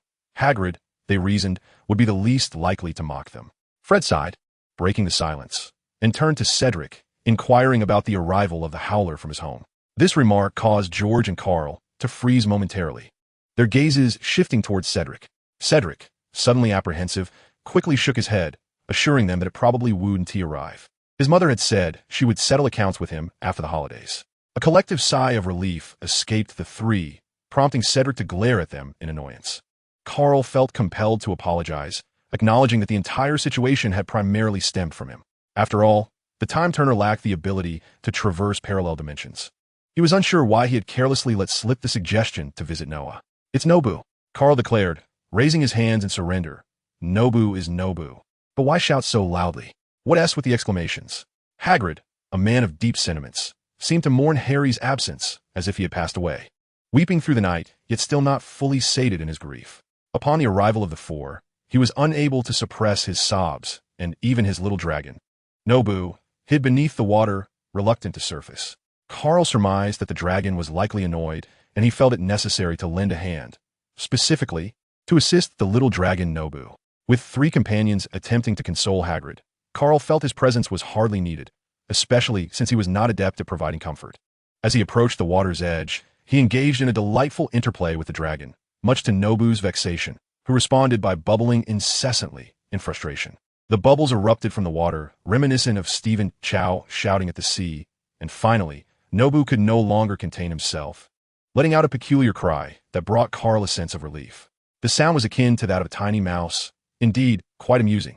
Despite the trio's efforts to console Hagrid falling flat, Nobu's outburst managed to divert Hagrid's attention from his sorrow. He hurriedly pushed past Karl to cradle Nobu in his arms, showering him with affection and gentle pats. Nobu, still young, clearly struggled with the attention, rolling his eyes in response to Hagrid's affections. Yet he continued to blow bubbles at Karl, indicating a grudge. "Do water dragons grow slower than fire dragons? How is it that you are so small? Not even larger than a turkey?" Karl mused, playfully flicking Nobu's forehead, provoking the dragon to roll its eyes in exasperation while he continued to shift Hagrid's focus. Hagrid scratched the back of his head, appearing somewhat embarrassed. No, water dragons are indeed dragons, aside from their slightly lesser combat abilities. They are not inferior to fire dragons in any respect. In fact, due to the abundance of food in the water, they may even grow more rapidly. Nobu's frail condition was a consequence of my inadequate nurturing. The little water dragon, clearly capable of understanding human speech, took offense at Hagrid's assertion that water dragons were no match for fire dragons. It finally discerned the reason for its own weakness and could not help but bite Hagrid fiercely. However, its teeth were not as sharp as those of a fire dragon, and having been previously exhausted by Karl's antics, it lacked the strength to breach the hybrid giant's defenses, ultimately injuring itself in the process and momentarily forgetting to blow bubbles at Karl. Consequently, Nobu nearly lost its mind, screeching in frustration after failing to bite the 3 old sixes, making its displeasure unmistakable. The atmosphere of sorrow in the small cabin began to lift, though it was the humans who felt the relief, while the little dragon Nobu likely remained quite distressed. After a night of snowfall, the day dawned clear, and the group, with a reluctant little water dragon in tow, made their way to the edge of the Black Lake to train it in hunting. Chapter 072.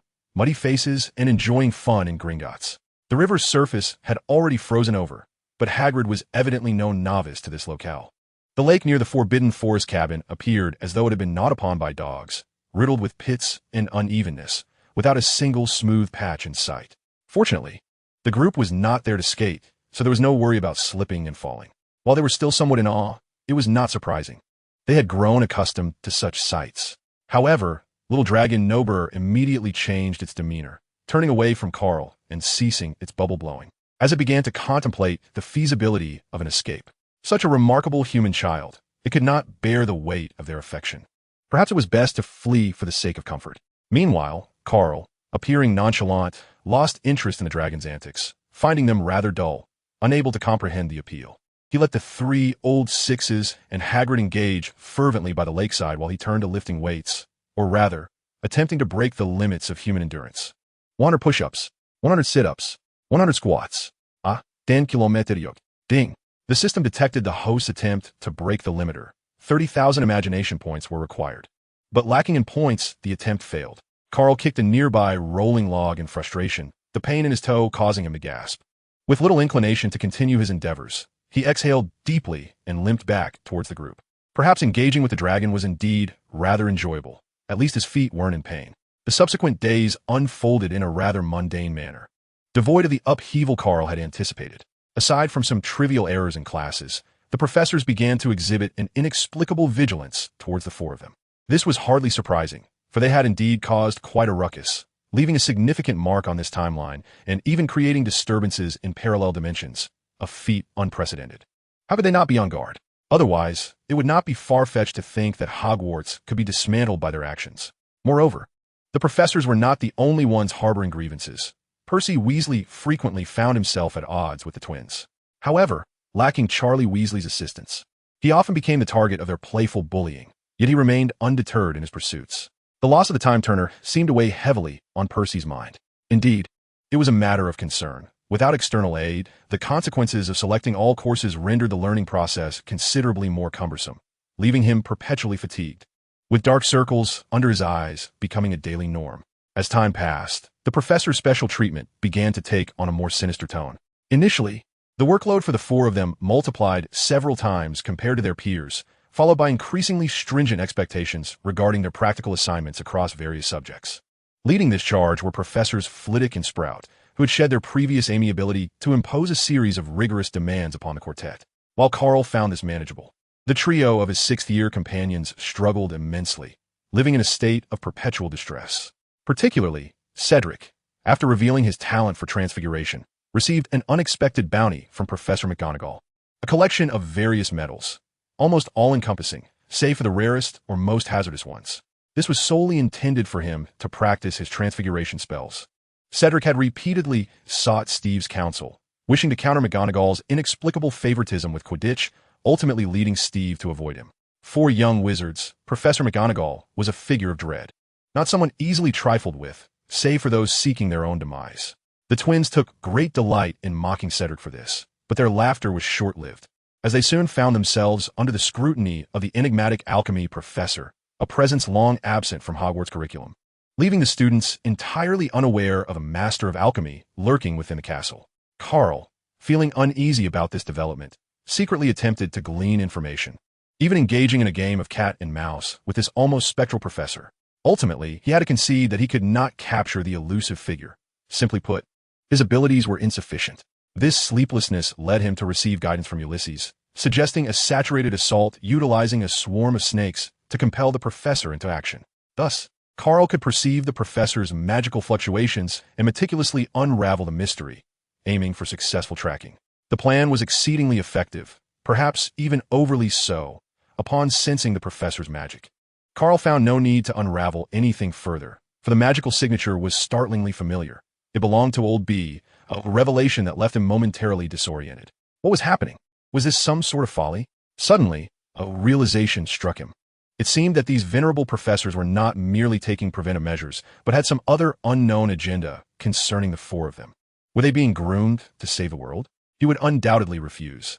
His demeanor had always been quite normal. Yet the resentment and murderous intent within him had never waned in the slightest. Saving the world aside, his penchant for indiscriminate slaughter could certainly be counted as his own. While Karl was lost in a whirlwind of thoughts, Professor Flitwick unexpectedly arrived to take him away, ostensibly to assist in the development of spells. However, It was unclear how it transpired, as the spell was never developed, and Karl ended up learning from the diminutive old professor how to successfully cast the Patronus charm.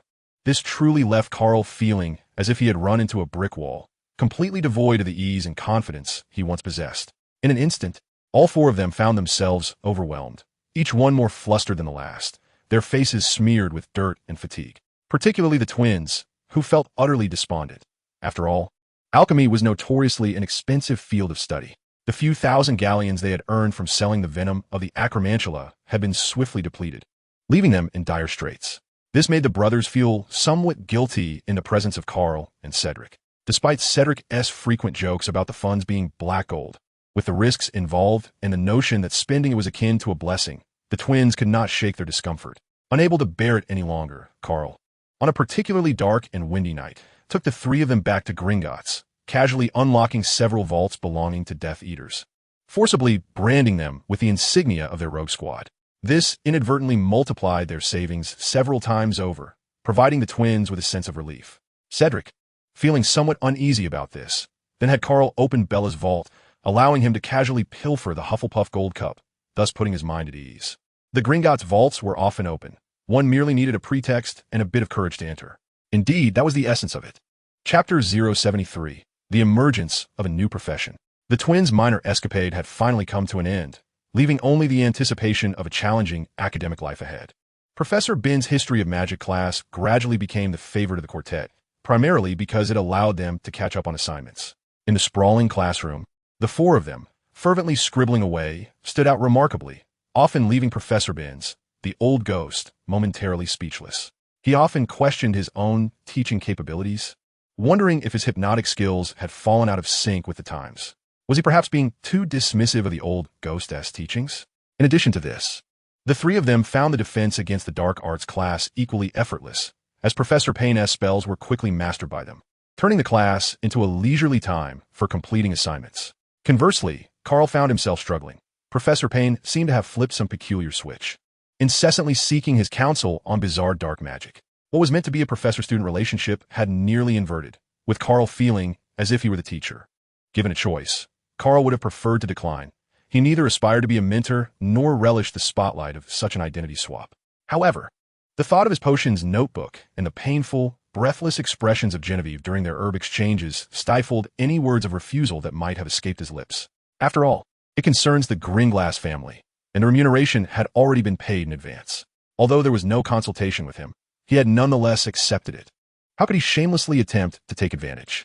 Any further calculations were merely insatiable excuses.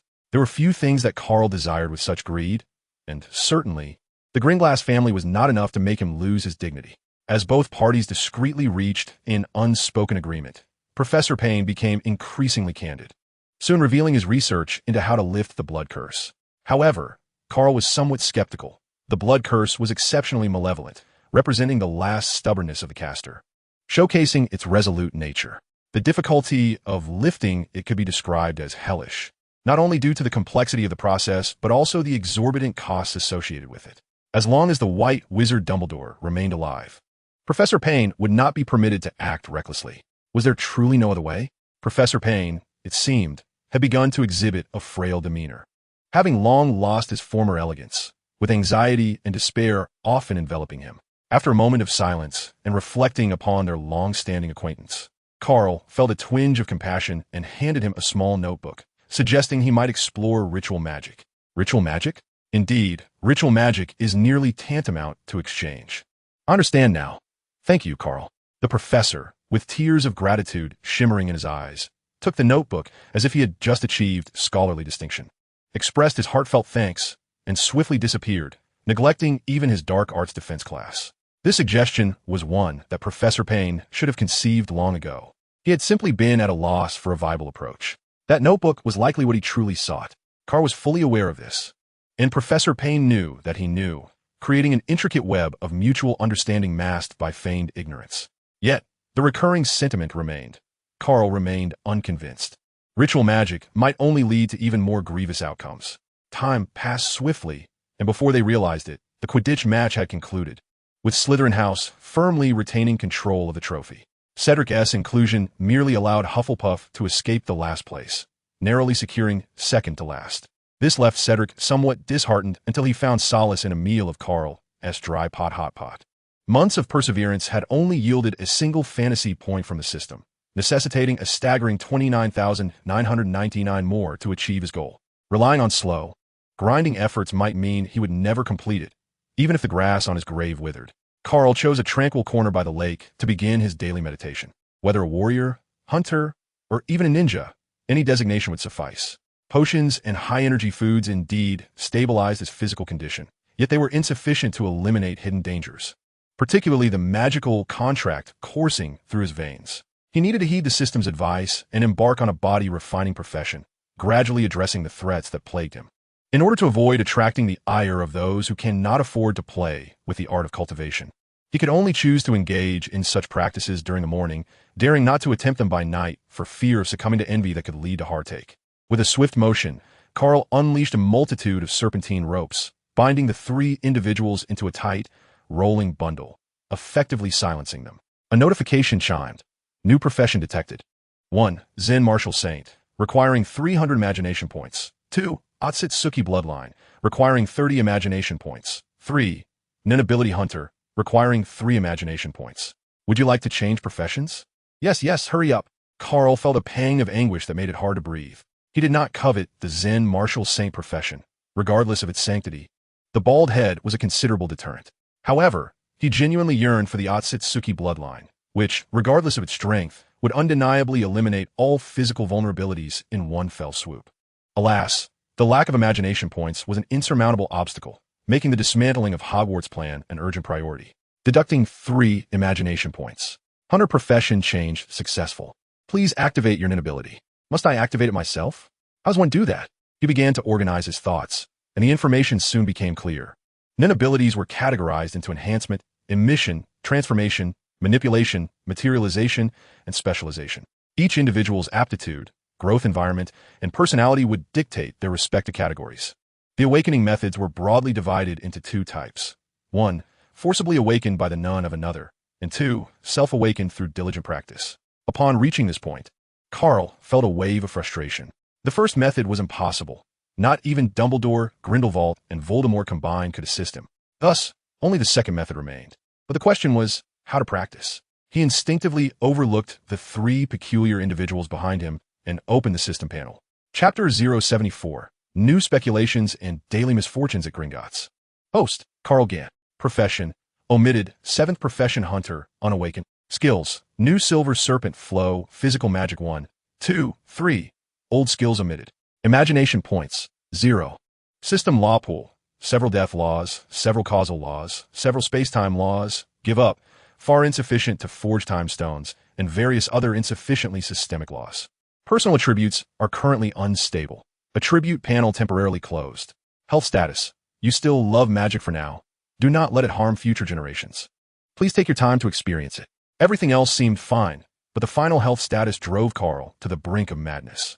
He hurriedly reached for a bottle of dragon blood elixir to soothe his nerves, but before he could even uncork it, he felt the ground beneath him vanish, and, in an instant, plummeted into the lake.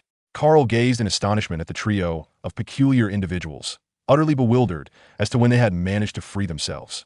Once again, he wore a face of confusion, questioning how they all had mastered the spatial door. He had not anticipated that these few would be capable of learning this magic. He had initially taught it to them merely out of pity, seeing their longing gazes. Fred's face was alight with smug satisfaction. Was he not surprised? Although not yet fully mastered. The 3 of us could successfully open the portal together. In the midst of our conversation, Karl waved his wand, refreshing himself anew. Yet, due to his mild obsession with cleanliness, he still felt rather uncomfortable. But what of having learned? Would that prevent him from seeking revenge? George and Cedric, unlike Fred, were not as carefree and had begun to retreat silently, though it seemed a tad too late. The scene transformed into Karl leading the way, followed by 3 artfully bound figures. From a distance, it resembled a striking image of a handsome boy walking a donkey on a serene afternoon. The 3 had to admit their youthfulness. Before them stood a figure worthy of the title the Saint of Dogs.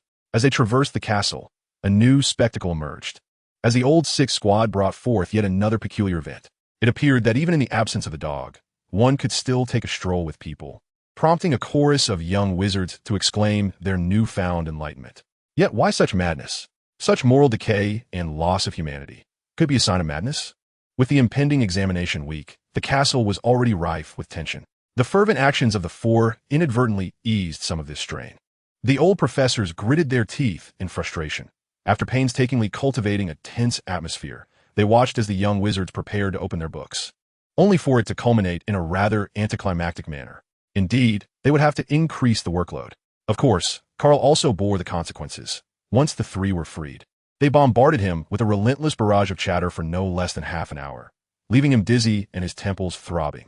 As June arrived, the weather began to grow increasingly warm, and the final examinations loomed ever closer, intensifying the atmosphere within the castle. Karl was no exception to this anxiety, though not due to the exams, but rather for personal reasons. Since his transition to becoming a hunter, he had persistently engaged in meditative practices aimed at awakening his psychic abilities. Perhaps he had overdone it, or perhaps he simply could not make the breakthrough. In any case, he had recently felt quite agitated. Fortunately, he was not entirely lost, as he had experienced several moments where he seemed on the verge of success, only to be interrupted each time. Excluding the interruptions caused by the old six trio due to various inexplicable incidents, Chilo had stealthily disrupted him on 2 occasions. Professor Payne had crazily interrupted him 3 times seeking answers, and the bumbling Olby had interrupted him 4 times. Hagrid's boisterous greetings had interrupted him 5 or 6 times as well. The incessant chatter of the serpent in the chamber completely obliterated any chance he had to meditate in solitude. The eerie atmosphere created by the numerous soul artifacts in the room of requirement made it impossible for him to fully relax and engage in his practice. Karl had searched high and low, nearly hiding in every conceivable place, but just as he approached the final steps of enlightenment, various unforeseen interruptions would arise. If these occurrences were not truly mere accidents, Karl could scarcely suppress the feeling that Dumbledore was meddling once more. Ultimately, he could only conclude that perhaps this world was simply not conducive to his aspirations.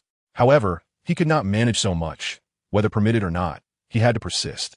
The investment of 3 fantasy points was no trifling matter.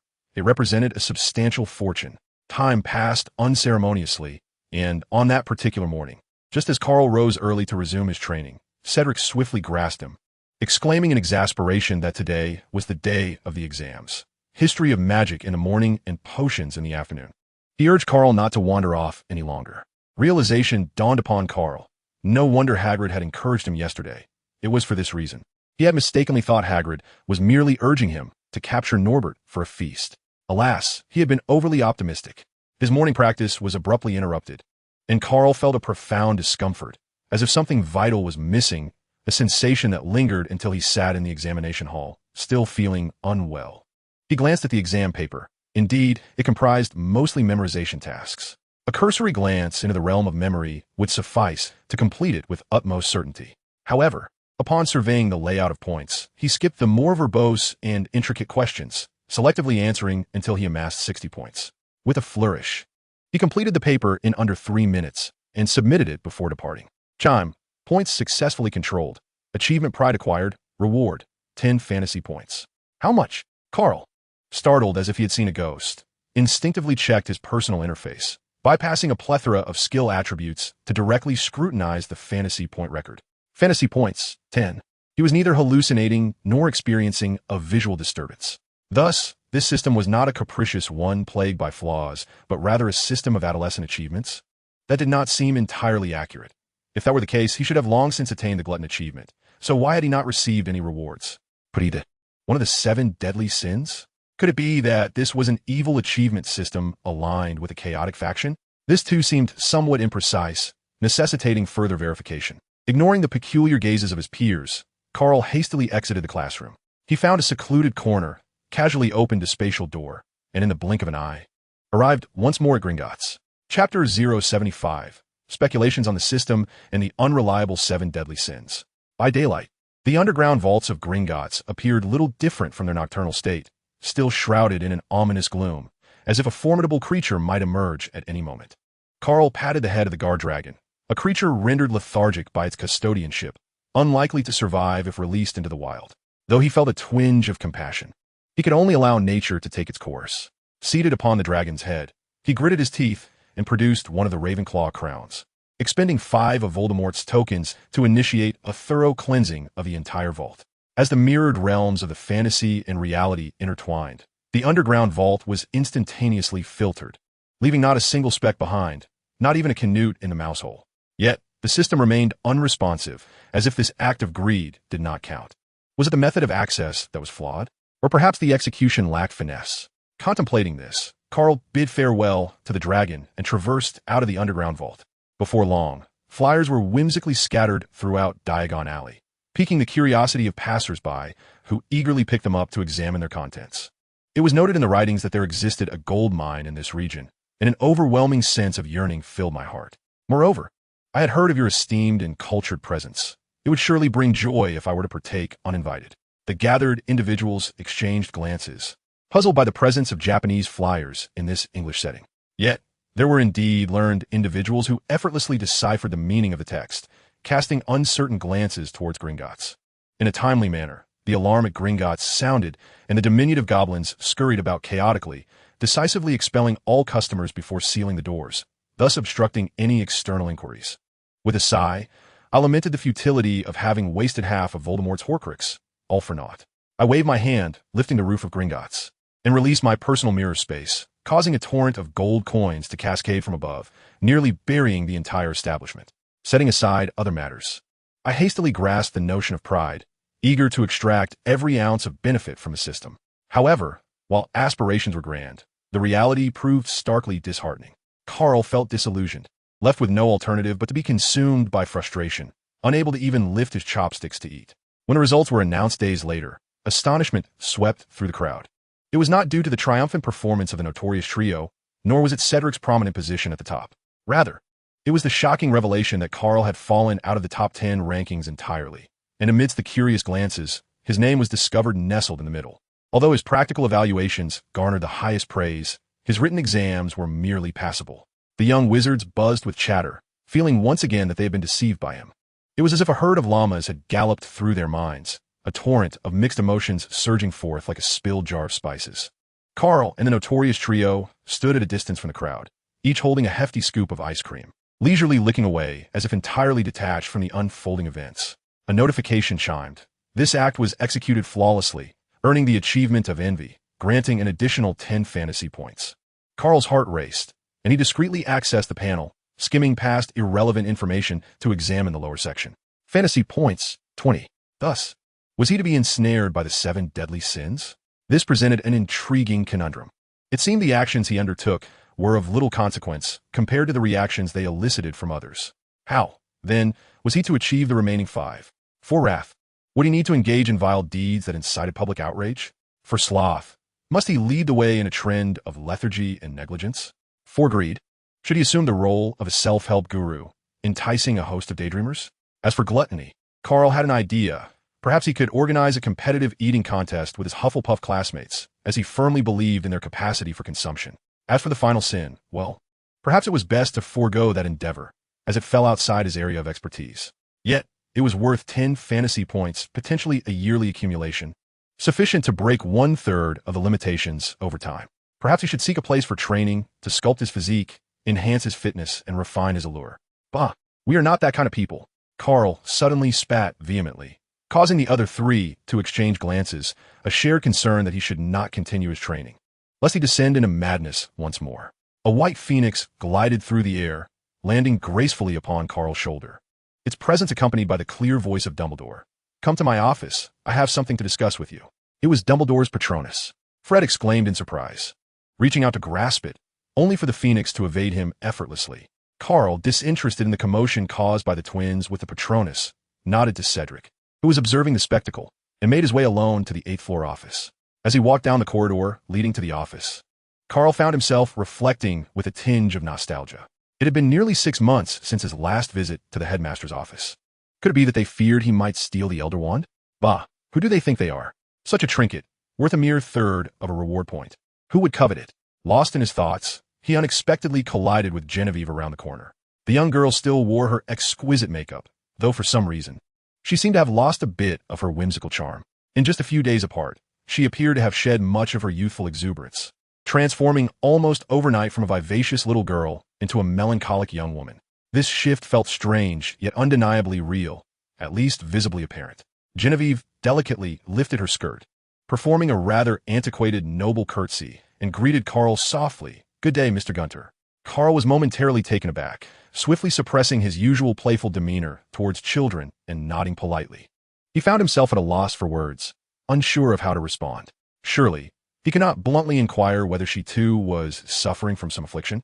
Such a delightful girl, he mused, would undoubtedly cry for a long time, and he did not believe he had the ability to console her. Chapter 76. The PY Transaction in the Headmaster's Office. The girl's eyes were vacant and dim, seemingly indifferent to Karl's confusion as she continued. "Professor Payne and my aunt have survived, although all their memories have been erased by magic, leaving them to live like ignorant infants in St. Mungo's. But this must be considered the best outcome." Karl could not help but feel a sense of melancholy upon hearing this. It hardly sounded like a happy ending. To live in such darkness, ignorant of the world, how could that possibly be better than death? Genevieve then produced a delicately wrapped small box, extending it toward Karl. "This is all thanks to your assistance. They left behind wishes before the ritual, one of which is a gift for you. I hope you'll like it." Without affording Karl a chance to respond, the young girl performed another elegant bow before quietly turning to leave. Karl was left bewildered, feeling somewhat at a loss or perhaps undeserving. He instinctively opened the box to reveal a vibrant red egg, emanating a faint glow as if freshly boiled. Could it be a phoenix egg? Wasn't Fox male? Could it be that a phoenix could be self-sustaining? Bah, how peculiar that notion seemed. Karl entered the headmaster's office, his brow furrowed with confusion, clutching the box in his hands, clearly seeking Dumbledore's assistance in identifying its contents. Dumbledore, wise and perceptive, quickly discerned Karl's intentions. A fleeting glance at the phoenix egg elicited a barely noticeable sigh from him. It was a spark of life, but the creature had been sacrificed, gravely injured, and was currently in a state of dormancy. The timing of its awakening remained uncertain. Perhaps it might never awaken again. Kyle nodded in acknowledgement, swiftly stowing the phoenix egg away, disregarding the simultaneously sorrowful and eager demeanor of Fox, the phoenix. Fox let out a series of frustrated cries, fully aware that confronting Karl would be futile, or he might have attempted to peck at him in anger. "Recently, it was you who caused the uproar at Gringotts, was it not?" Dumbledore inquired, his tone sharp and probing, reminiscent of a seasoned interrogator. Dumbledore waved his hand dismissively. There was no evidence to support any claim. And even if there were, Karl would undoubtedly deny it with unabashed bravado. Ultimately, the truth of the matter was inconsequential. Dumbledore's curiosity lay in understanding Karl's motives. Perhaps influenced by his recent readings in criminal psychology. To ease the tension, he poured 2 cups of hot chocolate, but the atmosphere grew quiet as Karl remained unresponsive, seemingly lost in thought. Dumbledore, noticing the silence, decided to break it. "Do you have any plans for the summer?" Karl appeared startled, his expression contorting in distaste as he glanced at the hot drink. He retrieved a bottle of chilled watermelon juice, drinking it with fervor, his mouth stained crimson as if he had consumed something ghastly. "I've been quite curious for a while now. Who was it that cast aspersions upon me?" Dumbledore's eye twitched. This was precisely why he had been avoiding Karl. The subject was infuriating. However, he had already investigated the matter thoroughly and knew it was imperative to keep Karl uninvolved. Internally, he apologized to his old friend before speaking again. "Are you interested in alchemy?" "I have no interest in Nicholas Flamel. If you have something to say, please be direct," Karl replied, curling his lip. Visiting a master in France and meeting beautiful young ladies was not on his agenda. He was already tangled in enough trouble and had no desire to embark on a new quest. Dumbledore silently cast a mental barrier around himself, then sighed, feeling weary. "The individual who slandered you originates from the Muggle community. Their intentions were not aimed at you specifically, but rather to use you as a scapegoat. You must not pursue this further, for it could incite a war between Muggles and wizards." Karl nodded obediently, declaring, "Whatever you say, I will heed your counsel." Dumbledore clutched his heart, feeling a pang of distress. He could hardly believe Karl's words. After a moment of silence, he resignedly said, "Speak then. What is it you desire? As long as you agree to cease your inquiries, any condition is negotiable." Upon hearing this, Karl's gaze instinctively drifted toward the Elder Wand. But before he could voice his thoughts, Dumbledore interrupted, stating, "The Elder Wand is off the table." Dumbledore felt a discomforting scrutiny from Karl's peculiar gaze. But he was not embarrassed. His own resilience matched that of anyone. He cleared his throat and continued, "What about 2 properties? In a charming location within Hogsmeade. You find a space convenient for frolicking with your companion, Louis, another in Ottery St. Catchpole in Devon, where your friends reside. making it easy for you to indulge in mischief together. Is the area spacious? What? Do you still have the audacity to ask? Even if I were to bestow upon you a skyscraper, would you truly be able to manage it? Moreover, I desire a house elf named Kaka. Even if I were to refuse, you would surely whisk it away regardless. It is settled then. Off you go. Very well. Karl departed with resolute determination. For who would relish the prospect of engaging in a battle of wits with a cantankerous old man? After all, he has consumed more salt than he has rice. Though that analogy may be slightly askew, it matters not.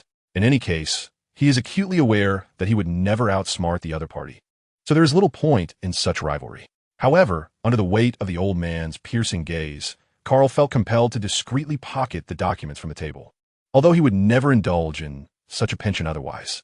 Among them was a clipped edition of the Daily Prophet, primarily chronicling the struggles of Cornelius Fudge, the exoneration of Sirius Black, Professor Payne's frenzied sacrifices at Azkaban, and the mysterious disappearance of the Department of Mysteries. The first two tales held little relevance to Karl, but the latter two piqued his interest significantly. Particularly concerning Professor Payne, Karl perceived the situation as excessively reckless. It was a gamble with no safety net, a direct plunge into the depths of peril, almost as if aiming for seamless incarceration upon the success of his spell. One must concede that Professor Payne certainly lived up to his formidable reputation. He was indeed a force to be reckoned with. As for the disappearance of the Department of Mysteries, Karl speculated that it might have been concealed by some form of magic. After all, those wondrous halls cannot simply be relocated at whim. It likely had something to do with that middle-aged man, as he appeared to be quite the master of concealment. Nevertheless, time is on their side. They shall see how things unfold, akin to observing a show on a donkey. On the eve of the holiday, the inaugural Hufflepuff Gluttony competition commenced, hosted by the illustrious Nymphadora Tonks.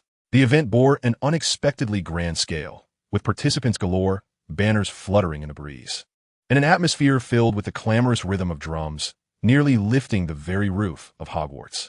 Chapter 077. The divergent circumstances within and outside the station. Karl was unanimously barred from participating in the gluttony contest, for his involvement would render the competition devoid of suspense.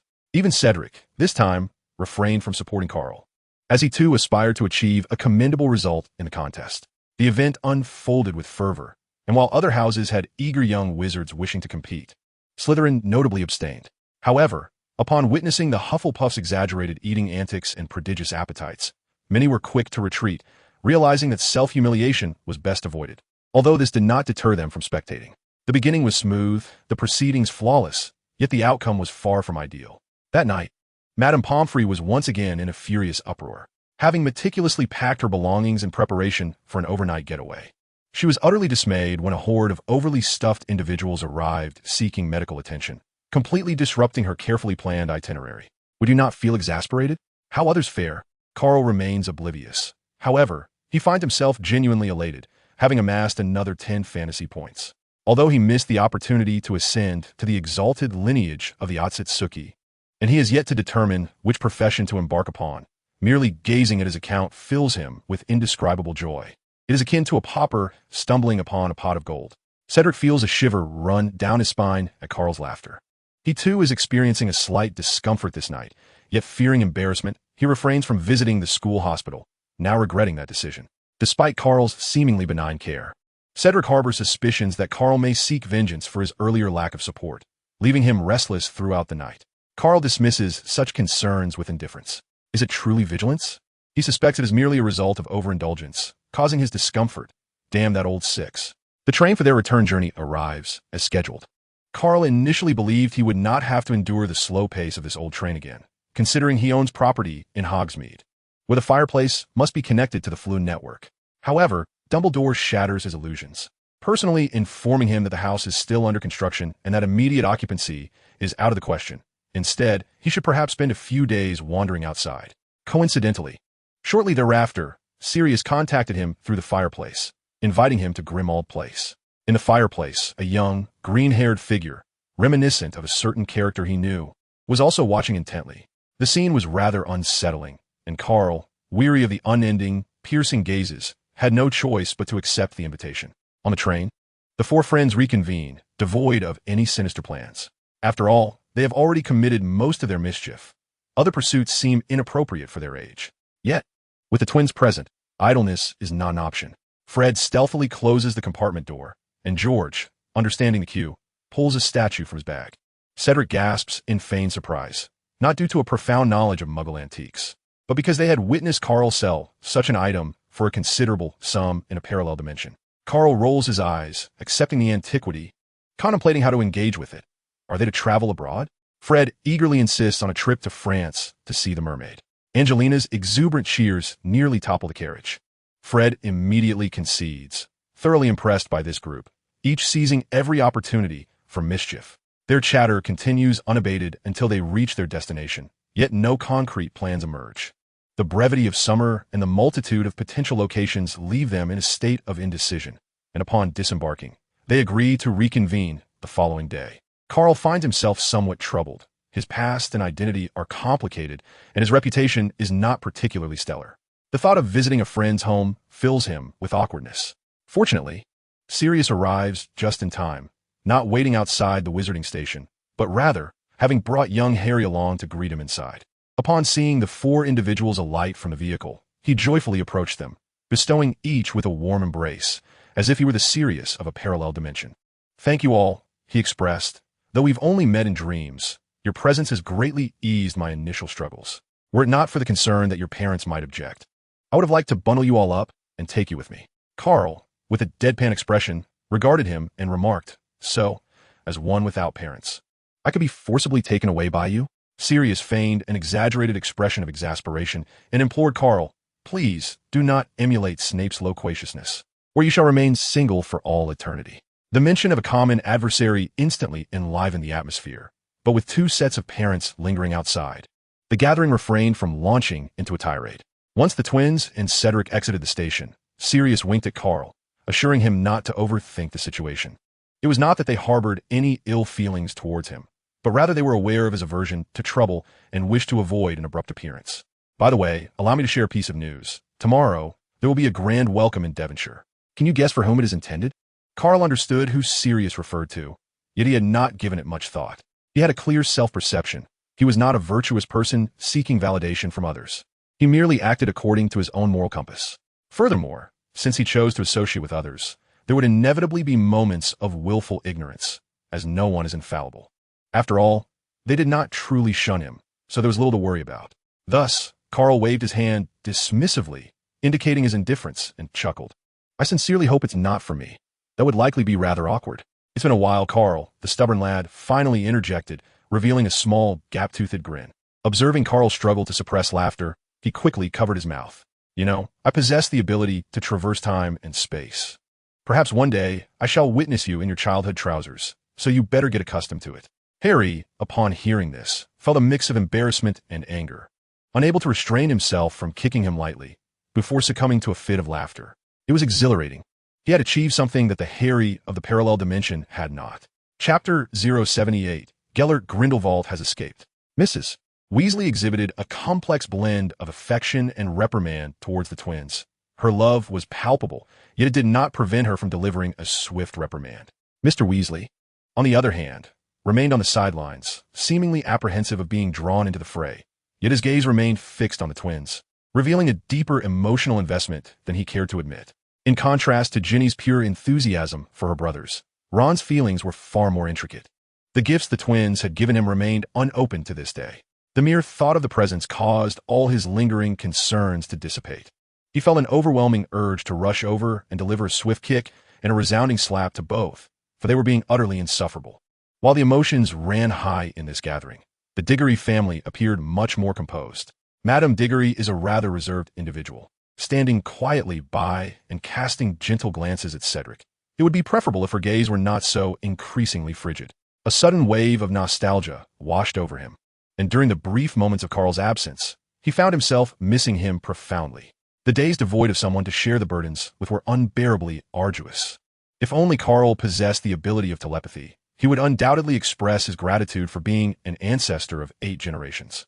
Karl was no stranger to the Black ancestral home. What surprised him was that Sirius had completely renovated the place. Compared to its former state, much of the opulence and peculiarity had vanished, including the grotesque assembly of house elf heads that once adorned the hall.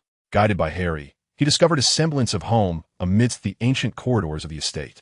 While Sirius busied himself preparing dinner, young Harry accompanied Karl with the demeanor of a miniature adult, perhaps to prevent him from going on a rampage and engaging in altercations with the portraits. "So, you will be residing with Sirius from now on?" Karl mused, gazing intently at the boy before him. There was much to ponder. Compared to their last encounter, Harry was now impeccably dressed, his smile radiating sincerity, and the subtle, previously noticeable desire to please had significantly diminished. This transformation underscored the profound impact of a nurturing family environment on a child's upbringing.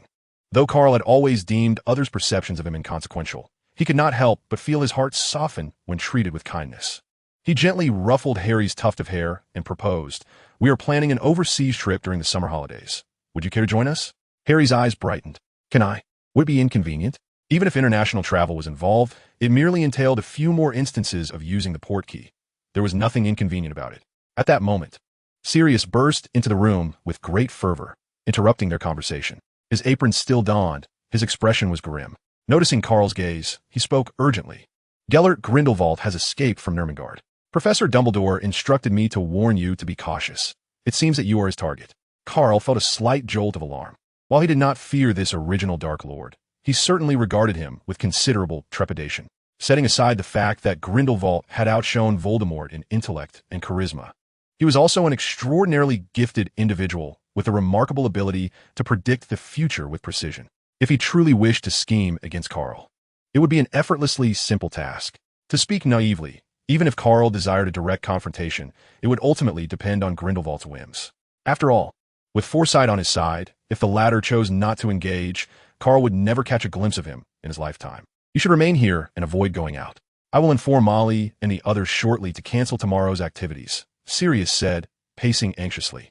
He selflessly proposed this highly risky course of action. The hidden capabilities of the blood oath that protected the Black Estate were indeed formidable. But when faced with an adversary possessing prophetic abilities such as the original Dark Lord, the situation could swiftly become precarious. "No, it is imperative that you and Harry remain here. If the adversary is Gellert Grindelwald, even Dumbledore would find it a formidable challenge. Olby is no longer capable of offering Harry the robust protection he requires."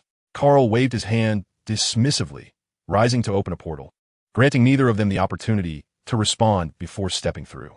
If he were to acknowledge any vulnerability, it would solely pertain to the trio known as the Old Six. Deep within, a voice incessantly reminded him that nothing was irreplaceable, that it was unnecessary to leap into a conspicuous trap. However, Karl resolved not to heed his inner counsel. "Young Gunther, today I shall impart a lesson upon you, beginning with how to expand your mind to address challenges." Upon his arrival in Devonshire, he sensed an unmistakable shift. In this modest village, an astonishing assembly of over 100 wizards congregated. Even his inflated sense of self could not stave off a shiver of trepidation. Suddenly, with a crack, a woman materialized before him, her appearance marked by a sleek black professional ensemble exuding an air of poise. Her eyes, serene as a placid lake, remained unfazed even in the presence of Karl's unrestrained killing intent. Anyone witnessing her would inevitably commend her as a formidable thorny rose. "Good day, Mr. Gunther. I am Rita Rosier. Please, relax. Mr. Grindelwald merely wishes to offer you a gift, and your friends have not been harmed." At her words, Karl tempered his barely contained hostility, nodding slightly, though he maintained an air of condescension. "With so many of you present, it is difficult for me not to feel anxious. If the esteemed Dark Lord has any messages, I would appreciate your candidness, Ms. Rosier." Rita appeared unfazed by the perceived affront, calmly elucidating that there are many powerful wizards in this world, and the reason for such an assembly of saints was merely to ensure that no one would disrupt their meeting. "Your friends are already at your new residence. It would be prudent for you to ascertain their safety first." Chapter 079, The Strange Night of Young Snape. The Weasley and Diggory families stood in a triangular standoff, encircling the quaint village. It remains a mystery how the site was chosen, as if the three families harbored some ulterior motives towards this small hamlet. Karl opened another portal. Although he succeeded, he could distinctly feel resistance, prompting a slight furrow of his brow. Fortunately, upon the portal's opening, he found the Old Six, frantically pacing on the other side, which elicited a discreet sigh of relief from him. "All is well, thank goodness. Otherwise, I would have been at a loss for how to proceed." Upon his arrival, the trio exhaled in unison, relieved. "Are you aware that your house is haunted?" Fred, typically silent, managed to provoke ire with his words. "Your house is the one that is haunted Or perhaps it is a ghoul. Karl suppressed the urge to unleash a torrent of exasperation, waving his hand as he inquired, "You all have sustained no injuries, I trust?" Cedric, less carefree than the twins, bore a look of subtle concern. "We should have all arrived via the port key. There shouldn't be any issues. It appears that a formidable spatial confinement spell has been cast here, rendering our collective efforts futile in opening a portal." What then has transpired? Karl found himself momentarily at a loss for words, his silence lingering before he ultimately opted for candor, expressing his regret for involving everyone. "I'm afraid it is I who have brought this upon us. Gellert Grindelwald has escaped, and his target is me." Fred stepped forward, placing a hand on his shoulder, his face contorting into a comically exaggerated expression reminiscent of the original Dark Lord from the chocolate card, exclaiming, "Wow, how cool is that? Mate, he's come looking for trouble with you. Have you truly ascended to such heights?" George, however, maintained a far more composed demeanor, his face betraying an unmistakable concern. "Let us not mince words. We are family here. We should deliberate on how to confront this menace, especially considering our adversary is even more terrifying than the mysterious figure we previously faced." As he spoke, he turned towards Karl. "Mr. Grindelwald has gathered us all here. Do you know what his intentions are?" Karl shook his head, about to articulate a response when Fred abruptly twisted his head to divert his attention elsewhere, exclaiming, "Look at that clock. Why does it seem so familiar?" Suddenly, the large time turner began to whirl rapidly, and the space around them writhed before. In the blink of an eye, the four figures vanished from sight. The door swung open abruptly, and Rita Skeeter entered, her gaze sweeping across the room before settling on the time turner. She approached it with light steps, grasping it in her hands, and in an instant, she vanished in a puff of smoke. In the office of Hogwarts, Dumbledore was grappling with the concerns of two families. The Weasley family appeared more at ease. They were staunch supporters of his, and although they were understandably worried about their son's temporal escapades, their faith in Dumbledore provided a glimmer of hope. The Diggory family, however, was a different matter altogether. Mr. Diggory, a fervent and irate man, glared at Dumbledore with intensity, his demeanor suggesting he was on the verge of confrontation. Fortunately, Mrs. Diggory held him back. Though her worry was evident, she remained composed and addressed Dumbledore. "Since you have foreseen these events, I trust you have something to convey to us. Please do speak plainly." With a sigh, Dumbledore waved his wand, and an image materialized in the air. The scene depicted was dimly lit, seemingly set in a graveyard, where an indistinct shadow cradled something. Suddenly, the shadow shouted, "Kill him," and in the next moment, a curse was cast. The camera shifted, revealing Cedric as the target of the green light, and he fell lifelessly to the ground, marking the end of the vision. The office erupted into gasps of horror, and Dumbledore's efforts to soothe the chaos were met with limited success. He spoke gravely, "This is a vision of the future foretold by an old friend. It reflects Cedric's original destiny. It was only with Karl's arrival that everything began to change. Therefore, I implore you to place your utmost faith in these children. They will carve out a different future for themselves." Mr. Weasley, who had remained silent until now, hesitantly stammered, "Will George and Fred also face misfortune?" Dumbledore nodded solemnly, "Yes. It is Fred." On a day in August 1972, the dimly lit streets of Spinner's Inn were mired in rain-soaked mud, and the foul odor emanating from the sewers was almost unbearable. The young Severus Snape, bruised and battered, wandered through the desolate street, his eyes reflecting a profound indifference. This neighborhood, notorious for its chaos, belonged to the slums, yet he felt no fear of danger. In fact, deep within him, he secretly anticipated some unexpected occurrences that night to vent his pent-up frustrations. He believed that mastering spells would be sufficient to counter his father's domestic abuse. But it was evident that he was still too young. Not everyone could bring themselves to harm their kin, no matter how wretched that kin might be. The unknown substance that coursed through his veins seemed to prey only upon the virtuous, allowing one to harbor resentment toward family, while simultaneously stifling their capacity for release. As if cursed, at that moment, young Snape wished for nothing more than to unleash the magic stored within his wand, and if his father could not be the target, he would seek out another. A sudden and eerie distortion in space sent a wave of alarm through Snape, who was particularly attuned to the energies of magic. He began to fear he had acted recklessly. This district, known for its chaos, could it be that nefarious wizards lurked alongside the riffraff of the Muggle world? For figures materialized abruptly not far from Snape, prompting him to instinctively raise his wand. Yet, there were those faster than him. A flash of red light seared into his eyes. "Fred, disarm him," called George.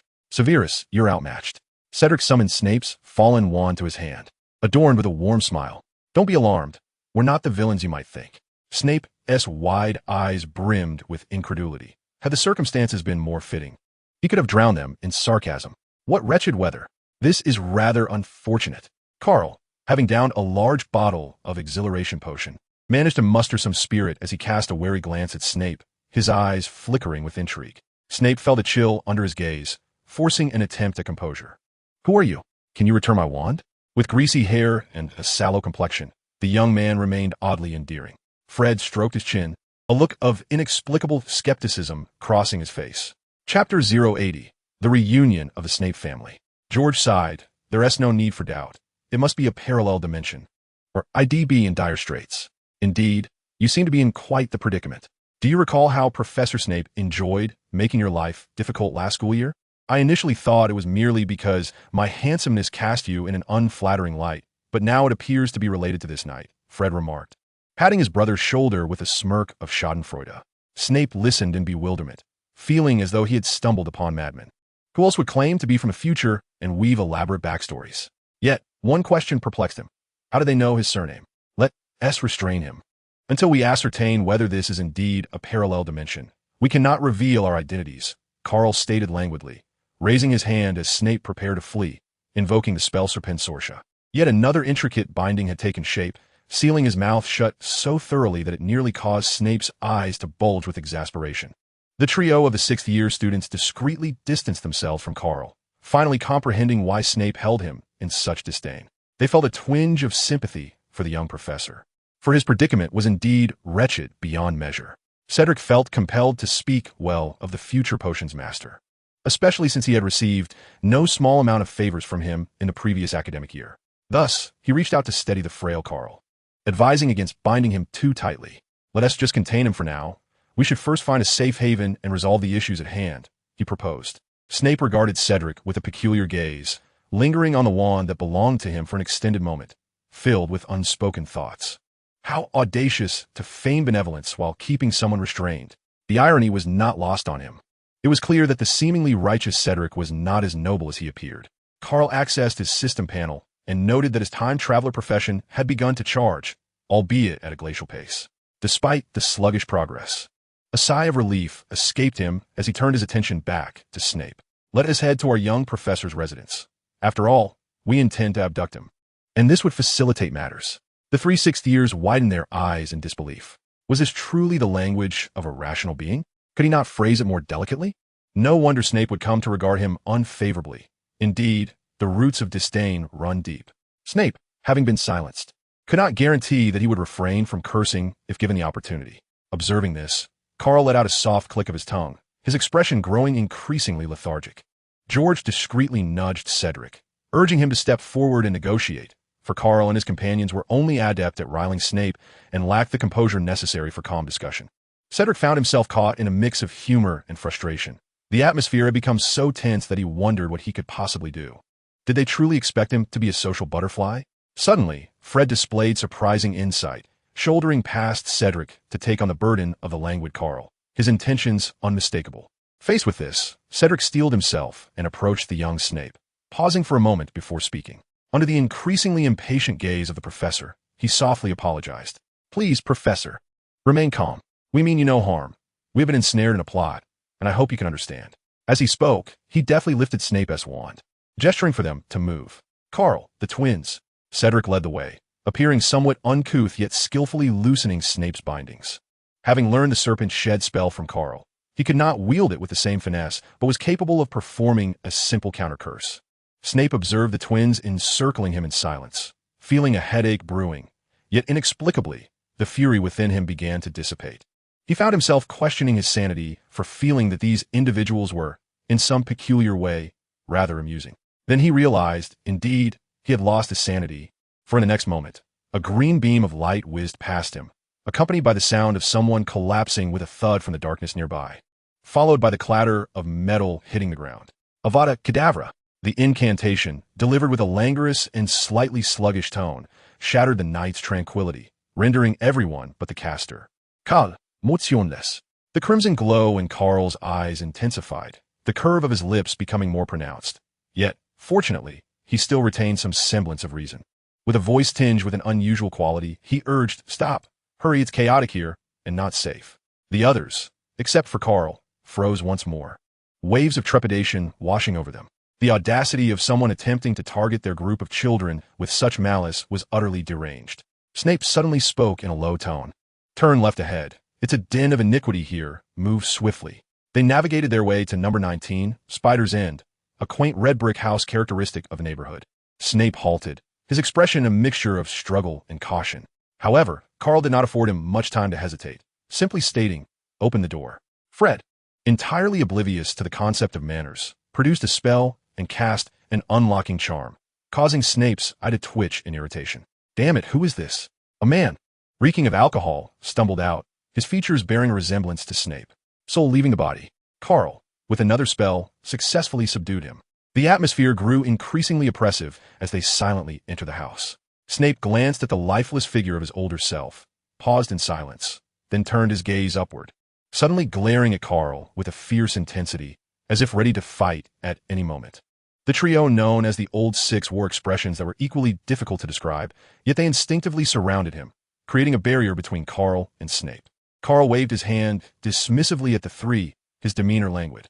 He raised his voice toward the upper floor. "I apologize for the intrusion, madam. We are friends of Severus Snape, and may need to stay for a few days due to certain circumstances. Mr. Snape is too courteous. He mentioned preparing food, which might disturb you, and I apologize for that." Severus Snape's eyes widened, his face a mask of disbelief. Such a blatant lie seemed insincere. Even a ghost would not believe it, let alone his mother. The woman upstairs fell silent for a moment. She was well aware of her husband as character, and it would be absurd to believe such a fabrication. Chapter 081. Madam, do you also wish to train your husband like a dog? Shortly thereafter, a woman in her 40s descended, none other than Eileen Prince, the mother of the young Snape. The weariness and scars etched on her face were unmistakable, and the wounds appeared fresh, as if she had just endured a beating. Upon catching sight of a lifeless older Snape, panic surged in her eyes, transforming confusion into horror. She hurried forward, pulling the young Snape behind her, her gaze trembling as she addressed Karl. "What do you want, young man?" The Prince family is renowned in the wizarding world for their legacy of potion-making. As the last heir of this illustrious lineage, Lady Eileen feels that the only thing people covet from her are the potion formulas. To her surprise, the first to brazenly extend their hands were a few children. Karl quickly waved his hands, unwilling to be regarded as a beggar, and soothingly addressed the anxious lady, stating, "We harbor no ill intentions.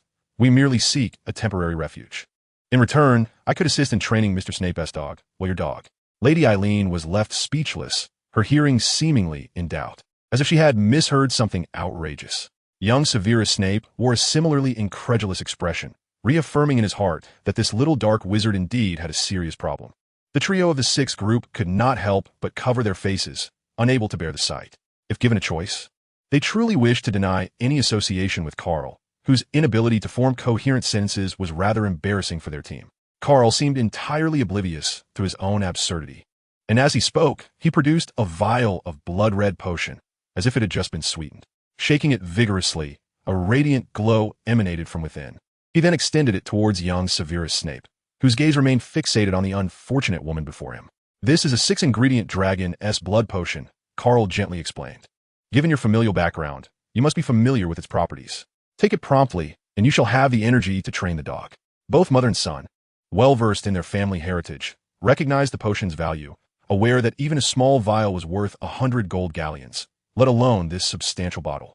Yet, they were momentarily rendered speechless by his utterance, which seemed devoid of human decency. Cedric, noticing Severus's hesitation to accept the potion, stepped forward and firmly placed in his hands, softly urging, "This potion can enhance physical vitality and mend hidden ailments. The lady could certainly benefit from it. Please accept it." Having consumed such potions themselves, they no longer regarded them as precious, despite the considerable sum of dark gold spent on their creation. Severus gazed vacantly at the vial in his hand, lost in thought, yet he did not refuse it. Lady Eileen shared a complex glance with Karl, sighed silently, and then turned to young Severus, gently saying, "You handle the arrangements with your friends. I must take your father upstairs to rest." If one could casually give away a dragon-S blood potion, she truly did not believe she possessed any greater depth than he did. What was there to worry about? Concern for the covetousness of others towards her family's poverty? Or perhaps anxiety over their interest in her family's misfortunes? Severus silently watched his mother's figure vanish around the corner, suddenly turning his fierce gaze upon Karl. Have you truly lost your mind? You cannot even tell a lie? If you cannot speak, surely you could say less? Thank you for the compliment. No need for formality, Karl replied with a smug smile, waving his hand dismissively. With that, he appeared to shed all burdens, turning towards the window and leaping gracefully onto the table before it. Then, as if a venerable monk in deep meditation, he sat serenely beneath the moonlight, his entire being exuding an unmistakable desire to refrain from further conversation. Cedric, filled with sympathy, gently patted his shoulder and offered words of comfort, reasoning with Karl in his current state, lest he drive you to madness as well. Having spoken, he approached the window, seemingly preparing to enter into his own state of tranquility, leaving Snape standing there with a complex expression. The twins, observing this, refrained from encircling Snape any further and instead wandered about the living room. With a casual flick of their wands, they effortlessly transformed the furniture into several grand beds. This prompted Snape to cast a sideways glance, secretly astonished at the sheer prowess of the future wizarding world. How could a mere handful of junior wizards possess such formidable power? He mused that these individuals might easily contend with the older students of Slytherin. Unperturbed by Snape's reaction, the twins turned their attention to Cedric, who was seated by the window with Karl. In a peculiar display, the two exchanged various knowing glances, as if they were tending to an infant, their proficiency almost heart-wrenching. Karl visibly stiffened, raising his hand as if to wave off their concern, but ultimately relenting. He sighed and reassured them. I'm fine, you should go to sleep. Don't worry about me. Cedric continued to pat his back, murmuring reassurances, yes, yes. Whatever you say, that's right. Let us get some rest. The twins had already settled in a bed, appearing entirely accustomed to the situation. Snape couldn't help but feel a twitch at the corner of his eye, his mind swirling with myriad thoughts, overwhelmed by the absurdity of it all, uncertain of how to express his disdain through venomous words. Suddenly, the twins pulled him down onto another bed, signaling him to be quiet, successfully interrupting his inner turmoil. Karl shook his head, a cacophony of cracks and pops emanating from his neck, seemingly on the brink of a violent outburst, yet ultimately only sighed. His voice laden with resignation. I've had too much of the exhilaration potion. I doubt I'll be able to sleep tonight. The after effects have diminished significantly. So rest assured I won't lose control. Just disregard me. Cedric, you should go to sleep. Well, you could have said that sooner. You nearly sent my heart racing. Cedric exaggeratedly exhaled, retaliating with a playful slap. Yet he remained, sitting beside Karl at the window, silently gazing at the moon above. So, he truly is unwell? I twitched again as he quietly inquired of the twins nearby. Do not question why he lowered his voice. The atmosphere was simply too potent to resist. Chapter 082. The Young and Awkward Severus Snape. Fred chuckled lightly, remarking that the after-effects of Azkaban were of little consequence to Karl. It was indeed surreal. He felt that only someone as eccentric as Karl could engage in such antics. Snape's mouth fell agape, his expression one of utter bewilderment. After-effects of Azkaban? My goodness. Could it be that the future Hogwarts has incorporated Azkaban as its fifth house? George immediately punched Fred, exclaiming, how can you still be laughing? Something is definitely amiss with Karl. This is surely more than just residual effects. Perhaps you should be contemplating how not to hinder us further. This nearly prompted an exclamation of disbelief from the future potions professor, his voice laden with incredulity regarding the original Dark Lord of Europe. Fred, wearing an expression of inexplicable pride, reassured him, but fret not. This is not our first foray through time. We are quite seasoned in such matters. George couldn't help but retort, do tone down your bravado. Who knows if we'll have to hide within Hogwarts again. Surely, this splendid summer break won't be squandered so easily. I imagine that without us, he might have already ventured forth to hunt the Dark Lord, he mused quietly, casting a nervous glance at the dumbfounded Snape. It was hardly surprising that Snape was taken aback. The Dark Lord was the most terrifying entity of this era, and anyone hearing of someone daring to hunt him would find it utterly absurd. Yet, this absurdity did not linger for long, as George's peculiar gaze rendered Snape particularly uncomfortable. He could not comprehend the meaning behind that look, as if George were a Death Eater likely to betray him. Fred sighed and attempted to soothe George, saying, relax, brother. Young Professor Snape only joined the Death Eaters after graduation, which is several years hence. We cannot possibly remain here for that long, so there is no cause for concern. Snape's face was a mask of disbelief as he fixed his gaze upon the two brothers. That is impossible. I could never be so reckless, he asserted. George gently nudged Fred to silence him, warning, hush, Fred. If this is not a parallel dimension, Your loose tongue could very well lead to young Harry's demise. Due to their previous time-traveling escapade, they had frequently consulted the enigmatic alchemy professor regarding time-turners, fully aware of the myriad dangers that their use could entail. Fred's desire to engage in further conversation was abruptly extinguished. He draped himself with a blanket to signify his determination to remain silent. He was resolute in remembering his promise to the parallel universe's Harry and did not wish to expose young Harry to the risk of vanishing. Observing this, George ceased to acknowledge the questioning Snape, turning away and ignoring him completely. Snape watched the brothers, astonished by their reactions. Although he harbored many questions, he refrained from pressing them. He adjusted his posture, striving to appear less impatient, and involuntarily found himself staring blankly at the ceiling. The experiences of that night had been profoundly overwhelming, leaving his mind in a state of chaos, in desperate need of clarity. Time passed, and suddenly a figure appeared at the foot of his bed. Upon closer inspection, Snape recognized the earnest Cedric. I never understood why Professor Snape took it upon himself to teach me such therapeutic potions until tonight. When I began to grasp that perhaps he was not aiming to instruct me at all, I suspect he merely wished to convey a message through my hands. Cedric spoke as he unexpectedly produced a black leather notebook from seemingly nowhere and handed it directly to the youthful Severus Snape, continuing, "Take this. It is from your future self. With this, you may perhaps be able to heal your mother." He then swiftly turned and dashed toward the study, as if compelled by urgency. That night, apart from the twins, the others experienced restless slumber. Cedric, ever vigilant, remained in a state of half-sleep, apprehensive of any potential mischief from Karl. Severus, mirroring Karl's insomnia, spent the night awake. Yet unlike Karl, who gazed at the moon, Severus immersed himself in the notes. Growing increasingly exhilarated, this excitement stemmed not only from the hope of healing his mother, but also from the uncontrollable joy of acquiring a tome of powerful knowledge. Consequently, the subsequent breakfast was left to the well-rested twins. Fortunately, the brothers were familiar with culinary endeavors and effortlessly prepared an abundance of food. While the quality of the meal remained debatable, the quantity assured ample sustenance, especially with two Hufflepuffs in the house, one of whom possessed an insatiable appetite. When Severus was summoned by Cedric for breakfast, the sight of the laden table caused an involuntary twitch at the corner of his mouth. He realized that if this continued, his household might soon face a second bankruptcy. Observing the calm demeanor of the others, he glanced at them with a complex expression before silently taking the plate clearly intended for his parents upstairs. Feeling exposed after having his thoughts laid bare, he experienced a tinge of embarrassment.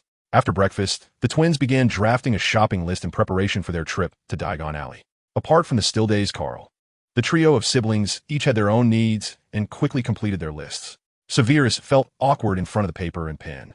Despite repeatedly convincing himself that it was his duty to provide shelter, he lacked the audacity to fully deceive himself. Suddenly, a list was thrust before him, and he looked up to see it was Cedric. Quickly check for any omissions. The professor's notebook contains an abundance of formulas that I have yet to fully master.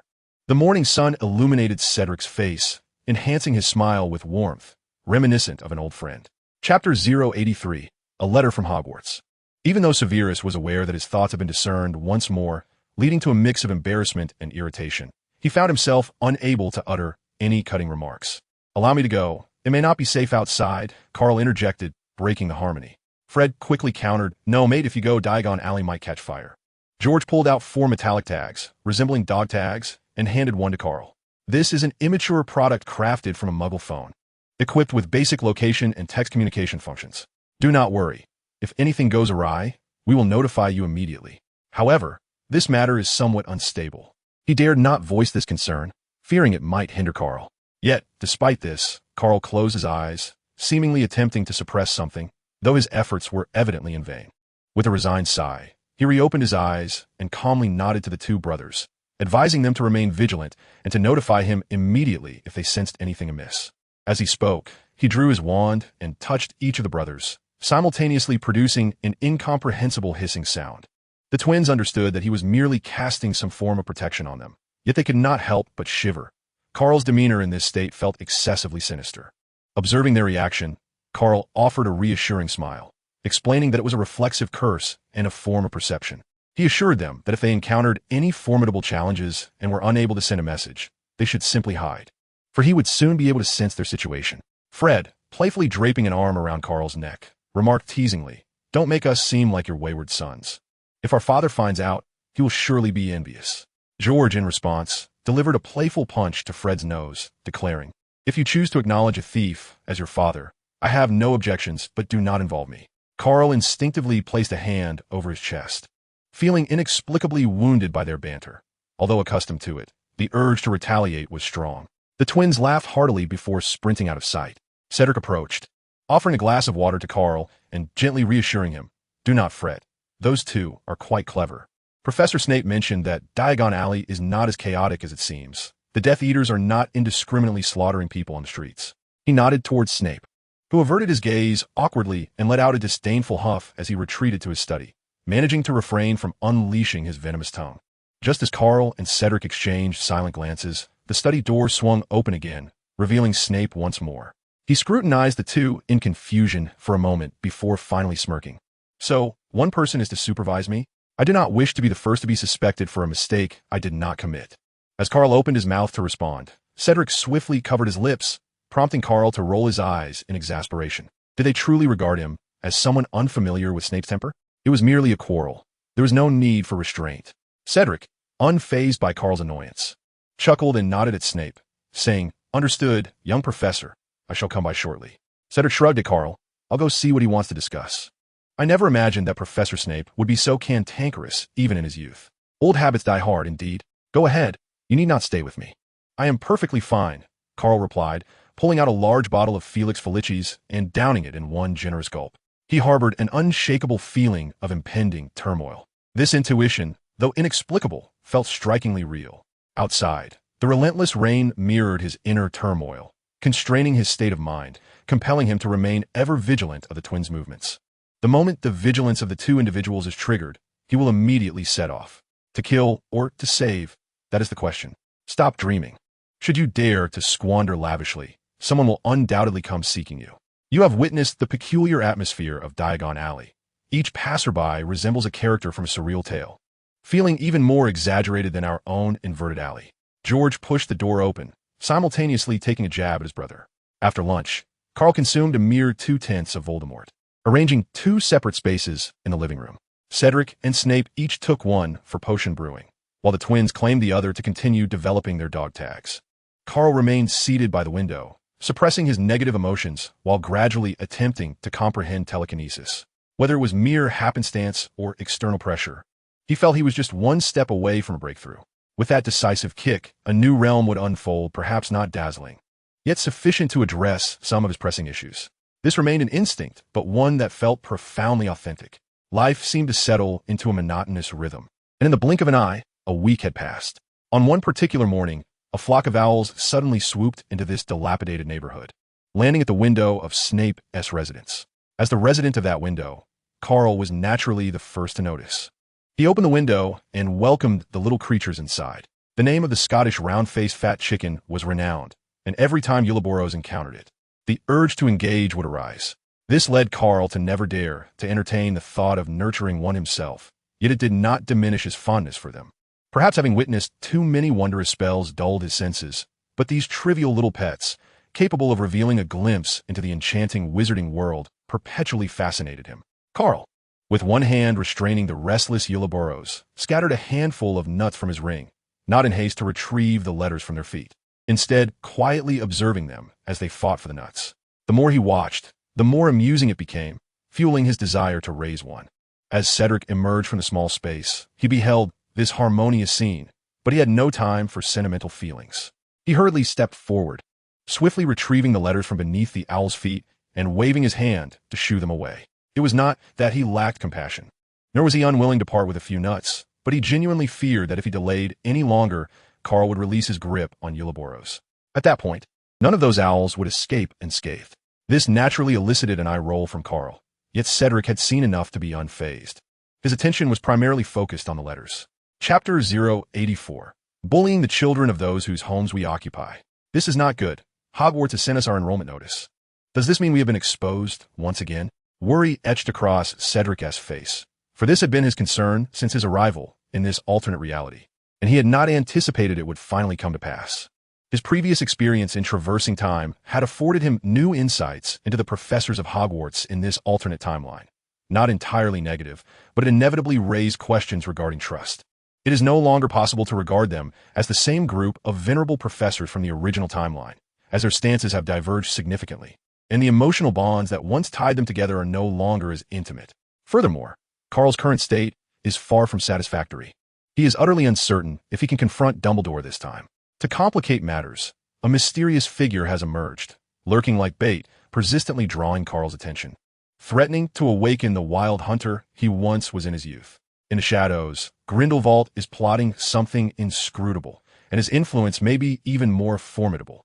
This predicament is undoubtedly far more arduous and perilous than before. Karl cheerfully patted Cedric on the shoulder, a smile gracing his features as he gently reassured him. "Do not worry. I shall resolve my issues promptly and will not act recklessly." Cedric shrugged, managing a faint smile, convinced that this absurdity was indeed a sign of madness.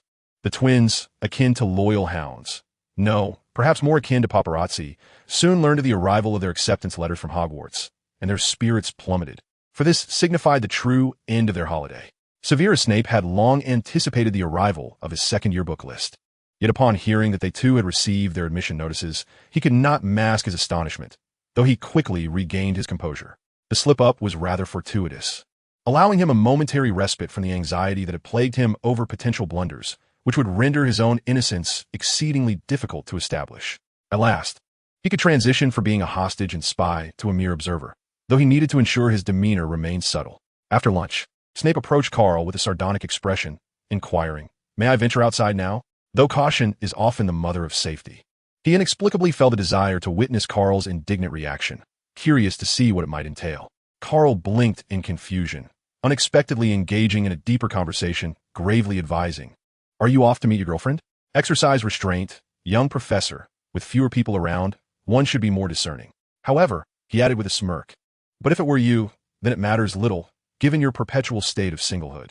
Growing up in the chaotic neighborhoods had equipped Snape to understand simple slang, and he felt his face flush crimson at the implications, retorting with a scoff, "Perhaps you should concern yourself with your own ailments. Neglecting them could lead to a deterioration of your mental faculties." "Oh, my apologies. You must have already lost your mind." Karl, far from being angered, found amusement in the exchange, nodding earnestly in agreement. "That is indeed a valid point. However, I do wash my hair. Surely, there must be some remnants of intellect left?" He continued teasingly, "Unlike you, who seemingly has no need for such grooming. How convenient for you." Faced with such illogical banter, Snape felt that further dialogue was futile. Though he was seething with frustration, he found himself at a loss for a retort. The trio, known as the Old Six, quickly interjected with playful banter, feeling a twinge of sympathy for Snape as they realized the absurdity of residing in someone else's home while vexing their child. Yet, they all knew that Karl was not one to harbor ill intentions. Otherwise, they might have begun to suspect him of having ulterior motives towards Lady Erin. Accompanied by the twins, Severus made his way to Diagon Alley, as they too needed to procure books in preparation for the upcoming school year, particularly to gather ingredients for the potion known as the Essence of Dungbombs. Skipping classes had crossed their minds, yet the presence of the Death Eaters outside was too pronounced, necessitating the protection of Hogwarts. Shortly after the trio departed, Mrs. Erin descended the stairs, appearing significantly rejuvenated, though the weariness of her soul remained unchanged. She was a woman scarred by misplaced trust, deeply wounded by love. Cedric hastily poured a glass of water for her, suddenly feeling a twinge of self-consciousness for taking the lead, and offered an apologetic smile, attempting to appear endearingly foolish. Erin graciously accepted the gesture, slowly settling herself before Karl. As if she had something of importance to convey, Karl produced 2 vials of elation potion, offering one to her, while he himself took a sip from the other as a gesture of respect. He pointed to the potion and softly suggested, "You might find this helpful for alleviation. Is there something you wish to share?" Erin gazed at the elation potion with a tender smile, seemingly lost in thought, then shook her head, her demeanor shifting from submissive to one reflecting grace and poise. "You should not rely too heavily on elation potion, as it can lead to addiction," she remarked. "I apologize for my indiscretion." Karl merely smiled and shook his head, replying, "No, you speak with great wisdom." Erin closed her eyes briefly, as if gathering her thoughts, before continuing, "I would like to ask a favor of you. Would it be possible to receive the Prince family's collection of books as a form of compensation?" Cedric interjected before Karl could respond. "You are too kind, madam. Caring for young Professor Snape is our duty. There is no need for compensation." Growing up as a pure-blood wizard in the Muggle world, He was acutely aware of the complex histories and rivalries among these ancient families, rife with bloodshed and conflict, and he wished to shield Karl from becoming too entangled. Karl gently patted Cedric's shoulder, signaling him to remain calm, before addressing Aaron once more. If you have something to say, please do not hesitate. I shall do my utmost within my capabilities. While these words were eloquent, their authenticity was known only to him. Mrs. Aaron offered Cedric a reassuring smile, seemingly aware of his concerns, then turned her attention back to Karl. I am an inadequate mother, and even more so, a failure as a person, unable to manage my own affairs. Thus, I implore you to guide Severus. He is overly rigid, and his future may hold great unhappiness. I know you're both good people. As she spoke, she produced a hefty tome and gently placed it before Karl. This is a compilation of the essence of potion making from the Prince family over millennia. I had not intended for it to see the light of day again, as it is too easily coveted, and any misstep could render my family vulnerable. With power in hand, the choice to change becomes a simple matter of will. After all, power equates to choice, and you need not worry excessively about it. He then produced a bag of gold galleons, placing it before Aaron. The greatest regret for the young professor may only be the separation by death. If you truly care for him, perhaps you should pay more attention to yourself. In the journey of an individual's growth, nothing holds more significance than the watchful gaze of a mother. Chapter 085. Let the sparks coexist. Ultimately, Eileen could not evade the hefty reward of 10,000 gold gallons, anxiously making her way upstairs. As for Karl's advice, delivered with a sense of detachment, how much of it she absorbed remains known only to her. Guardian Spirit. In Cedric's bewilderment, Karl suddenly drew his wand and cast a Patronus charm. This spell had always been Karl's Achilles heel, one he had never succeeded in conjuring before. Yet this time, a glimmer of white light emerged. You are on the verge of success, Cedric exclaimed, more exhilarated than Karl himself, like someone who had just found money. Karl shook his head. There was a semblance of progress, but something was still lacking. Was the so-called joy merely a gift? This sentiment felt excessively sentimental, indeed. For Karl, mastering spells meant either achieving perfect execution from the outset or encountering a flaw with no room for practice to refine his skill. However, their moment of elation was short-lived, as the twins suddenly delivered unsettling news. The message, conveyed through a dog tag, was fragmented and noticeably incomplete, yet it managed to convey a general idea. It seemed they had engaged in a brawl and were caught by Dumbledore, who threatened to pay a home visit. A brawl? And they got caught? Dumbledore intends to visit? Karl stroked his chin, his mind swirling with questions, feeling a strange sense of the fantastical, as though he had been tasked with a rescue mission. Rescue might be a misnomer. Perhaps a swift retrieval would be more pertinent. In stark contrast to Karl's calm demeanor, Cedric appeared rather flustered. Without a second thought, he stuffed his potion notes into his pocket and began to gather the remaining belongings of the four. Karl seized him, a look of confusion etched on his face. What are you doing? Running away, what else? Cedric replied, puzzled, as if bemused by Karl's odd inquiry. Running away? Steady yourself, Cedric. Be a man. Being a man does not equate to being foolish. It doesn't hinder the necessity to flee. Of course, Cedric merely jested, but seeing Karl remain unfazed, he ceased his frantic actions. He had come to understand Dumbledore's capabilities and suspected that the twins' memories had already been compromised. Once the information was exposed, there was no longer a need for evasion. Yet, thinking of the twins, Cedric's expression shifted. He dashed into the brothers' workspace like a man on fire. There were illicit items he needed to help stash away, valuable possessions that, if confiscated by Dumbledore, would surely distress the twins. Whether the twins would be distressed was not his primary concern. However, their incessant chatter stemming from this predicament would undoubtedly be a headache for him. Karl, not obstructing Cedric's maternal instincts, stood alone by the window, lost in thought as he gazed at the white clouds in the sky, as if he had been severed from reality. He truly did not anticipate Dumbledore's eagerness. He had even contemplated avoiding contact altogether. However, as the adage goes, plans often falter in the face of unforeseen circumstances, and a familiar sense of urgency surged within him once more. If given the choice, he would prefer not to confront this ancient sorcerer again. The nearly century-old wizard invariably instilled in him an inexplicable feeling of oppression, a sensation that was exceedingly vexing. Moreover, this time he might have to contend with both Voldemort and Grindelwald, though that was merely the worst-case scenario. With such thoughts racing through his mind, Karl could no longer maintain his facade of calm. He silently retrieved the phoenix egg, cradling it in his palm, exposed to the morning light. The shell bore peculiar patterns, seemingly designed to seal the faint crimson glow within. Yet, even so, that glow had noticeably dimmed compared to when it first came into his possession. He hoped that this intuition would prove correct. Thus, let the spark coalesce with my being. Suddenly, Karl grinned and swallowed the rather sizable phoenix egg whole. Before his body could react violently, he found a moment to smack his lips. He had gulped it down too hastily to savor any flavor. In the next instant, however, he could no longer afford to be so frivolous. It felt as if a fire had ignited within him, scorching not only his flesh, but also refining his very soul. The intense pain compelled Karl to bend slightly, yet in the next moment, he stubbornly straightened up. He was unsure where this tenacity stemmed from. He simply refused to yield. Waves of heat surged outward from within, initially gentle, but soon becoming wildly exuberant, though this transformation occurred in the blink of an eye. Ding! Psychic awakening successful. Main manifestation achieved. The other 5 elements may be enhanced. First enhancement requires 5 fantasy points. Subsequent enhancements require an exponentially increasing number of fantasy points.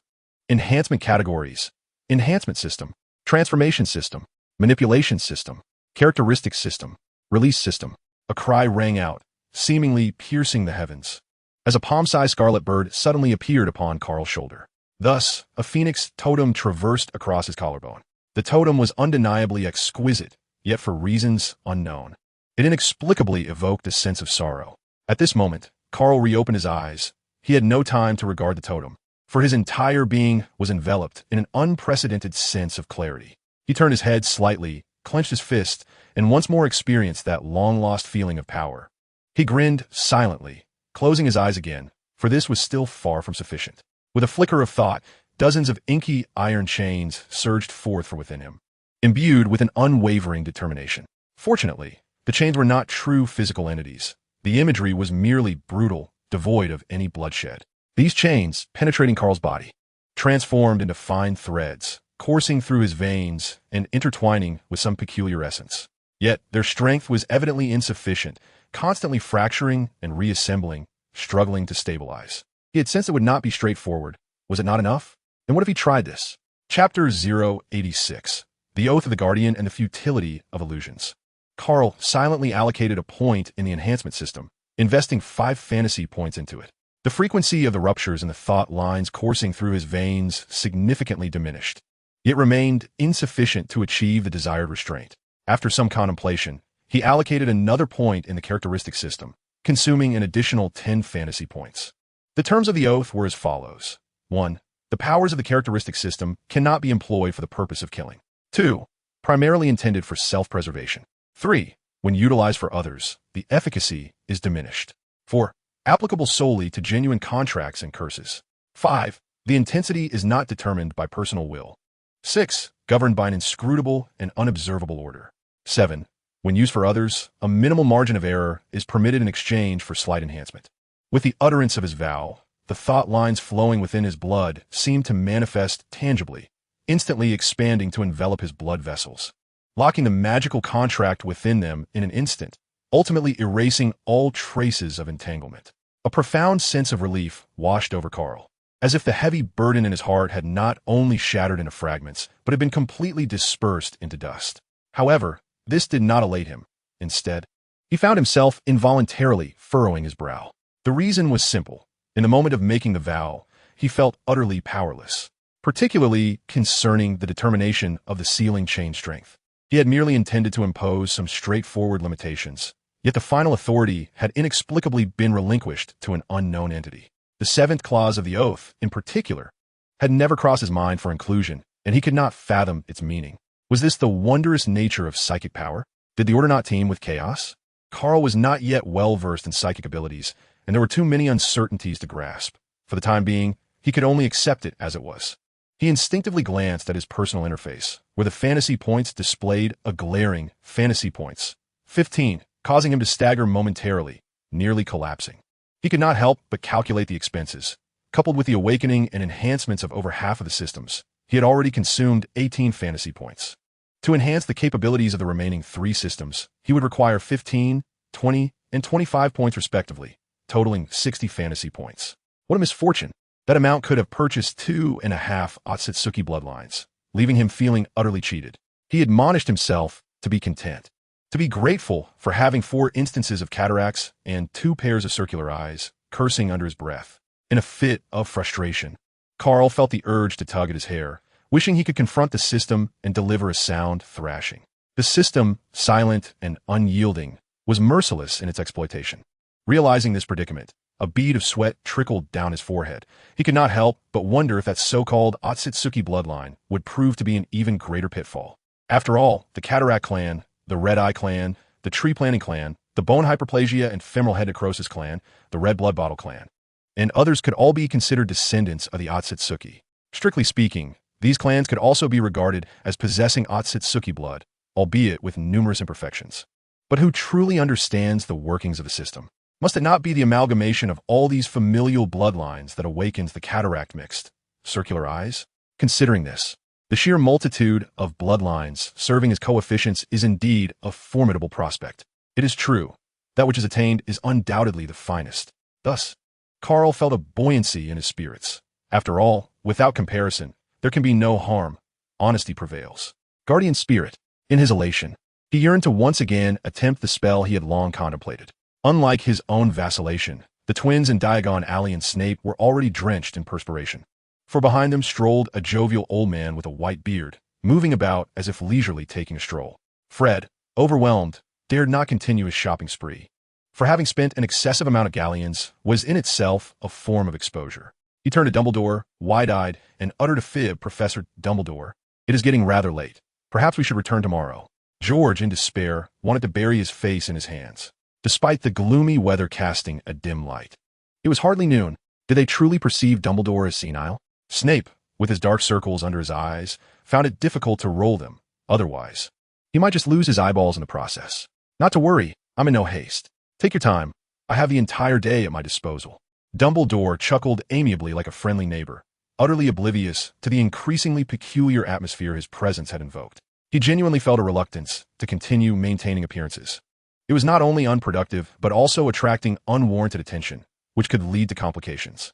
Though Snape desired to remain a passive observer, memories of the twins assisting him in a previous scuffle softened his resolve, prompting him to say, "No, I still require several herbs, which can only be found in Nocturne Alley. Let us proceed." It was an admission of desperation. They had already traversed Diagon Alley thrice, having nearly inspected every nook and cranny. If they were to bide their time, their only option was to venture into Nocturne Alley. As for the potential danger, with Dumbledore present, what was there to fear? Dumbledore chuckled, promptly dispelling his illusions. "Your notion is rather perilous, young Mr. Snape. That place is not suitable for young wizards such as yourselves. Let us continue our exploration of Diagon Alley. It has been quite some time since I have enjoyed myself so thoroughly." The trio staggered collectively, rolling their eyes in unison. "Damn that old bee, how insufferable." They then turned to the white-bearded elder behind them. "Good day, Headmaster Dumbledore." Upon hearing this, the three released a collective sigh of relief, redirecting their attention to the peculiar three-legged creature. Fred tentatively extended his hand, seemingly wishing to touch the enormous yet weightless beast. "Are you Karl's guardian spell?" The creature shot him a disdainful glance, and with a puff, vanished into nothingness upon being touched. Fred, as if uncovering a grand secret, exclaimed joyfully, "Indeed, that disdainful glance is remarkably similar. It truly is a reflection of its master. I had initially thought Karl's guardian would be a dog." George and Snape simultaneously rolled their eyes at him, attempting to mask their embarrassment, though it seemed that this method of concealment only heightened their awkwardness. Dumbledore, with a cheerful demeanor, observed the three, his expression remaining largely unchanged, save for a flicker of surprise when the ethereal great bird appeared. Chapter 087, The Sixth Year's Gossip. With only Snape sustaining injury. As for who would play the godfather and who the seeker of assistance, that was simply a matter of personal preference. However, they were taken aback when, before they could welcome Dumbledore, they were approached by Professor Pomona Sprout. This plump professor appeared significantly younger, yet her physique remained the same, dressed as if she had just emerged from the herbology shed. Karl and Cedric exchanged glances, the familiar essence still present. It was not appropriate to act mischievously in front of their beloved head of house. The warmth radiating from the professor's face was as constant as ever, seemingly oblivious to the events that had transpired. As she greeted them, her words nearly overwhelmed the two. "Welcome to this dimension, little Karl and little Cedric." Cedric appeared utterly defenseless against the professor's maternal aura, completely abandoning his usual shrewdness in response to her query about how she recognized them. Karl silently rolled his eyes, but diligently transfigured a sofa for the plump professor. His curiosity was piqued. This dimension felt distinctly remarkable. Professor Sprout settled comfortably. Nodding appreciatively at Karl. What splendid transfiguration, little Karl. You both should take a seat. I believe we have much to discuss. They obediently sat across from the professor, behaving like two eager chicks. Although Karl was unfamiliar with the term chick, he adeptly mimicked Cedric's demeanor, executing it with considerable finesse. Professor Sprout chuckled at him before continuing. I have had some extraordinary experiences and can easily receive certain information due to the resonance of parallel dimensions. Thus, while you may be unaware, this is not our first encounter. At this point, she cast a gentle glance at the two. Indeed, a version of Pomona from a parallel universe has asked me to convey her gratitude for your assistance in locating and restoring the Hufflepuff Cup. Professor Flitwick must despise us then, Cedric exclaimed, realizing that Karl had absconded with the Ravenclaw diadem from that dimension, only to feel a twinge of embarrassment and quickly silence himself. What might the similarly deprived Snape think of this? He momentarily forgot to empathize. The professor's smile broadened, suggesting that this world's Sprout possessed a more cunning disposition. After a moment's contemplation, she remarked, "It is hard to say, as parallel dimensions abound like stars in the sky. Perhaps there exists a Flitwick with similar capabilities. But so what? If you require the Hufflepuff Cup, feel free to manage it as you wish, not to mention that Ravenclaw diadem." Karl and Cedric exchanged furtive glances, quickly averting their eyes and discreetly wiping the sweat from their brows. Faced with such a head of house, they both felt a certain level of intimidation. Upon witnessing the situation, the corpulent professor ceased his playful teasing of the two and, with a visage imbued with sincere regret, gently remarked, "I have come to extend my apologies to you both. The Pomona of your realm is exceedingly concerned about your academic progress and has implored me to devise a solution. After much contemplation, I am inclined to believe that, in light of the future lives you are about to embark upon, the study of herbology may not hold paramount importance for you. Rather, the art of charms would prove far more beneficial. Though we are badgers, we must not face the wolves and leopards empty-handed. Thus, it is essential for you both to attend Ravenclaw for your studies. Though it pains me to admit, the atmosphere of learning there is undeniably more robust, and it will serve you better." Karl blinked, unable to suppress a silent critique within his mind, thinking, "You are simply averse to trouble, aren't you?" However, these thoughts remained unvoiced as he maintained his ever-dutiful demeanor. Cedric, on the other hand, had not given the matter much thought. Despite his evident hesitation, he reluctantly nodded in agreement. It was not that he held any particular disdain for Ravenclaw, but rather that it felt somewhat awkward, especially since he did not consider himself an overachiever. The corpulent professor did not linger long. After concluding his business, he took his leave. Particularly striking was Severus, whose face bore a dark bruise, as if he had been subjected to boiling. Karl could no longer contain his laughter, which only served to darken the expression of the future potion's master further. Observing this, Cedric hastily extracted a vial of white essence from his bag, a remedy they had come to rely upon to avoid the ire of Madame Pomfrey. The efficacy of white essence was beyond dispute, yet it possessed its drawbacks. Notably the sharp sting it inflicted upon application, akin to sprinkling salt on a wound. Severus, clearly aware of this, could not help but change his countenance. Alas, Cedric, in this state, was formidable and offered Severus no opportunity for refusal, dragging him aside to apply the remedy, causing Severus to wince in pain. Fred, being a monkey, had experienced the potency of this remedy far too many times to find any interest in observing it again, and thus began to voice his grievances to Karl, lamenting that James Potter had not inherited even a fraction of little Harry's charm. He mused, something feels amiss. Never mind, it is of little importance. That fellow is merely an insufferable brat, utterly oblivious to the consequences of his actions. Were it not for little Harry, I would relish in demonstrating the art of explosion to him." George sighed in agreement. Indeed, he is a spoiled little imp. I cannot comprehend the depth of his ire towards the young professor. When it comes to mischief, he far surpasses us brothers.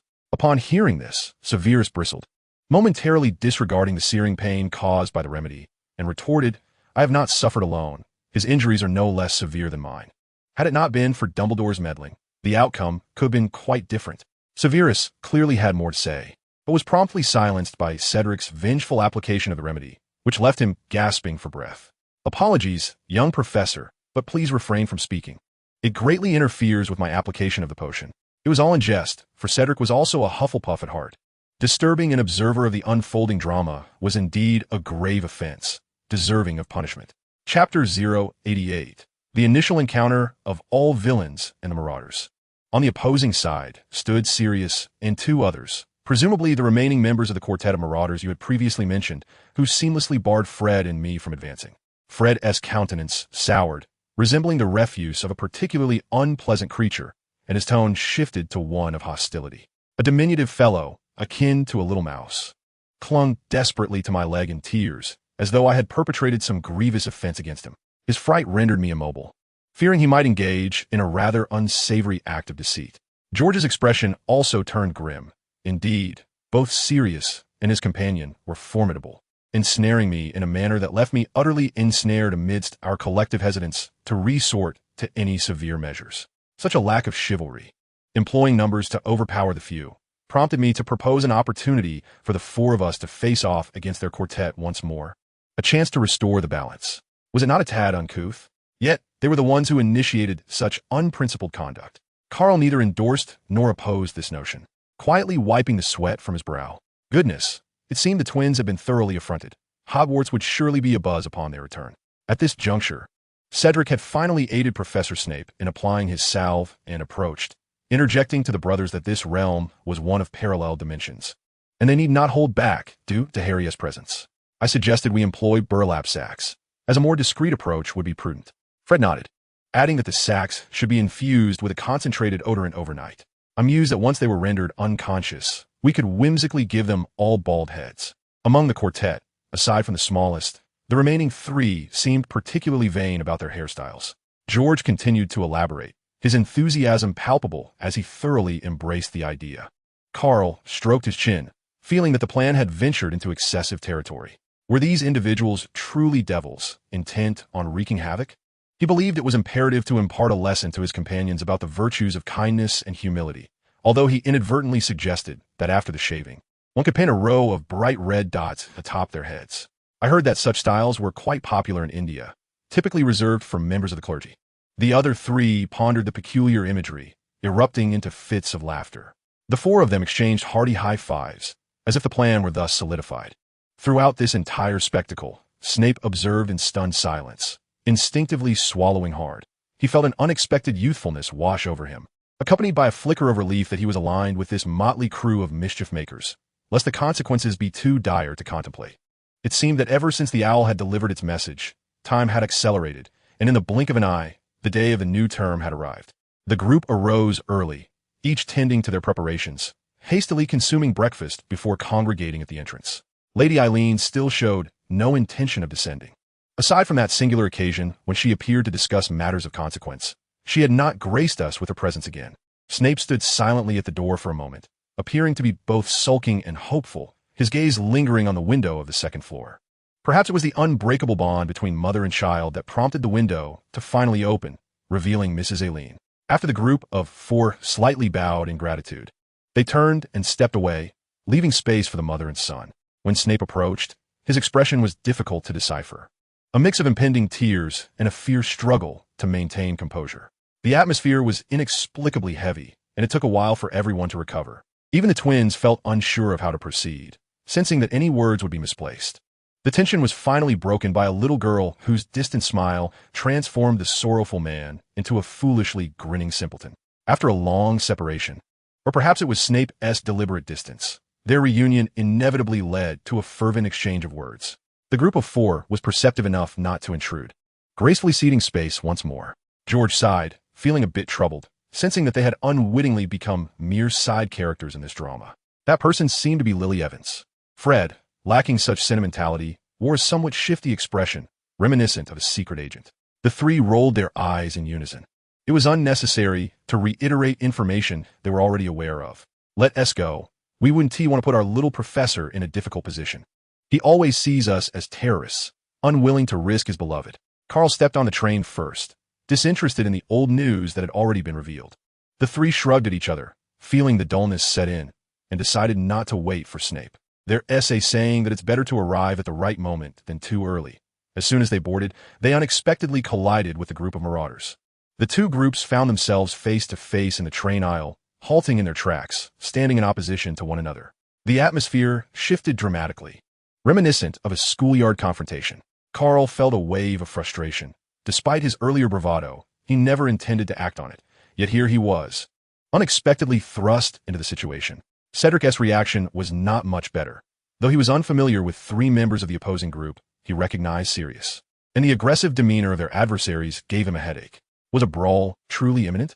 It felt utterly humiliating. The twins, however, were entirely different, nearly bursting with excitement. Each one brimming with eagerness, as if ready to leap into action. Are those the little Snivels lackeys? Their taste is abysmal. Why not join us? James Potter, with his tousled hair, was far less charming than young Harry, exuding an air of superiority that echoed the arrogance of a spoiled brat, albeit lacking the pressure of status. This was simply a child indulged beyond reason, differing from the braggart, whose confidence stemmed from his lineage and father. James Potter's arrogance was solely derived from himself. Chapter 089. The naturally dark Regulus Black in stark contrast to the carefree demeanor of James Potter, Sirius, and Remus bore expressions of grave concern. They were acutely aware of the formidable prowess of the twins, and merely contending with the 2 brothers had already proven to be a source of vexation. Now, with the emergence of 2 additional adversaries, it was evident that they too would be formidable opponents, making this confrontation exceedingly daunting. Among the quartet, the one who seemed to assume a subtle leadership role appeared aloof and strikingly handsome, yet an innate sense of dread suggested he was far from benevolent. After all, a virtuous soul would not evoke such terror. The other, despite his bushy brows and bright eyes, exuded an air of disarming charm that belied his true nature, a clear case of a wolf in sheep's clothing, revealing he too was not to be trifled with. Sirius and Remus exchanged glances, each reading the caution and gravity reflected in the other's eyes, both harboring a foreboding sense of impending disaster. Karl, disinterested in engaging in a childish brawl, elevated his foot slightly and, as if teleporting, appeared behind James in the blink of an eye. This was not sorcery, but rather sheer velocity, his ability to enhance the human form, granting him strength and speed that even surpassed the magic of this realm. He pressed his wand against James' nape, speaking in a soft yet firm tone, urging him to mind his words, lest all 4 of them find themselves vying for the affection of the angelic Lily. Meanwhile, Severus Snape and Lily Evans, having just entered the compartment, were beset by existential doubts, as if they were experiencing auditory hallucinations. Particularly for Lily, her frustration escalated. Her cheeks puffed up in indignation, radiating an almost palpable urge to confront the source of her ire. Snape's eyes twitched slightly, yet he remained largely unfazed, recognizing that the ramblings of a lunatic were hardly worth his concern. James, however, was on the verge of an explosion. One Snape was already irksome enough, but now 4 more formidable challengers were poised to contest for Lily's affections. Who could endure such a scenario? Ignoring the looming threat behind him, he reached into his pocket, intent on drawing his wand for a counterattack. Yet Karl, without granting him a moment's respite, swiftly incapacitated him with a deft motion, binding him in a distinctly Japanese manner. The remaining 3 members of the marauding quartet were taken aback, their expressions shifting dramatically as they prepared to intervene against Cedric and the twins. However, they were preemptively restrained, their hands raised in surrender. Half a minute later, the quartet of marauders found themselves suspended at the entrance of their compartment, bound in a manner that was strikingly artistic, an eclectic mix of Japanese, American, and European styles, along with Fred's unique Dachu variation, showcasing their diverse talents. The audience, captivated by the spectacle, expressed their admiration for the creativity on display, unanimously praising the artistry exhibited by the 4 captors. Yet the marauders themselves were decidedly displeased, their mouths sealed, leaving them without any recourse to protest. Karl, embodying the essence of humility and discretion, chose not to partake in the discussions surrounding the various binding styles. Instead, he discreetly led his companions to a vacant compartment, quietly adopting an air of nonchalance, as if nothing had transpired. Uncertain of how much time had elapsed, just as the twins were on the verge of a physical altercation due to a dispute over a game move, the door to the private room swung open. Entering was none other than Severus Snape. Alone, it seemed that the angelic Lily was genuinely upset and did not accompany him. Upon meeting the gaze of the 4, Snape inexplicably felt an overwhelming sense of unease, as if they were particularly mischievous. He instinctively swallowed hard, hoping to avoid escalating the situation, for it could lead to considerable trouble. The twins nodded vigorously before resuming their heated argument, teetering on the brink of a brawl. Only Cedric maintained a semblance of composure. He stood and approached the grim-faced Snape, producing the hefty notebook belonging to Ms. Eileen, which he handed over with a tone laden with gravity. This is your family heirloom. Professor, it rightfully returns to you today. Moreover, do refrain from getting too close to us within the castle, lest your heart prove unable to withstand it. Snape wholeheartedly agreed. Though it did not hinder his pride, he scoffed and turned to leave. He could hardly wait to be away, especially with his beloved Lily nearby. He had no desire to concern himself with these four rascals. The ancient train seemed to crawl even more slowly, traversing the boundless wilderness like a tortoise on a leisurely stroll. The twins' endless squabbling over a single game move dissuaded Karl from his intention to play mahjong to pass the time. He sensed that watching the brothers clash would be far more entertaining. The brothers exchanged knowing glances, their lips curling into a mischievous smirk as they chorused Ravenclaw. Cedric was left dumbfounded, turning to Karl in shock. When did you tell them? You revealed it yourself one night while sleep-talking. Karl shrugged, adding fuel to the twins' fire. Cedric, nearly in disbelief, retorted that's impossible. Suddenly, a loud knock at the compartment door interrupted their mutual sabotage, saving Cedric from the impending doom of facing the twins' wrath. He sprang to his feet as if propelled by a fire beneath him, hastily opening the door. Regardless of who stood on the other side, Cedric felt fearless. At least for the moment. The door swung open to reveal a young boy, seemingly a new student this year. He bore a slight resemblance to Sirius, yet lacked the latter's audacious flair, instead possessing a composed demeanor that suggested an innate sense of propriety. Good day to you all, he said. I am Regulus Black, Sirius's brother. Might I kindly request that you lower my brother? After all, prolonged suspension may lead to the development of peculiar habits. Even the well-seasoned quartet nearly sputtered in disbelief. Regulus appeared entirely oblivious to the peculiarity of his words, unable to comprehend their reaction, and blinked in confusion, his well-mannered upbringing preventing him from scratching his head. Nevertheless, he felt compelled to continue advocating for his brother. The thought of Sirius resembling a certain eccentric family member was deeply troubling. If it's absolutely necessary, you needn't untie him. Simply lowering him would suffice to alleviate the strangulation. Chapter 90. A new round of confrontation and Ravenclaw. What is the matter? The twins, devoid of any sense of responsibility, drove the car with the carefree demeanor of children. Regulus remained perplexed by their expectations and blinked in confusion. It would be disastrous to bleed out. Karl found it difficult to discern whether this individual was genuinely innocent or secretly sinister, yet he sensed that this could not continue. Under the watchful gaze of the crab god, excessive recklessness could indeed lead to dire consequences. Thus, he awakened the Ouroboros on his wrist and extended it to the other party. This will help you break the spell. Go ahead. Regulus was evidently no ordinary child. Although he did not exhibit much fondness for the Silver Serpent, he showed little resistance either. Calmly accepting the offering, he expressed his gratitude and turned to leave. There was a lingering feeling that this character would resonate with them, albeit from a different timeline. Cedric caught a familiar scent emanating from him, a scent reminiscent of his own cleverness, which evoked a sense of regret. Fred remained silent until he spoke, at which point he became entirely unreliable. You could simply whisk him away. What is the loss? Our timeline as a serious wound team mind having another brother. Seizing the opportunity, George retaliated with a sharp remark. Calm down, brother. Can't you see Cedric is seeking allies? If you wish to avoid being ensnared by him and others, you'd best dismiss those unwarranted thoughts. It's not as if I'm the one abducting him. What is there to dismiss? By the way, did you just hit me? Is this revenge? Indeed. What do you intend to do about it? Thus, the two brothers finally engaged in a scuffle, resulting in a chaotic scene. When the liberated marauders hurriedly arrived, forcibly opening the compartment door, they were greeted by 4 stinky shoes. Naturally, this led to another ruckus, and once everyone settled down, an inexplicable new standoff emerged. Karl and Cedric, barefoot, hid beneath their seats, while the twins were engaged in a scuffle, their bare feet tangling together. The marauders wore expressions of annoyance, momentarily at a loss as to who had thrown the shoes at them. Please hand over the shoes. Thank you.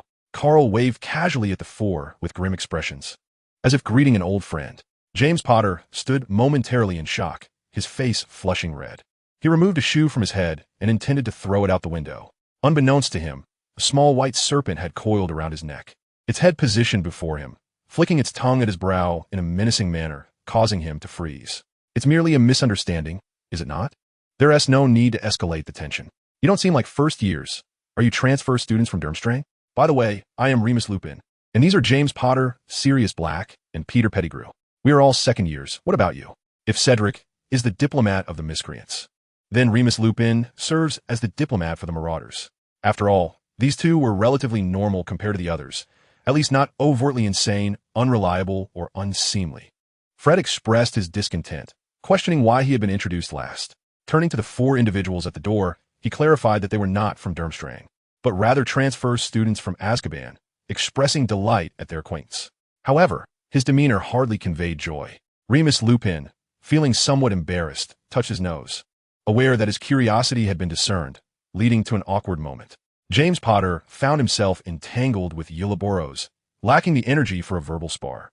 Yet Sirius Black was unencumbered by such concerns. Observing Remus at a disadvantage, he cast a disdainful glance at the opposing quartet, smirking as he questioned whether they routinely engaged in such reckless behavior, or if they had an unusual affinity for foot odor. George chimed in, "Not too bad. We occasionally indulge in games involving urine and mud, and the occasional flatulence, you know how it is. No need for alarm, mate. We're all cut from the same cloth, and there's nothing to mock here." In their verbal exchanges, the brothers had never been outmatched. With a grand gesture, George brushed Cedric aside, opting to personally commend the group. Cedric, feeling rather vexed, stepped back, conceding this round, as he was uncertain about the nuances of flatulence. Sirius had never encountered anyone quite like this. It was astonishing how one would tarnish their own reputation to drag others down. For a moment, he felt compelled to retreat, as he did not comprehend Cedric's ignorance. His mastery of telepathy was not yet flawless, and inadvertently, a hint of his thoughts leaked out. The 4 suddenly perceived the opposing group as a fearsome dragon, and they swiftly exited the booth, hearts racing. Realizing the predicament, they exchanged glances. Perhaps it was just 3 of them locking eyes. Despite their reluctance, they acknowledged their disadvantage and the futility of resistance, recognizing the vast disparity in their strengths. However, this did not imply their surrender. There were still many days ahead to navigate. After a lengthy journey, the 4 finally reached their destination after several rounds of building walls. They did not mingle with the new students out of shame. Their thick skins rendered any sense of embarrassment non-existent. Instead, they were intercepted by Professor Flitwick, who presented them with freshly tailored Ravenclaw robes that fit perfectly. Once attired, they were ushered into Hogwarts Castle. Ravenclaw was a haven for intellectuals, each student maintaining a composed demeanor. Though curious about the newcomers, they exhibited a fundamental restraint. The traditional sorting ceremony commenced smoothly, with the only change being the faces involved. Cedric and the twins were particularly engaged, even predicting the fates of certain young witches and wizards, as if possessed by the spirit of Trelawney. Their antics left the surrounding Ravenclaws in a state of bewilderment, as if a few huskies had suddenly infiltrated a herd of border collies. Chapter 091. The Fearsome Rulers of Ravenclaw. Karl felt little emotional resonance with the event. Rather, he found it rather dull, exhaling softly and occasionally revealing a fleeting glimpse of his pink tongue, reminiscent of the legendary Ouroboros, as though he were on the verge of succumbing to slumber. This was no pretense among the crowd. He recognized only a few entities he suspected had perished at his hands, leaving him utterly blind to the rest, devoid of the immersive experience shared by the trio known as the Old Six. The merriment of the other attendees, apart from the 3 familiar faces, merely grated on his nerves. In this annual extravaganza, the sole remnant of enthusiasm he harbored was the prospect of the feast.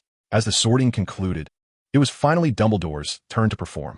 The venerable headmaster tapped his glass, his words as succinct as ever. "Let us begin." In Karl's ears, this phrase resonated deeply, prompting him to mimic a dialect from his previous life, providing an impromptu accompaniment. The banquet unfolded with a sumptuous array of delicacies, 3 meats, 5 dishes, and silver platters brimming with culinary treasures, unexpectedly lavish in their presentation. Karl attempted to employ his magical concealment abilities to remain undetected, and, as always, he devoured the feast with astonishing speed, truly evading the notice of anyone around him. Perfect. Today, he could finally shed the moniker of the glutton.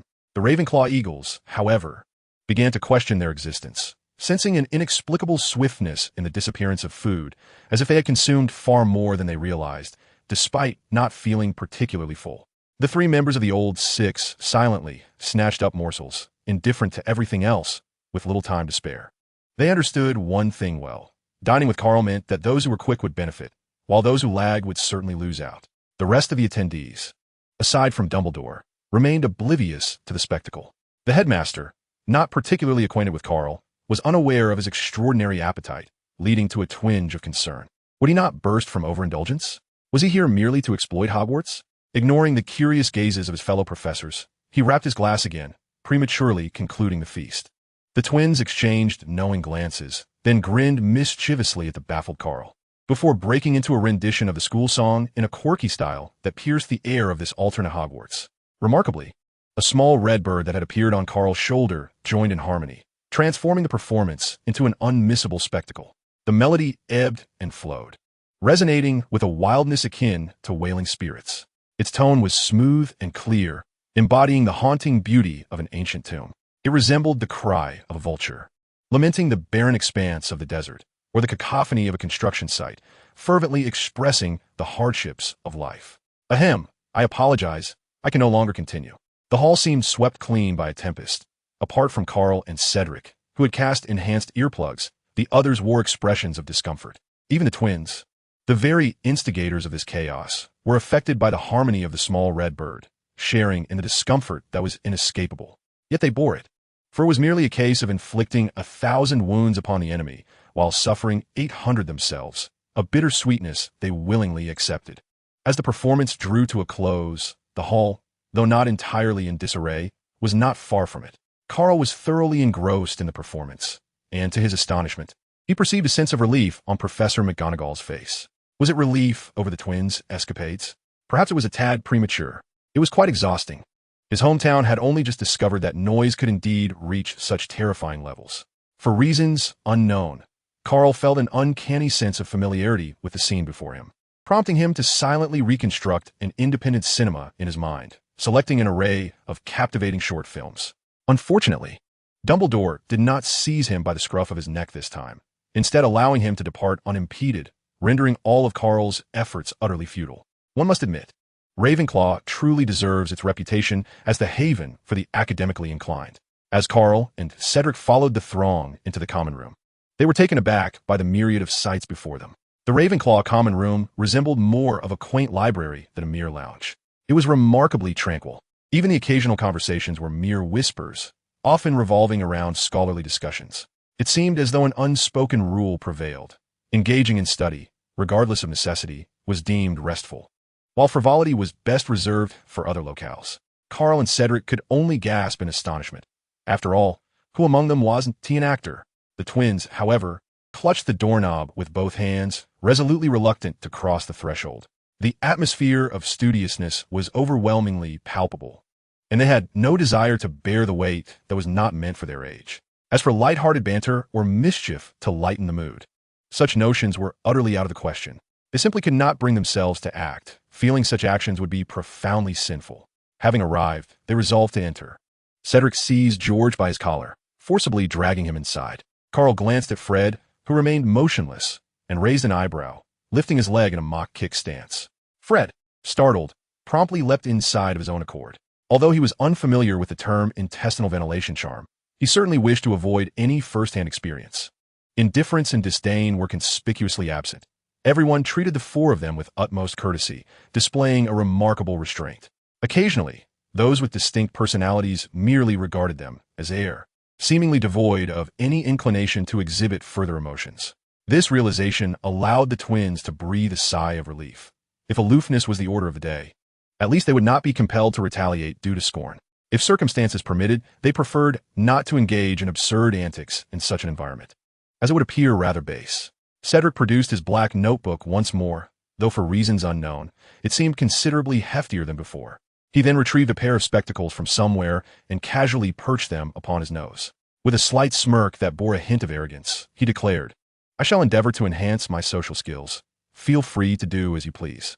With that, he turned and strode toward the crowd near the bookshelf, completely disregarding the trio left in disarray. Had he overindulged? Fred pondered, uncertainty etched across his face. Perhaps he had simply caught Karl's affliction? George countered this notion, instinctively thrusting a verbal jab. Karl, as temple throbbed slightly, interrupting the moment, "I'm still here." The twins burst into laughter and then dashed away, treating him as though he were invisible. Left alone, Karl felt an inexplicable twinge of melancholy. The days of indulging in feasts at his whim had become unexpectedly arduous. In the next moment, he struck his left hand against his right, resolving to venture into the kitchen for a snack to soothe his hunger. As he turned and exited the gates of Eagle Guard, he glided through the deserted corridors like a specter, his mind seeming to expand with newfound clarity. While he could comprehend his companion's peculiar behavior, he found it difficult to fully endorse it, yet he refrained from voicing his thoughts. Chapter 092. They bound his limbs and secured him to the hospital bed. The trio appeared to view themselves as burdens to him, eagerly seizing any opportunity to distance themselves, all in a bid to avoid encumbering him. It was as if he had taken on some heavy responsibility. He could not recall when they had begun their earnest attempts at self-improvement, some even pushing too hard, inadvertently stunting their own growth. In truth, such efforts were unnecessary. He would not mind if they slowed their pace a bit. Karl twisted his neck and cast a shadowy gaze ahead. Although his countenance bore an expression of sternness, his heart had already softened to a great extent. In his elevated spirits, he felt no desire to pursue the little tailing companions who had overstepped their bounds. Akin to a sovereign granting a general pardon, with his small entourage in tow, Karl expertly navigated the kitchen without resorting to secret passages. Boldly traversing the intricacies of the 8th floor, he leaped over obstacles and soared across gaps, as if dancing, finding the experience both effortless and delightful. This, of course, vexed his companions, who were left grinding their teeth in frustration, wishing they could wield their wands against him. After a series of hurdles, they finally arrived before the kitchen. Just as Karl reached for a pear to peel, he paused at the faint sound of breathing nearby. "Who is there? Step forward," he called. The quartet of hidden marauders behind him held their breath, on the verge of revealing themselves and engaging in a confrontation. Fortunately, a figure emerged from the corridor leading to the Slytherin common room, successfully silencing them. They were notorious marauders with no penchant for trailing others. Their tumultuous journey sought merely to seize an opportunity. They had not anticipated the chance would present itself so suddenly, and the group nearly erupted in cheers. "Good evening, Mr. Gunter. I apologize for any disturbance," the newcomer greeted. It was Regulus Black, a boy who always carried an air of maturity despite his youthful visage. In an age where he could easily be insufferable, he maintained an admirable decorum. Karl blinked and replied with equal politeness, "Good evening, little Black." The boy puffed out his cheeks, trying to keep his tone steady. "I am Regulus Black." Karl nodded, understood, little Black. The conversation seemed to have reached an impasse, prompting Karl to disregard it and reach for the pear once more, only to be interrupted again. Once more it was Regulus who spoke. "Wait, Mr. Gunter."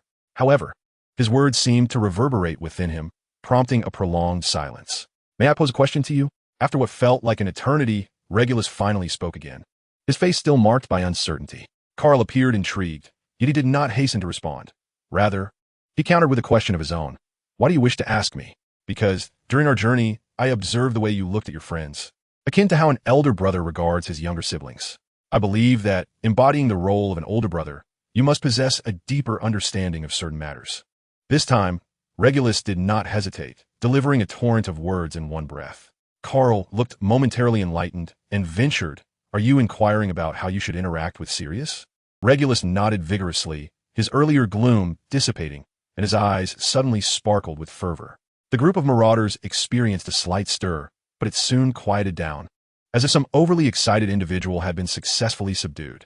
Regulus was entirely focused on Karl and remained oblivious to this minor incident. Karl, having noticed it but choosing to disregard it, pondered for a moment before speaking.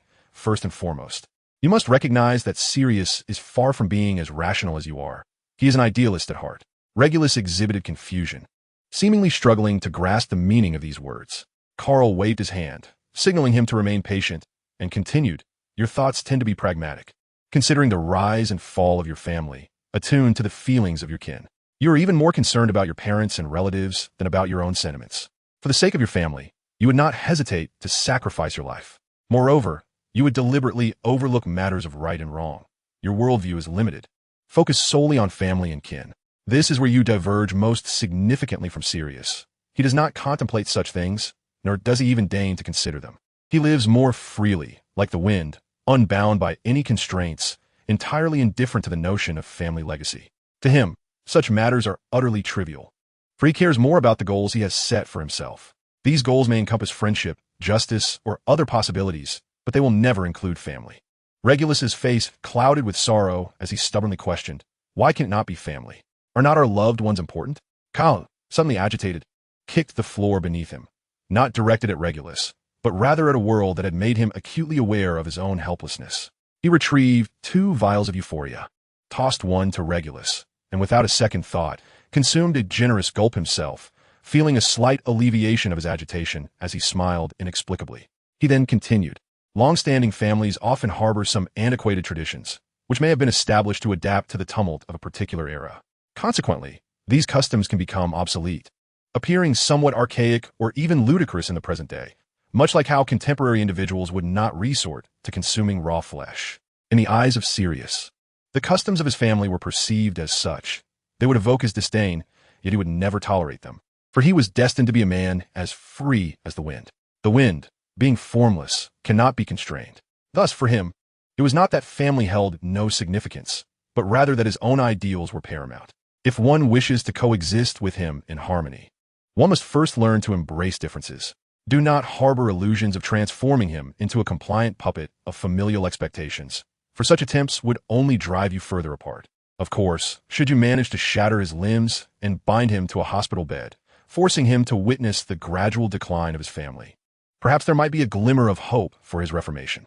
The 4 marauders of Gryffindor remained in place, exchanging glances, momentarily at a loss for direction.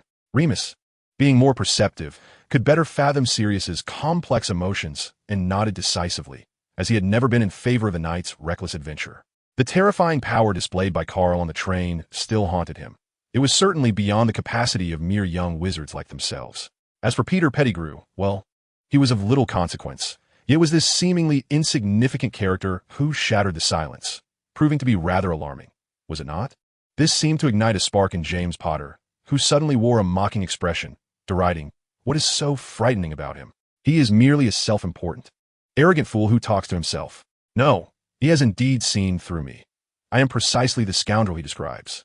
Sirius, agitated, struck his fist against the wall, prompting the others to intervene.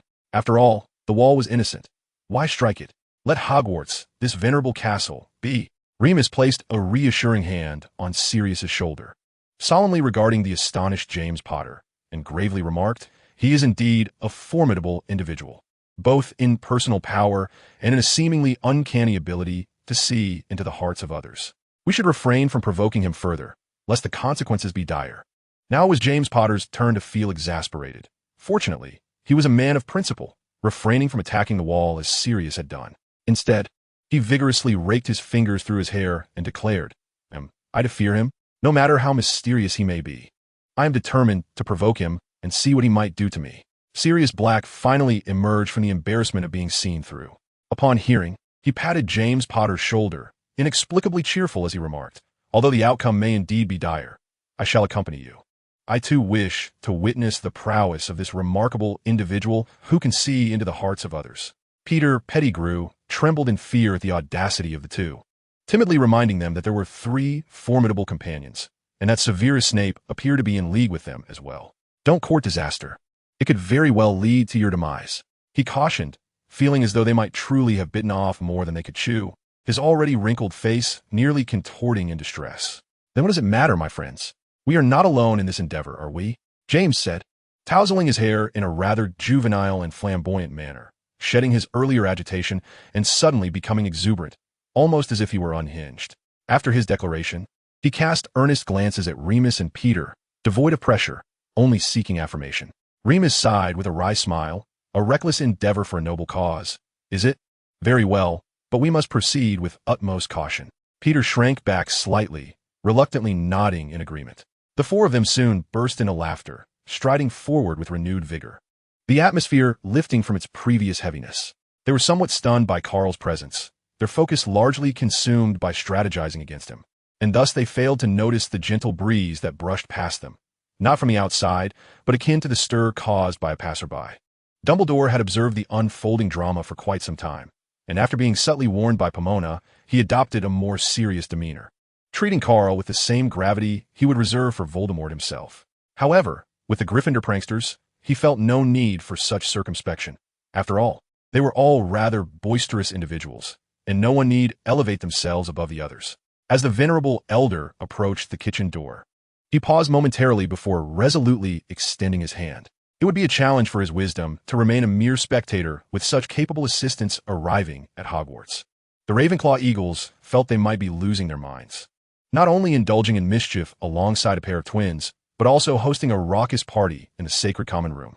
Desks were lined up, brimming with butterbeer and assorted delicacies. The lighting transformed into a kaleidoscope of colors, and laser lights adorned the walls. What was once a hallowed place of study had morphed into a vibrant dance floor.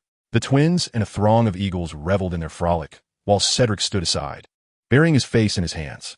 He watched helplessly as the castle was stripped of its decorum, never anticipating that the twins' antics would obliterate any hope of others assisting him. As everyone flocked to the dance floor in wild abandon, many matters cannot be rushed, can they? The only one remaining stationary was an upperclassman, his silver hair styled in an unusual fashion, sporting eccentric earrings. Were it not for his perpetually dazed demeanor, he might have exuded quite an imposing presence. Cedric, upon hearing him speak, felt a slight jolt of surprise, yet maintained an exceedingly bashful smile. He turned to the previously silent upperclassman, asking softly, "What did you say?" "Xenophilius Lovegood, simply call me Xenophilius, aspires to become an obscure wizard who uncovers the mysteries of unknown magical creatures." Lovegood extended a welcoming hand to Cedric, yet his gaze remained fixated on the dance floor, seemingly oblivious to his earlier day's demeanor, exuding an air of suppressed excitement. Cedric was momentarily taken aback. He had not anticipated that this young man was indeed his neighbor. However, this rather irreverent young wizard bore little resemblance to the disheveled figure he remembered. He reached out and exchanged a gentle handshake, concealing his smile, choosing not to elaborate further. It was not disdain, but rather a sense of caution. This seemingly lecherous upperclassman evoked a kinship that made him wary. Danger, after all, never resided within the walls of Hogwarts. Lovegood casually tossed out a remark and could no longer resist joining the fray, as a particular figure on the dance floor captured his attention. Cedric silently observed Lovegood's retreating silhouette, his smile momentarily cracking. Yet he was an adept performer, swiftly regaining composure. With an almost imperceptible sigh, he murmured to himself a lesson learned. One must never underestimate anyone. The twins did not afford him much time for self-pity, as they swiftly dragged him into the dance floor, immersing him in the chaotic revelry. Chapter 94, Dumbledore. Let us make a deal. Lacking Kaka's exclusive skills, Karl found little comfort in the kitchen. Nevertheless, he was no gourmet. The lack of flavor was compensated by the gradually intensifying exhilaration. Thus his pace of consumption remained unhampered. A throng of house elves watched in astonishment as the ingredients were rapidly devoured, their jaws nearly dropping in disbelief. Telekinesis and gluttony were indeed an unexpected match. With each extravagant bite, Karl's magical capacity experienced a slight enhancement. It was not substantial, but little by little, accumulation would inevitably lead to transformation. If he continued this for a decade or so, he would be formidable enough to traverse the world. With a contented crunch, he devoured the last substantial bone on his plate, his eyes gleaming with delight. He mused that perhaps his plan to deplete Hogwarts' resources might soon be within reach. However, he was caught off guard when a house elf approached him, apologetically informing him that they had run out of ingredients. "You might want to hurry along, young wizard. Hogwarts cannot afford you." Karl was a curious individual, and the notion that Hogwarts would be lacking in provisions on the very first night of the term felt somewhat insulting. Thus, he remained silent, observing the subtly dismissive house elf with the demeanor of a robot. He harbored no intention of bullying or threatening. He merely sought to understand why the elf would treat him as though he were a fool. Did they dare to open their eyes and see the world? Was there truly such a handsome simpleton in existence? The house elf felt an overwhelming pressure under Karl's gaze, not out of disdain, but rather from a place of genuine concern. This is the dining hall of Hogwarts, the abode of their house elves. If a little wizard were to perish here, what would become of the family of 100 or 200 house elves? Let us open the storeroom. I believe our dear Mr. Gunter can manage the quantities well. Dumbledore felt a surge of relief within himself, grateful for his presence. Had a conflict arisen over food, his life's narrative would surely have been far less commendable. Karl turned to glance at the elderly figure who had hidden like a cat for the entire night, offering a lackluster greeting. "Good evening, Professor Dumbledore." He then immediately faced the house elf named Pippin, joyfully exclaiming that he wished to consume 10 times the amount. Pippin, perceptive as ever, sensed the underlying tension despite the friendly demeanor. The occasional flicker of crimson in Karl's eyes sent shivers down his spine, prompting him to bow hurriedly and return to preparing the food. They harbor no ill will, Dumbledore thought, observing Pippin's unsteady retreat with a twinge of compassion. Just as he contemplated uttering a few words, Karl interjected, I harbor no malice either. Karl glanced at the old man, who had taken a seat beside him, eager to impart wisdom, and could not suppress a smirk. It seems that individuals from different worlds share the same irksome traits. Surely, he was not alone in this sentiment. Dumbledore felt a similar frustration. Indeed, it was quite a troublesome affair. Dumbledore fell silent, the veiled hostility nearly lifting the roof off. Was this truly what one called having no malice? Having lived more than half a century, the old man had seen his fair share of peculiarities and was hardly fazed by such overwhelming malice. Instead, his curiosity was piqued. He bluntly inquired, "What exactly is troubling you?" With a face full of complexity, Karl mimicked Cedric's shy smile and said, "Don't you think we're getting a bit too familiar too quickly?" Upon hearing this, Dumbledore chuckled, finding the playful banter delightful, and replied earnestly, "Not at all." Karl felt as if his eyes might fail him, hastily turning away to retrieve a bottle of bitter melon juice infused with a cheer-inducing agent. After downing it in one go, he felt a surge of relief as the flavor proved far more agreeable to his current state. His mood lightened, and the bristles of discomfort receded involuntarily. With a contented sigh, Karl resolved to open his heart for once, recognizing the old man's wisdom was not to be underestimated. He lowered his voice, speaking almost as if in a private soliloquy. "I have always believed that if I became invincible, I could effortlessly resolve all issues, turning the tide of any crisis. Yet today, I realize that being a hero is far from simple. Perhaps it is the easiest things in this world that are the most challenging." Dumbledore, having only a limited understanding of Karl's experiences, could not fully grasp the origins of his insights. Nevertheless, this did not deter him from offering some sage advice. After a moment of contemplation, he spoke. "Your perception is not misguided. The heroes of fairy tales are often endowed with extraordinary gifts, akin to saviors, radiant, valiant, and unparalleled, standing above the masses. Yet in reality, while everyone yearns for the arrival of a hero, they remain oblivious to the truth that such a figure is merely an ordinary person who has pieced together their entirety, resolutely sacrificing themselves, thus creating a slender chance of piercing the darkness to welcome the light. Life, indeed, is never straightforward." The two fell into a contemplative silence, seemingly lost in their own melancholies, until the house elf, Poppy, arrived with an abundance of food, breaking the tranquility. Karl seized a crispy, oil-braised pork knuckle, devoured it with delight, and, after inviting the elderly man to join him and receiving a firm refusal, chuckled, "You truly deserve the title of the greatest White Lord in history." "Thank you. Today has been enlightening." Dumbledore blinked, responding, "I cannot accept such a title. So, do you still intend to be a hero? Though perhaps not in such a radiant manner. It is sufficient for me, for with these few glimmers of light, I can transform the night into day. Thus, someone who has never possessed the sun may not be suited to embody it." A flicker of regret crossed Dumbledore's eyes as he sipped the lemon juice offered by the house elf, and once again, the atmosphere fell into silence. Time passed. The elderly man slightly turned his head and asked Karl, "Shall we make a deal? Present your goals and rewards. I need to evaluate." Karl nodded, placing down the food in his hands. The concept of a transaction was one he was well versed in. Chapter 095, The Relentless Pursuit of Slaughter. The days of the six trio's studies in this alternate realm were arduous, no less challenging than the previous academic year. The younger professors, brimming with vigor, quickly devised a series of learning plans after gauging the trio's general capabilities. The three of them spun like tops, working tirelessly, scarcely finding time to engage in mischief with Karl. Occasionally, he would join them in their studies, yet during these fleeting moments, he primarily served as a source of answers. Being of the same age, there existed no generational gap, allowing for unreserved communication. In fact, during certain spells, some could even experience the magic firsthand, though at the cost of enduring the sting of salt on wounds or a trip to the school infirmary. Thus, the trio's mixed feelings towards Karl's sporadic involvement were a complicated blend of affection and frustration.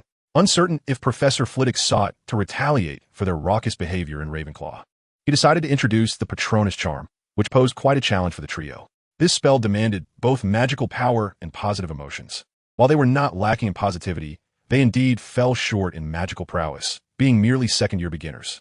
Consequently, they found themselves in a state of disarray, inevitably experiencing the same headaches that plagued Karl in the past. In the midst of this bustling activity, even the esteemed scholars of Ravenclaw would find themselves gasping in shock at the sheer terror of it all. The frantic movements of the trio starkly contrasted with Karl's apparent idleness, inadvertently casting him as a figure of negligence. Yet this peculiarity allowed him to forge connections with several young wizards. After all, he served as the gateway to uncovering the mysteries surrounding the three cunning individuals. Karl typically dealt with these scheming individuals by employing tactics of disruption, feigning ignorance, which inadvertently provided ample material for the plans of the quartet of marauders. However, Karl's state of serene detachment did not endure for long. At some point, Professor Flitwick began to involve him in the study of spells. These incantations were not confined to the dichotomy of light and dark magic, with the exception of the three unforgivable curses.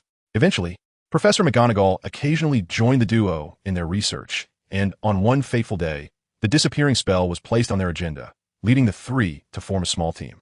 It seemed that, following the confirmation of parallel dimensions, the two elder professors had developed an interest in the subject of time and space, with the disappearing spell being the most likely candidate for a relatively safe connection to these concepts.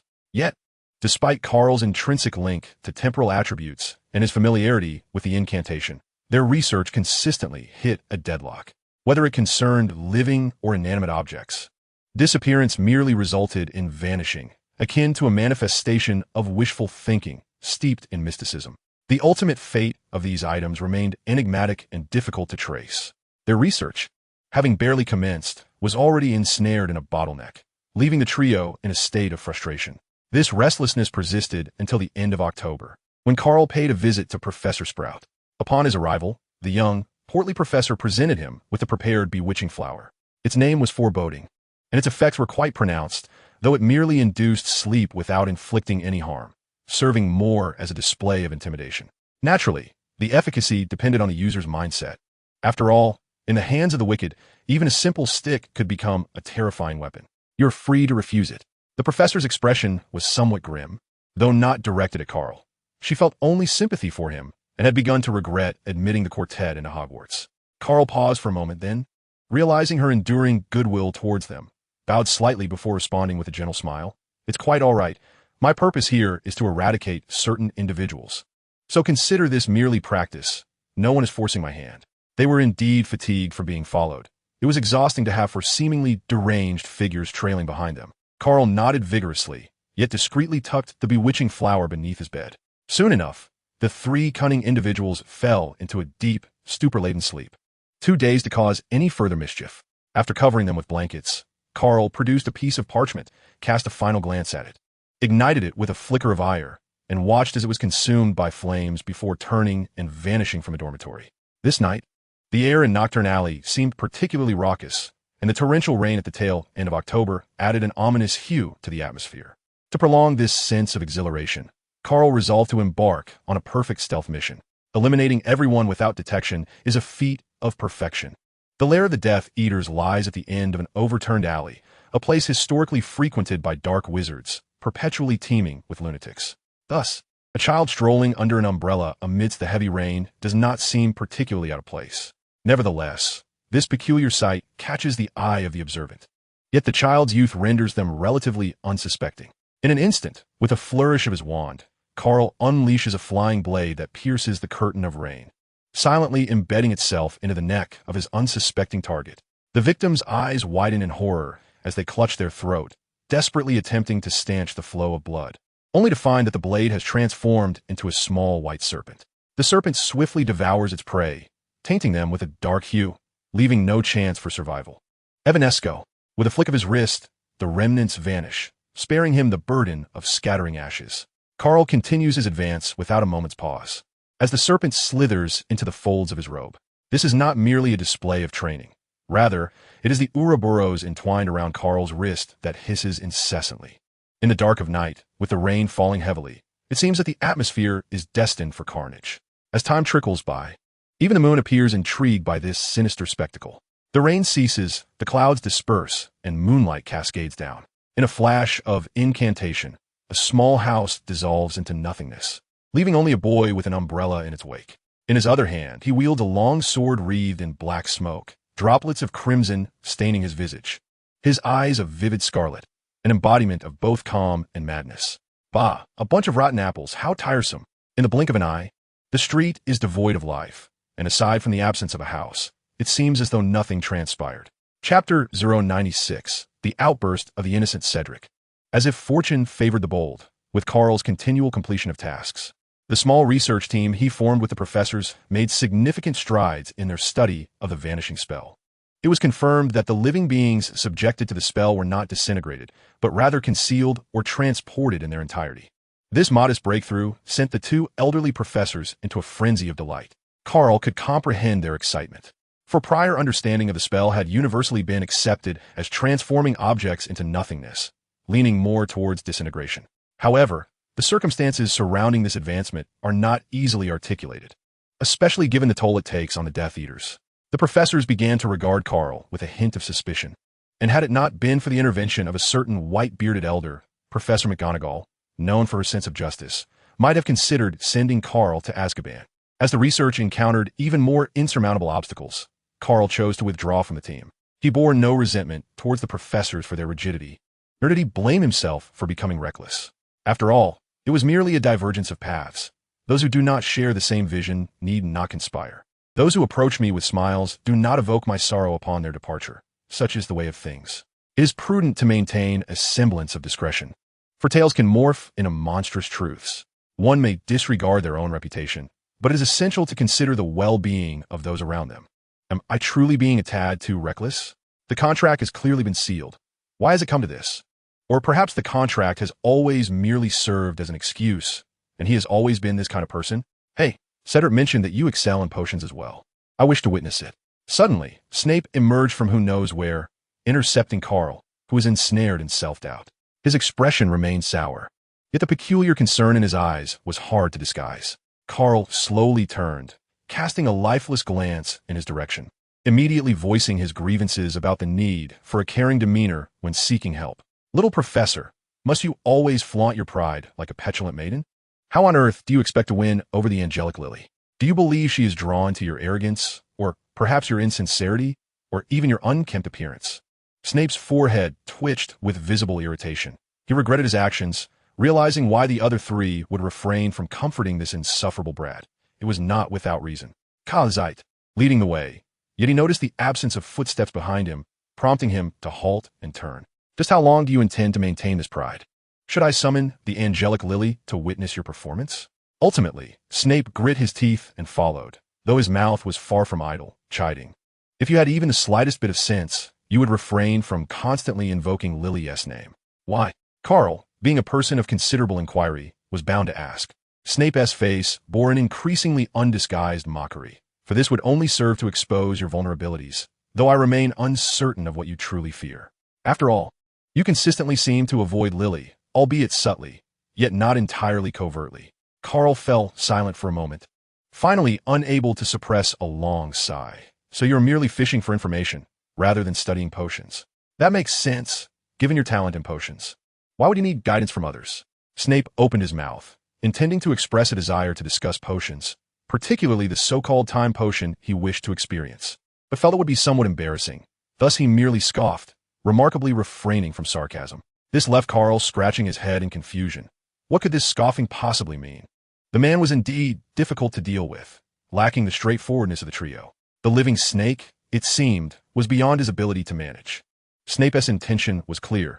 He wished to gather intelligence while also observing Mr. Gunner's potion-making skills.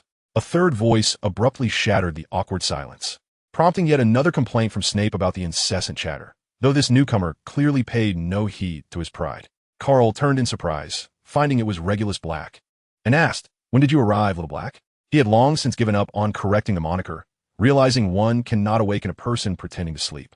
Snape, visibly uncomfortable with their camaraderie, furrowed his brow deeper, ultimately urging impatiently, "How long will you two continue with these pleasantries? Do you require me to locate an empty classroom for your insincere pretense for a few days?" The two individuals, met with disdain, exchanged glances, shrugged in unison, and opted not to engage in a verbal spar with Faculty. The trio ascended to the 4th floor, reaching the Matryoshka room, where they successfully convened with the beleaguered trio known as the Busy Dogs. Following this, there was little to discuss. Karl, eager to showcase his prowess, concocted a substantial vial of Felix Felicis, completing the task in a mere quarter of an hour, most of which was consumed in selecting the ingredients. Snape had arrived with a competitive spirit regarding potion-making, yet left profoundly disillusioned, even contemplating abandoning the discipline altogether. In the 4th floor Matryoshka room, The rarely available trio of busy dogs appeared visibly distressed, thus they did not deter Regulus from following to offer consolation. The ease with which Snape allowed Regulus to depart revealed the depth of his agitation. Karl cast a glance at him and quipped, "Feel free to express yourself." George seized the instruments from Karl's grasp, continuing the conversation. "If it truly is your burden, you ought to exercise caution. I've heard that the young and enigmatic lord is exceedingly vexed and is attempting to capture this mysterious assassin." Karl glanced at the fainting Cedric, noting that while he endeavored to maintain a facade of calm, his underlying anxiety remained unmistakable. With a resigned sigh, he assured the trio, "Rest easy. I have completed the list in my possession, and there will be no further tasks for the time being." "Who provided you with this list?" Cedric's voice erupted with fury, startling Karl, who was taken aback by this rare display of rage from the typically docile Cedric. Cedric, dissatisfied with his inquiry, seized Karl by the shoulder, his eyes ablaze with indignation. "Is it not Dumbledore who has taken such a keen interest in our development as beings from another world?" he demanded. "What does he perceive you as, a hired assassin?" Chapter 097, Blood Red Chili Pepper Lily Evans. The twins' expressions mirrored Cedric's discontent. Ultimately, it was Fred who shattered the silence, stating, "I find myself yearning for the days of extravagance. I am utterly weary of this unending academic grind. Let us depart from this place. Indeed, let us travel to France to see the mermaids, to India for digestive remedies. Anything at all. We shall leave tonight." George carelessly tossed the cauldron aside, adopting a nonchalant demeanor. Karl regretted his indiscretion, lamenting his lack of discretion, for a mere offhand remark had inadvertently revealed a significant truth. He gently embraced the on-edge Cedric in an effort to soothe his agitation before initiating the inaugural meeting of the Notorious Six. In truth, it hardly constituted a meeting, as the cauldron's enticing aroma proved too tempting. All were consumed with feasting, nearly engaging in a scuffle over the food, leaving no room for idle chatter. The trio of busy dogs had an abundance of academic commitments, and Karl did not wish to occupy their time unduly. Once he perceived that tempers had cooled, he took his leave. Not long after, Cedric exchanged farewells with the twins and exited the Matryoshka room. Fred, suddenly irate, flung the instruments from his hands. Turning to the taciturn George, "We cannot remain passive. It is time to devise a plan. Do you recall the surveillance in the Muggle world?" George continued his task with his head bowed and eyes averted, yet when he spoke, his tone exuded an air of confidence. Fred stroked his chin, inexplicably falling into silence. "What a splendid idea." George shot him a displeased glance, stating curtly that the items he had damaged must be repaired at his own expense. Fred retorted, recalling their pact that brothers share in each other's misfortunes. Should not the losses on the Gold Dragon also be borne together? After Karl exited the nesting room, he glanced at his personal panel, noting that his fantasy points had surged to 35, an outcome of being outwitted by Dumbledore without any means of resistance. However, this was not a matter he could divulge to others, leading to a palpable weight of pressure upon the trio. The Death Eaters he had mercilessly slaughtered had not suffered catastrophic losses, but the looming risks were undeniably significant, potentially endangering the three of them further. Karl found himself in a quandary, torn between the safety of his friends and the allure of fantasy points, making decision-making a formidable challenge. In an inexplicable slip of the hand, he inadvertently enhanced the Time Traveler, Remnant, class, expending 30 fantasy points, thus erasing the Remnant designation. Time Traveler. I can go wherever I please and perish wherever I desire. Moreover, if provoked, I can forcibly drag others to accompany me in death. Do you wish to die? Let us do it together. Each abduction requires the expenditure of 1 fantasy point. Ah, splendid. Perhaps I shall attempt to lure old Voldemort into the caldera of Mount Fuji. The turmoil within Karl's heart finally subsided, and he exhaled deeply, feeling as though the dust within the castle had been refreshed. How peculiar it was to disgust oneself to the point of nausea. Such an occurrence could surely be deemed an extraordinary anecdote. Meanwhile, a small snake, initially approaching with purpose, halted abruptly, the expression on his face difficult to articulate. Upon meeting Karl's unfriendly gaze, he hastily averted his eyes, insisting, "I saw nothing, truly nothing. I merely came to convey a message from my master. He wishes to meet with Mr. Gunter." Karl flashed a grin, his pearly whites gleaming ominously, urging him not to be so hasty in hiding within his mouse hole, for he would make time to deal with Gunter soon. The snake's face flushed crimson, wishing to retort, but was instead overpowered by a dense aura of menace, compelling him to retreat in disarray. "Are you all right?" Lily Evans had initially sought to confront Karl, as Severus was nearly driven to madness due to him. Yet, witnessing such a scene, her fury dissipated significantly, replaced by a subtle sense of apprehension. The dread surrounding Voldemort's reputation was indeed formidable, echoing even among their circle of young witches and wizards. Karl stiffened momentarily, mechanically turning his head, his expression a curious blend of emotions. He harbored no fear of this young witch, nor did he entertain any strange thoughts about her. Yet, he felt an undeniable conflict within. To speak candidly, if possible, he truly wished to avoid granting any advantage to the egocentric James Potter. Yet he also did not wish to eliminate this universe's obstinate child. Thus, he adopted an attitude of passive acceptance, opting to evade, when possible, a rather absurd stance. Lily observed him retreating instinctively, as if planning a mysterious departure.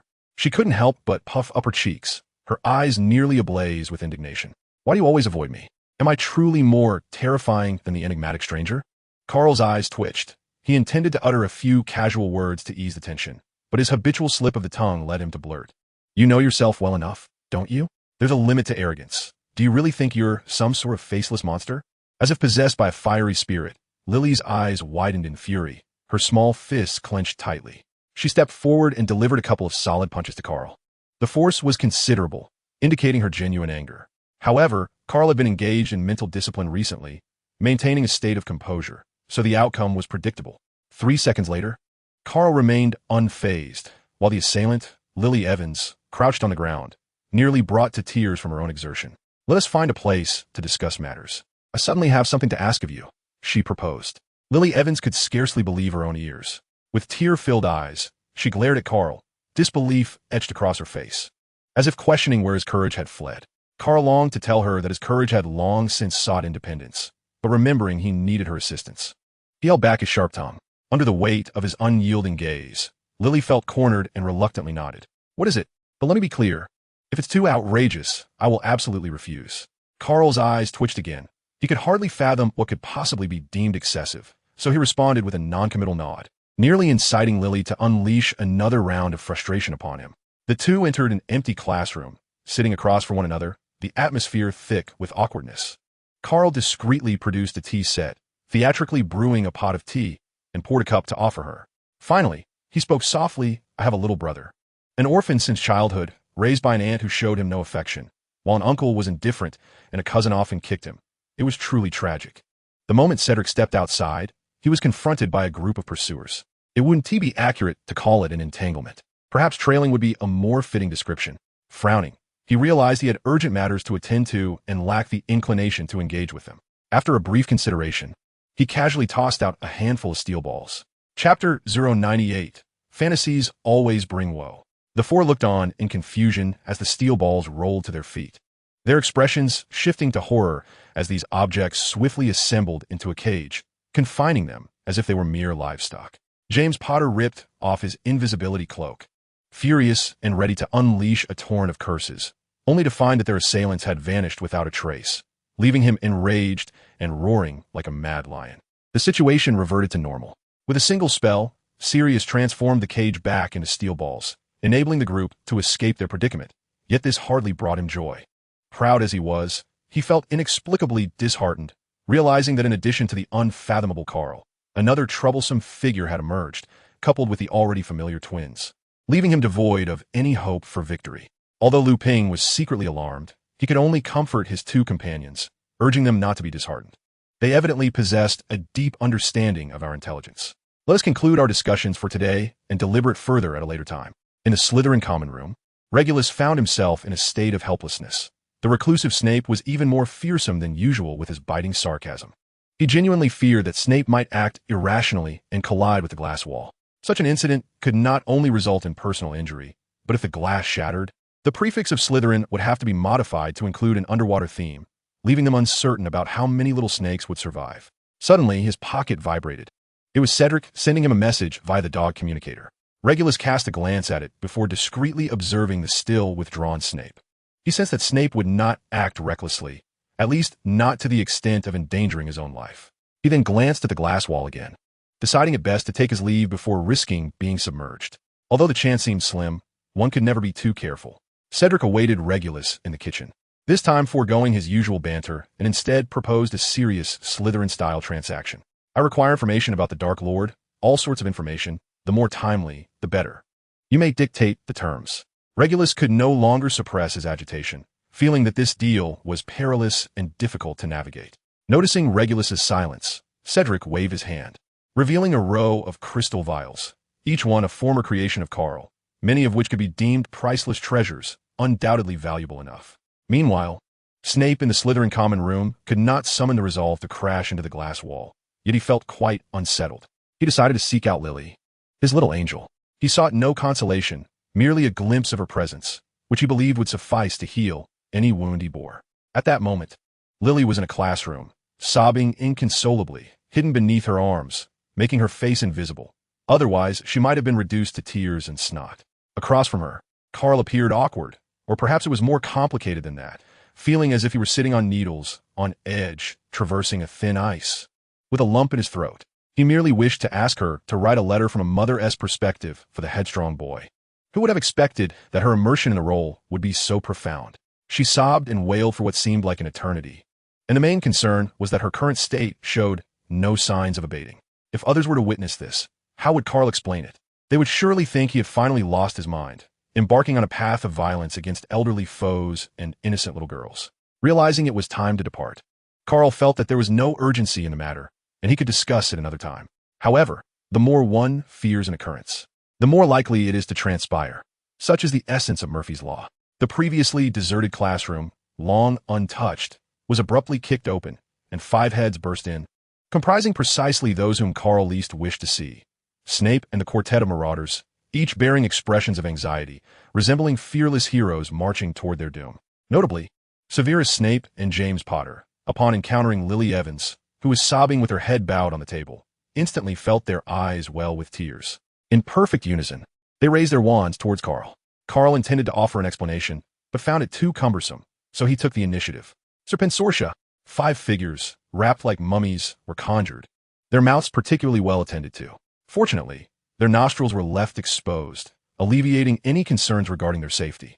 The commotion was so significant that Lily found it impossible to remain submerged in her river of sorrow. With tear-filled eyes, she looked up to see Snape and the quartet of marauders swaying in midair, momentarily forgetting her grief, her mouth agape, as if she could swallow an entire egg. Time passed, and she turned to Karl, her face flushed with anger. "What are you doing?" "Put Severus down immediately." Karl was pleased with her reaction. Releasing Snape was acceptable, as it meant he would not create further trouble.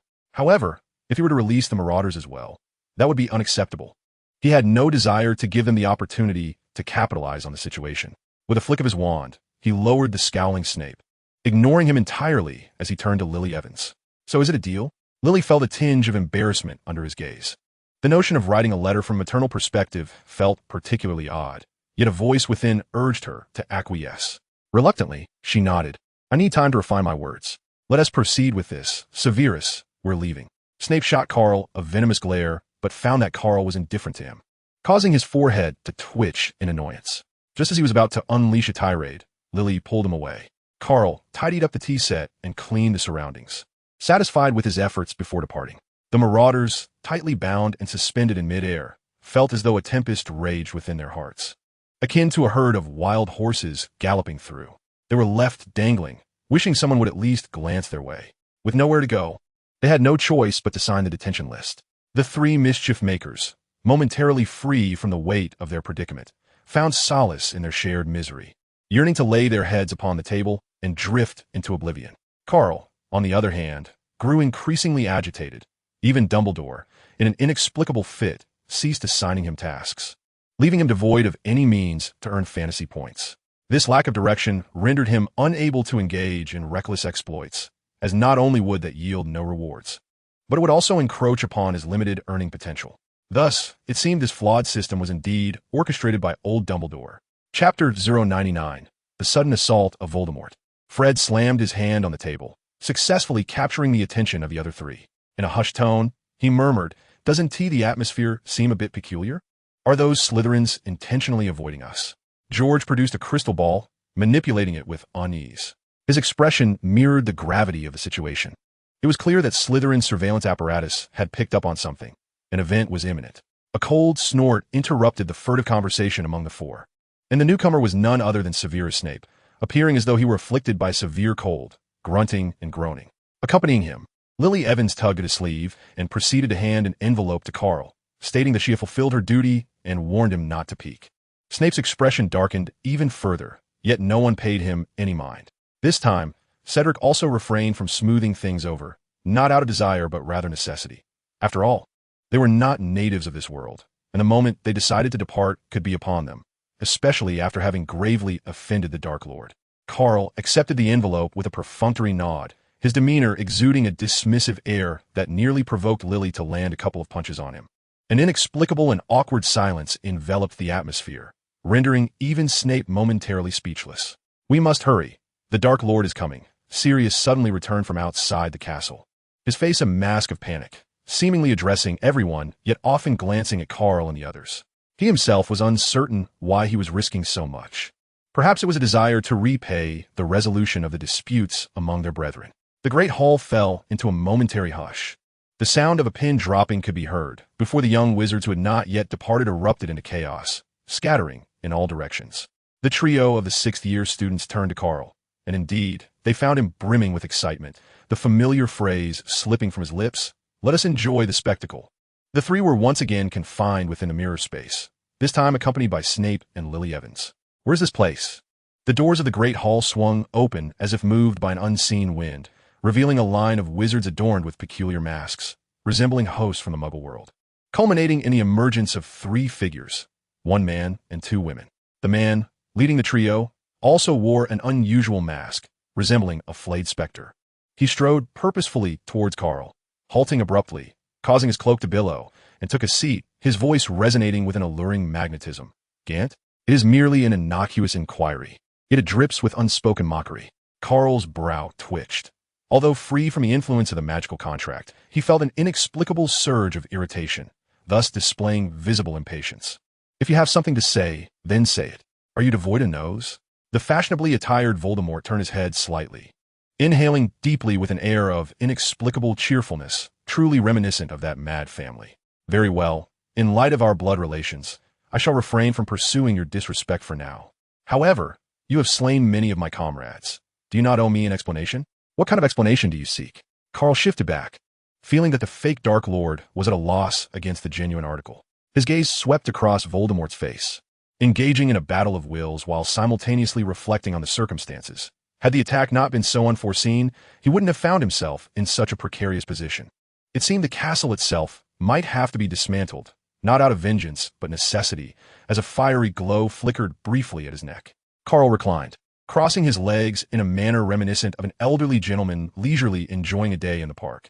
The air around him radiated an aura of insolence, provoking a sense of irritation.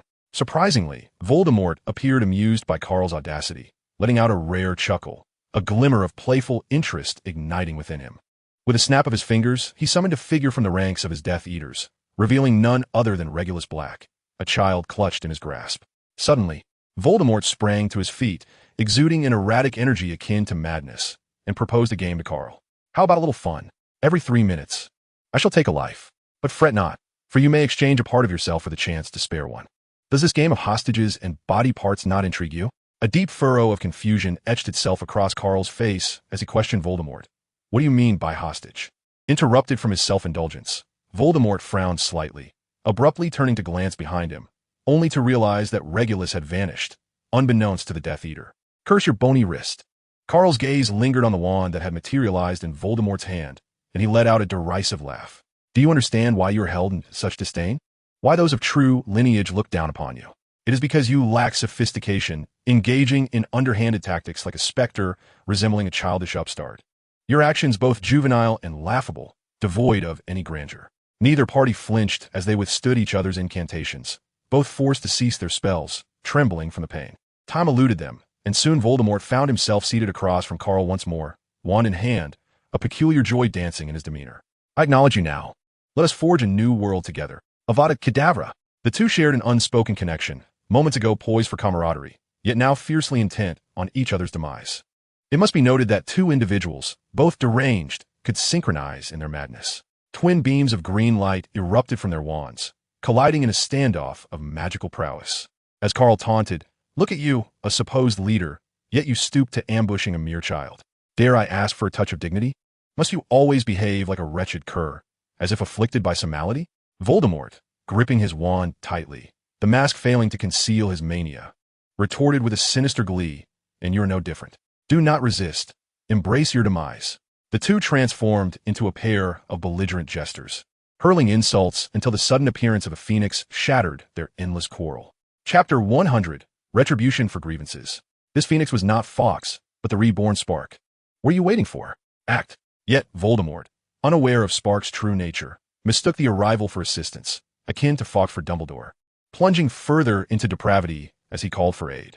The Death Eaters had long been itching for a fight, and upon hearing the command, they raised their wands towards Karl, unleashing a torrent of dark magic like a torrential downpour. Sparks emitted a sound of ambiguous significance, seemingly marking the grim conclusion of the entire conflict. Following a violent explosion, only the Death Eaters remained in the hall. Had they succeeded? Surely, the adversary must have perished. The Death Eaters murmured among themselves. But their chatter did little to ease Voldemort's tension. He remained vigilant, glancing about with a sense of inexplicable regret for his hasty actions that day. His true fear was not Karl, but rather the lurking presence of Dumbledore, whom he suspected would swoop in to reap the benefits once the battle had concluded. Fiery wrath surged forth. The pale flames erupted like a river breaking its banks, instantly filling the entire hall. How dare you? Voldemort watched as his subordinates fell one by one, yet he found himself powerless to assist them, his fury intensifying. He transformed into a cloud of darkness, navigating the crumbling castle, desperately seeking an escape route that eluded him. It felt as though all of Hogwarts had been ensnared within some confining space, leaving him trapped with no avenue for retreat.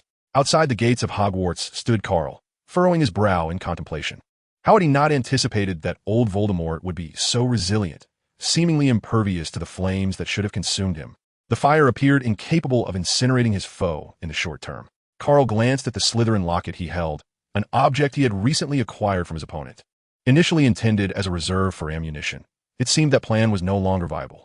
With the utterance of a spell, the locket emitted a surge of dark mist, and a colossal, anguished visage burst forth from its confines, vanishing into the air. A dreadful scream echoed through the castle. At the moment the Horcrux was destroyed, Voldemort froze momentarily, unable to maintain his ethereal form, and was swiftly engulfed by the flames, dissolving into dust alongside the fortress. Karl surveyed the accumulated magic in his grasp, then turned his gaze toward the dilapidated castle. He swallowed hard, steeling himself, and cast the spell into the abyss, where the light vanished within the ruins. This was not an act of vengeance. He was a man of gratitude, dedicated to the welfare of the magical realm in this timeline.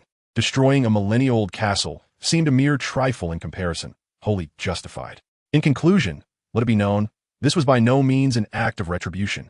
In the next moment, a multitude of luminous, colorful butterflies ascended from the castle, fluttering gracefully until nothing remained but emptiness, devoid of rubble or ruin.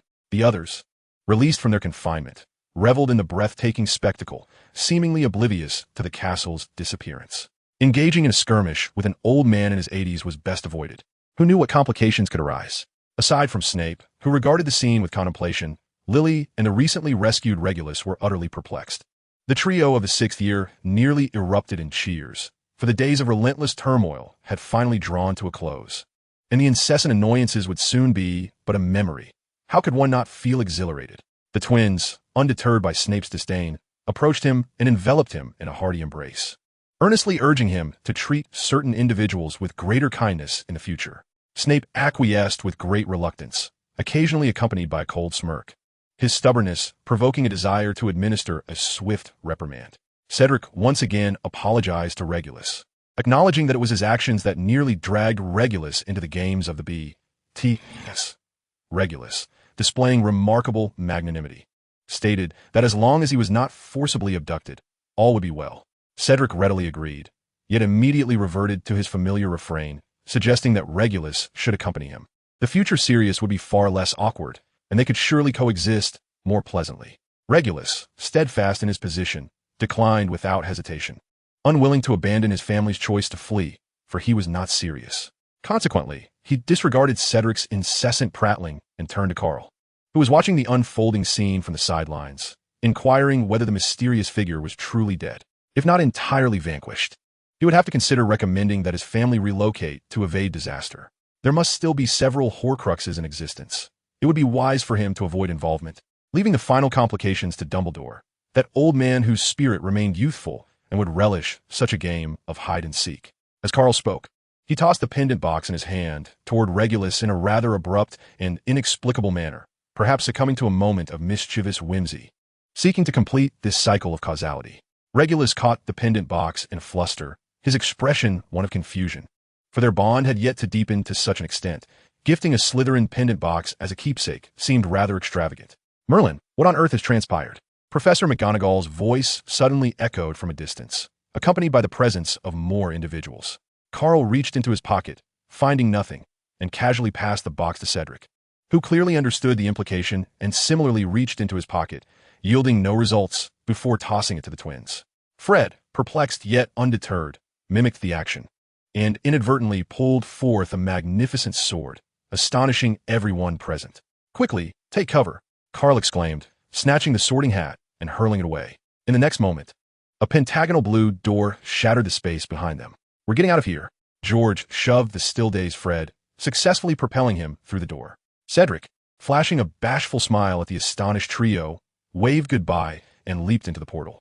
Karl's audacious final move left him feeling somewhat sheepish, a paragon of honesty now reluctant to face anyone. The three exchanged knowing glances, each raising their eyes to the heavens, continuing to revel in the captivating scenery. Chapter 101, Revelry and Indulgence. Fortunately, Karl's new home was merely a hill apart from the others, a trivial distance for wizards. The trio retrieved their flying brooms, departing with an air of urgency. Karl stood atop his roof, joyfully waving farewell. He was undoubtedly happy for his friends. When asked why, no reason was necessary, as it certainly had nothing to do with the increasingly bizarre nature of his dwelling. The originally eccentric two-story building seemed to have been flattened, only to rise anew in a more wizardless style, resembling a tower that had emerged from a fantastical realm. It ascended in a cylindrical shape, approximately 7 or 8 stories high, akin to a grand chimney. Karl perched upon the lightning rod at the tower's summit, inexplicably filled with a sense of fulfillment. With a sudden sound, the top window was pushed open, revealing a wrinkled face adorned with peculiar eyes. Clearly an elderly individual, he appeared to be in poor health, coughing before uttering a word. Just as Karl began to worry he might cough up a lung, the elder finally spoke. "Was your journey relatively smooth?" Karl felt a serene calmness. At least for now, he was devoid of any murderous thoughts, though he slightly scratched his head in frustration. "The original Dark Lord, if possible. I truly wish to avoid provoking the old Dumbledore couple any further. They seem even more outlandish than I, the time traveler. They can play the part of the benevolent savior when retreating, yet when advancing, they plot without a shred of shame. Such figures ought to be immortalized on walls, allowing future generations to admire their illustrious past through the descriptions and portraits. In reality, encountering such characters would likely lead to nothing but vexation. More likely still, one would end up being exploited, for anyone possessing what is rarely benevolent." Karl surveyed his surroundings, attempting to discern Dumbledore's location. The two elderly miscreants could duel as they pleased, but he fervently hoped their antics wouldn't ensnare him, a purely virtuous individual. Gellert Grindelwald raised an eyebrow, grinning mischievously. "I recall that during your sorting by the sorting hat, it suggested you pursue studies at Ilvermorny, did it not? Here lies Ilvermorny number 2. Are you satisfied?" The prospect of study was trivial, but the notion of Ilvermorny number 2 was something Karl found utterly unacceptable. This was his property. Even if it had been demolished and rebuilt, the fact remained that the land belonged to him. How could it be so brazenly usurped? Thus, Karl earnestly and somewhat obstinately inquired, "What precisely do you intend to teach me? Furthermore, I believe that any name, be it Wizard Tower, Karl's Tower, or any other, will be preferable to Ilvermorny number 2. What say you?" Gellert Grindelwald had no intention of contesting territory, especially since the naming had already been finalized. With a gracious nod, he acquiesced. "Very well, I'm but a guest here. Call it what you will. As for what I can impart to you, the possibilities are vast. Setting aside your peculiar abilities, do you truly believe you have traversed far along the path of magic? A few barely competent dark arts, some dubious ritual magic. Surely you do not think magic is confined to such limitations. Surely not." With an air of sarcasm, he continued, "What a peculiar disposition you have." Karl tilted his head in distress and gazed at the sky. discerning that the probability of employing both water and fire magic to summon a lightning-based magic capable of striking down an opponent was nearly zero. He scratched his head in confusion. So what? What do you mean by so?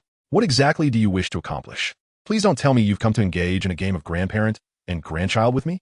The first-generation lord, rarely serious, spoke earnestly. It is hope.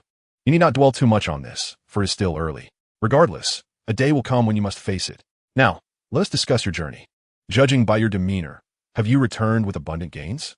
While I cannot discern your other acquisitions, your elevation in mindset is unmistakable. And this is what I wish to emphasize. Moreover, I must admit, I find your notion of a grandparent-grandchild game rather intriguing. Once again, Karl scratched his head in frustration, feeling a significant generational gap that rendered him unable to comprehend the other's words. In a haze of confusion, he even suspected that the elder was feigning mystery. Shaking his head vigorously, Karl cast another glance at the increasingly eccentric old man and whispered, "This isn't good. I certainly do not wish to be a grandfather to someone over 100 years old. Let's not be formal, old black. Let us relate as peers." The old demon king regarded him with disdain, surveying him from head to toe. Although he uttered not a word, his gaze seemed to convey a multitude of thoughts. Adhering to his principle of avoiding embarrassment, Karl remained unperturbed and began to contemplate the feasibility of charging rent to the elder. After all, they were both devoid of dignity. This should not be too challenging. Mindset is what you lack compared to us elders. What you need is to engage in what you love most, and through that, cultivate your own unique mindset. Do you understand? The old demon king sensed the other's ill intentions, though uncertain of their nature. It did not hinder his role as a mentor.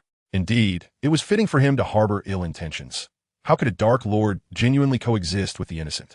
Karl sincerely shook his head. I don't understand. What is this mindset? What is unique? It sounds akin to the pursuit of immortality, shrouded in mystery. Who can grasp that?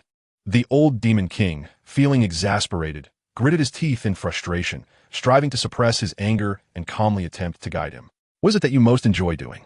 Listening to music and indulging in feasting, Karl replied with a bashful smile, his voice trailing off as he lowered his head, genuinely feeling a bit embarrassed. Suddenly, the window connecting the interior and exterior was sealed from within. The old demon king expressed a desire for silence, wishing to refrain from conversing with the wasteful youth for the time being. At your age, why are you so impatient and quick-tempered when it comes to a simple conversation? Karl felt somewhat wronged. The matter of rent needed to be prioritized.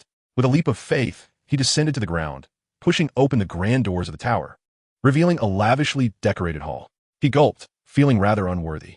This is too extravagant, too wasteful. How can one feel justified in such opulence? Meanwhile, the tranquility and harmony on this side stood in stark contrast to the plight of the twins and Cedric. Although they endeavored to shift the blame onto Karl as much as possible, they could not escape the inevitable reckoning. Thus, when the three of them returned to New Monger number 2 the following day, each bore varying degrees of a hangover. Karl observed their unsteady gait and could not suppress his curiosity, exclaiming, "Goodness, have you three caught your tails?" Chapter 102. The consequences of arson equate to expulsion. While the name of this abode may be peculiar, the decor is quite splendid, reminiscent of an Egyptian pharaoh's tomb. Fred glanced around, almost wishing he could penetrate the stone walls to uncover any strange curses hidden within. Before long, George, too, was lured away, leaving the two brothers unaware of which mouse hole they had scurried into. Only Karl and Cedric remained, staring at each other with wide eyes, suspicion brewing as they guarded themselves warily. Karl, seizing the opportunity before Cedric could speak, declared, "Let go." This immediately darkened Cedric's expression, and he retaliated with a hefty shove.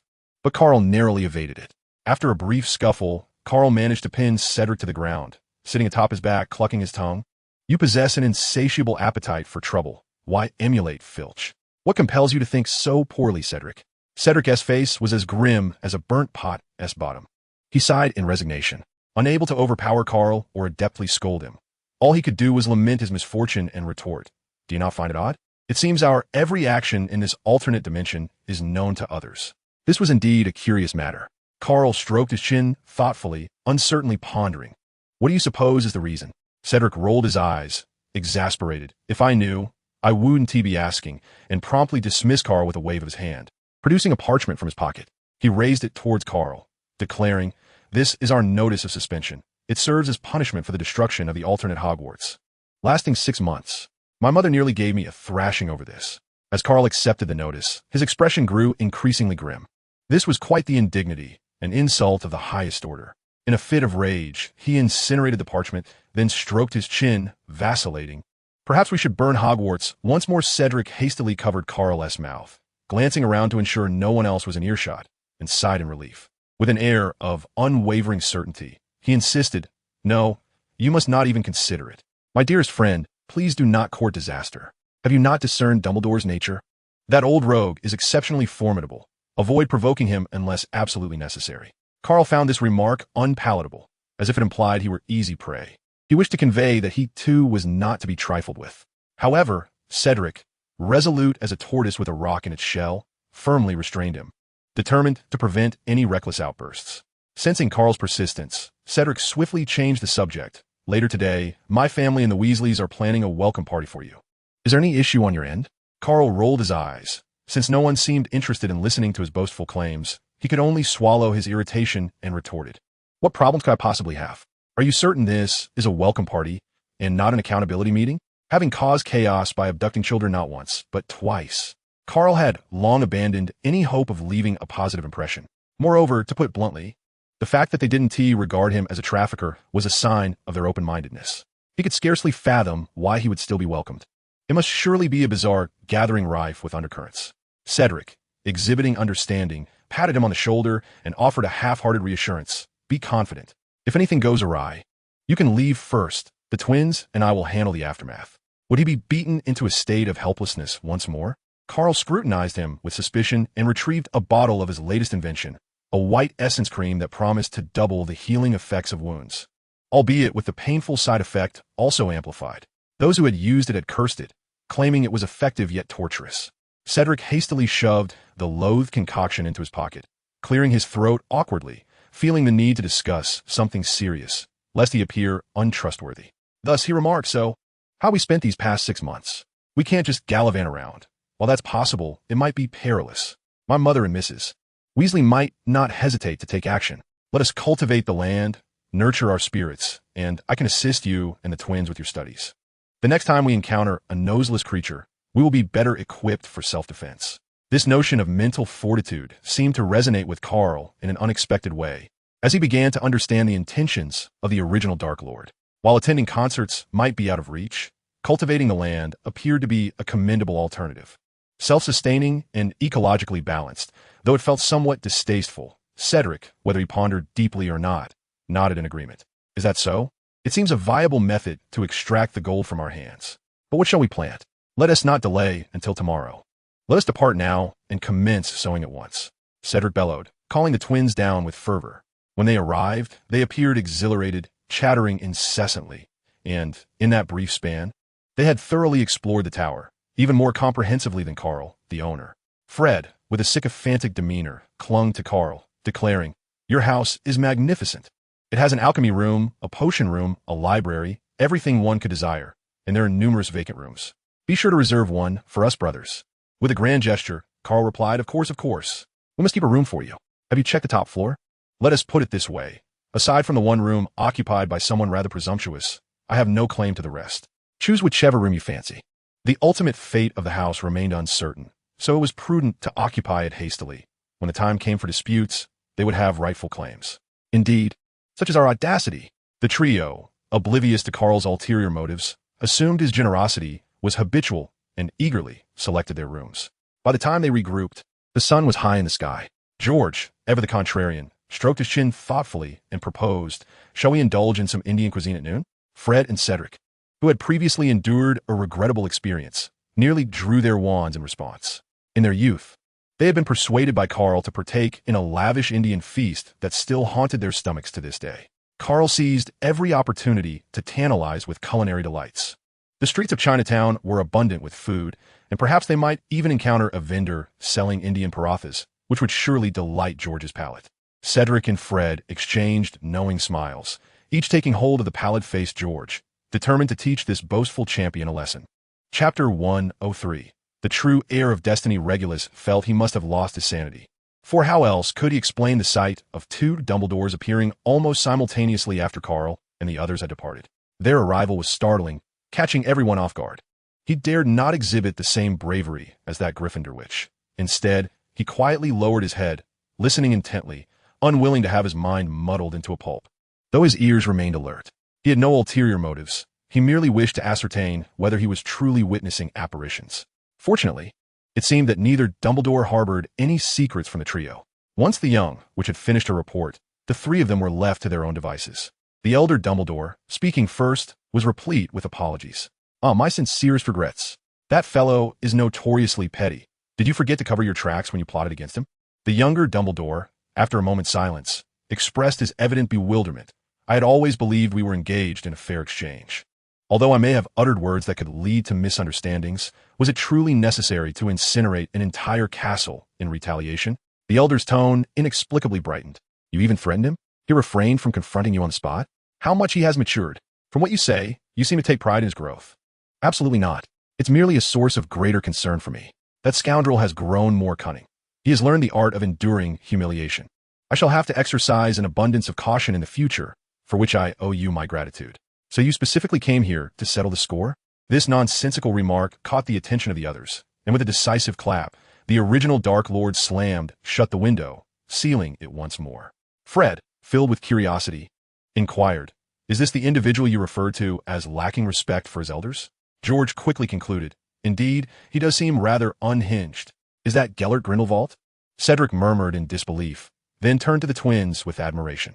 This time, he genuinely acknowledged that in a contest of bravery against the twins, he, Cedric, was unworthy. The twins, however, found little comfort in his praise, their faces pale and expressions filled with resentment as if they had been deceived. "You lot have grown bold. But rest assured, that old sorcerer is not one to kill indiscriminately." It was clear that Karl was no comforter. His silence was preferable, but with his words, the twins trembled even more. This journey through Chinatown unfolded with an astonishing smoothness, showcasing an array of seeds that fulfilled every conceivable demand. The group managed to procure all their needs from a single shop without moving an inch, as if the seed merchants of Chinatown had conspired in unity. Even Karl, provocatively seeking ginseng, tianshan, snow lotus, and the rather eccentric spice, cardamom, received his desired seeds, personally delivered by Rita Rosier. The sellers were remarkably generous and candid. Their intentions clear. The goods had been brought to you, and the authenticity was left to one as discernment. The entire experience was marred by overzealous service, leaving the four feeling utterly awkward in a contrived atmosphere, ultimately resulting in them departing with a substantial collection of seeds from half of Chinatown. "Good afternoon, sir." A voice, distinctly marked by an exaggerated London accent, greeted them, punctuated by bows and gestures that resembled the etiquette of a professional butler. "Stop. Let us prepare lunch. Kaka." Karl hastily curtailed the antics of the young sprite, bewildered by the source of such peculiar manners. Feeling an urge to bang his head against the wall as the surroundings grew increasingly bizarre, they carelessly discarded the seeds in an empty warehouse, and the quartet reassembled, their expressions grave. Karl was uncertain of his companion's thoughts, but felt compelled to ascertain whether they too had been affected. Formality must be treated promptly to avoid misfortune. The last thing they needed was for anyone's wits to be compromised. Fred, anxiously rubbing his jaw, voiced his uncertainty. "So we've genuinely stumbled into a den of thieves, and now we find ourselves cornered at our doorstep, with no escape, correct?" George, offering a sympathetic pat on his shoulder, encouraged him to cast aside his doubts and affirm their predicament with conviction. "I am quite curious about what His Excellency Grindelwald meant regarding the suppression of temporal rifts. How did our experiences in another world become exposed?" Cedric, with a serious demeanor, glanced at the twins and inquired, "Has Dumbledore approached you privately?" The twins exchanged glances and shook their heads, finally grasping what Cedric was asking. They had begun to dabble in mental occlusion, albeit not yet proficient, but they would certainly sense any intrusion on their thoughts. The trio's gaze turned toward Karl. Though reluctant to admit it, this half-crazed individual was indeed their anchor. In times of uncertainty, seeking his counsel was undoubtedly a wise choice. What to do in a crisis? Close the door and let Karl in. What to do when the stakes are high? Open the door for Karl. What to do when teetering on the edge? Place Karl in front of them. Karl twisted his neck, a persistent voice echoing in his ears, prompting him to share with his companions. "To those who birthed me, I am not. To those who sustain me, I am not. To the rest, I remain indifferent. My dearest friends, do you also wish to embrace oblivion? Enough with the theatrics. Let us return to the matter at hand. Cedric interjected, delivering a well-aimed jab that momentarily dispelled Karl's lofty demeanor. 3 individuals, known as the Old Six, expressed their dissatisfaction with fervent criticism. Surely, there must be limits to such jesting, especially when the stakes are so high. Karl quietly retreated to the window, resting his hands behind his back, his curiosity piqued by a particular cloud in the sky. The Old Six. What was the cause of their unwarranted arrogance? Suddenly, a large 3-legged bird ascended from Karl's shoulder with a loud call, soaring into the wall. This was all the consequence of divination magic. Their every entrance and exit through different dimensions was easily monitored, while most other information could be gleaned through divination. In mere moments, he observed 2 individuals, seemingly caught in an endless cycle between 2 planes, behaving like giant grasshoppers. One moment engaged in jovial conversation, the next embroiled in a fierce conflict as if stricken by grave illness. Truly a child of destiny.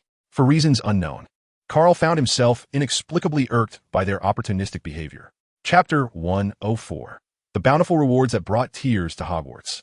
In a fleeting moment, Karl extended his small hand, enthusiastically mimicking popping sounds with his mouth, and delivered a decisive punch that severed an almost imperceptible seam.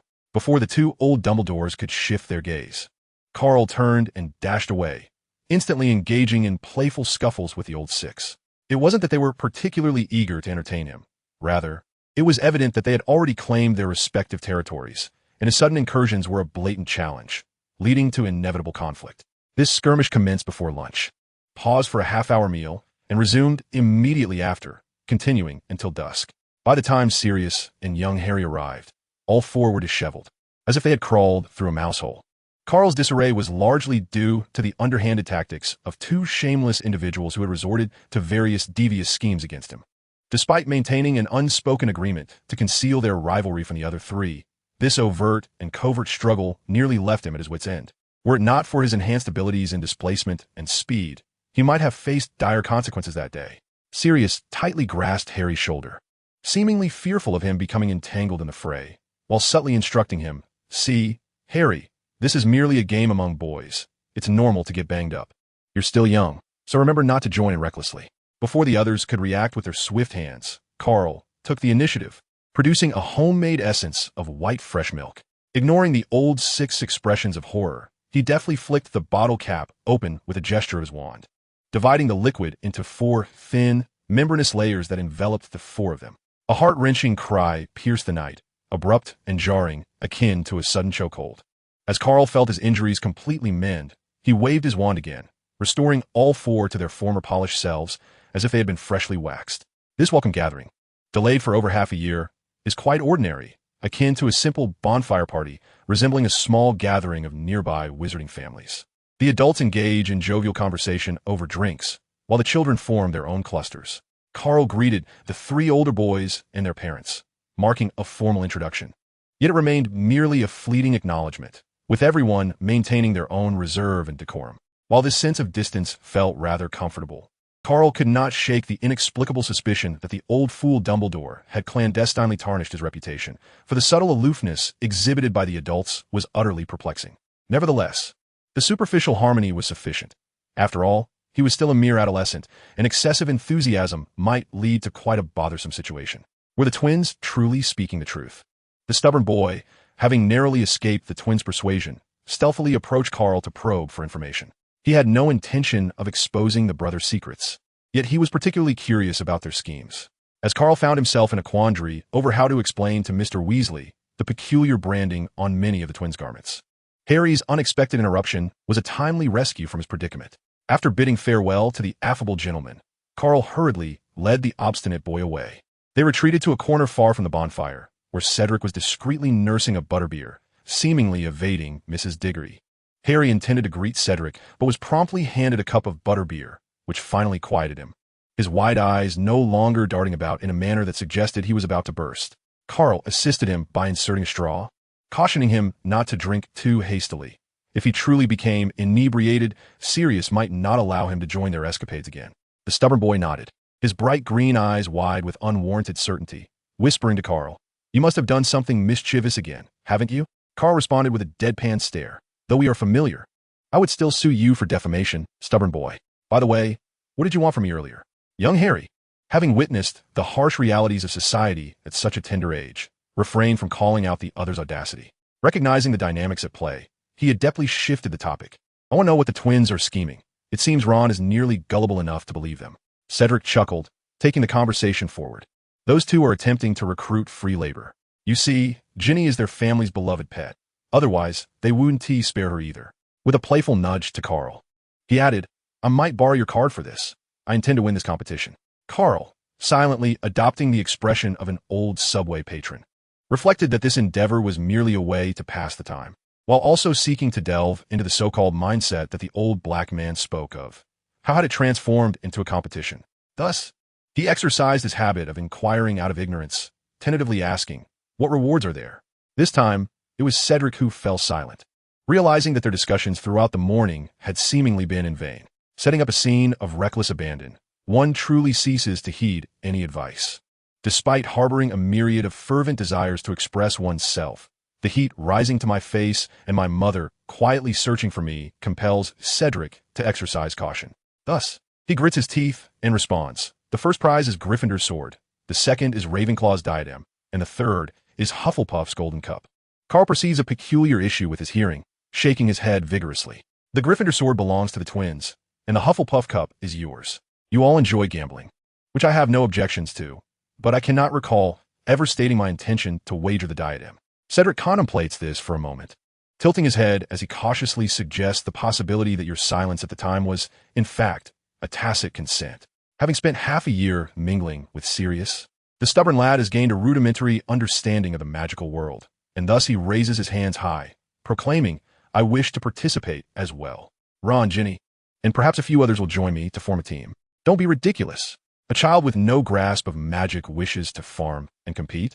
What if you end up too exhausted and have an accident?